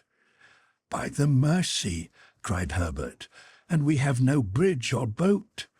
"Oh," answered Pencroff, "we can cross it readily enough with some logs." "Nevertheless," said Spilett, "it would be well to build a bridge some time if we wish to have ready access to the far west." "A bridge?" cried Pencroff. "Well, isn't Mr. Smith state engineer? If we shall need a bridge, we will have one." As to carrying you over the Mersey tonight without getting wet, I will look out for that. We still have a day's provision, which is all that is necessary, and besides, the game may not give out today as it did yesterday, so let us go." The proposal of the reporter, strongly seconded by the sailor, obtained general approval, as everyone wished to end their doubts, and by returning by Claw Cape, the exploration would be complete. But no time was to be lost, for the tramp was long, and they counted on reaching Granite House that night. So by 6 o'clock, the little party was on its way, the guns loaded with ball in case of an encounter, and Top, who went ahead, ordered to search the edge of the forest. The first 5 miles of the distance was rapidly traversed, and not the slightest sign of any human being was seen. When the colonists arrived at the point where the curvature of the promontory ended and Washington Bay began, they were able to take in at one view the whole extent of the southern coast. 25 miles distant, the shore was terminated by Claw Cape, which was faintly visible through the morning mists, and reproduced as a mirage in mid-air. Between the place occupied by the colonists and the upper end of the great bay, the shore began with a flat and continuous beach, bordered in the background by tall trees. Following this, it became very irregular and thrust sharp points into the sea, and finally a heap of black rocks, thrown together in picturesque disorder, completed the distance to Claw Cape. "A ship would surely be lost on these sands and shoals and reefs," said Pencroff. "It is poor quarters, but at least a portion of her would be left," observed the reporter. "Some bits of wood would remain on the reefs, nothing on the sands," answered the sailor. "How is that?" "Because the sands are even more dangerous than the rocks, and swallow up everything that is thrown upon them. A few days suffice to bury out of sight the hull of a ship of many tons measurement."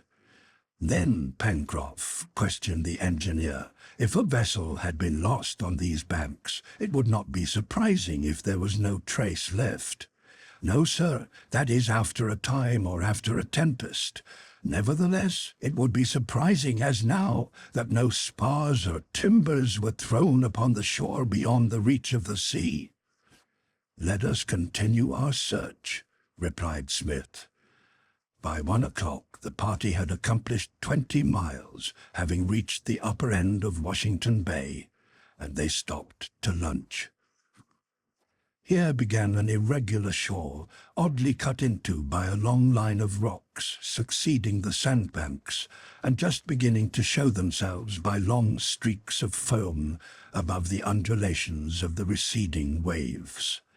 From this point to Claw Cape, the beach was narrow and confined between the reef of rocks and the forest, and the march would therefore be more difficult. The granite wall sunk more and more, and above it the tops of the trees, undisturbed by a breath of air, appeared in the background. After half an hour's rest, the colonists took up the march again, on the lookout for any sign of a wreck, but without success. They found out, however, that edible mussels were plenty on this beach, although they would not gather them until means of transport between the two banks of the river should have been perfected. Towards 3 o'clock, Smith and his companions reached a narrow inlet unfed by any watercourse. It formed a veritable little natural harbour, invisible from without, and approached by a narrow passage guarded by the reefs. At the upper end of this creek, some violent convulsion had shattered the rock, and a narrow sloping passage gave access to the upper plateau, which proved to be 10 miles from Claw Cape, and therefore 4 miles in a direct line from Prospect Plateau. Spilett proposed to his companions to halt here, and as the march had sharpened their appetites, although it was not dinner time, no one objected to a bit of venison, and with this lunch they would be able to await supper at Granite House. Soon the colonists, seated under a group of splendid pines, were eating heartily of the provisions which Neb had brought out from his haversack.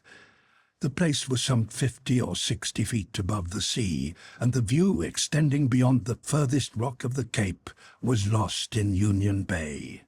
But the islet and Prospect Plateau were invisible, as the high ground and the curtain of high trees shut out the horizon to the north.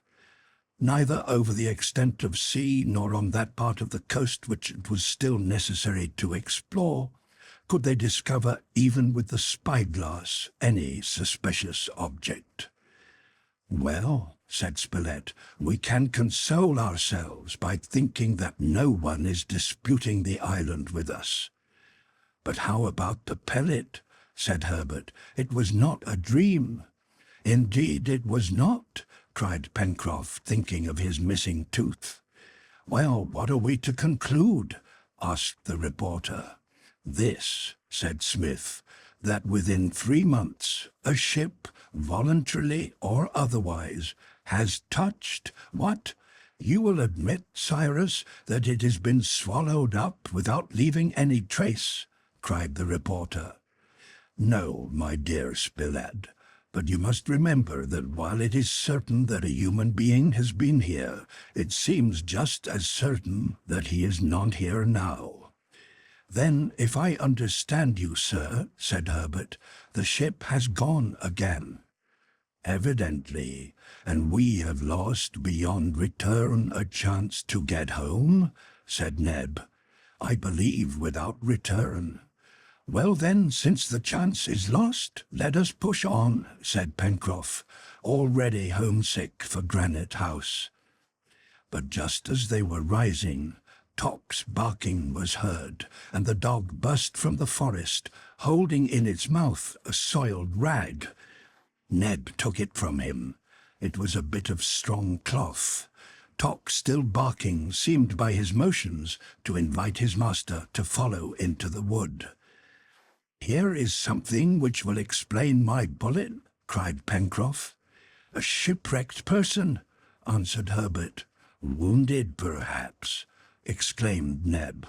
"Or dead," responded the reporter, and all, holding their arms in readiness, hurried after the dog through the outskirts of the forests. They advanced some distance into the wood, but to their disappointment they saw no tracks. The underbrush and lianas were uninjured and had to be cut away with the hatchet, as in the depths of the forest. It was hard to imagine that any human creature had passed there, and yet Top's action showed no uncertainty, but was more like that of a human being having a fixed purpose. In a few minutes the dog stopped. The colonists, who had arrived at a sort of glade surrounded by high trees, looked all about them, but neither in the underbrush or between the tree trunks could they discover a thing. "What is it, Top?" said Smith. Top, barking louder, ran to the foot of a gigantic pine. Suddenly Pencroff exclaimed, "This is capital!" "What's that?" asked Spilett. "We've been hunting for some waif on the sea or land." "Well, and here it is in the air." And the sailor pointed out a mass of faded cloth caught on the summit of the pine, a piece of which Top had found on the ground. "But that is no waif," exclaimed Spilett. "Indeed it is," answered Pencroff. "How is it?" "It is all that is left of our balloon, of our ship which is stranded on the top of this tree." Pencroff was not mistaken, and he added with a shout, "And there is good stuff in it which will keep us in linen for years. It will make us handkerchiefs and shirts. Mr. Spilett, what do you say of an island where shirts grow on the trees?" It was indeed a fortunate thing for the colonists that the aerostat, after having made its last bound into the air, had fallen again on the island.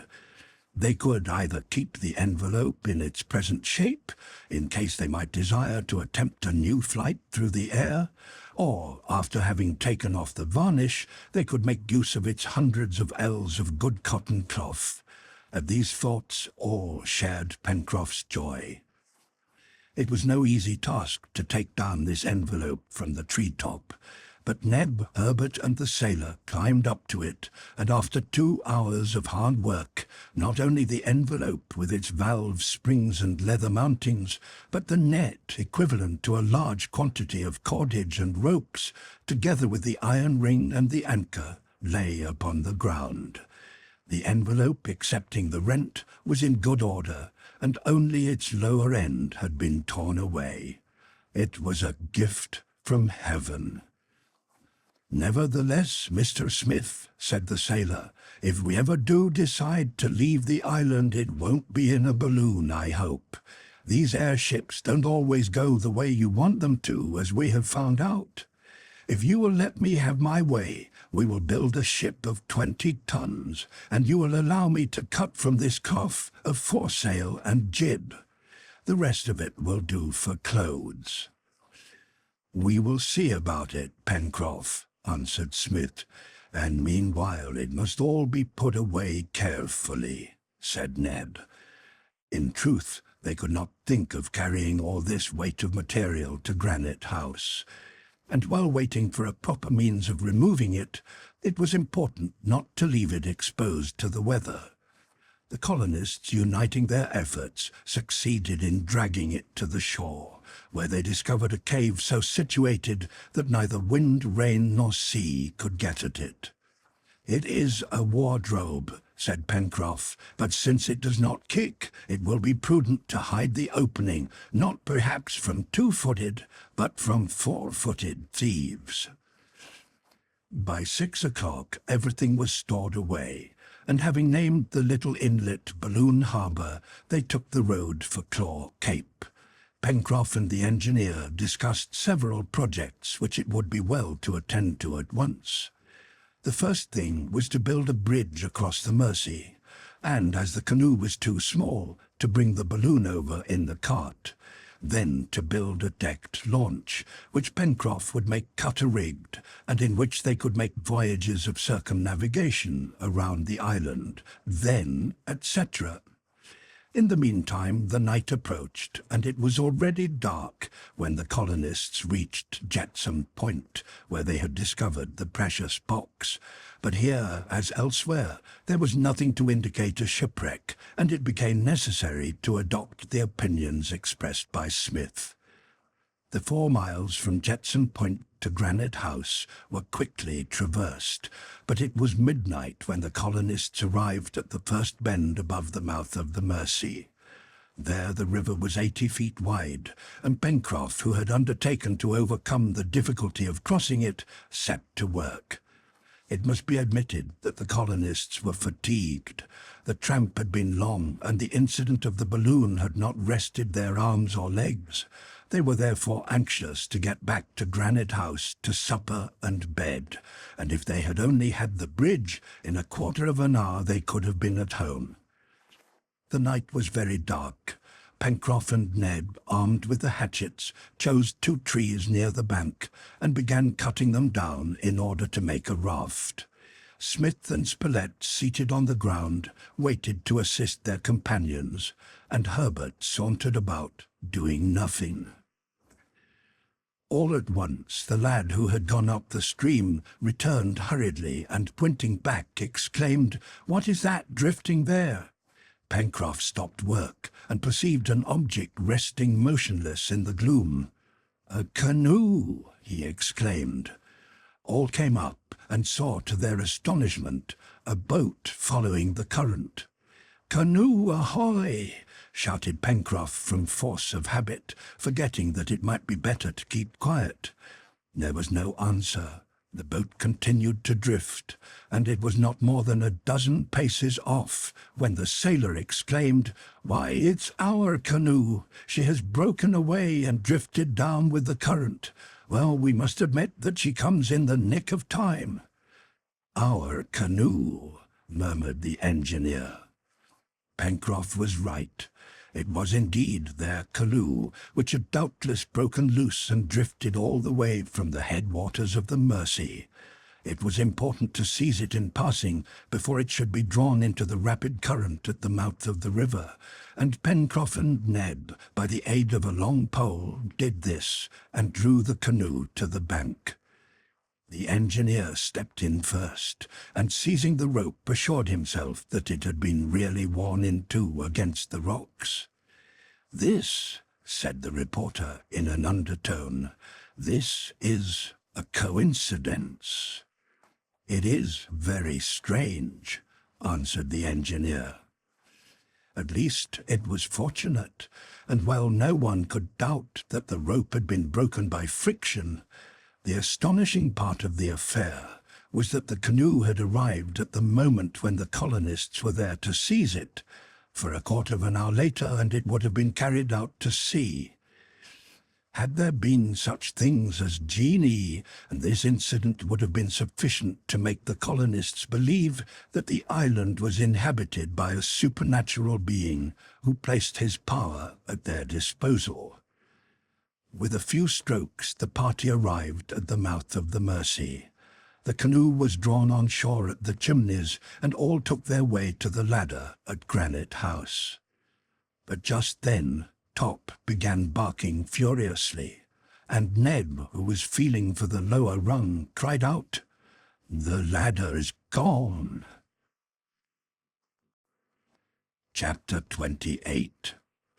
Pencroff's Halloos, A Night in the Chimneys, Herbert's Arrow, Smith's Plan, An Unexpected Solution, What had happened in Granite House, How the colonists obtained a new domestic.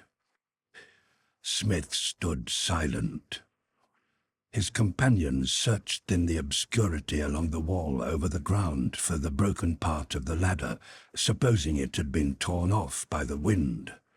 But the ladder had certainly disappeared, although it was impossible to tell in the darkness whether a gust of wind had not carried it up and lodged it on the first ledge. "If this is a joke, it's a pretty poor one," cried Pencroff. "To get home and not be able to find the staircase won't do for tired men." Neb stood in open-mouthed amazement. "It could not have been carried away by the wind," said Herbert. "I'm beginning to think that strange things happen in Lincoln Island," said Pencroff. "Strange?" rejoined Spilett. "Why, no, Pencroff, nothing is more natural. Somebody has come while we have been absent and has taken possession of the house and drawn up the ladder." "Someone?" cried the sailor. "Who could it be?" "Why, the man who shot the bullet," answered the reporter. "How else can you explain it?" "Very well, if anyone is up there," replied Pencroff, beginning to get angry, "I will hail him, and he had better answer." And in a voice of thunder, the sailor gave a prolonged "Oh, hey!" which was loudly repeated by the echoes.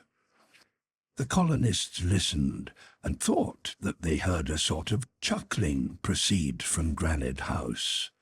But there was no answering voice to the sailor, who repeated his appeal in vain.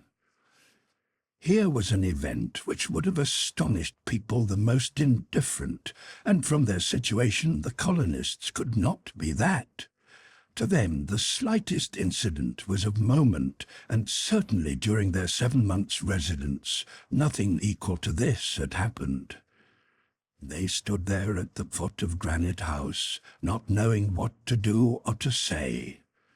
Neb was disconsolate at not being able to get back to the kitchen, especially as the provisions taken for the journey had all been eaten, and they had no present means of renewing them. "There is but one thing to do, my friends," said Smith, "to wait until daylight, and then to be governed by circumstances. Meanwhile, let us go to the Chimneys, where we will be sheltered, and even if we cannot eat, we can sleep." "But who is the ill-mannered fellow that has played us this trick?" asked Pencroff again, who thought it no joke. Whoever he was, there was nothing to do but to follow the engineer's advice. Top, having been ordered to lie down under the windows of Granite House, took his place without complaint. The brave dog remained at the foot of the wall, while his master and his companions took shelter among the rocks.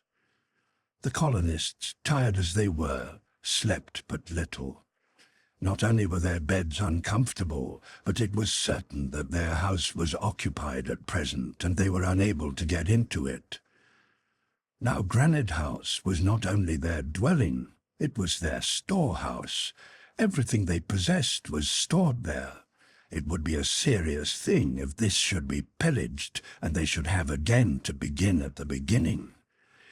In their anxiety, one or the other went out often to see if the dog remained on watch. Smith alone waited with his accustomed patience, although he was exasperated at finding himself confronted by something utterly inexplicable, and his reason shrank from the thought that around him, over him perhaps, something was exercising an influence to which he could give no name. Spilett sharing his thoughts, they conversed together in an undertone of those unaccountable events which defied all their knowledge and experience. Certainly there was a mystery about this island, but how discover it? Even Harbert did not know what to think, and often questioned Smith. As to Neb, he said that this was his master's business and not his, and if he had not feared offending his companions, the brave fellow would have slept this night as soundly as if he had been in his bed in Granite House. Pencroff, however, was very much put out. "It's a joke," he said. "It's a joke that is played on us. Well, I don't like such jokes, and the joker won't like it if I catch him." At dawn, the colonists, well armed, followed along the shore to the reefs. By 5 o'clock, the closed windows of Granite House appeared through their leafy curtain. Everything from this side appeared to be in order, but an exclamation escaped from the colonists when they perceived that the door which they had left closed was wide open. There could be no more doubt that someone was in Granite House. The upper ladder was in its place, but the lower had been drawn up to the threshold. It was evident that the intruders wished to guard against a surprise. As to telling who or how many they were, that was still impossible, as none had yet shown themselves. Pencroff shouted again, but without answer. "The beggars," he exclaimed, "to sleep as soundly as if they were at home. Halloo! Pirates, bandits, corsairs, sons of John Bull!"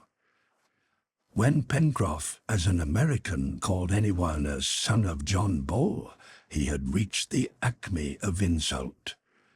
Just then the day broke, and the facade of Granite House was illuminated by the rays of the rising sun.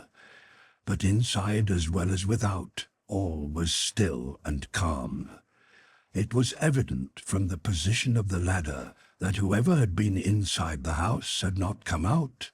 But how could they get up to them? Harbert conceived the idea of shooting an arrow attached to a cord between the lower rungs of the ladder which were hanging from the doorway. They would thus be able, by means of the cord, to pull this ladder down and gain access to Granite House. There was evidently nothing else to do, and with a little skill this attempt might prove successful. Fortunately, there were bows and arrows at the chimneys, and they found there also some 20 fathoms of light hibiscus cord. Pencroff unrolled this and fastened the end to a well-feathered arrow. Then Harbert, having placed the arrow in his bow, took careful aim at the hanging part of the ladder. The others stationed themselves some distance in the background to observe what might happen, and the reporter covered the doorway with his carbine. The bow bent, the arrow shot upward with the cord, and passed between the 2 lower rungs of the ladder. The operation had succeeded, but just as Harbert, having caught the end of the cord, was about giving it a pull to make the ladder fall, An arm thrust quickly between the door and the wall, seized the ladder, and drew it within Granite House. "You little beggar!" cried Pencroff. "If a ball would settle you, you would not have to wait long." "But what is it?" demanded Neb. "What, didn't you see?" "No." "Why, it's a monkey, a macaco, a sapajou, an orang, a baboon, a gorilla, a sagoin. Our house has been invaded by monkeys, which have climbed up the ladder while we were away." And at the moment, as if to prove the truth of what the sailor said, 3 or 4 quadrumana threw open the window shutters and saluted the true proprietors of the place with 1,000 contortions and grimaces. "I knew all the time it was a joke," cried Pencroff, "but here is one of the jokers that will pay for the others," he added, covering a monkey with his gun and firing. All disappeared but this one, which, mortally wounded, fell to the ground. This monkey was very large and evidently belonged to the first order of quadrumana. Whether a chimpanzee, an orang, a gorilla, or a gibbon, it ranked among these anthropomorphi, so called on account of their likeness to the human race. Harbert declared it was an orang-outan, and we all know that the lad understood zoology. "What a fine beast!" cried Ned. "As fine as you choose," answered the reporter, "but I don't see yet how we are going to get in." "Harbert is a good shot," said the reporter, "and his bow is sure. We will try again." "But these monkeys are mischievous," cried Pencroff, "and if they don't come to the windows, we cannot shoot them. And when I think of the damage they can do in the rooms and in the magazine—" "Have patience," answered Smith. "These animals cannot hold us in check very long." "I will be sure of that when they are out of there," rejoined Pencroff. "Can you say how many dozens of these fools there may be?" It would have been hard to answer Pencroff, but it was harder to try again the experiment of the arrow, as the lower end of the ladder had been drawn within the doorway, and when they pulled on the cord again, it broke, and the ladder remained as before. It was indeed vexatious. Pencroff was in a fury, and although the situation had a certain comic aspect, he did not think it funny at all. It was evident that the colonists would eventually get back into their house and drive out the monkeys, but when and how they could not say. 2 hours passed, during which the monkeys avoided showing themselves, but they were there for all that, and 2 or 3 times a muzzle or paw slipped by the door or the windows and was saluted by a shot. "Let us conceal ourselves," said the engineer at length, "and then the monkeys will think we have gone off and will show themselves again. Let Harbert and Spilett remain hidden behind the rocks and fire on any that appear." The directions of the engineer were followed, and while the reporter and the lad who were the best shots in the party took their positions, the others went over the plateau to the forest to shoot some game, as it was breakfast time and they had no food. In half an hour the hunters returned with some wild pigeons, which would be pretty good roasted. Not a monkey had shown itself. Spilett and Harbert went to their breakfast, while Top kept watch under the windows. Then they returned to their post.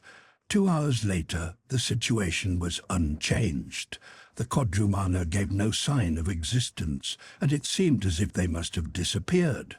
But it was more likely that, frightened by the death of one of their number and the detonations of the guns, they kept themselves hidden in the chambers or the storeroom of Granite House. And when the colonists thought of all that was stored in this latter room, the patience which the engineer had recommended turned into irritation, and indeed they could not be blamed for it. "It is too bad," exclaimed the reporter at length. And is there no way we can put an end to this? We must make these beggars give up, cried Pencroff. We can readily do it, even if there are 20 of them in a hand-to-hand fight. Oh, is there no way we can get at them? Yes, replied Smith, struck by an idea. Only one? Rejoined Pencroff. Well, that's better than none at all. What is it? Try to get into Granite House by the old weir, answered the engineer. Why in the mischief didn't I think of that? Cried the sailor. This was indeed the only way to get into Granite House, in order to fight the band and drive them out. It is true that if they tore down the cemented wall which closed the weir, the work would have all to be done over again. But fortunately, Smith had not yet effected his design of hiding this opening by covering it again with the lake, as that operation necessitated a good deal of time. It was already past noon, when the colonists, well armed and furnished with picks and mattocks, left the chimneys, passed under the windows of Granite House, and having ordered Top to remain at his post, made ready to climb the left bank of the Mersey so as to reach Prospect Plateau. But they had hardly gone 50 paces when they heard the loud barkings of the dog, as if making a desperate appeal. All halted. "Let us run back," cried Pencroff, and all did as proposed as fast as possible. Arrived at the turn, the whole situation was changed. The monkeys, seized with a sudden fright, startled by some unknown cause, were trying to escape. 2 or 3 were running and springing from window to window with the agility of clowns. In their fright, they seemed to have forgotten to replace the ladder by which they could easily have descended. In a moment, 6 were in such a position that they could be shot, and the colonists, taking aim, fired. Some fell, wounded or killed within the chambers, uttering sharp cries. Others, falling to the ground without, were crushed by the fall, and a few moments afterwards it seemed as if there was not one living quadrumana in Granite House. "Hurrah!" said Pencroff. "Hurrah! Hurrah!" "Don't cheer yet," said Spilett. "Why not?" asked Pencroff. "Ain't they all killed?" "Doubtless, but that does not give us the means of getting in." "Let us go the weir," exclaimed Pencroff. "We will have to," said the engineer. Nevertheless, it would have been preferable, and at the instant, as if in answer to the observation of the engineer, they saw the ladder slide over the door-sill and roll over to the ground. "By the 1,000 pikes, but that is lucky!" cried Pencroff, looking at Smith. "Too lucky," muttered Smith, springing up the ladder. "Take care, Mr. Smith," exclaimed Pencroff. "If there should be any sojourners—" "We will soon see," responded the other. All his companions followed him, and in a moment were within the doorway. They searched everywhere. No one was in the chambers or in the storeroom, which remained undisturbed by the quadrumana. "And the ladder," said Pencroff. "Where is the gentleman who pushed it down to us?" But just then a cry was heard, and a huge monkey that had taken refuge in the corridor sprang into the great hall, followed by Neb. "Ah, the thief!" cried Pencroff, about to spring with his hatchet at the head of the animal, when Smith stopped him. "Spare it, Pencroff." "What? Spare this black ape?" "Yes, it is he that has thrown us the ladder," said the engineer in a voice so strange that it was hard to say whether he was in earnest or not. Nevertheless, all threw themselves on the monkey, which, after a brave resistance, was thrown down and tied. "Ugh!" exclaimed Pencroff. "And now what will we do with it?" "Make a servant of it," answered Harbert, half in earnest, as the lad knew how great was the intelligence of this race of quadrumana. The colonists gathered round the monkey and examined it attentively. It appeared to belong to that species of anthropomorphy in which the facial angle is not visibly inferior to that of the Australians or Hottentots. He was an orang of the kind which has neither the ferocity of the baboon, nor the macaco, nor the thoughtlessness of the sagoin, nor the impatience of the maggot, nor had the bad instincts of the cynocephalus. It was of a family of anthropomorphae which has traits indicating a half-human intelligence. Employed in houses, they can wait on the table, do chamber work, brush clothes, black boots, clean the knives and forks, and empty the bottles as well as the best-trained flunkey. Buffon possessed one of these monkeys, which served him a long time as a zealous and faithful servant. The one at present tied in the hall of Granite House was a big fellow, 6 feet high, deep-chested and finely built, a medium-sized head with a sharp facial angle, a well-rounded skull and a prominent nose, and a skin covered with smooth hair, soft and shining. In short, a finished type of anthropomorphy. Its eyes, somewhat smaller than those of a human being, sparkled with intelligence. Its teeth glistened beneath its moustache, and it wore a small nut-brown beard. "He is a fine chap," said Pencroff. "If we only understood his language, one might talk with him." "Then," said Neb, "are they in earnest, my master? Will we take it as a domestic?" "Yes, Neb," said the engineer, smiling, "but you need not be jealous. And I hope it will make an excellent servant. As it is young, its education will be easy, and we will not have to use force to make it mind, nor to pull out its teeth, as is sometimes done.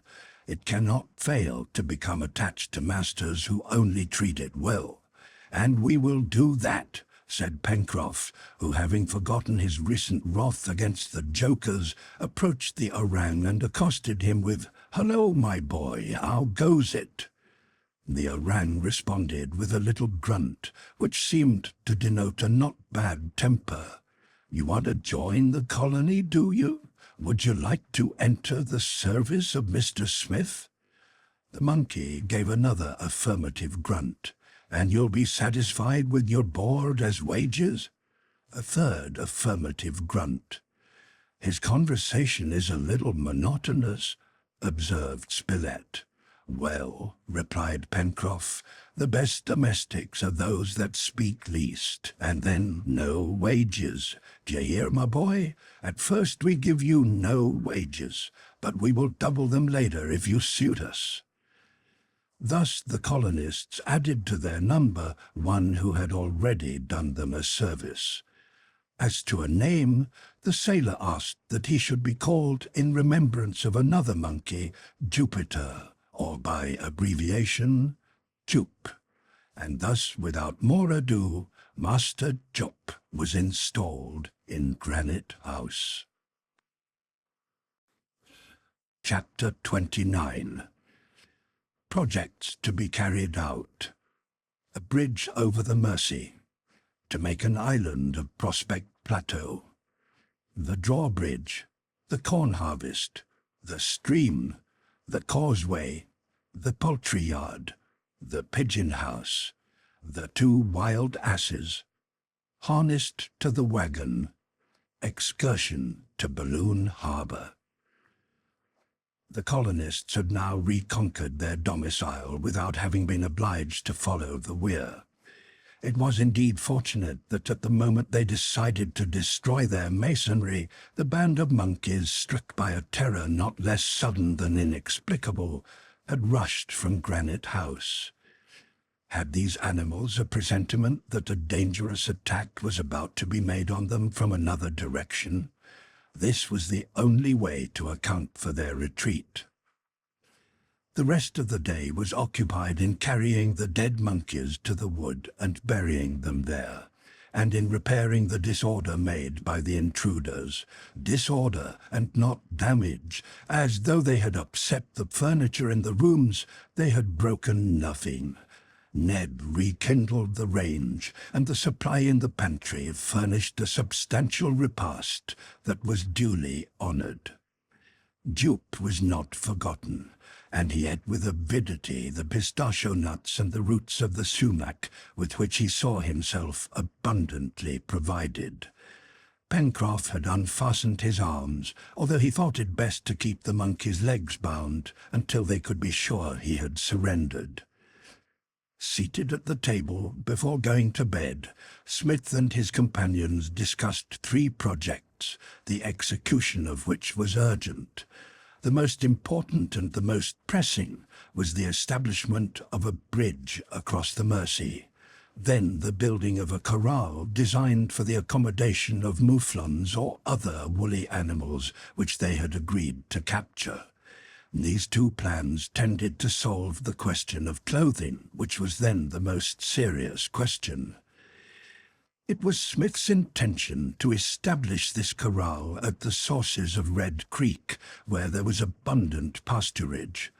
Already the path between there and Prospect Plateau was partially cleared, and with a better constructed cart, carriage would be easy, especially if they should capture some animal that could draw it. That while it would not be inconvenient to have the corral some distance from Granite House, it was different with the poultry yard to which Ned called attention.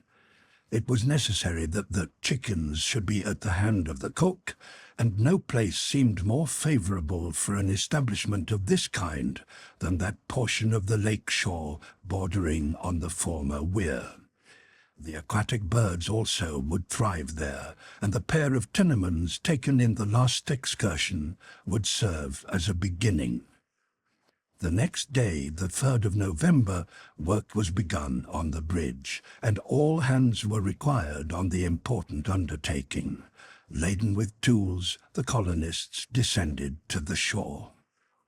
Here Pencroff reflected as follows: "Supposing, while we are away, Master Jup takes the notion of hauling up the ladder, which he so gallantly unrolled for us yesterday."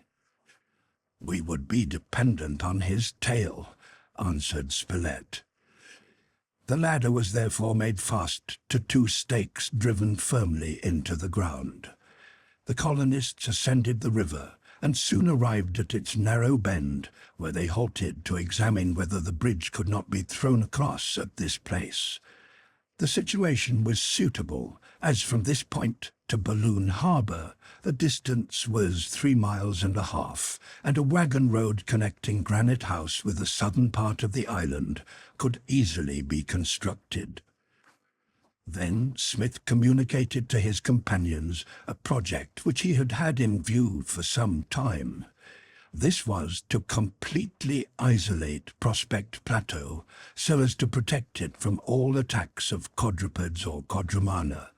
By this means, Granite House, the chimneys, the poultry yard, and all the upper part of the plateau destined for sowing would be protected against the depredations of animals. Nothing could be easier than to do this, and the engineer proposed to accomplish it as follows. The plateau was already protected on 3 sides by either natural or artificial watercourses. On the northwest by the bank of Lake Grant, extending from the angle against the former weir to the cut made in the east bank to draw off the water. On the north, by this new watercourse which had worn itself a bed, both above and below the fall, which could be dug out sufficiently to render the passage impracticable to animals. And upon the east, by the sea itself, from the mouth of this new creek to the mouth of the Mersey. Therefore, the only part remaining open was the western part of the plateau, included between the bend in the river and the southern angle of the lake, a distance of less than a mile. But nothing could be easier than to dig a ditch wide and deep, which would be filled from the lake and flow into the Mersey. Doubtless the level of the lake would be lowered somewhat by this new drain on its resources, but Smith had assured himself that the flow of Red Creek was sufficient for his purpose. Thus, added the engineer, Prospect Plateau will be a veritable island, unconnected with the rest of our domain, save by the bridge which we will throw over the Mersey, by the 2 causeways already built above and below the fall, and by the 2 others which are to be constructed, one over the proposed ditch, and the other over the left bank of the Mersey. Now, if this bridge and the causeways can be raised at will, Prospect Plateau will be secured from surprise. Smith, in order to make his companions comprehend clearly his plans, had made a plot of the plateau, and his project was rendered perfectly plain. It met with unanimous approval, and Pencroff, brandishing his hatchet, exclaimed, "And first for the bridge!" This work was the most urgent. Trees were selected, felled, lopped, and cut into beams, planks, and boards. The bridge was to be stationary on the right bank of the Mersey, but on the left it was to be so constructed as to raise by means of counterweights, as in some drawbridges. It will be seen that this work, even if it could be easily accomplished, would take considerable time, as the Mersey was 80 feet wide at this point. It was first necessary to drive piles in the bed of the river to sustain the flooring of the bridge, and to set up a pile driver to drive the piles, so as to form 2 arches capable of supporting heavy weights.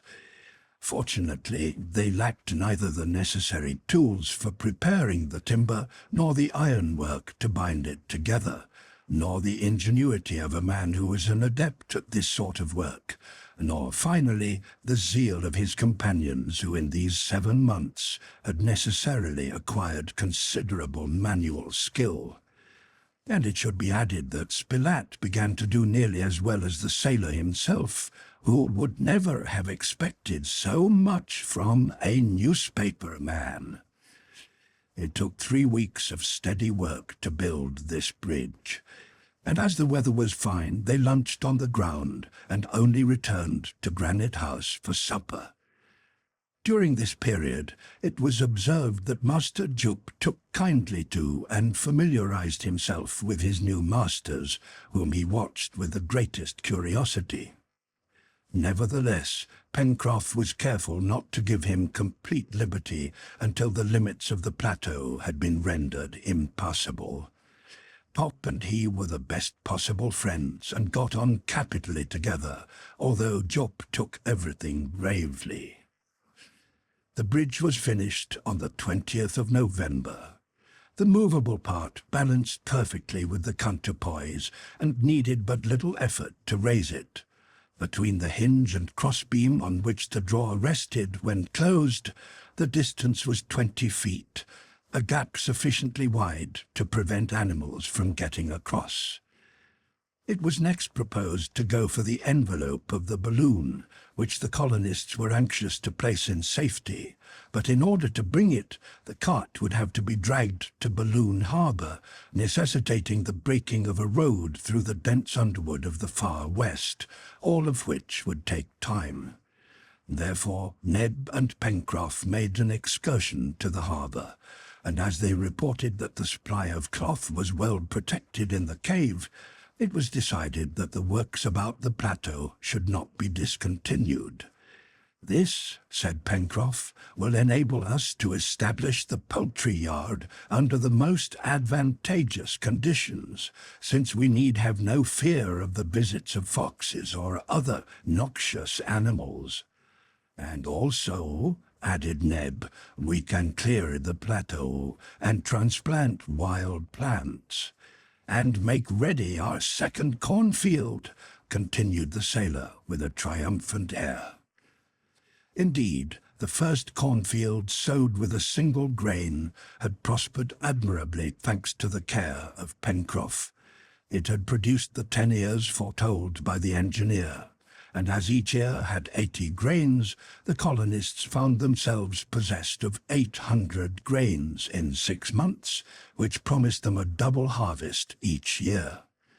These 800 grains, excepting 50 which it was prudent to reserve, were now about to be sowed in a new field with as much care as the first solitary specimen. The field was prepared and enclosed with high, sharp-pointed palisades, which quadrupeds would have found very difficult to surmount. As to the birds, the noisy whirligigs and astonishing scarecrows, the product of Pencroff's genius, were enough to keep them at a distance. Then the 750 grains were buried in little hills, regularly disposed, and nature was left to do the rest. On the 21st of November, Smith began laying out the ditch which was to enclose the plateau on the west. There were 2 or 3 feet of vegetable earth, and beneath that the granite. It was therefore necessary to manufacture some more nitroglycerine, and the nitroglycerine had its accustomed effect. In less than a fortnight, a ditch 12 feet wide and 6 feet deep was excavated in the plateau. A new outlet was in like manner made in the rocky border of the lake, and the waters rushed into this new channel, forming a small stream to which they gave the name of Glycerine Creek. As the engineer had foreseen, the level of the lake was lowered but very slightly. Finally, for completing the enclosure, the bed of the stream across the beach was considerably enlarged, and the sand was kept up by a double palisade. By the middle of December, all these works were completed, and Prospect Plateau, shaped something like an irregular pentagon, having a perimeter of about 4 miles, was encircled with a liquid belt, making it absolutely safe from all aggression. During this month, the heat was very great. Nevertheless, the colonists, not wishing to cease work, proceeded to construct the poultry yard. Jup, who since the enclosing of the plateau had been given his liberty, never quitted his masters nor manifested the least desire to escape. He was a gentle beast, though possessing immense strength and wonderful agility. No one could go up the ladder to Granite House as he could. Already he was given employment. He was instructed to fetch wood and carry off the stones which had been taken from the bed of Glycerine Creek. "Although he's not yet a mason, he is already a monkey," said Harbert, making a joking allusion to the nickname masons give their apprentices, and if ever a name was well applied, it was so in this instance. The poultry yard occupied an area of 200 square yards on the southeast bank of the lake. It was enclosed with a palisade, and within were separate divisions for the proposed inhabitants, and huts of branches divided into compartments awaiting their occupants. The first was the pair of Tinamans, who were not long in breeding numerous little ones. They had for companions 6 ducks, who were always by the waterside. Some of these belonged to that Chinese variety whose wings open like a fan, and whose plumage rivals in brilliance that of the golden pheasant. Some days later, Harbert caught a pair of magnificent curassows, birds of the Gallinaceae family with long, rounding tails. These soon bred others, and as to the pelicans, the kingfishers, the moorhens, they came of themselves to the poultry yard. And soon all this little world, after some disputing, cooing, scolding, clucking, ended by agreeing and multiplying at a rate sufficient for the future wants of the colony. Smith, in order to complete his work, established a pigeon house in the corner of the poultry yard, and placed therein 12 wild pigeons. These birds readily habituated themselves to their new abode, and returned there each evening, showing a greater propensity to domestication than the wood pigeons, their congeners, which do not breed except in a savage state.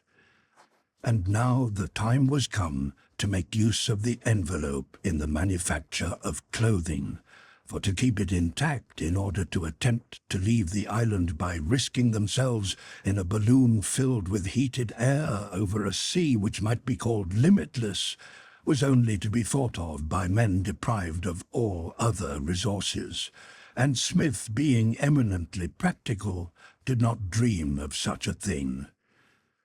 It was necessary to bring the envelope to Granite House, and the colonists busied themselves in making their heavy cart less unwieldy and lighter.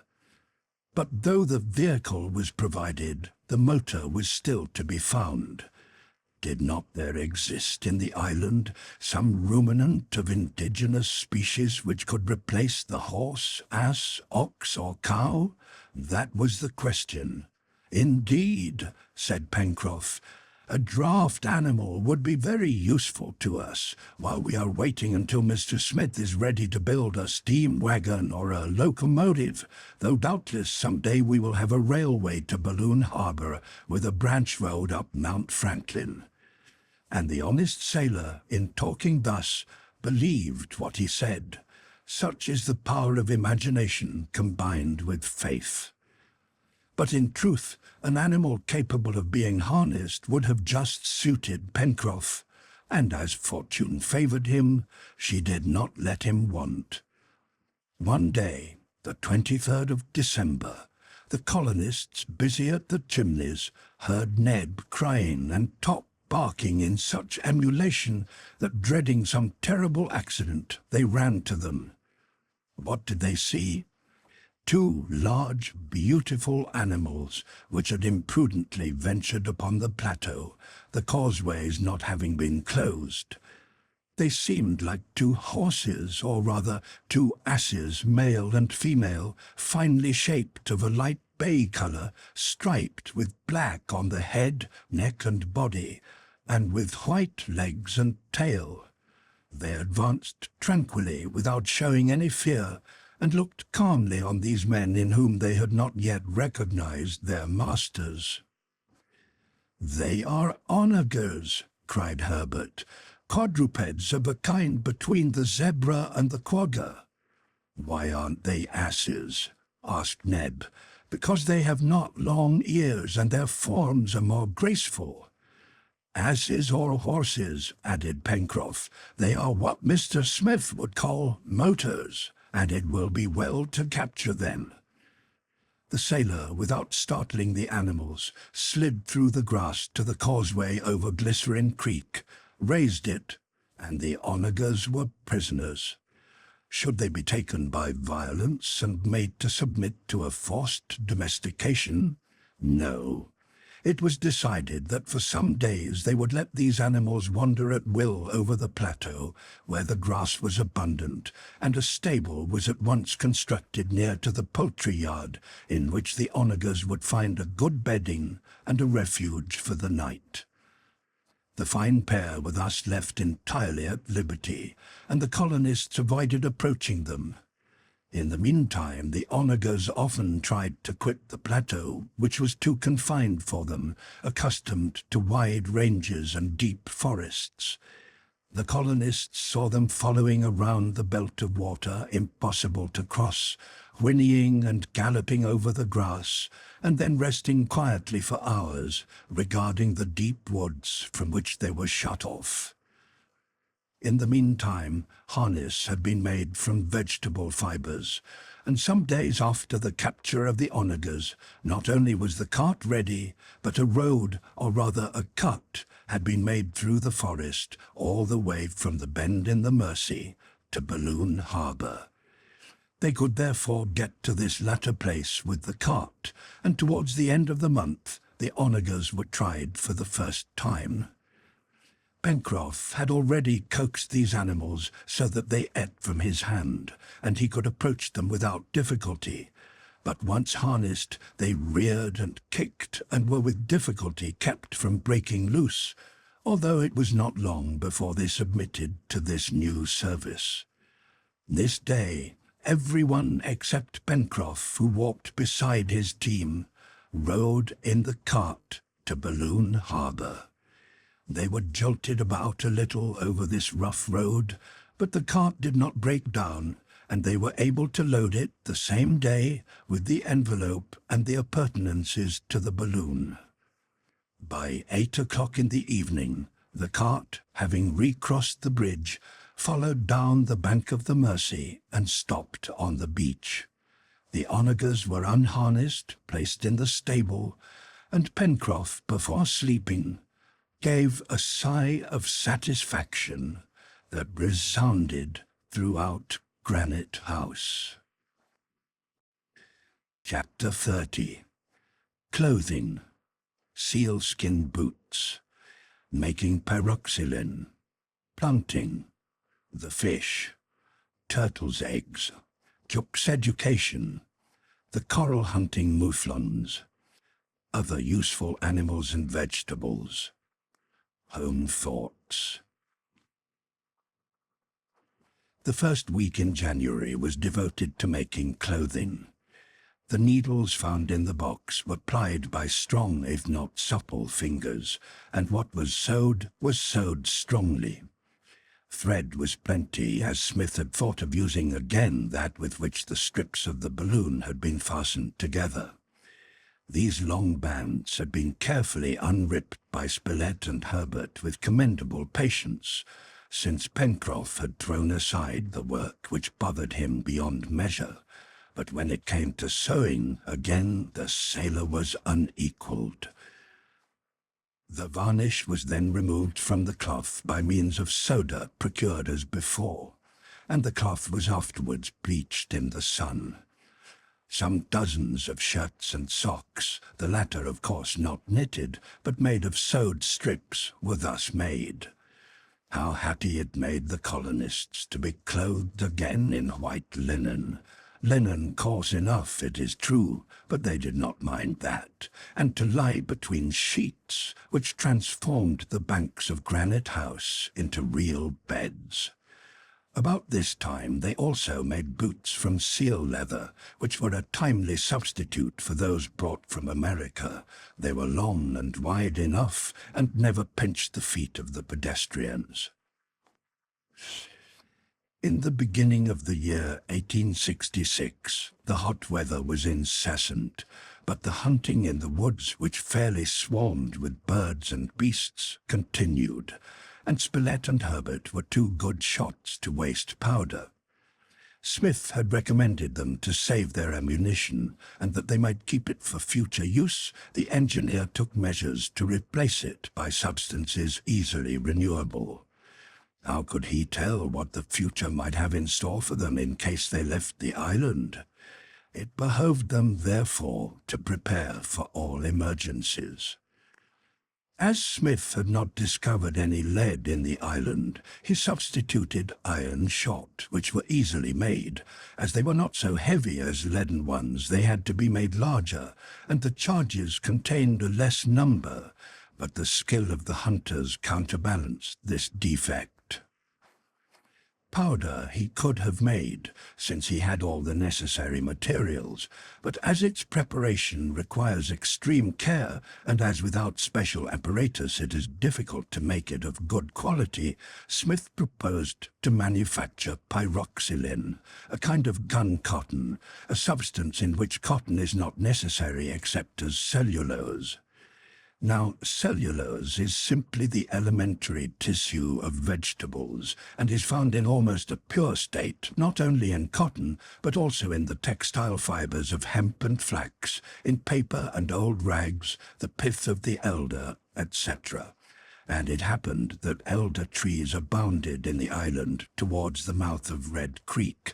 The colonists had already used its shoots and berries in place of coffee.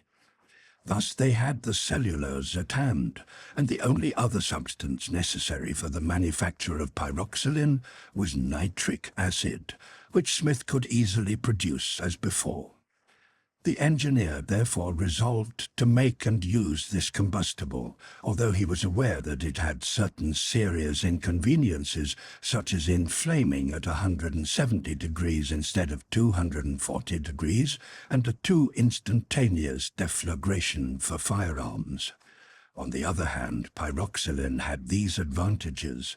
It was not affected by dampness, it did not foul the gun barrels, and its explosive force was 4 times greater than that of gunpowder.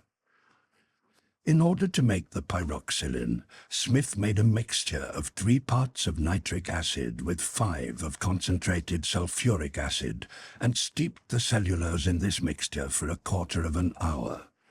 Afterwards it was washed in fresh water and left to dry. The operation succeeded perfectly, and the hunters had at their disposal a substance perfectly prepared and which, used with discretion, gave excellent results. About this time the colonists cleared 3 acres of Prospect Plateau, leaving the rest as pasture for the onagers. Many excursions were made into Jacamar Wood and the far west, and they brought back a perfect harvest of wild vegetables, spinach, cresses, charlocks, and radishes, which intelligent culture would greatly change, and which would serve to modify the flesh diet which the colonists had been obliged to put up with. They also hauled large quantities of wood and coal, and each excursion helped improve the roads by grinding down its inequalities under the wheels. The warren always furnished its contingent of rabbits, and as it was situated without Glycerine Creek, its occupants could not reach nor damage the new plantations. As to the oyster bed among the coast rocks, it furnished a daily supply of excellent mollusks. Further, fish from the lake and river were abundant, as Pencroff had made satlines, on which they often caught trout and another very savoury fish marked with small yellow spots on a silver-coloured body. Thus Neb, who had charge of the culinary department, was able to make an agreeable change in the menu of each repast. Bread alone was wanting at the colonists' table, and they felt this privation exceedingly. Sometimes the little party hunted the sea turtles which frequented the coast at Mandible Cape. At this season the beach was covered with little mounds enclosing the round eggs which were left to the sun to hatch, and as each turtle produces 250 eggs annually, their number was very great. "It is a true egg field," said Spilett, "and all we have to do is to gather them." But they did not content themselves with these products. They hunted also the producers, and took back to Granite House a dozen of these reptiles which were excellent eating. Turtle soup seasoned with herbs and a handful of shellfish thrown in gained high praise for its concoctor, Neb. Another fortunate event which permitted them to make new provision for winter must be mentioned. Shoals of salmon ascended the Mersey for many miles in order to spawn. The river was full of these fish, which measured upwards of 2 feet in length, and it was only necessary to place some barriers in the stream in order to capture a great many. Hundreds were caught in this way and salted down for winter, when the ice would stop the fishing. Jup, during this time, was elevated to the position of a domestic. He had been clothed in a jacket and short trousers, and an apron with pockets, which were his joy, as he kept his hands in them and allowed no one to search them. The adroit Oran had been wonderfully trained by Neb, and one would have said they understood each other's conversation. Jup had, moreover, a real affection for the negro, which was reciprocated. When the monkey was not wanted to carry wood or to climb to the top of some tree, he was passing his time in the kitchen, seeking to imitate Neb in all that he was doing. The master also showed great patience and zeal in instructing his pupil, and the pupil showed remarkable intelligence in profiting by these lessons. Great was the satisfaction one day when Master Jup, napkin on arm, came without having been called to wait on the table. Adroit and attentive, he acquitted himself perfectly, changing the plates, bringing the dishes, and pouring the drink, all with a gravity which greatly amused the colonists and completely overcame Pencroff. "Jup, some more soup. Jup, a bit more agouti. Jup, another plate. Jup, brave, honest Jup." Jup, not in the least disconcerted, responded to every call, looked out for everything, and nodded his head intelligently when the sailor, alluding to his former pleasantry, said, "Decidedly, Jup, we must double your wages." The orang had become perfectly accustomed to Granite House, and often accompanied his masters to the forest without manifesting the least desire to run off. It was laughable to see him march along with a stick of Pencroff's on his shoulder like a gun. If anyone wanted some fruit gathered from a treetop, how quickly he was up there. If the wagon wheels stuck in the mire, with what strength he raised it onto the road again. "What a Hercules!" exclaimed Pencroff. "If he was as mischievous as he is gentle, we could not get along with him." Towards the end of January, the colonists undertook great work in the interior of the island. It had been decided that they would establish at the foot of Mount Franklin, near the sources of Red Creek, the corral destined to contain the animals whose presence would have been unpleasant near Granite House, and more particularly the mouflons, which were to furnish wool for winter clothing. Every morning all the colonists, or oftener Smith, Harbert, and Pencroff, went with the onagers to the site 5 miles distant over what they called Corral Road. There, an extensive area had been chosen opposite the southern slope of the mountain. It was a level plain, having here and there groups of trees situated at the base of one of the spurs, which closed it in on that side. A small stream rising close by crossed it diagonally and emptied into Red Creek. The grass was lush, and the position of the trees allowed the air to circulate freely. All that was necessary was to build a palisade around to the mountain spur sufficiently high to keep in the animals. The enclosure would be large enough to contain 100 cattle, mouflons or wild goats, and their young. The line of the corral was marked out by the engineer, and they all set to work to cut down the trees necessary for the palisade. The road which they had made furnished some 100 trees, which were drawn to the place and set firmly in the ground. At the back part of the palisade they made an entranceway, closed by a double gate made from thick plank, which could be firmly fastened on the outside. The building of this corral took all of 3 weeks, as besides the work on the palisades, Smith put up large sheds for the animals. These were made of planks, and indeed everything had to be made solidly and strong, as mouflons have great strength, and their first resistance was to be feared.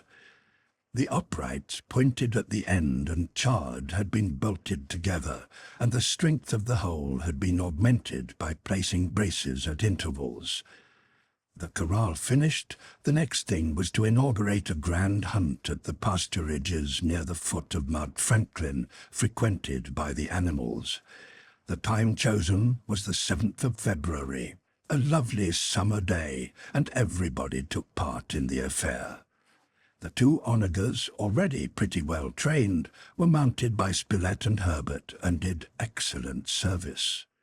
The plan was to drive together the mouflons and goats by gradually narrowing the circle of the chase around them. Smith, Pencroff, Neb, and Jup posted themselves in different parts of the wood, while the 2 horsemen and Top scoured the country for half a mile around the corral. The mouflons were very numerous in this neighborhood.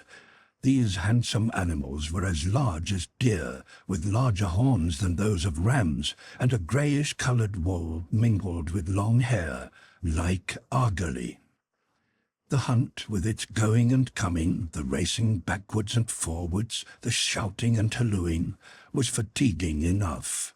Out of 100 animals that were driven together, many escaped, but little by little some 30 mouflons and a dozen wild goats were driven within the corral, whose open gate seemed to offer a chance of escape.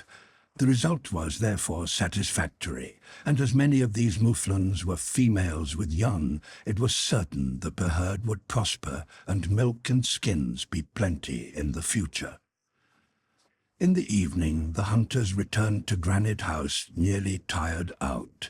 Nevertheless, the next day they went back to look at the corral. The prisoners had tried hard to break down the palisade, but not succeeding, they had soon become quiet. Nothing of any importance happened during February. The routine of daily work continued, and while improving the condition of the existing roads, a third, starting from the enclosure and directed towards the southern coast, was begun. This unknown portion of Lincoln Island was one massive forest, such as covered Serpentine Peninsula, giving shelter to the beasts from whose presence Spilett proposed to rid their domain. Before the winter returned, careful attention was given to the cultivation of the wild plants which had been transplanted to the plateau, and Harbert seldom returned from an excursion without bringing back some useful vegetable. One day it was a kind of succory from the seed of which an excellent oil can be pressed. Another time it was the common sorrel, whose antiscorbutic properties were not to be neglected. And again it was some of those valuable tubercles which have always been cultivated in South America, those potatoes of which more than 200 species are known at present. The kitchen garden, already well enclosed, well watered and well defended against the birds, was divided into small beds of lettuce, sorrel, radish, charlock, and other crucifers, and as the soil upon the plateau was of wonderful richness, abundant crops might be anticipated. Neither were various drinks wanting, and unless requiring wine, the most fastidious could not have complained. To the Oswego tea, made from the mountain mint, and the fermented liquor made from the roots of the dragon tree, Smith added a genuine beer. This was made from the young shoots of the Abies nigra, which, after having been boiled and fermented, yielded that agreeable and particularly healthful drink known to Americans as spring beer, that is, spruce beer.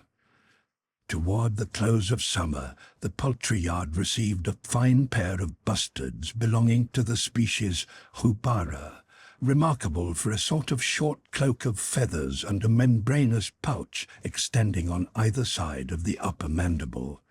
Also some fine cocks with black skin, comb, and wattles like those of Mozambique, which strutted about the lake shore. Thus the zeal of these intelligent and brave men made everything prosper. Providence doubtless assisted them, but faithful to the precept, they first helped themselves, and heaven helped them accordingly. In the evenings, during this warm summer weather, after the day's work was ended, and when the sea breeze was springing up, the colonists loved to gather together on the edge of Prospect Plateau in an arbor of Neb's building, covered with climbing plants. There they conversed and instructed each other and planned for the future.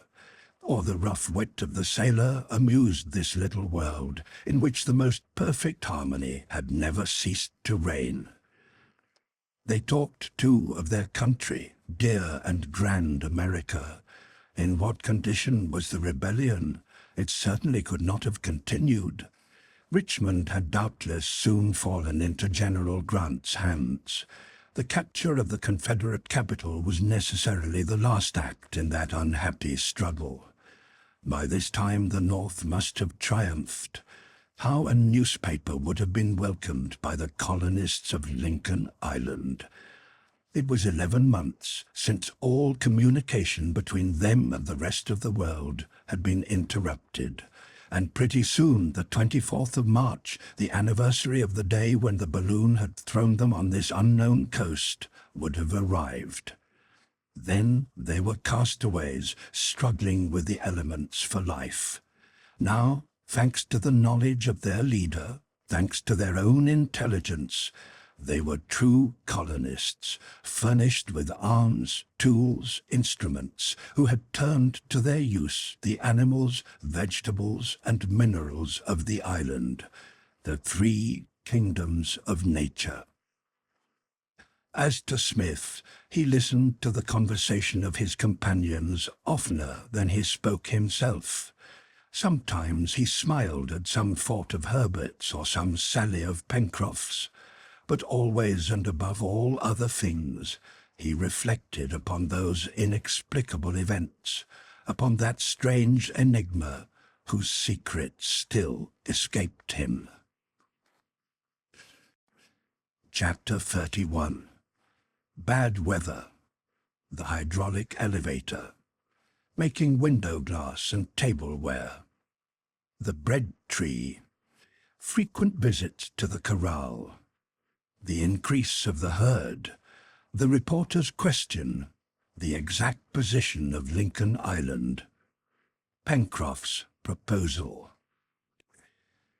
The weather changed during the first week in March. There was a full moon in the beginning of the month, and the heat was excessive. The electricity in the air could be felt, and the stormy weather was at hand. On the 2nd, the thunder was very violent. The wind came out of the east, and the hail beat against the front of Granite House, pattering like a volley of musketry. It was necessary to fasten the doors and shutters in order to keep the rooms from being inundated. Some of the hailstones were as large as pigeons' eggs, and made Pencroff think of his cornfield. He instantly ran there, and by covering the tiny young sprouts with a large cloth, was able to protect them. The sailor was well pelted, but he did not mind that. The stormy weather lasted for 8 days, and the thunder was almost continuous. The heavens were full of lightning, and many trees in the forest were struck, and also a huge pine growing upon the border of the lake. 2 or 3 times the electric fluid struck the beach, melting and vitrifying the sand. Finding these fulgurites, Smith conceived the idea that it would be possible to furnish the windows of Granite House with glass thick and solid enough to resist the wind and rain and hail. The colonists, having no immediate out-of-doors work, profited by the bad weather to complete and perfect the interior arrangements of Granite House. The engineer built a lathe with which they were able to turn some toilet articles and cooking utensils, and also some buttons, the need of which had been pressing. They also made a rack for the arms, which were kept with the utmost care. Nor was Jup forgotten. He occupied a chamber apart, a sort of cabin with a frame always full of good bedding, which suited him exactly. "There's no such thing as fault-finding with Jup," said Pencroff. "What a servant he is, Neb!" "He is my pupil, and almost my equal. He's your superior," laughed the sailor, "as you can talk, Neb, and he cannot." Jup had by this time become perfectly familiar with all the details of his work. He brushed the clothes, turned the spit, swept the rooms, waited at table, and, what delighted Pencroff, never laid down at night before he had tucked the worthy sailor in his bed. As to the health of the colony, bipeds and bimana, quadrupeds and quadrumana, it left nothing to be desired. With the out-of-doors work on this salubrious soil under this temperate zone, labouring with head and hand, they could not believe that they could ever be sick, and all were in splendid health. Herbert had grown a couple of inches during the year. His figure had developed and knitted together, and he promised to become a fine man physically and morally. He profited by the lessons which he learned practically and from the books in the chest, and he found in the engineer and the reporter masters pleased to teach him. It was the engineer's desire to teach the lad all he himself knew. "If I die," thought Smith, "he will take my place." The storm ended on the 9th of March, but the sky remained clouded during the remainder of the month, and, with the exception of 2 or 3 fine days, rainy or foggy. About this time a little onager was born, and a number of mouflons, to the great joy of Neb and Herbert, who had each their favourites among these newcomers. The domestication of peccaries was also attempted, a pen being built near the poultry yard, and a number of the young animals placed therein under Neb's care. Jup was charged with taking them their daily nourishment, the kitchen refuse, and he acquitted himself conscientiously of the task. He did indeed cut off their tails, but this was a prank and not naughtiness, because those little twisted appendages amused him like a toy, and his instinct was that of a child. One day in March, Pencroff, talking with the engineer, recalled to his mind a promise made some time before. "You have spoken of something to take the place of our long ladder, Mr. Smith.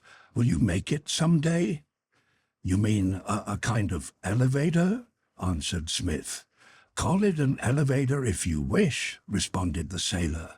"The name does not matter, provided we can get to our house easily." "Nothing is easier, Pencroff, but is it worthwhile?" "Certainly, sir, it is. After we have the necessaries, let us think of the conveniences. For people, this will be a luxury if you choose, but for things it is indispensable. It is not so easy to climb a long ladder when one is heavily loaded." "Well, Pencroff, we will try to satisfy you," answered Smith.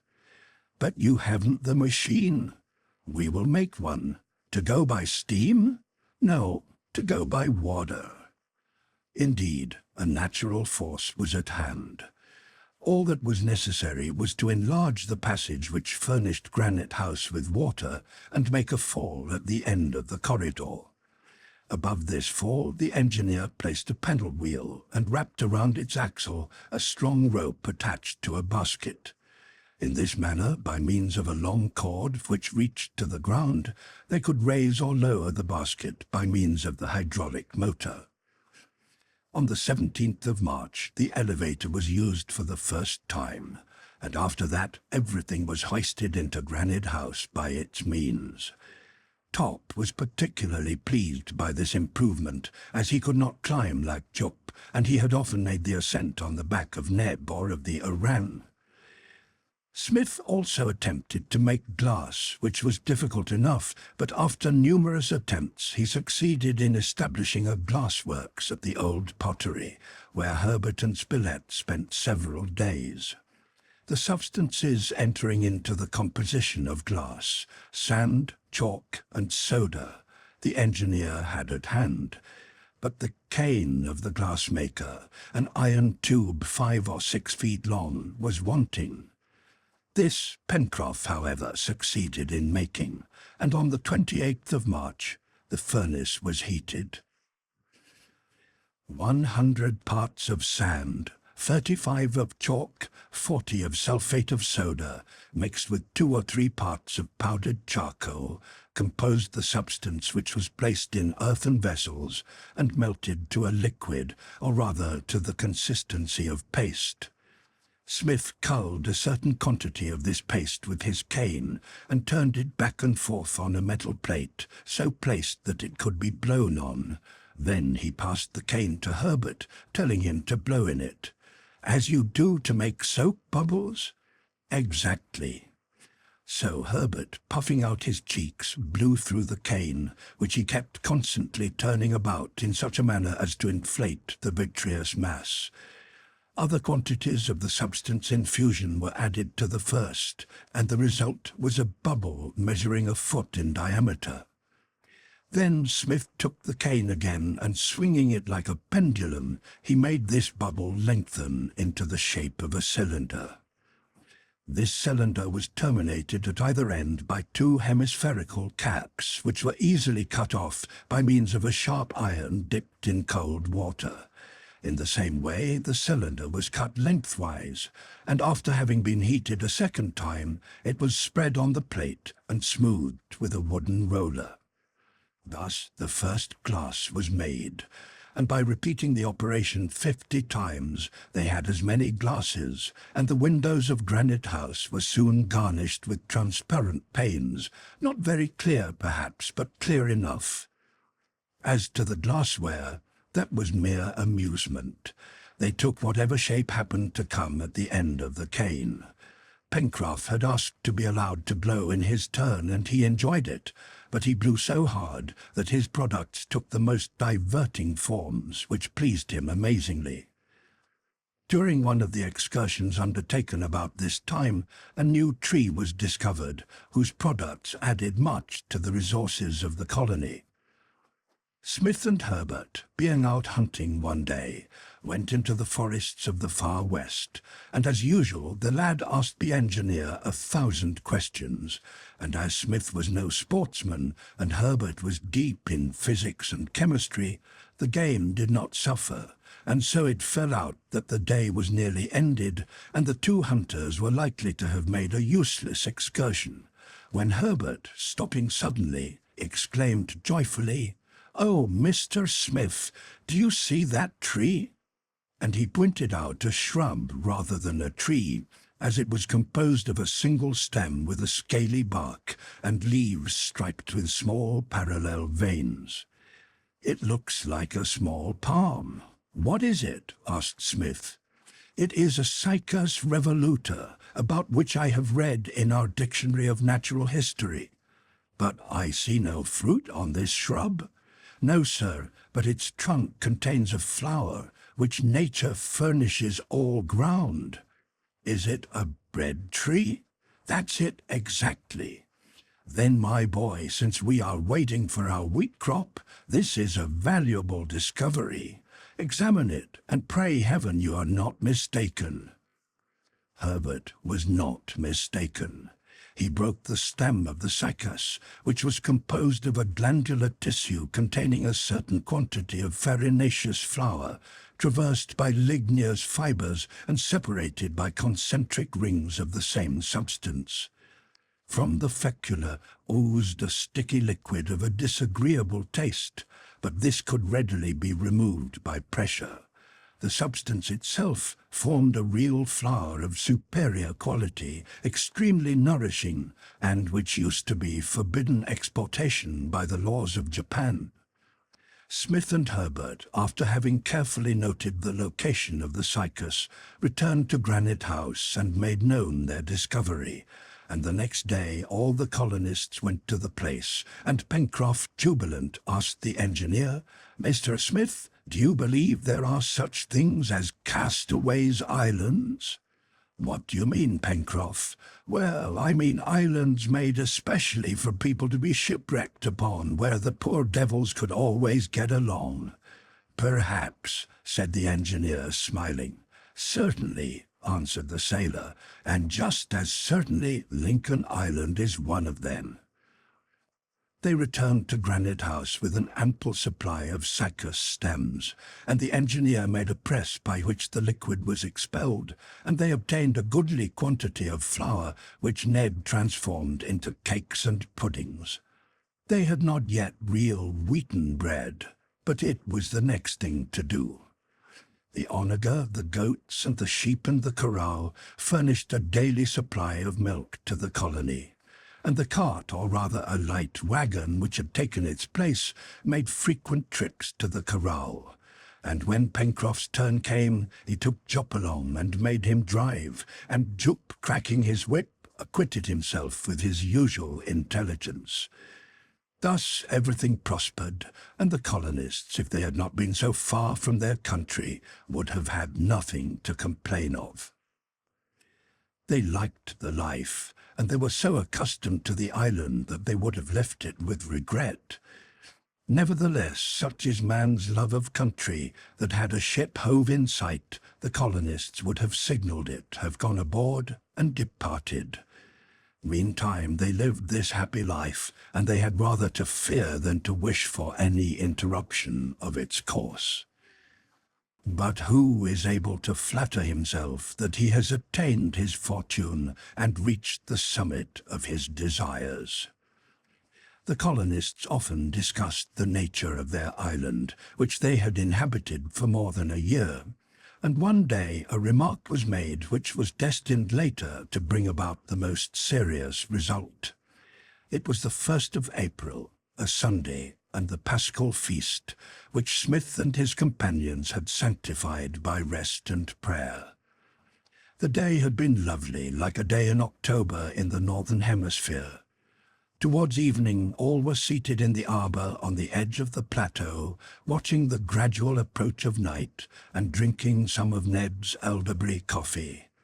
They had been talking of the island and its isolated position in the Pacific, when something made Spilett say, "By the way, Cyrus, have you ever taken the possession of the island again since you have had the sextant?" "No," answered the engineer. "Well, wouldn't it be well enough to do so?" "What would be the use?" asked Pencroff. "The island is well enough where it is." "Doubtless," answered Spilett, "but it is possible that the imperfections of the other instruments may have caused an error in that observation, and since it is easy to verify it exactly—" "You are right, Spilett," responded the engineer, "and I would have made this verification before, only that if I have made an error it cannot exceed 5 degrees in latitude or longitude." "Who knows?" replied the reporter. "Who knows but that we are much nearer an inhabited land than we believe?" "We will know tomorrow," responded the engineer. "And had it not been for the other work which has left us no leisure, we would have known already." "Well," said Pencroff, "Mr. Smith is too good an observer to have been mistaken, and if the island has not moved, it is just where he put it." So the next day the engineer made the observations with the sextant with the following result. Longitude 150 degrees 30 west, latitude 34 degrees 57 south. The previous observation had given the situation of the island as between longitude 150 degrees and 155 degrees west, and latitude 36 degrees and 35 degrees south, so that notwithstanding the rudeness of his apparatus, Smith's error had not been more than 5 degrees. "Now," said Spilett, "since beside a sextant we have an atlas, see, my dear Cyrus, the exact position of Lincoln Island in the Pacific." Harbert brought the atlas, which it will be remembered gave the nomenclature in the French language, and the volume was opened at the map of the Pacific. The engineer, compass in hand, was about to determine their situation, when suddenly he paused, exclaiming, "Why, there is an island marked in this part of the Pacific." "An island?" cried Pencroff. "Doubtless it is ours," added Spilett. "No," replied Smith, "this island is situated in 153 degrees of longitude and 37 degrees 11 of latitude." "And what's the name?" asked Harbert. "Tabor Island. Is it important?" "No, it is an island lost in the Pacific and which has never perhaps been visited." "Very well, we will visit it," said Pencroff. "We?" "Yes, sir, we will build a decked boat, and I will undertake to steer her. How far are we from this Tabor Island?" 150 miles to the northeast. "Is that all?" responded Pencroff. "Why, in 48 hours, with a good breeze, we will be there." "But what would be the use?" asked the reporter. "We cannot tell till we see it." And upon this response it was decided that a boat should be built so that it might be launched by about the next October, on the return of good weather. Chapter 32. Shipbuilding, the second harvest, eye hunting, a new plant, a whale, the harpoon from the vineyard, cutting up this cetacea, use of the whalebone, the end of May. Pencroff is content.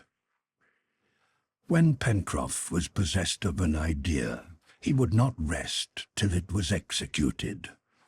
Now he wanted to visit Tabor Island, and as a boat of some size was necessary, Therefore the boat must be built. He and the engineer accordingly determined upon the following model. The boat was to measure 35 feet on the keel by 9 feet beam, with the lines of a racer, and to draw 6 feet of water, which would be sufficient to prevent her making leeway. She was to be flush-decked, with the 2 hatchways into 2 holds separated by a partition, and sloop-rigged with mainsail, topsail, jib, storm jib, and brigantine, a rig easily handled, manageable in a squall, and excellent for lying close in the wind. Her hull was to be constructed of planks, edge to edge, that is, not overlapping, and her timbers would be bent by steam after the planking had been adjusted to a forced frame.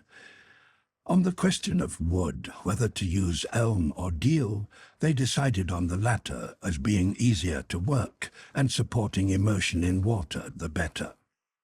These details having been arranged, it was decided that as the fine weather would not return before 6 months, Smith and Pencroff should do this work alone. Spilett and Harbert were to continue hunting, and Neb and his assistant, Master Jup, were to attend to the domestic cares as usual. At once trees were selected and cut down and sawed into planks, and a week later a shipyard was made in the hollow between Granite House and the cliff, and a keel 35 feet long with sternpost and stem lay upon the sand. Smith had not entered blindly upon this undertaking. He understood marine construction as he did almost everything else, and he had first drawn the model on paper. Moreover, he was well aided by Pencroff, who had worked as a ship carpenter. It was therefore only after deep thought and careful calculation that the false frame was raised on the keel. Pencroff was very anxious to begin the new enterprise, and but one thing took him away, and then only for a day, from the work. This was the second harvest, which was made on the 15th of April. It resulted as before, and yielded the proportion of grains calculated. 5 bushels, Mr. Smith, said Pencroff, after having scrupulously measured these riches. 5 bushels, answered the engineer, or 650,000 grains of corn. Well, we will sow them all this time, excepting a small reserve. Yes, and if the next harvest is proportional to this, we will have 4,000 bushels. And we will eat bread, we will indeed. But we must build a mill? We will build one. The third field of corn, though incomparably larger than the others, was prepared with great care, and received the precious seed. Then Pencroff returned to his work. In the meantime, Spilett and Harbert hunted in the neighborhood, or, with their guns loaded with ball, adventured into the unexplored depths of the far west. It was an inextricable tangle of great trees growing close together.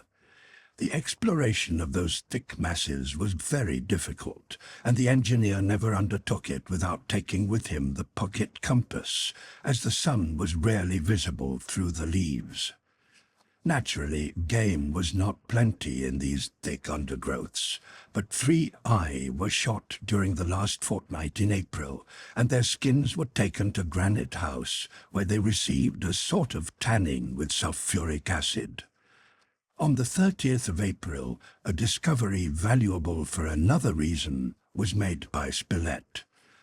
The 2 hunters were deep in the southwestern part of the far west, when the reporter, walking some 50 paces ahead of his companion, came to a sort of glade, and was surprised to perceive an odour proceeding from certain straight-stemmed plants, cylindrical and branching, and bearing bunches of flowers and tiny seeds. The reporter broke off some of these stems, and returning to the lad, asked him if he knew what they were. "Where do you find this plant?" asked Harbert. "Over there in the glade. There is plenty of it." Well, this is a discovery that gives you Pencroff's everlasting gratitude. Is it tobacco? Yes, and if it is not first quality, it is all the same tobacco. Good, Pencroff, how happy he'll be. But he cannot smoke all. He'll have to leave some for us. I'll tell you what, sir, let us say nothing to Pencroff until the tobacco has been prepared, and then some day we will hand him a pipeful. And you may be sure, Herbert, that on that day the good fellow will want nothing else in the world. The two smuggled a good supply of the plant into Granite House, with as much precaution as if Pencroff had been the strictest of custom-house officers. Smith and Ned were let into the secret, but Pencroff never suspected anything during the 2 months it took to prepare the leaves, as he was occupied all day at the shipyard. On the 1st of May, the sailor was again interrupted at his favourite work by a fishing adventure in which all the colonists took part. For some days they had noticed an enormous animal swimming in the sea some 2 or 3 miles distant from the shore. It was a huge whale, apparently belonging to the species Australis, called Cape whales. "How lucky for us if we could capture it!" cried the sailor. "Oh, if we only had a suitable boat and a harpoon ready, so that I could say, 'Let's go for him, for he's worth all the trouble he'll give us.'" "Well, Pencroff, I should like to see you manage a harpoon. It must be interesting." "Interesting and somewhat dangerous," said the engineer. "But since we have not the means to attack this animal, it is useless to think about him. I am astonished to see a whale in such comparatively high latitude. Why, Mr. Spilett, we are in that very part of the Pacific which whalers call the whale field, and just here whales are found in the greatest number." "That is so," said Pencroff, "and I wonder we have not seen one before. But it don't matter much, since we cannot go to it."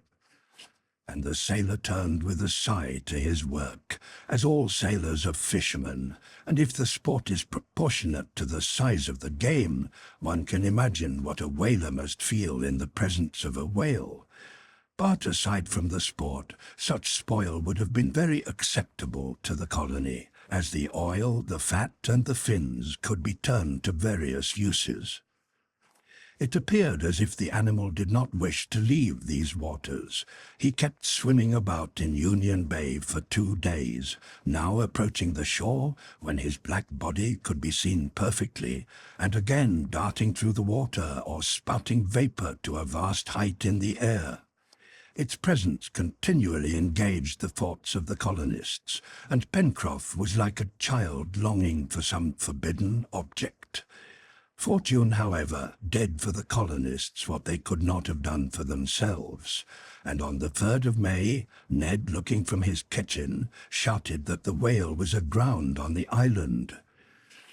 Herbert and Spilett, who were about starting on a hunt, laid aside their guns. Pencroff dropped his hatchet, and Smith and Ned, joining their companions, hurried down to the shore. It had grounded on Jetsam Point at high water, and it was not likely that the monster would be able to get off easily, but they must hasten in order to cut off its retreat if necessary. So seizing some picks and spears, they ran across the bridge, down the Mersey, and along the shore, and in less than 20 minutes the party were beside the huge animal, above whom myriads of birds were already hovering. "What a monster!" exclaimed Ned, and the term was proper, as it was one of the largest of the southern whales, measuring 45 feet in length and weighing not less than 150,000 pounds. Meanwhile, the animal, although the tide was still high, made no effort to get off the shore, and the reason for this was explained later, when at low water the colonists walked around its body. It was dead, and a harpoon protruded from its left flank.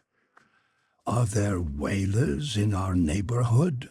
asked Spilett. "Why do you ask? Since the harpoon is still there." "Oh, that proves nothing, sir," said Pencroff.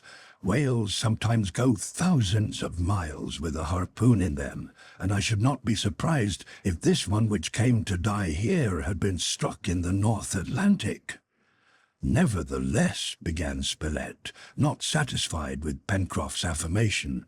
"It is perfectly possible," responded the engineer, "but let us look at the harpoon. Probably it will have the name of the ship on it." Pencroff drew out the harpoon and read this inscription: "Maria Stella Vineyard." "A ship from the Vineyard, a ship of my country," he cried. "The Maria Stella, a good whaler, and I know her well. Oh, my friends, a ship from the Vineyard, a whaler from the Vineyard." And the sailor, brandishing the harpoon, continued to repeat that name dear to his heart, the name of his birthplace. But as they could not wait for the Maria Stella to come and reclaim their prize, the colonists resolved to cut it up before decomposition set in. The birds of prey were already anxious to become possessors of the spoil, and it was necessary to drive them away with gunshots. The whale was a female, and her udders furnished a great quantity of milk, which, according to Diefenbach, resembles in taste, colour, and density the milk of cows. As Pencroff had served on a whaler, he was able to direct the disagreeable work of cutting up the animal, an operation which lasted during 3 days. The blubber, cut in strips 2 feet and a half thick, and divided into pieces weighing 1,000 pounds each, was melted down in large earthen vats which had been brought onto the ground. And such was its abundance that notwithstanding 1/3 of its weight was lost by melting, the tongue alone yielded 6,000 pounds of oil. The colonists were therefore supplied with an abundant supply of stearine and glycerine, and there was besides the whalebone, which would find its use, although there were neither umbrellas nor corsets in Granite House. The operation ended to the great satisfaction of the colonists. The rest of the animal was left to the birds, who made away with it to the last vestiges, and the daily routine of work was resumed. Still, before going to the shipyard, Smith worked on certain affairs which excited the curiosity of his companions. He took 12 of the plates of baleen, the solid whalebone, which he cut into 6 equal lengths, sharpened at the ends. "And what is that for?" asked Harbert when they were finished. "To kill foxes, wolves, and jaguars," answered the engineer. "Now? No, but this winter when we have the ice." "I don't understand," answered Harbert. "You shall understand, my lad," answered the engineer. "This is not my invention. It is frequently employed by the inhabitants of the Aleutian Islands. These whalebones which you see, when the weather is freezing I will bend round and freeze in that position with a coating of ice. Then, having covered them with a bit of fat, I will place them in the snow. Supposing a hungry animal swallows one of these baits, the warmth will thaw the ice, and the whalebone, springing back, will pierce the stomach." "That is ingenious," said Pencroff. "And it will save powder and ball," said Smith. "It will be better than the traps. Just wait till winter comes." The shipbuilding continued, and towards the end of the month the little vessel was half finished. Pencroff worked almost too hard, but his companions were secretly preparing a recompense for all his toil, and the 31st of May was destined to be one of the happiest times in his life. After dinner on that day, just as he was leaving table, Pencroff felt a hand on his shoulder, and heard Spilett saying to him, "Don't go yet a while, Pencroff, you forget the dessert." "Thank you, Spilett, but I must get back to work." "Oh, well, have a cup of coffee." "Not any." "Well then, A pipe? Pencroff started up quickly, and when he saw the reporter holding him a pipe full of tobacco and Harbert with a light, his honest, homely face grew pale, and he could not say a word, but taking the pipe, he placed it to his lips, lit it, and drew 5 or 6 long puffs, one after the other. A fragrant, bluish-colored smoke filled the air, and from the depths of this cloud came a voice delirious with joy, repeating, "Tobacco! Real tobacco!" "Yes, Pencroff," answered Smith, "and good tobacco at that." "Heaven be praised!" ejaculated the sailor. "Nothing now is wanting in our island." And he puffed and puffed and puffed. "Who found it?" he asked at length. "It was you, Harbert, I suppose?" "No, Pencroff, it was Mr. Spilett." "Mr. Spilett!" cried the sailor, hugging the reporter, who had never been treated that way before. "Yes, Pencroff," taking advantage of a cessation in the embrace to get his breath, "but include in your thanksgiving Harbert, who recognized the plant, Mr. Smith, who prepared it, and Neb, who has found it hard to keep the secret. Well, my friends, I will repay you for this some day. Meanwhile, I am eternally grateful." Chapter 33. Winter. Fulling cloth. The mill. Pencroff's fixed purpose. The whalebones. The use of an albatross. Top and jupe. Storms. Damage to the poultry yard. An excursion to the marsh. Smith alone. Exploration of the pits. Winter came with June, and the principal work was the making of strong, warm clothing. The mouflons had been clipped, and the question was how to transform the wool into cloth. Smith, not having any mill machinery, was obliged to proceed in the simplest manner in order to economize the spinning and weaving. Therefore he proposed to make use of the property possessed by the filaments of wool of binding themselves together under pressure, and making by their mere entanglement the substance known as felt. This felt can be obtained by a simple fulling, an operation which, while it diminishes the suppleness of the stuff, greatly augments its heat-preserving qualities. And as the mouflon's wool was very short, it was in good condition for felting. The engineer, assisted by his companions, including Pencroff, who had to leave his ship again, cleansed the wool of the grease and oil by soaking it in warm water and washing it with soda. And when it was partially dried by pressure, it was in a condition to be milled, that is, to produce a solid stuff, too coarse to be of any value in the industrial centers of Europe, but valuable enough in the Lincoln Island market. The engineer's professional knowledge was of great service in constructing the machine destined to mill the wool, as he knew how to make ready use of the power unemployed up to this time in the waterfall at the cliff to move a fulling mill. Its construction was most simple.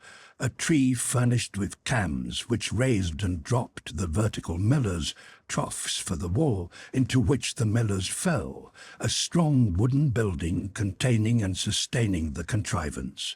Such was the machine in question. The work, superintended by Smith, resulted admirably. The wool, previously impregnated with a soapy solution, came from the mill in the shape of a thick felt cloth. The striae and roughnesses of the material had caught and blended together so thoroughly that they formed a stuff equally suitable for cloths or coverings. It was not indeed one of the stuffs of commerce, but it was Lincoln felt, and the island had one more industry. The colonists, being thus provided with good clothes and warm bed-clothing, saw the winter of 1866 to 67 approach without any dread. The cold really began to be felt on the 20th of June, and to his great regret, Pencroff was obliged to suspend work on his vessel, although it would certainly be finished by the next spring. The fixed purpose of the sailor was to make a voyage of discovery to Tabor Island, although Smith did not approve of this voyage of simple curiosity, as there was evidently no succor to be obtained from that deserted and half-arid rock. A voyage of 150 miles in a boat, comparatively small in the midst of an unknown seas, was cause for considerable anxiety. If the frail craft once at sea should be unable to reach Tabor Island or to return to Lincoln Island, what would become of her in the midst of this ocean so fertile in disasters? Smith often talked of this project with Pencroff, and he found in the sailor a strange obstinacy to make the voyage, an obstinacy for which Pencroff himself could not account. "Well," said the engineer one day, "you must see, Pencroff, after having said every good of Lincoln Island, and expressing the regret you would feel should you have to leave it, that you are the first to want to get away." "Only for a day or two," answered Pencroff. "For a few days, Mr. Smith, just long enough to go and return and see what this island is." "But it cannot compare with ours." "I know that. Then why go? To find out what's going on there." "But there is nothing, there can be nothing there."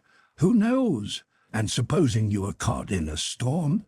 "That is not likely in that season," replied Pencroff.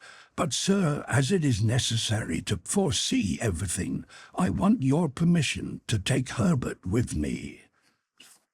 "Pencroff," said the engineer, laying his hand on the shoulder of the sailor, "if anything should happen to you and this child whom chance has made our son, do you think that we would ever forgive ourselves?" "Mr. Smith," responded Pencroff with unshaken confidence, "we won't discuss such mishaps, but we will talk again of this voyage when the time comes. Then, I think, when you have seen our boat well rigged, when you have seen how well she behaves at sea, when you have made the tour of the island, as we will together, I think, I say, that you will not hesitate to let me go. I do not conceal from you that this will be a fine work, your ship." "Say rather our ship, Pencroff," replied the engineer, momentarily disarmed, and the conversation, to be renewed later, ended without convincing either of the speakers. The first snow fell towards the end of the month. The corral had been well provisioned, and there was no further necessity for daily visits, but it was decided to go there at least once a week. The tracks were set again, and the contrivances of Smith were tried and worked perfectly. The bent whalebones, frozen and covered with fat, were placed near the edge of the forest at a place frequented by animals, and some dozen foxes, some wild boars, and a jaguar were found killed by this means, their stomachs perforated by the straightened whalebones. At this time an experiment thought of by the reporter was made. It was the first attempt of the colonists to communicate with their kindred. Spilett had already often talked of throwing a bottle containing a writing into the sea to be carried by the currents, perhaps to some inhabited coast, or to make use of the pigeons. But it was pure folly to seriously believe that pigeons or bottles could cross the 1,200 miles separating the island from all lands. But on the 30th of June they captured, not without difficulty, an albatross, which Harbert had slightly wounded in the foot. It was a splendid specimen of its kind, its wings measuring 10 feet from tip to tip, and it could cross seas as vast as the Pacific. Harbert would have liked to have kept the bird and tamed it, but Spilett made him understand that they could not afford to neglect this chance of corresponding by means of this courier with the Pacific coasts. So Harbert gave up the bird, as if it had come from some inhabited region, it was likely to return there if at liberty. Perhaps in his heart, Spilett, to whom the journalistic spirit returned sometimes, did not regret giving to the winds an interesting article relating the adventures of the colonists of Lincoln Island.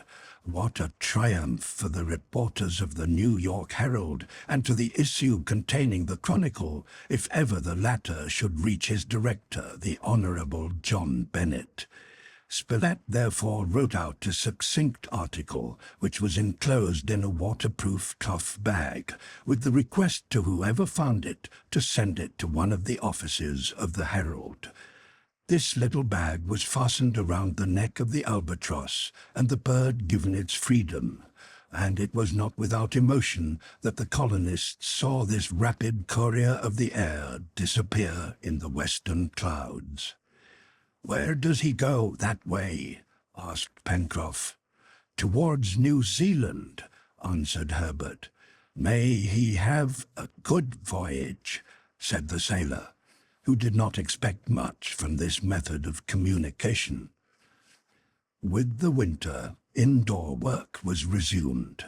Old clothes were repaired, new garments made, and the sails of the sloop made from the inexhaustible envelope of the balloon. During July the cold was intense, but coal and wood were abundant, and Smith had built another chimney in the great hall, where they passed the long evenings. It was a great comfort to the colonists, when seated in this well-lighted and warm hall, a good dinner finished, coffee steaming in the cups, the pipes emitting the fragrant smoke, they listened to the roar of the tempest without. They were perfectly comfortable, if that is possible where one is far from his kindred and without possible means of communicating with them. They talked about their country, of their friends at home, of the grandeur of the Republic whose influence must increase, and Smith, who had had much to do with the affairs of the Union, entertained his hearers with his stories, his perceptions, and his prophecies. One evening, as they had been sitting talking in this way for some time, they were interrupted by Top, who began barking in that peculiar way which had previously attracted the attention of the engineer, and running around the mouth of the well which opened at the end of the inner corridor. "Why is Top barking that way again?" asked Pencroff. "And Jup growling so," added Harbert. Indeed, both the dog and the orang gave unequivocal signs of agitation, and curiously enough these two animals seemed to be more alarmed than irritated. "It is evident," said Spilett, "that this well communicates directly with the sea, and that some animal comes to breathe in its depths." "It must be so, since there is no other explanation to give. Be quiet, Top, and you, Jup, go to your room." The animals turned away. Jup went to his bed, but Top remained in the hall, and continued whining the remainder of the evening. It was not, however, the question of this incident that darkened the countenance of the engineer. During the remainder of the month, rain and snow alternated, and though the temperature was not as low as during the preceding winter, there were more storms and gales. On more than one occasion the chimneys had been threatened by the waves, and it seemed as if an upraising of the sea, caused by some submarine convulsion, raised the monstrous billows and hurled them against Granite House. During these storms it was difficult, even dangerous, to attempt using the roads on the island, as the trees were falling constantly.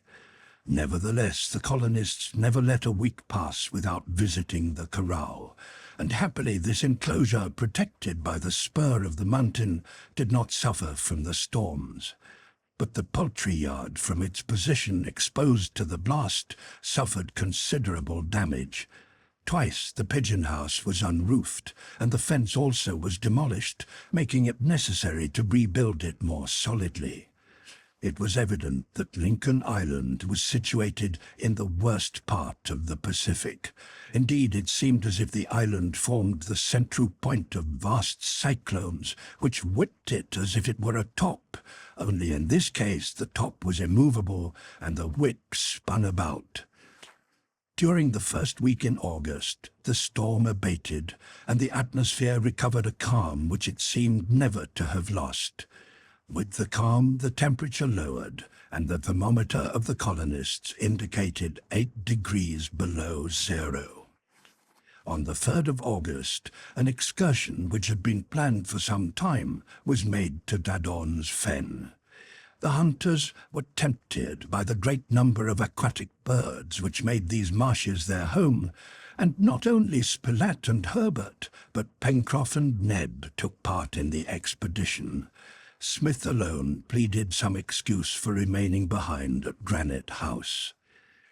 The hunters promised to return by evening.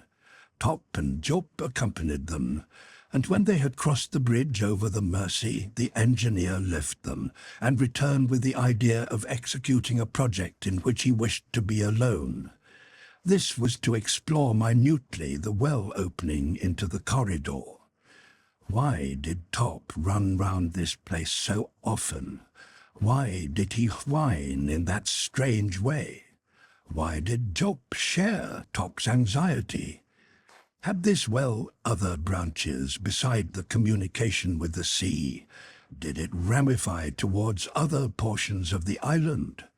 This is what Smith wanted to discover, and, moreover, to be alone in his discovery. He had resolved to make this exploration during the absence of his companions, and here was the opportunity. It was easy to descend to the bottom of the well by means of the ladder which had not been used since the elevator had taken its place. The engineer dragged this ladder to the opening of the well, and having made fast one end, let it unroll itself into the abyss. Then, having lit a lantern and placing a revolver and cutlass in his belt, he began to descend the rungs. The sides of the well were smooth, but some projections of rocks appeared at intervals, and by means of these projections an athlete could have raised himself to the mouth of the well.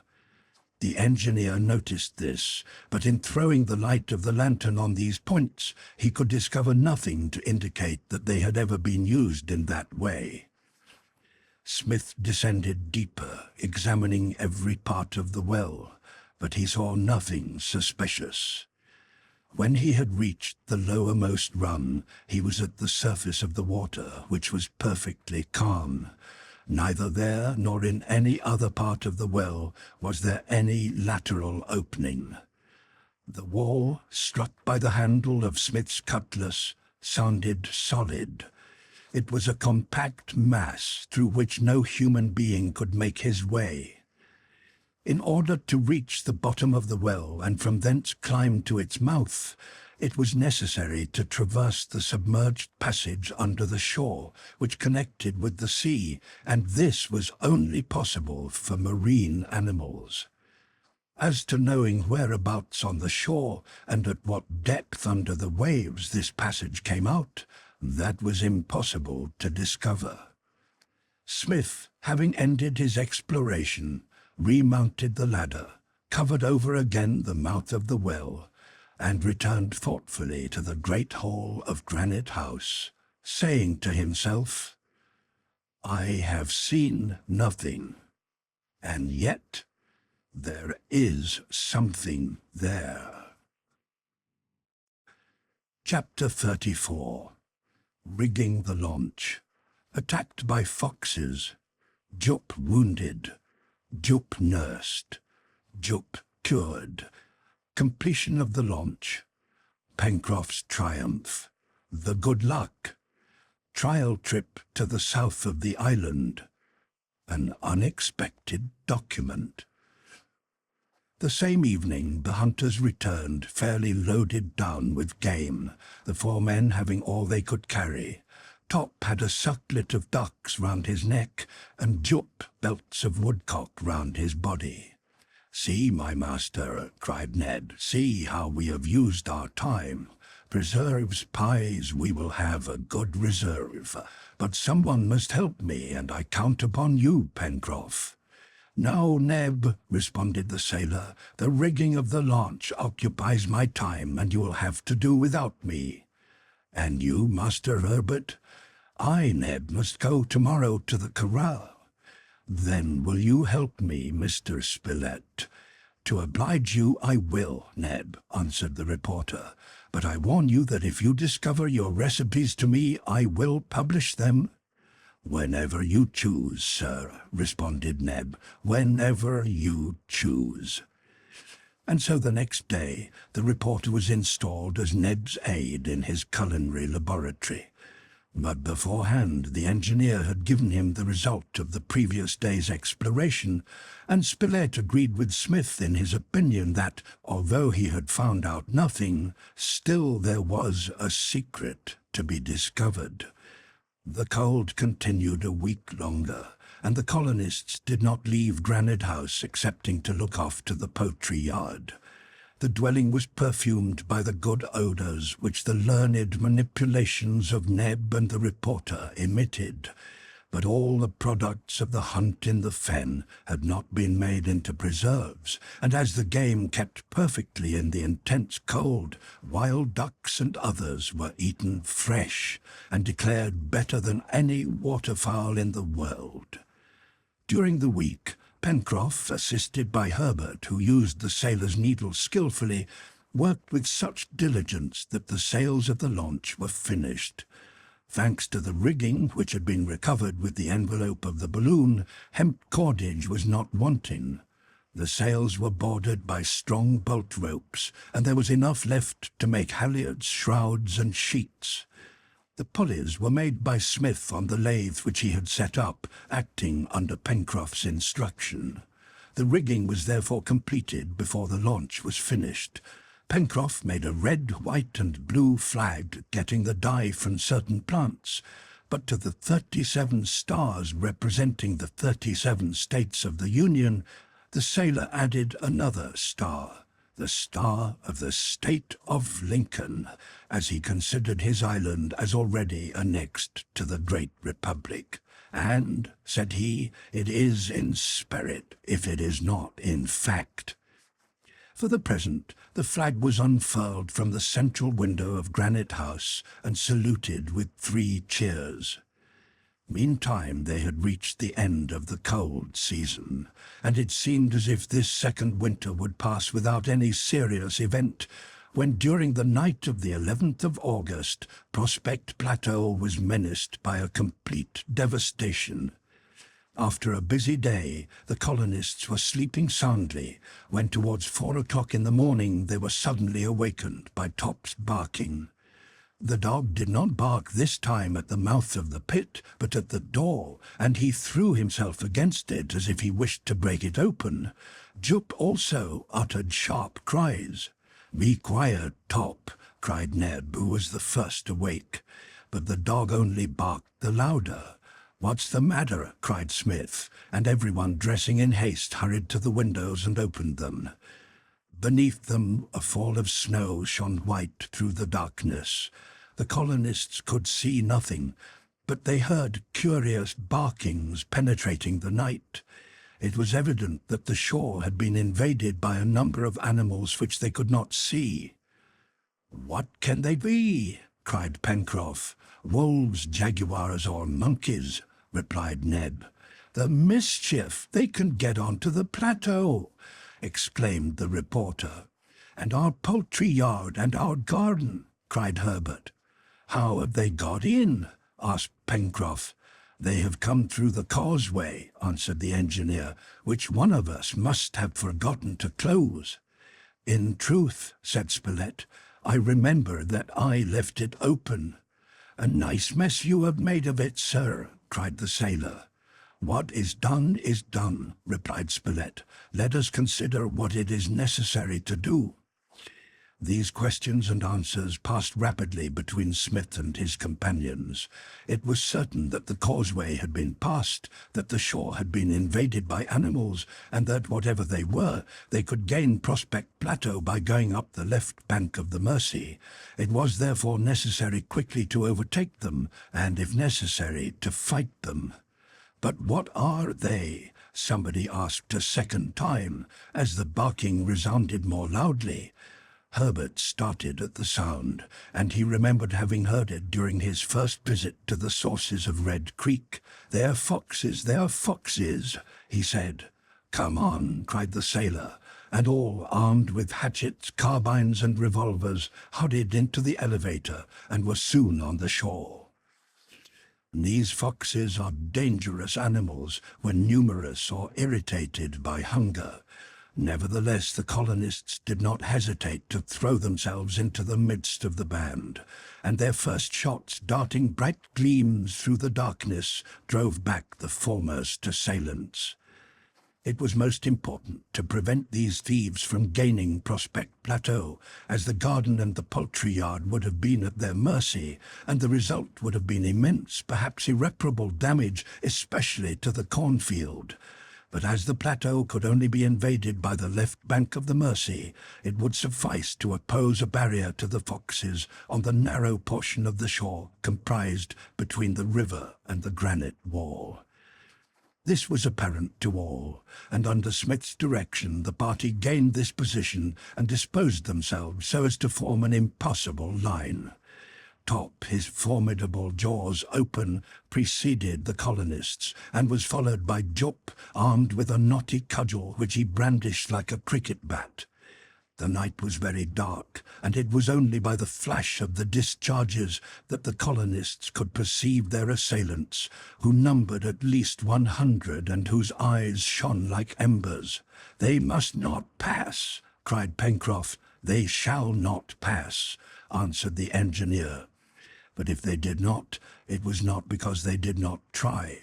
Those behind kept pushing on those in front, and it was an incessant struggle, the colonists using their hatchets and revolvers. Already the dead bodies of the foxes were strewn over the ground, but the band did not seem to lessen, and it appeared as if reinforcements were constantly pouring in through the causeway on the shore. Meantime the colonists fought side by side, receiving some wounds, though happily but trifling. Harbert shot one fox which had fastened itself on Ned like a tiger cat. Top fought with fury, springing at the throats of the animals and strangling them at once. Jup, armed with his cudgel, laid about him like a good fellow, and it was useless to try to make him stay behind. Gifted doubtless with a sight able to pierce the darkness, he was always in the thick of the fight, uttering from time to time a sharp cry, which was with him a mark of extreme jollification. At one time he advanced so far that by the flash of a revolver he was seen surrounded by 5 or 6 huge foxes, defending himself with rare coolness. At length the fight ended in a victory for the colonists, but only after 2 hours of resistance. Doubtless the dawn of day determined the retreat of the foxes, who scampered off toward the north across the drawbridge, which Ned ran at once to raise. When daylight lit the battlefield, the colonists counted 50 dead bodies upon the shore. "And Jup? Where is Jup?" cried Neb. Jup had disappeared. His friend Neb called him, and for the first time he did not answer the call. Everyone began to search for the monkey, trembling lest they should find him among the dead. At length, under a veritable mound of carcasses, each one marked by the terrible cudgel of the brave animal, they found Jup. The poor fellow still held in his hand the handle of his broken weapon. But deprived of this arm, he had been overpowered by numbers, and deep wounds scored his breast. "He's alive," cried Ned, who knelt beside him.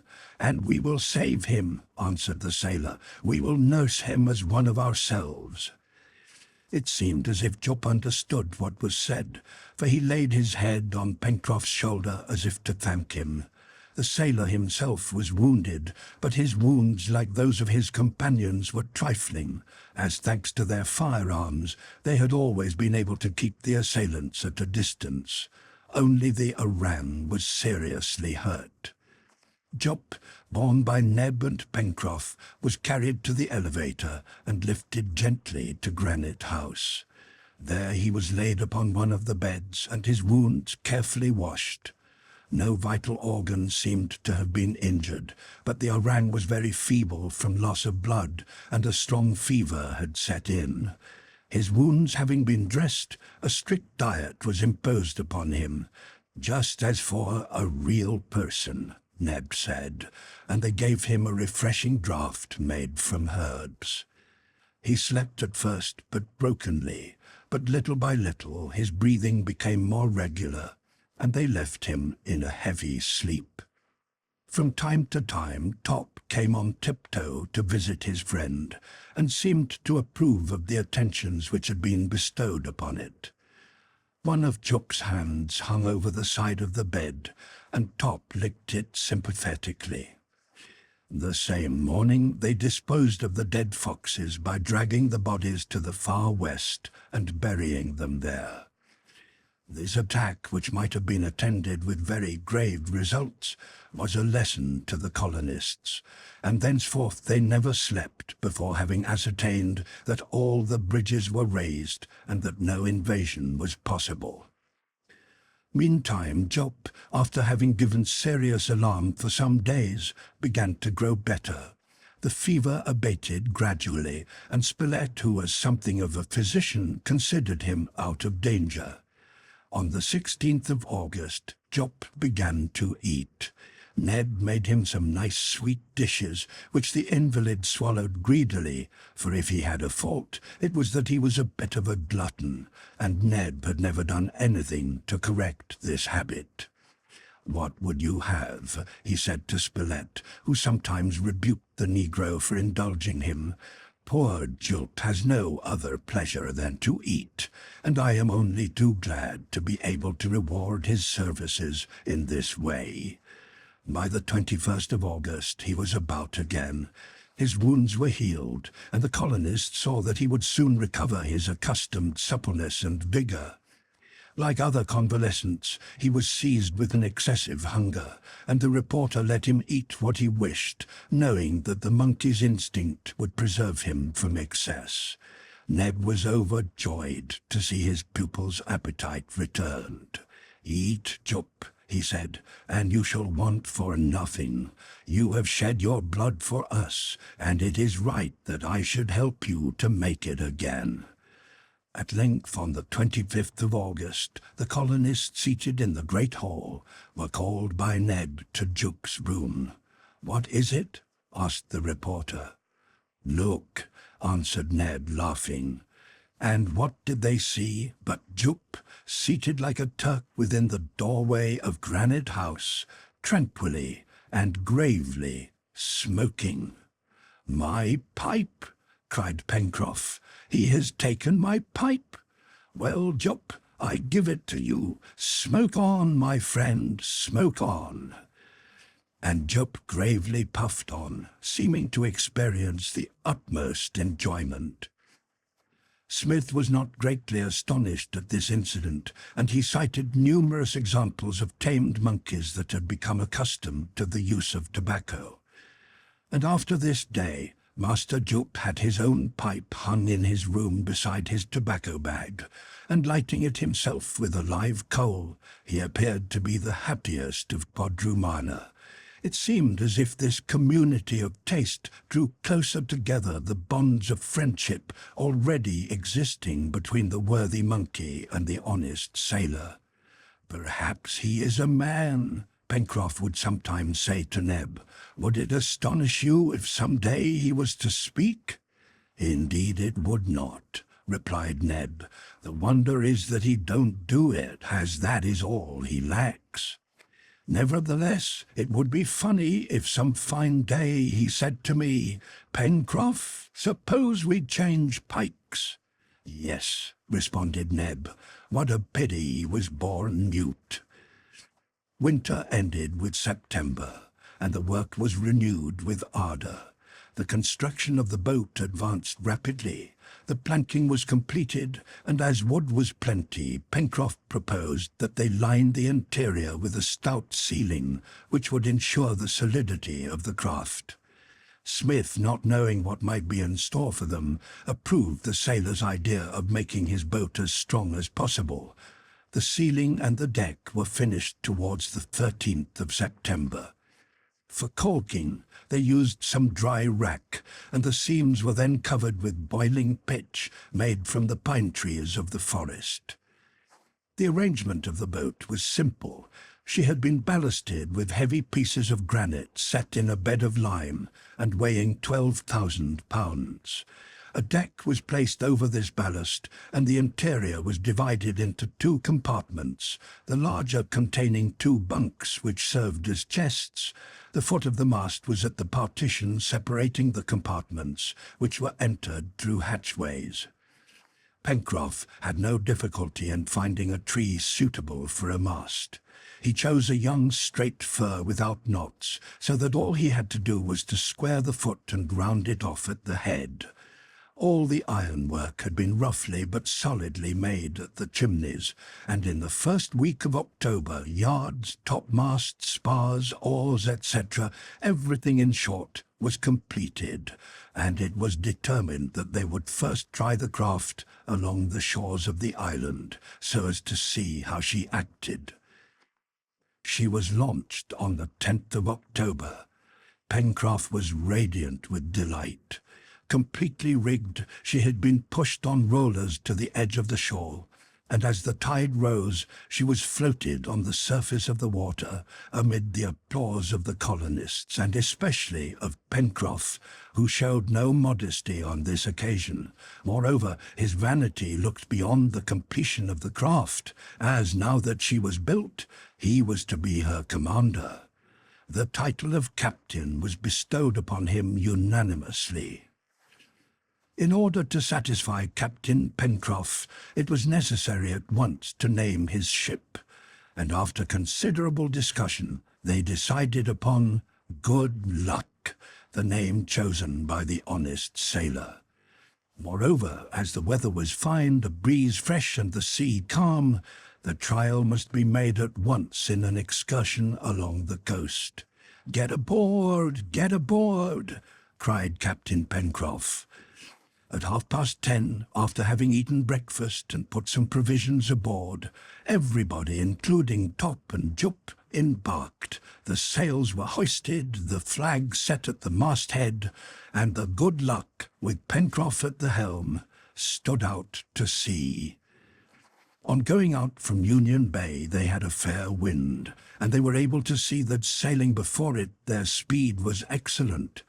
After doubling Jetsam Point and Claw Cape, Pencroff had to lie close to the wind in order to skirt along the shore, and he observed the Good Luck would sail to within 5 points of the wind, and that she made but little leeway.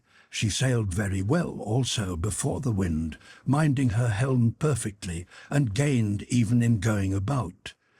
The passengers were enchanted. They had a good boat, which, in case of need, could render them great service, and in this splendid weather with the fair wind, the sail was delightful. Pencroff stood out to sea 2 or 3 miles opposite Balloon Harbour, and then the whole varied panorama of the island, from Claw Cape to Reptile Promontory, was visible under a new aspect. In the foreground were the pine forests, contrasting with the foliage of the other trees, and over all rose Mount Franklin, its head white with snow. "How beautiful it is!" exclaimed Harbert. "Yes, she is a pretty creature," responded Pencroff. "I love her as a mother. She received us poor and needy, and what has she denied to these 5 children who tumbled upon her out of the sky?" "Nothing, Captain, nothing," answered Neb, and the 2 honest fellows gave 3 hearty cheers in honour of their island. Meanwhile, Spilett, seated by the mast, sketched the panorama before him, while Smith looked on in silence. "What do you say of our boat now, sir?" demanded Pencroff. "It acts very well," replied the engineer. "Good. And now don't you think it could undertake a voyage of some length?" "Where, Pencroff? To Tabor Island, for instance?" "My friend," replied the engineer, "I believe that in a case of necessity there need be no hesitancy in trusting to the good luck, even for a longer journey.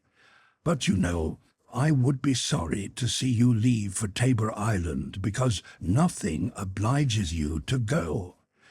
"One likes to know one's neighbours," answered Pencroff, whose mind was made up. "Tabor Island is our neighbour and is all alone. Politeness requires that at least we make her a visit." "The mischief!" exclaimed Spilett. "Our friend Pencroff is a stickler for propriety."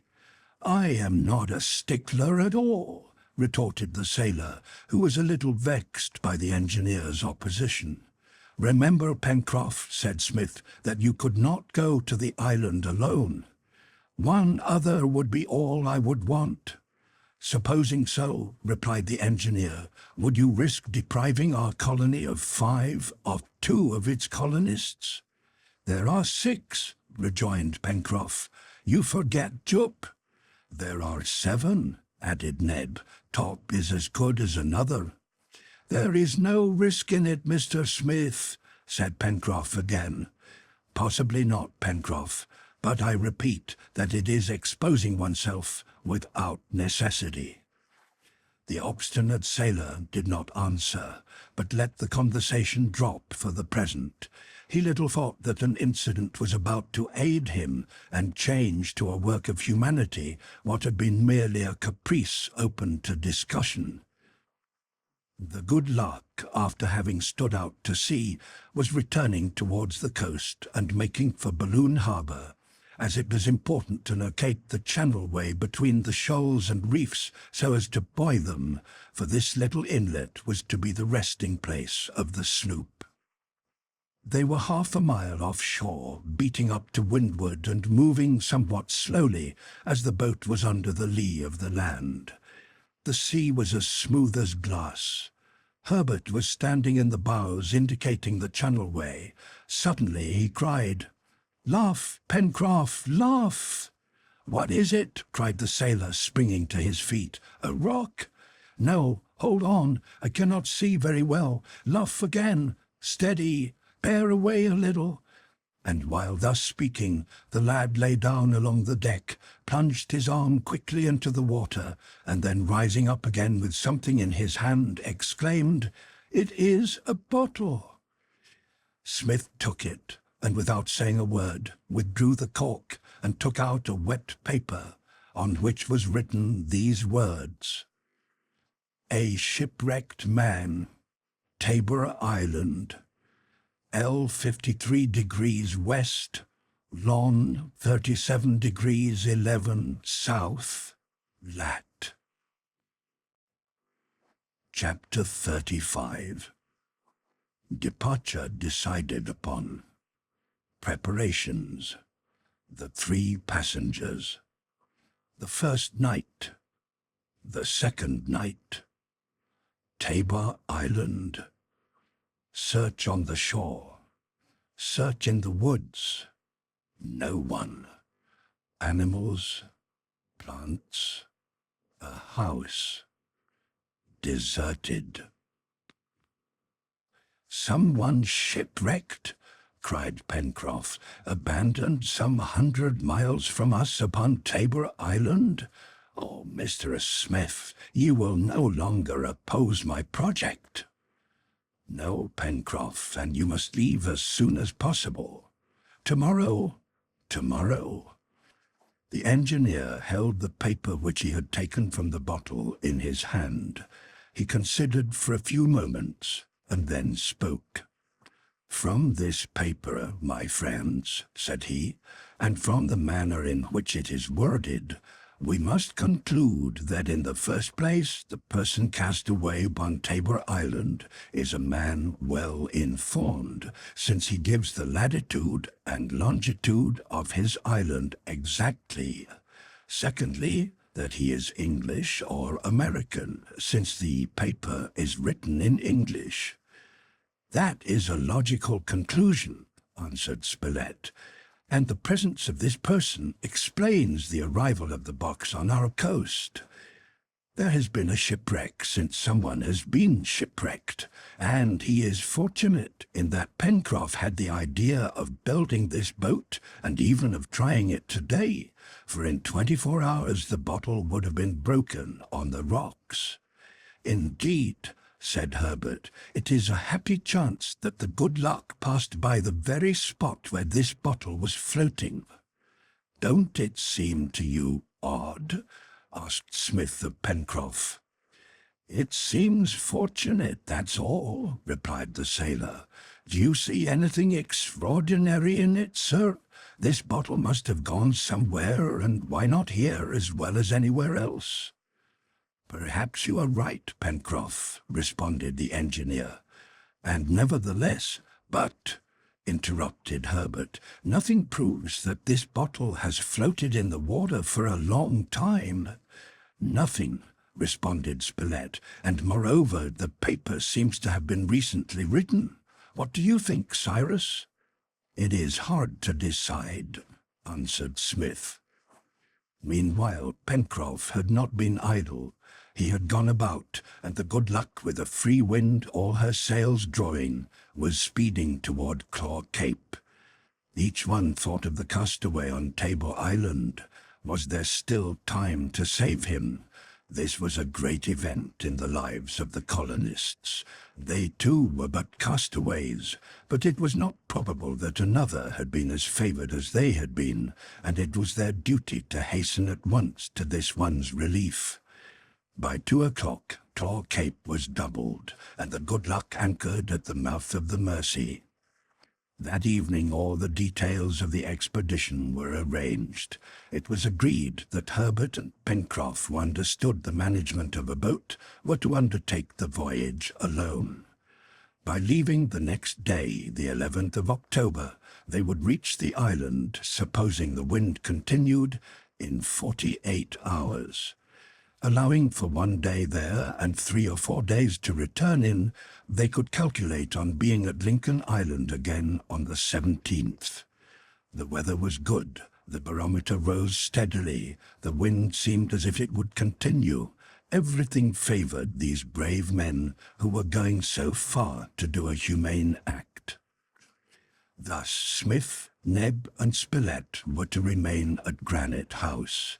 But at the last moment, the latter, remembering his duty as reporter to the New York Herald, having declared that he would swim rather than lose such an opportunity, was allowed to take part in the voyage.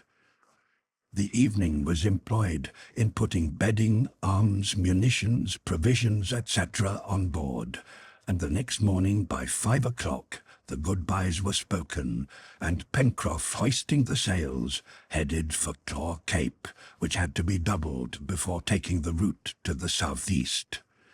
The Good Luck was already a quarter of a mile from shore when her passengers saw upon the heights of Granite House 2 men signalling farewells.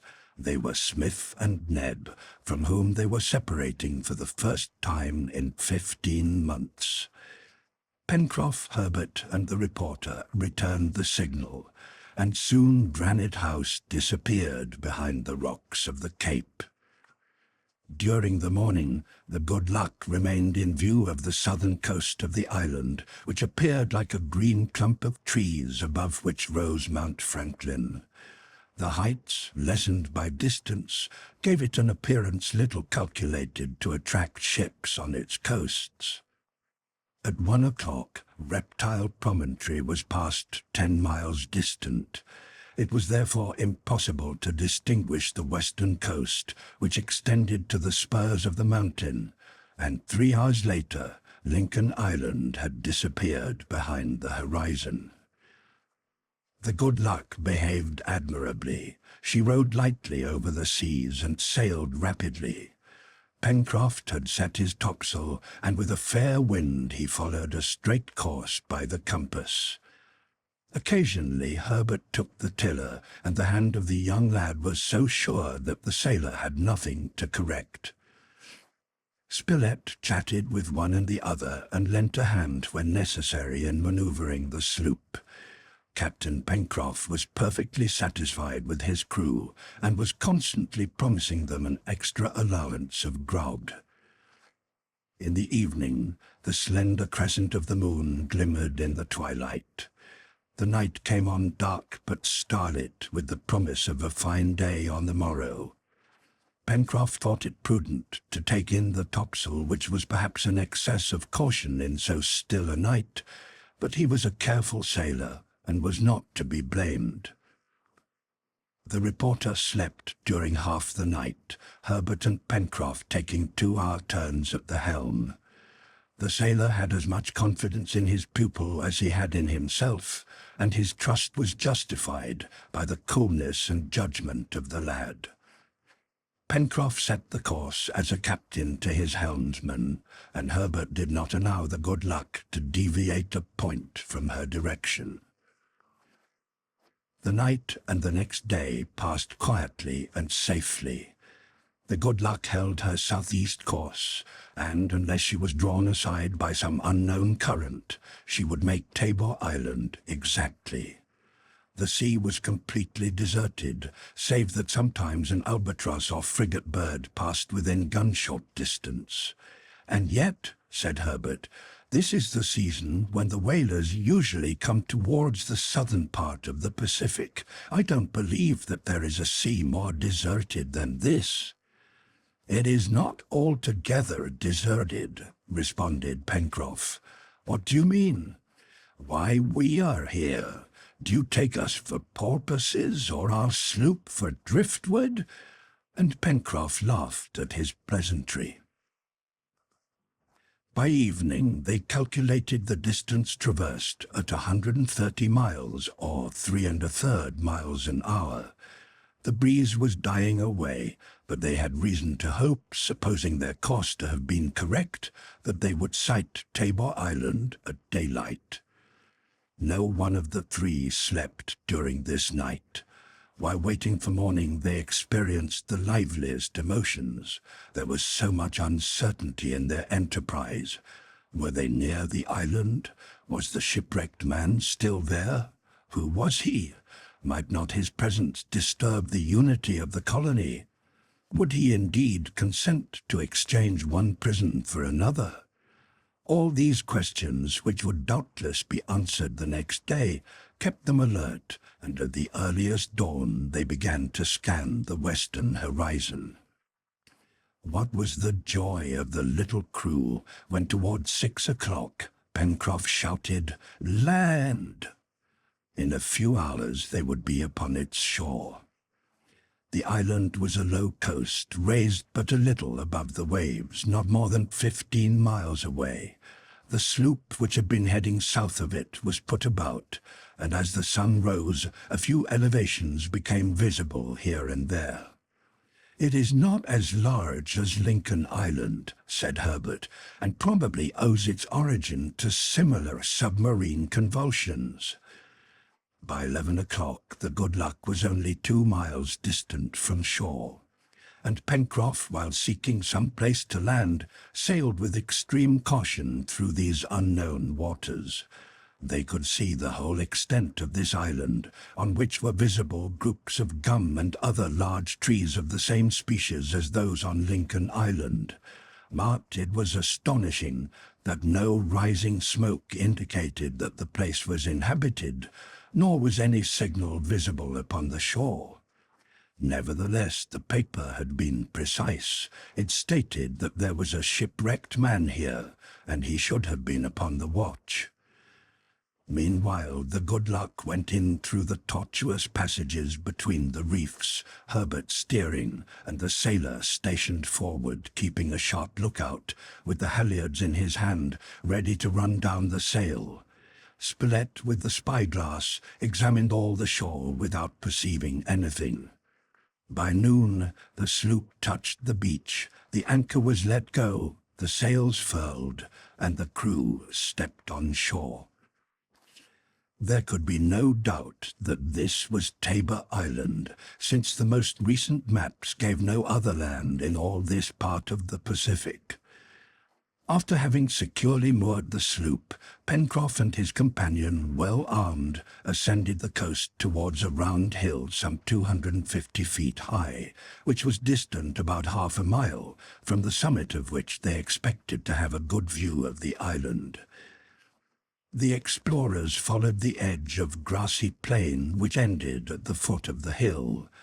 Rock pigeons and sea swallows circled about them, and in the woods bordering the plain to the left, they heard rustlings in the bushes and saw movements in the grass, indicating the presence of very timid animals, but nothing so far indicated that the island was inhabited. Having reached the hill, the party soon climbed to its summit, and their gaze traversed the whole horizon. They were certainly upon an island, not more than 6 miles in circumference, in shape a long oval, and but little broken by inlets or promontories. All around it, the sea, absolutely deserted, stretched away to the horizon. This islet differed greatly from Lincoln Island in that it was covered over its entire surface with woods, and the unique mass of verdure clothed 2 or 3 less elevated hills.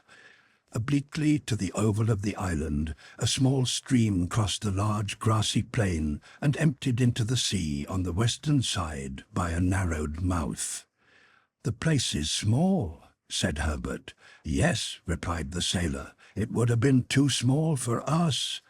"And," added the reporter, "it seems uninhabited."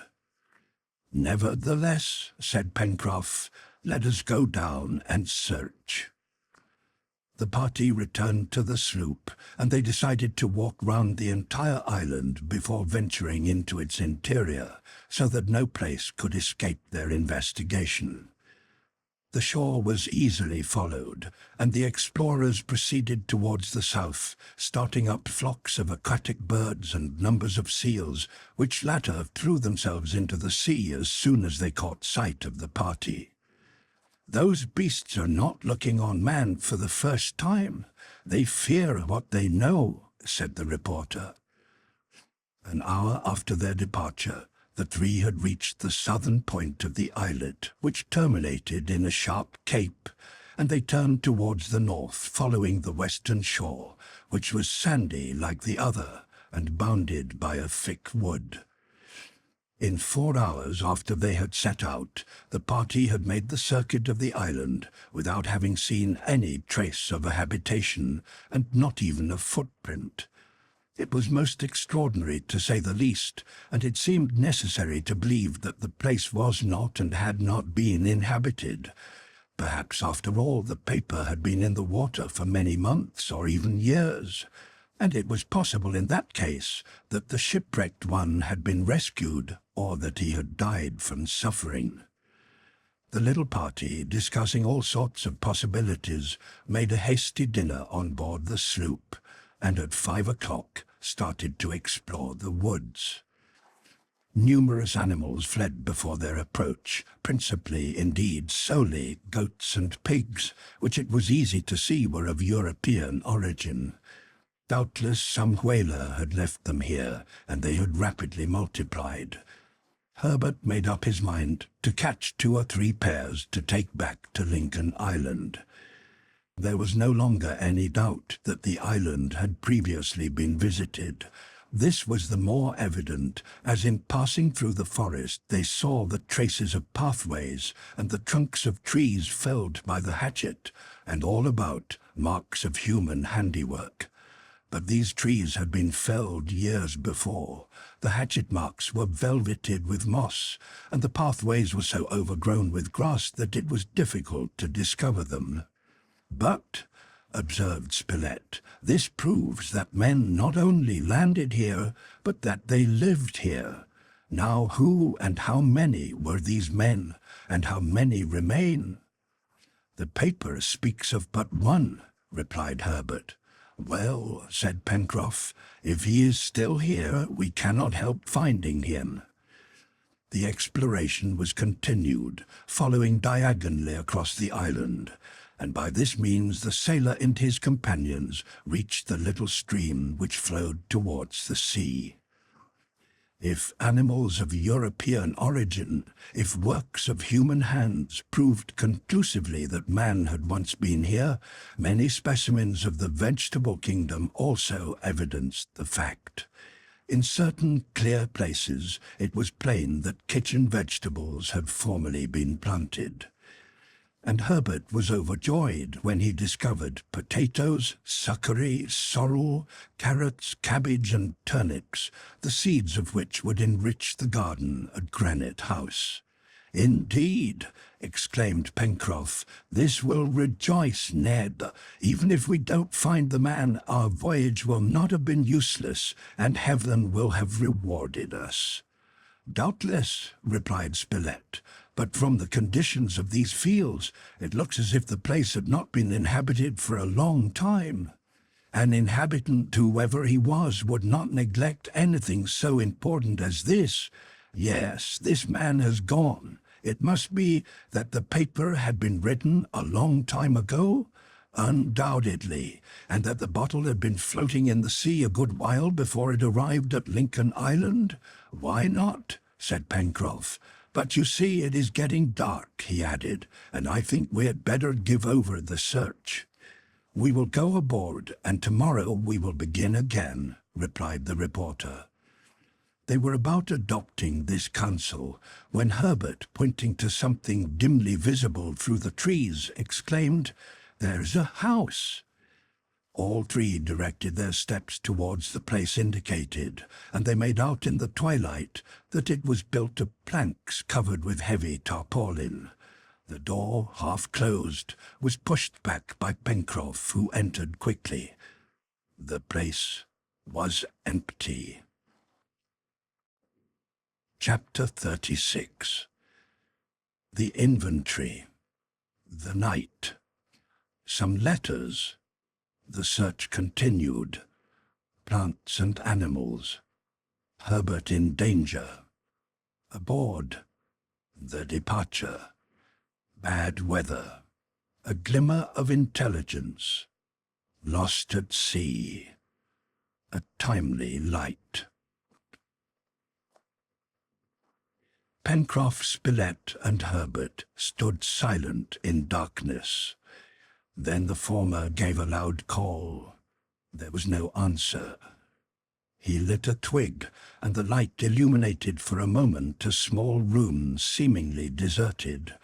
At one end was a large chimney containing some cold cinders and an armful of dry wood. Pencroff threw the lighted twig into it, and the wood caught fire and gave out a bright light. The sailor and his companions thereupon discovered a bed in disorder, its damp and mildewed covers proving that it had been long unused. In the corner of the fireplace were two rusty kettles and an overturned pot, a clothes press with some sailors' clothing partially moulded. On the table, a tin plate and a Bible injured by the dampness. In a corner, some tools, a shovel, a mattock, a pick, two shotguns, one of which was broken. On a shelf was a barrel full of powder, a barrel of lead, and a number of boxes of caps. All were covered with a thick coating of dust. "There is no one here," said the reporter. "Not a soul. This room has not been occupied in a long time. Since a very long time. Mr. Spilett," said Pencroff, "I think that instead of going on board, we had better stay here all night." "You are right, Pencroff, and if the proprietor returns he will not be sorry perhaps to find the place occupied." "He won't come back, though," said the sailor, shaking his head. "Do you think he has left the island?" "If he had left the island, he would have taken these things with him." You know how much a shipwrecked person would be attached to these objects? No, no, repeated the sailor, in the tone of a man perfectly convinced. No, he has not left the island. He is surely here. Alive? Alive or dead? But if he is dead, he could not have buried himself, I am sure, and we will at least find his remains. It was therefore agreed to pass the night in this house, and a supply of wood in the corner gave them the means of heating it. The door having been closed, the three explorers, seated upon a bench, spoke little but remained deep in thought. They were in the mood to accept anything that might happen, and they listened eagerly for any sound from without. If the door had suddenly opened and a man had stood before them, they would not have been much surprised, in spite of all the evidence of desolation throughout the house, and their hands were ready to clasp the hands of this man, of this shipwrecked one, of this unknown friend whose friends awaited him. But no sound was heard, the door did not open, and the hours passed by. The night seemed interminable to the sailor and his companions. Harbert alone slept for 2 hours, as at his age sleep is a necessity. All were anxious to renew the search of the day before, and to explore the innermost recesses of the islet. Pencroff's conclusions were certainly just, since the house and its contents had been abandoned. They determined, therefore, to search for the remains of its inhabitant, and to give them Christian burial. As soon as it was daylight, they began to examine the house. It was prettily situated under a small hill on which grew several fine gum trees. Before it, a large space had been cleared, giving a view over the sea. A small lawn, surrounded by a dilapidated fence, extended to the bank of the little stream. The house had evidently been built from planks taken from a ship. It seemed likely that a ship had been thrown upon the island, that all or at least one of the crew had been saved, and that this house had been built from the wreck. This was the more probable, as Spilett, in going round the dwelling, saw on one of the planks these half-effaced letters: B.R. blank blank blank T.A.N. blank blank blank A. "Britannia!" exclaimed Pencroff, who had been called by the reporter to look at it. "That is a common name among ships, and I cannot say whether it is English or American. However, it don't matter to what country the man belongs. We will save him if he is alive. But before we begin our search, let us go back to the Good Luck." Pencroff had been seized with a sort of anxiety about his sloop, supposing the island was inhabited and someone had taken it, but he shrugged his shoulders at this unlikely thought. Nevertheless, the sailor was not unwilling to go on board to breakfast. The route already marked was not more than a mile in length, and they started on their walk, looking carefully about them in the woods and underbrush, through which ran hundreds of pigs and goats. In 20 minutes the party reached the place where the Good Luck rode quietly at anchor. Pencroff gave a sigh of satisfaction. After all, this boat was his baby, and it is a father's right to be often anxious without reason. All went on board and ate a hearty breakfast, so as not to want anything before a late dinner. Then the exploration was renewed, and conducted with the utmost carefulness. As it was likely that the solitary inhabitant of this island was dead, the party sought rather to find his remains than any traces of him living. But during all the morning they were unable to find anything. If he was dead, some animal must have devoured his body. "We will leave tomorrow at daylight," said Pencroff to his companions, who towards 2 o'clock were resting for a few moments under a group of trees. "I think we need not hesitate to take those things which belong to him?" queried Harbert. "I think not," answered Spilett, "and these arms and tools will add materially to the stock at Granite House. If I am not mistaken, what is left of the lead and powder is worth a good deal. And we must not forget to capture a couple of these pigs, said Pencroff. Nor to gather some seed, added Harbert, which will give us some of our own vegetables. Perhaps it would be better to spend another day here in order to get together everything that we want, suggested the reporter. No, sir, replied the sailor. I want to get away tomorrow morning. The wind seems to be shifting to the west and will be in our favor going back. Then don't let us lose any time, said Harbert, rising. We will not, replied Pencroff. Harbert, you get the seed, and Spilett and I will chase the pigs, and although we haven't top, I think we'll catch some.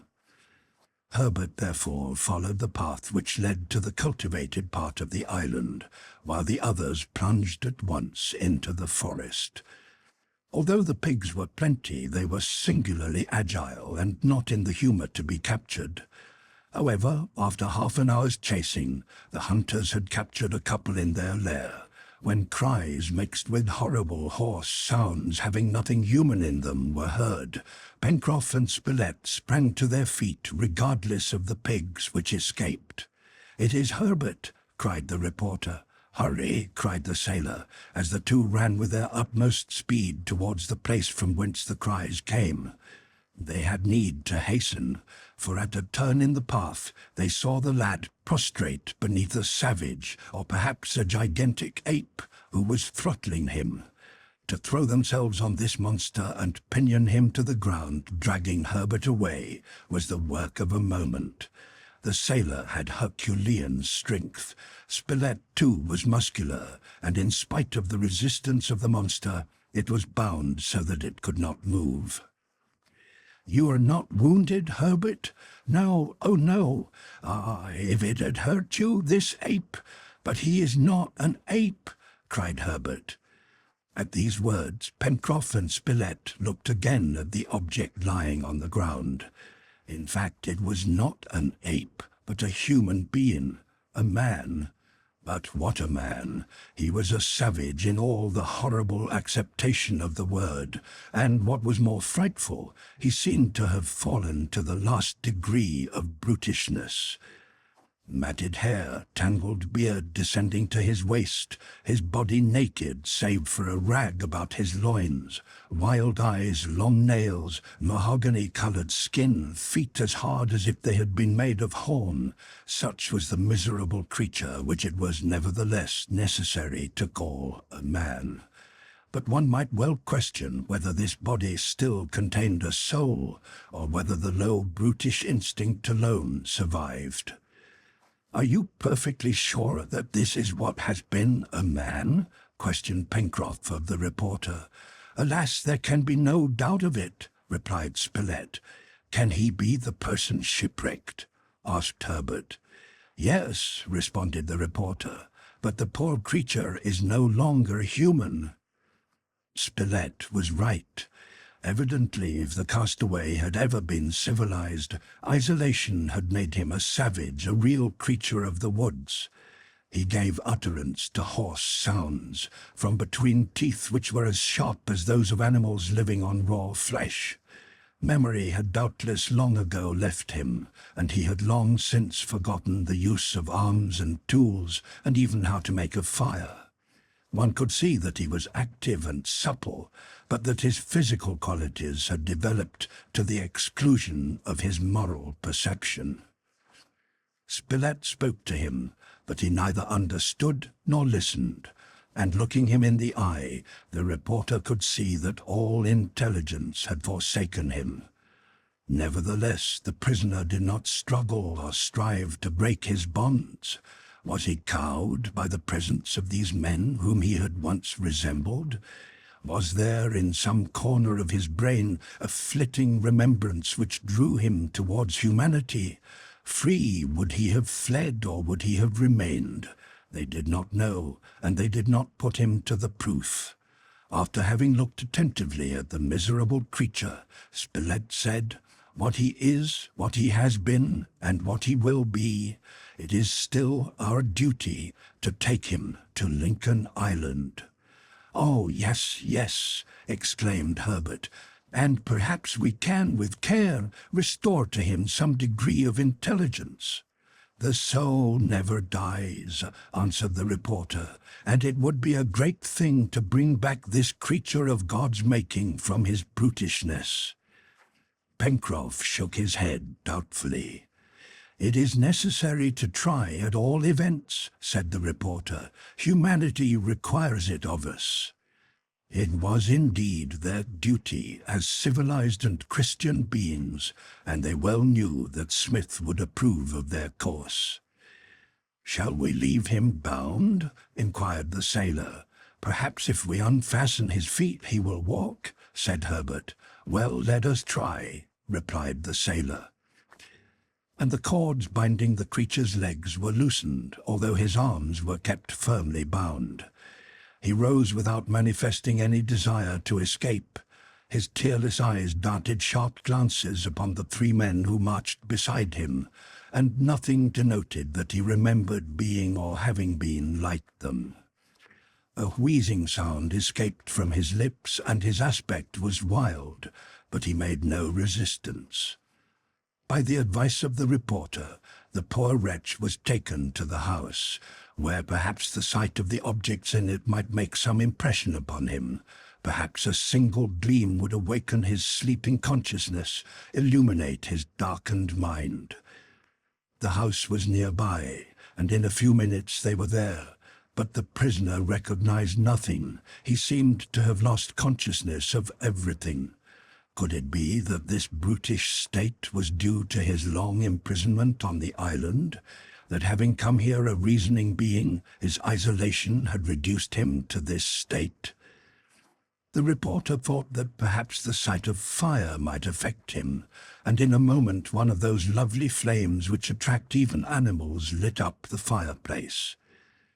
The sight of this flame seemed at first to attract the attention of the unfortunate man, but very soon he ceased regarding it.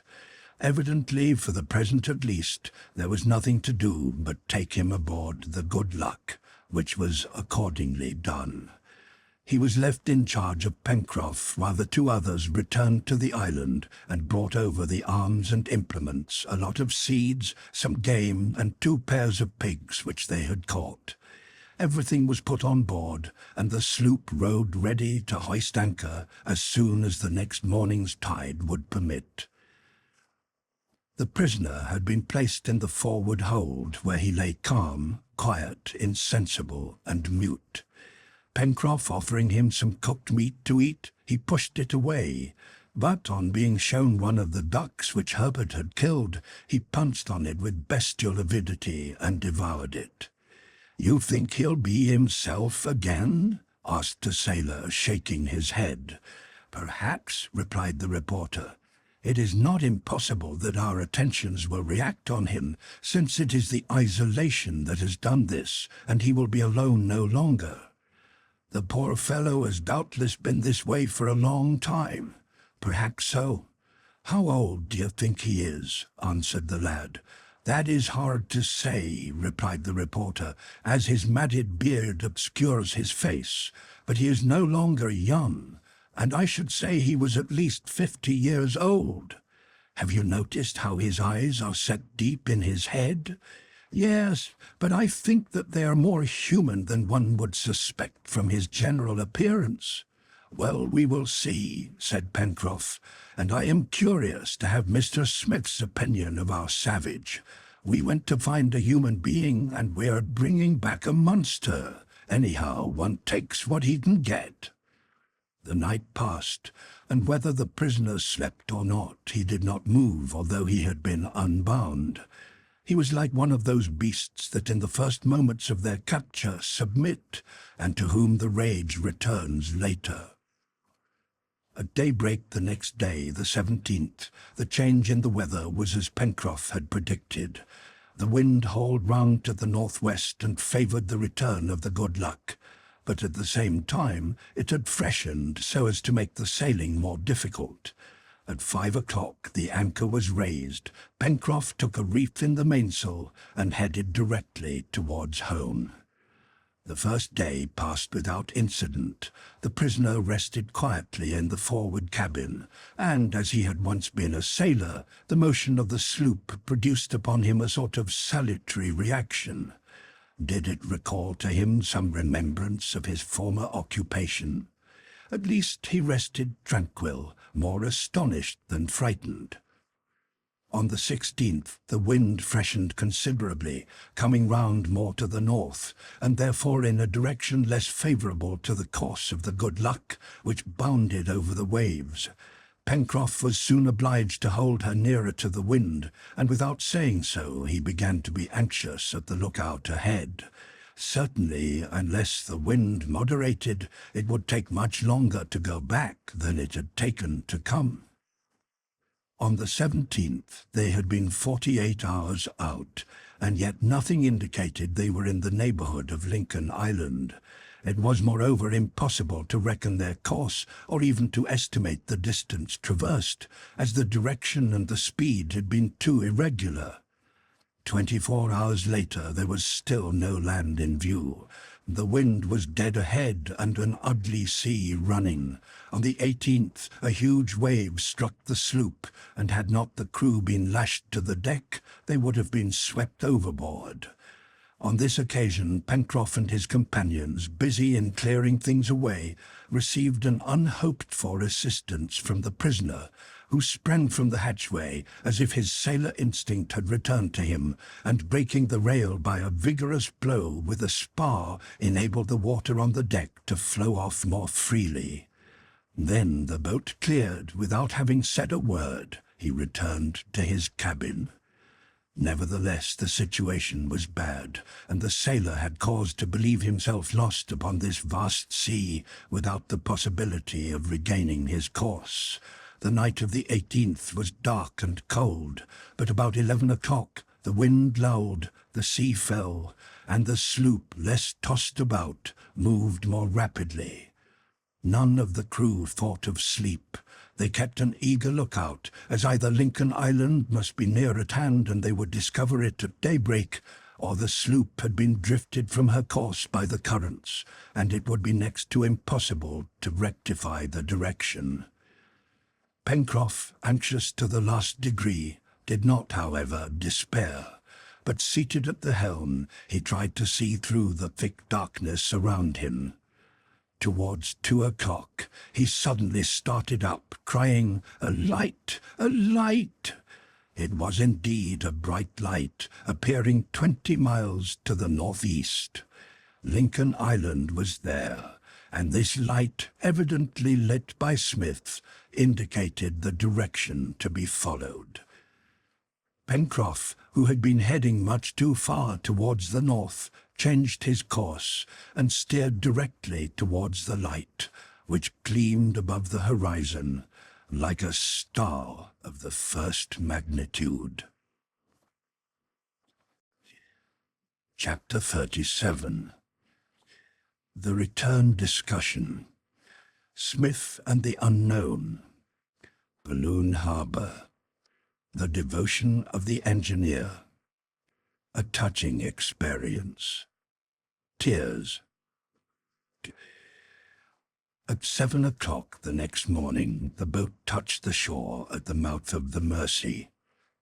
Smith and Neb, who had become very anxious at the stormy weather and the prolonged absence of their companions, had climbed at daylight to Prospect Plateau, and had at length perceived the sloop in the distance.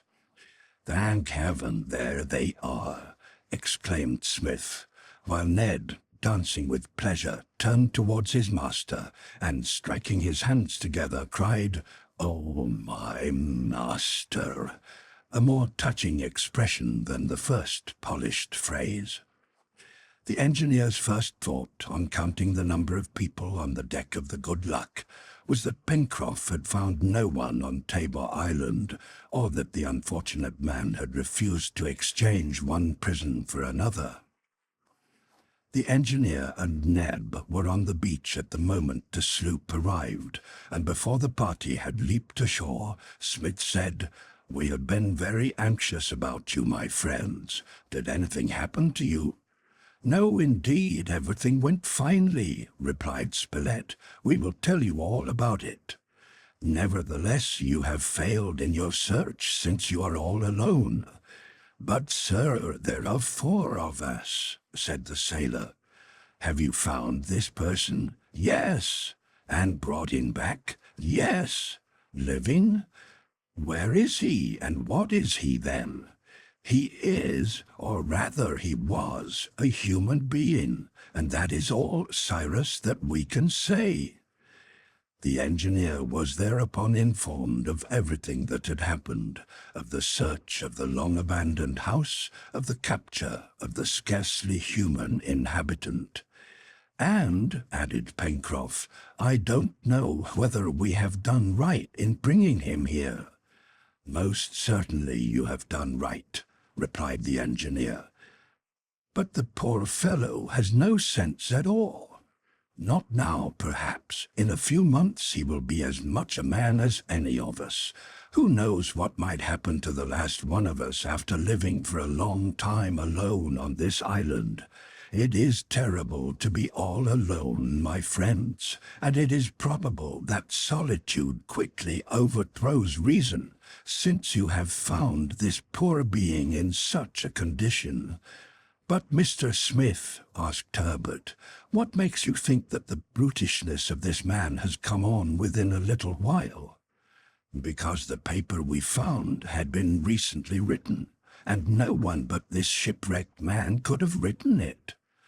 "Unless," suggested Spilett, "it had been written by a companion of this man who has since died." "That is impossible, Spilett." "Why so?" "Because then the paper would have mentioned 2 people instead of 1. Herbert briefly related the incident of the seas striking the sloop, and insisted that the prisoner must then have had a glimmer of his sailor instinct. "You are perfectly right, Herbert," said the engineer, "to attach great importance to this fact. This poor man will not be incurable. Despair has made him what he is, but here he will find his kindred, and if he still has any reason, we will save it." Then, to Smith's great pity and Neb's wonderment, the man was brought up from the cabin of the sloop, and as soon as he was on land, he manifested a desire to escape. But Smith, approaching him, laid his hand authoritatively upon his shoulder and looked at him with infinite tenderness.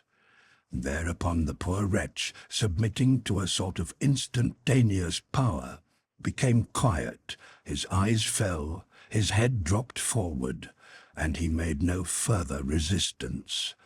"Poor shipwrecked sailor," murmured the reporter. Smith regarded him attentively. To judge from his appearance, this miserable creature had little of the human left in him, but Smith caught in his glance, as the reporter had done, an almost imperceptible gleam of intelligence. It was decided that the unknown, as his new companions called him, should stay in one of the rooms of Granite House from which he could not escape. He made no resistance to being conducted there, and with good care they might perhaps hope that some day he would prove a companion to them.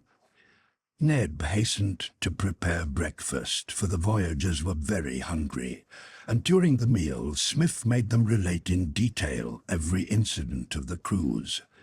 He agreed with them in thinking that the name of the Britannia gave them reason to believe that the unknown was either English or American, and moreover, under all the growth of hair covering the man's face, the engineer thought he recognized the features characteristic of an Anglo-Saxon. "But by the way, Herbert," said the reporter, "you have never told us how you met this savage, and we know nothing except that he would have strangled you had we not arrived so opportunely." "Indeed, I am not sure that I can tell just what happened," replied Herbert. "I was, I think, gathering seeds, when I heard a tremendous noise in a high tree nearby. I had hardly time to turn when this unhappy creature, who had doubtless been hidden crouching in the tree, threw himself upon me, and unless Mr. Spilett and Pencroff, you were in great danger indeed, my boy, said Smith. But perhaps if this had not happened, this poor being would have escaped your search, and we would have been without another companion. You expect then to make him a man again? Asked the reporter. Yes, replied Smith. Breakfast ended, all returned to the shore and began unloading the sloop, and the engineer examined the arms and tools, but found nothing to establish the identity of the unknown. The pigs were taken to the stables, to which they would soon become accustomed. The 2 barrels of powder and shot and the caps were a great acquisition, and it was determined to make a small powder magazine in the upper cavern of Granite House, where there would be no danger of an explosion. Meantime, since the pyroxylin answered very well, there was no present need to use this powder. When the sloop was unloaded, Pencroff said, I think, Mr. Smith, that it would be better to put the Good Luck in a safe place. Is it not safe enough at the mouth of the Mercy? No, sir, replied the sailor. Most of the time she is aground on the sand, which strains her. Could not she be moored out in the stream? She could, but the place is unsheltered, and in an easterly wind I'm afraid she would suffer from the seas. Very well, where do you want to put her? In Balloon Harbor, replied the sailor. It seems to me that that little inlet hidden by the rocks is just the place for her. Isn't it too far off? No, it is only 3 miles from Granite House, and we have a good straight road there.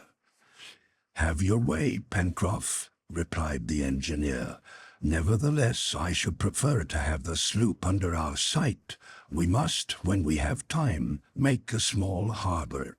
Capital, cried Pencroff. A harbor with a lighthouse, a breakwater, and a dry dock. Oh, indeed, sir, everything will be easy enough for you. Always provided, my good man, that you assist me, as you do 3/4 of the work.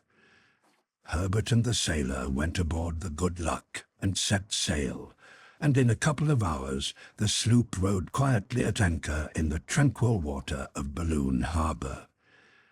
During the first few days that the unknown was at Granite House, had he given any indication of a change in his savage nature? Did not a brighter light illumine the depths of his intelligence?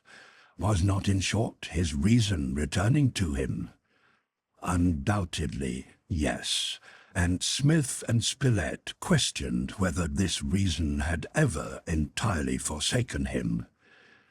At first, this man, accustomed to the air and liberty which he had had in Tabor Island, was seized with fits of passion, and there was danger of his throwing himself out of one of the windows of Granite House.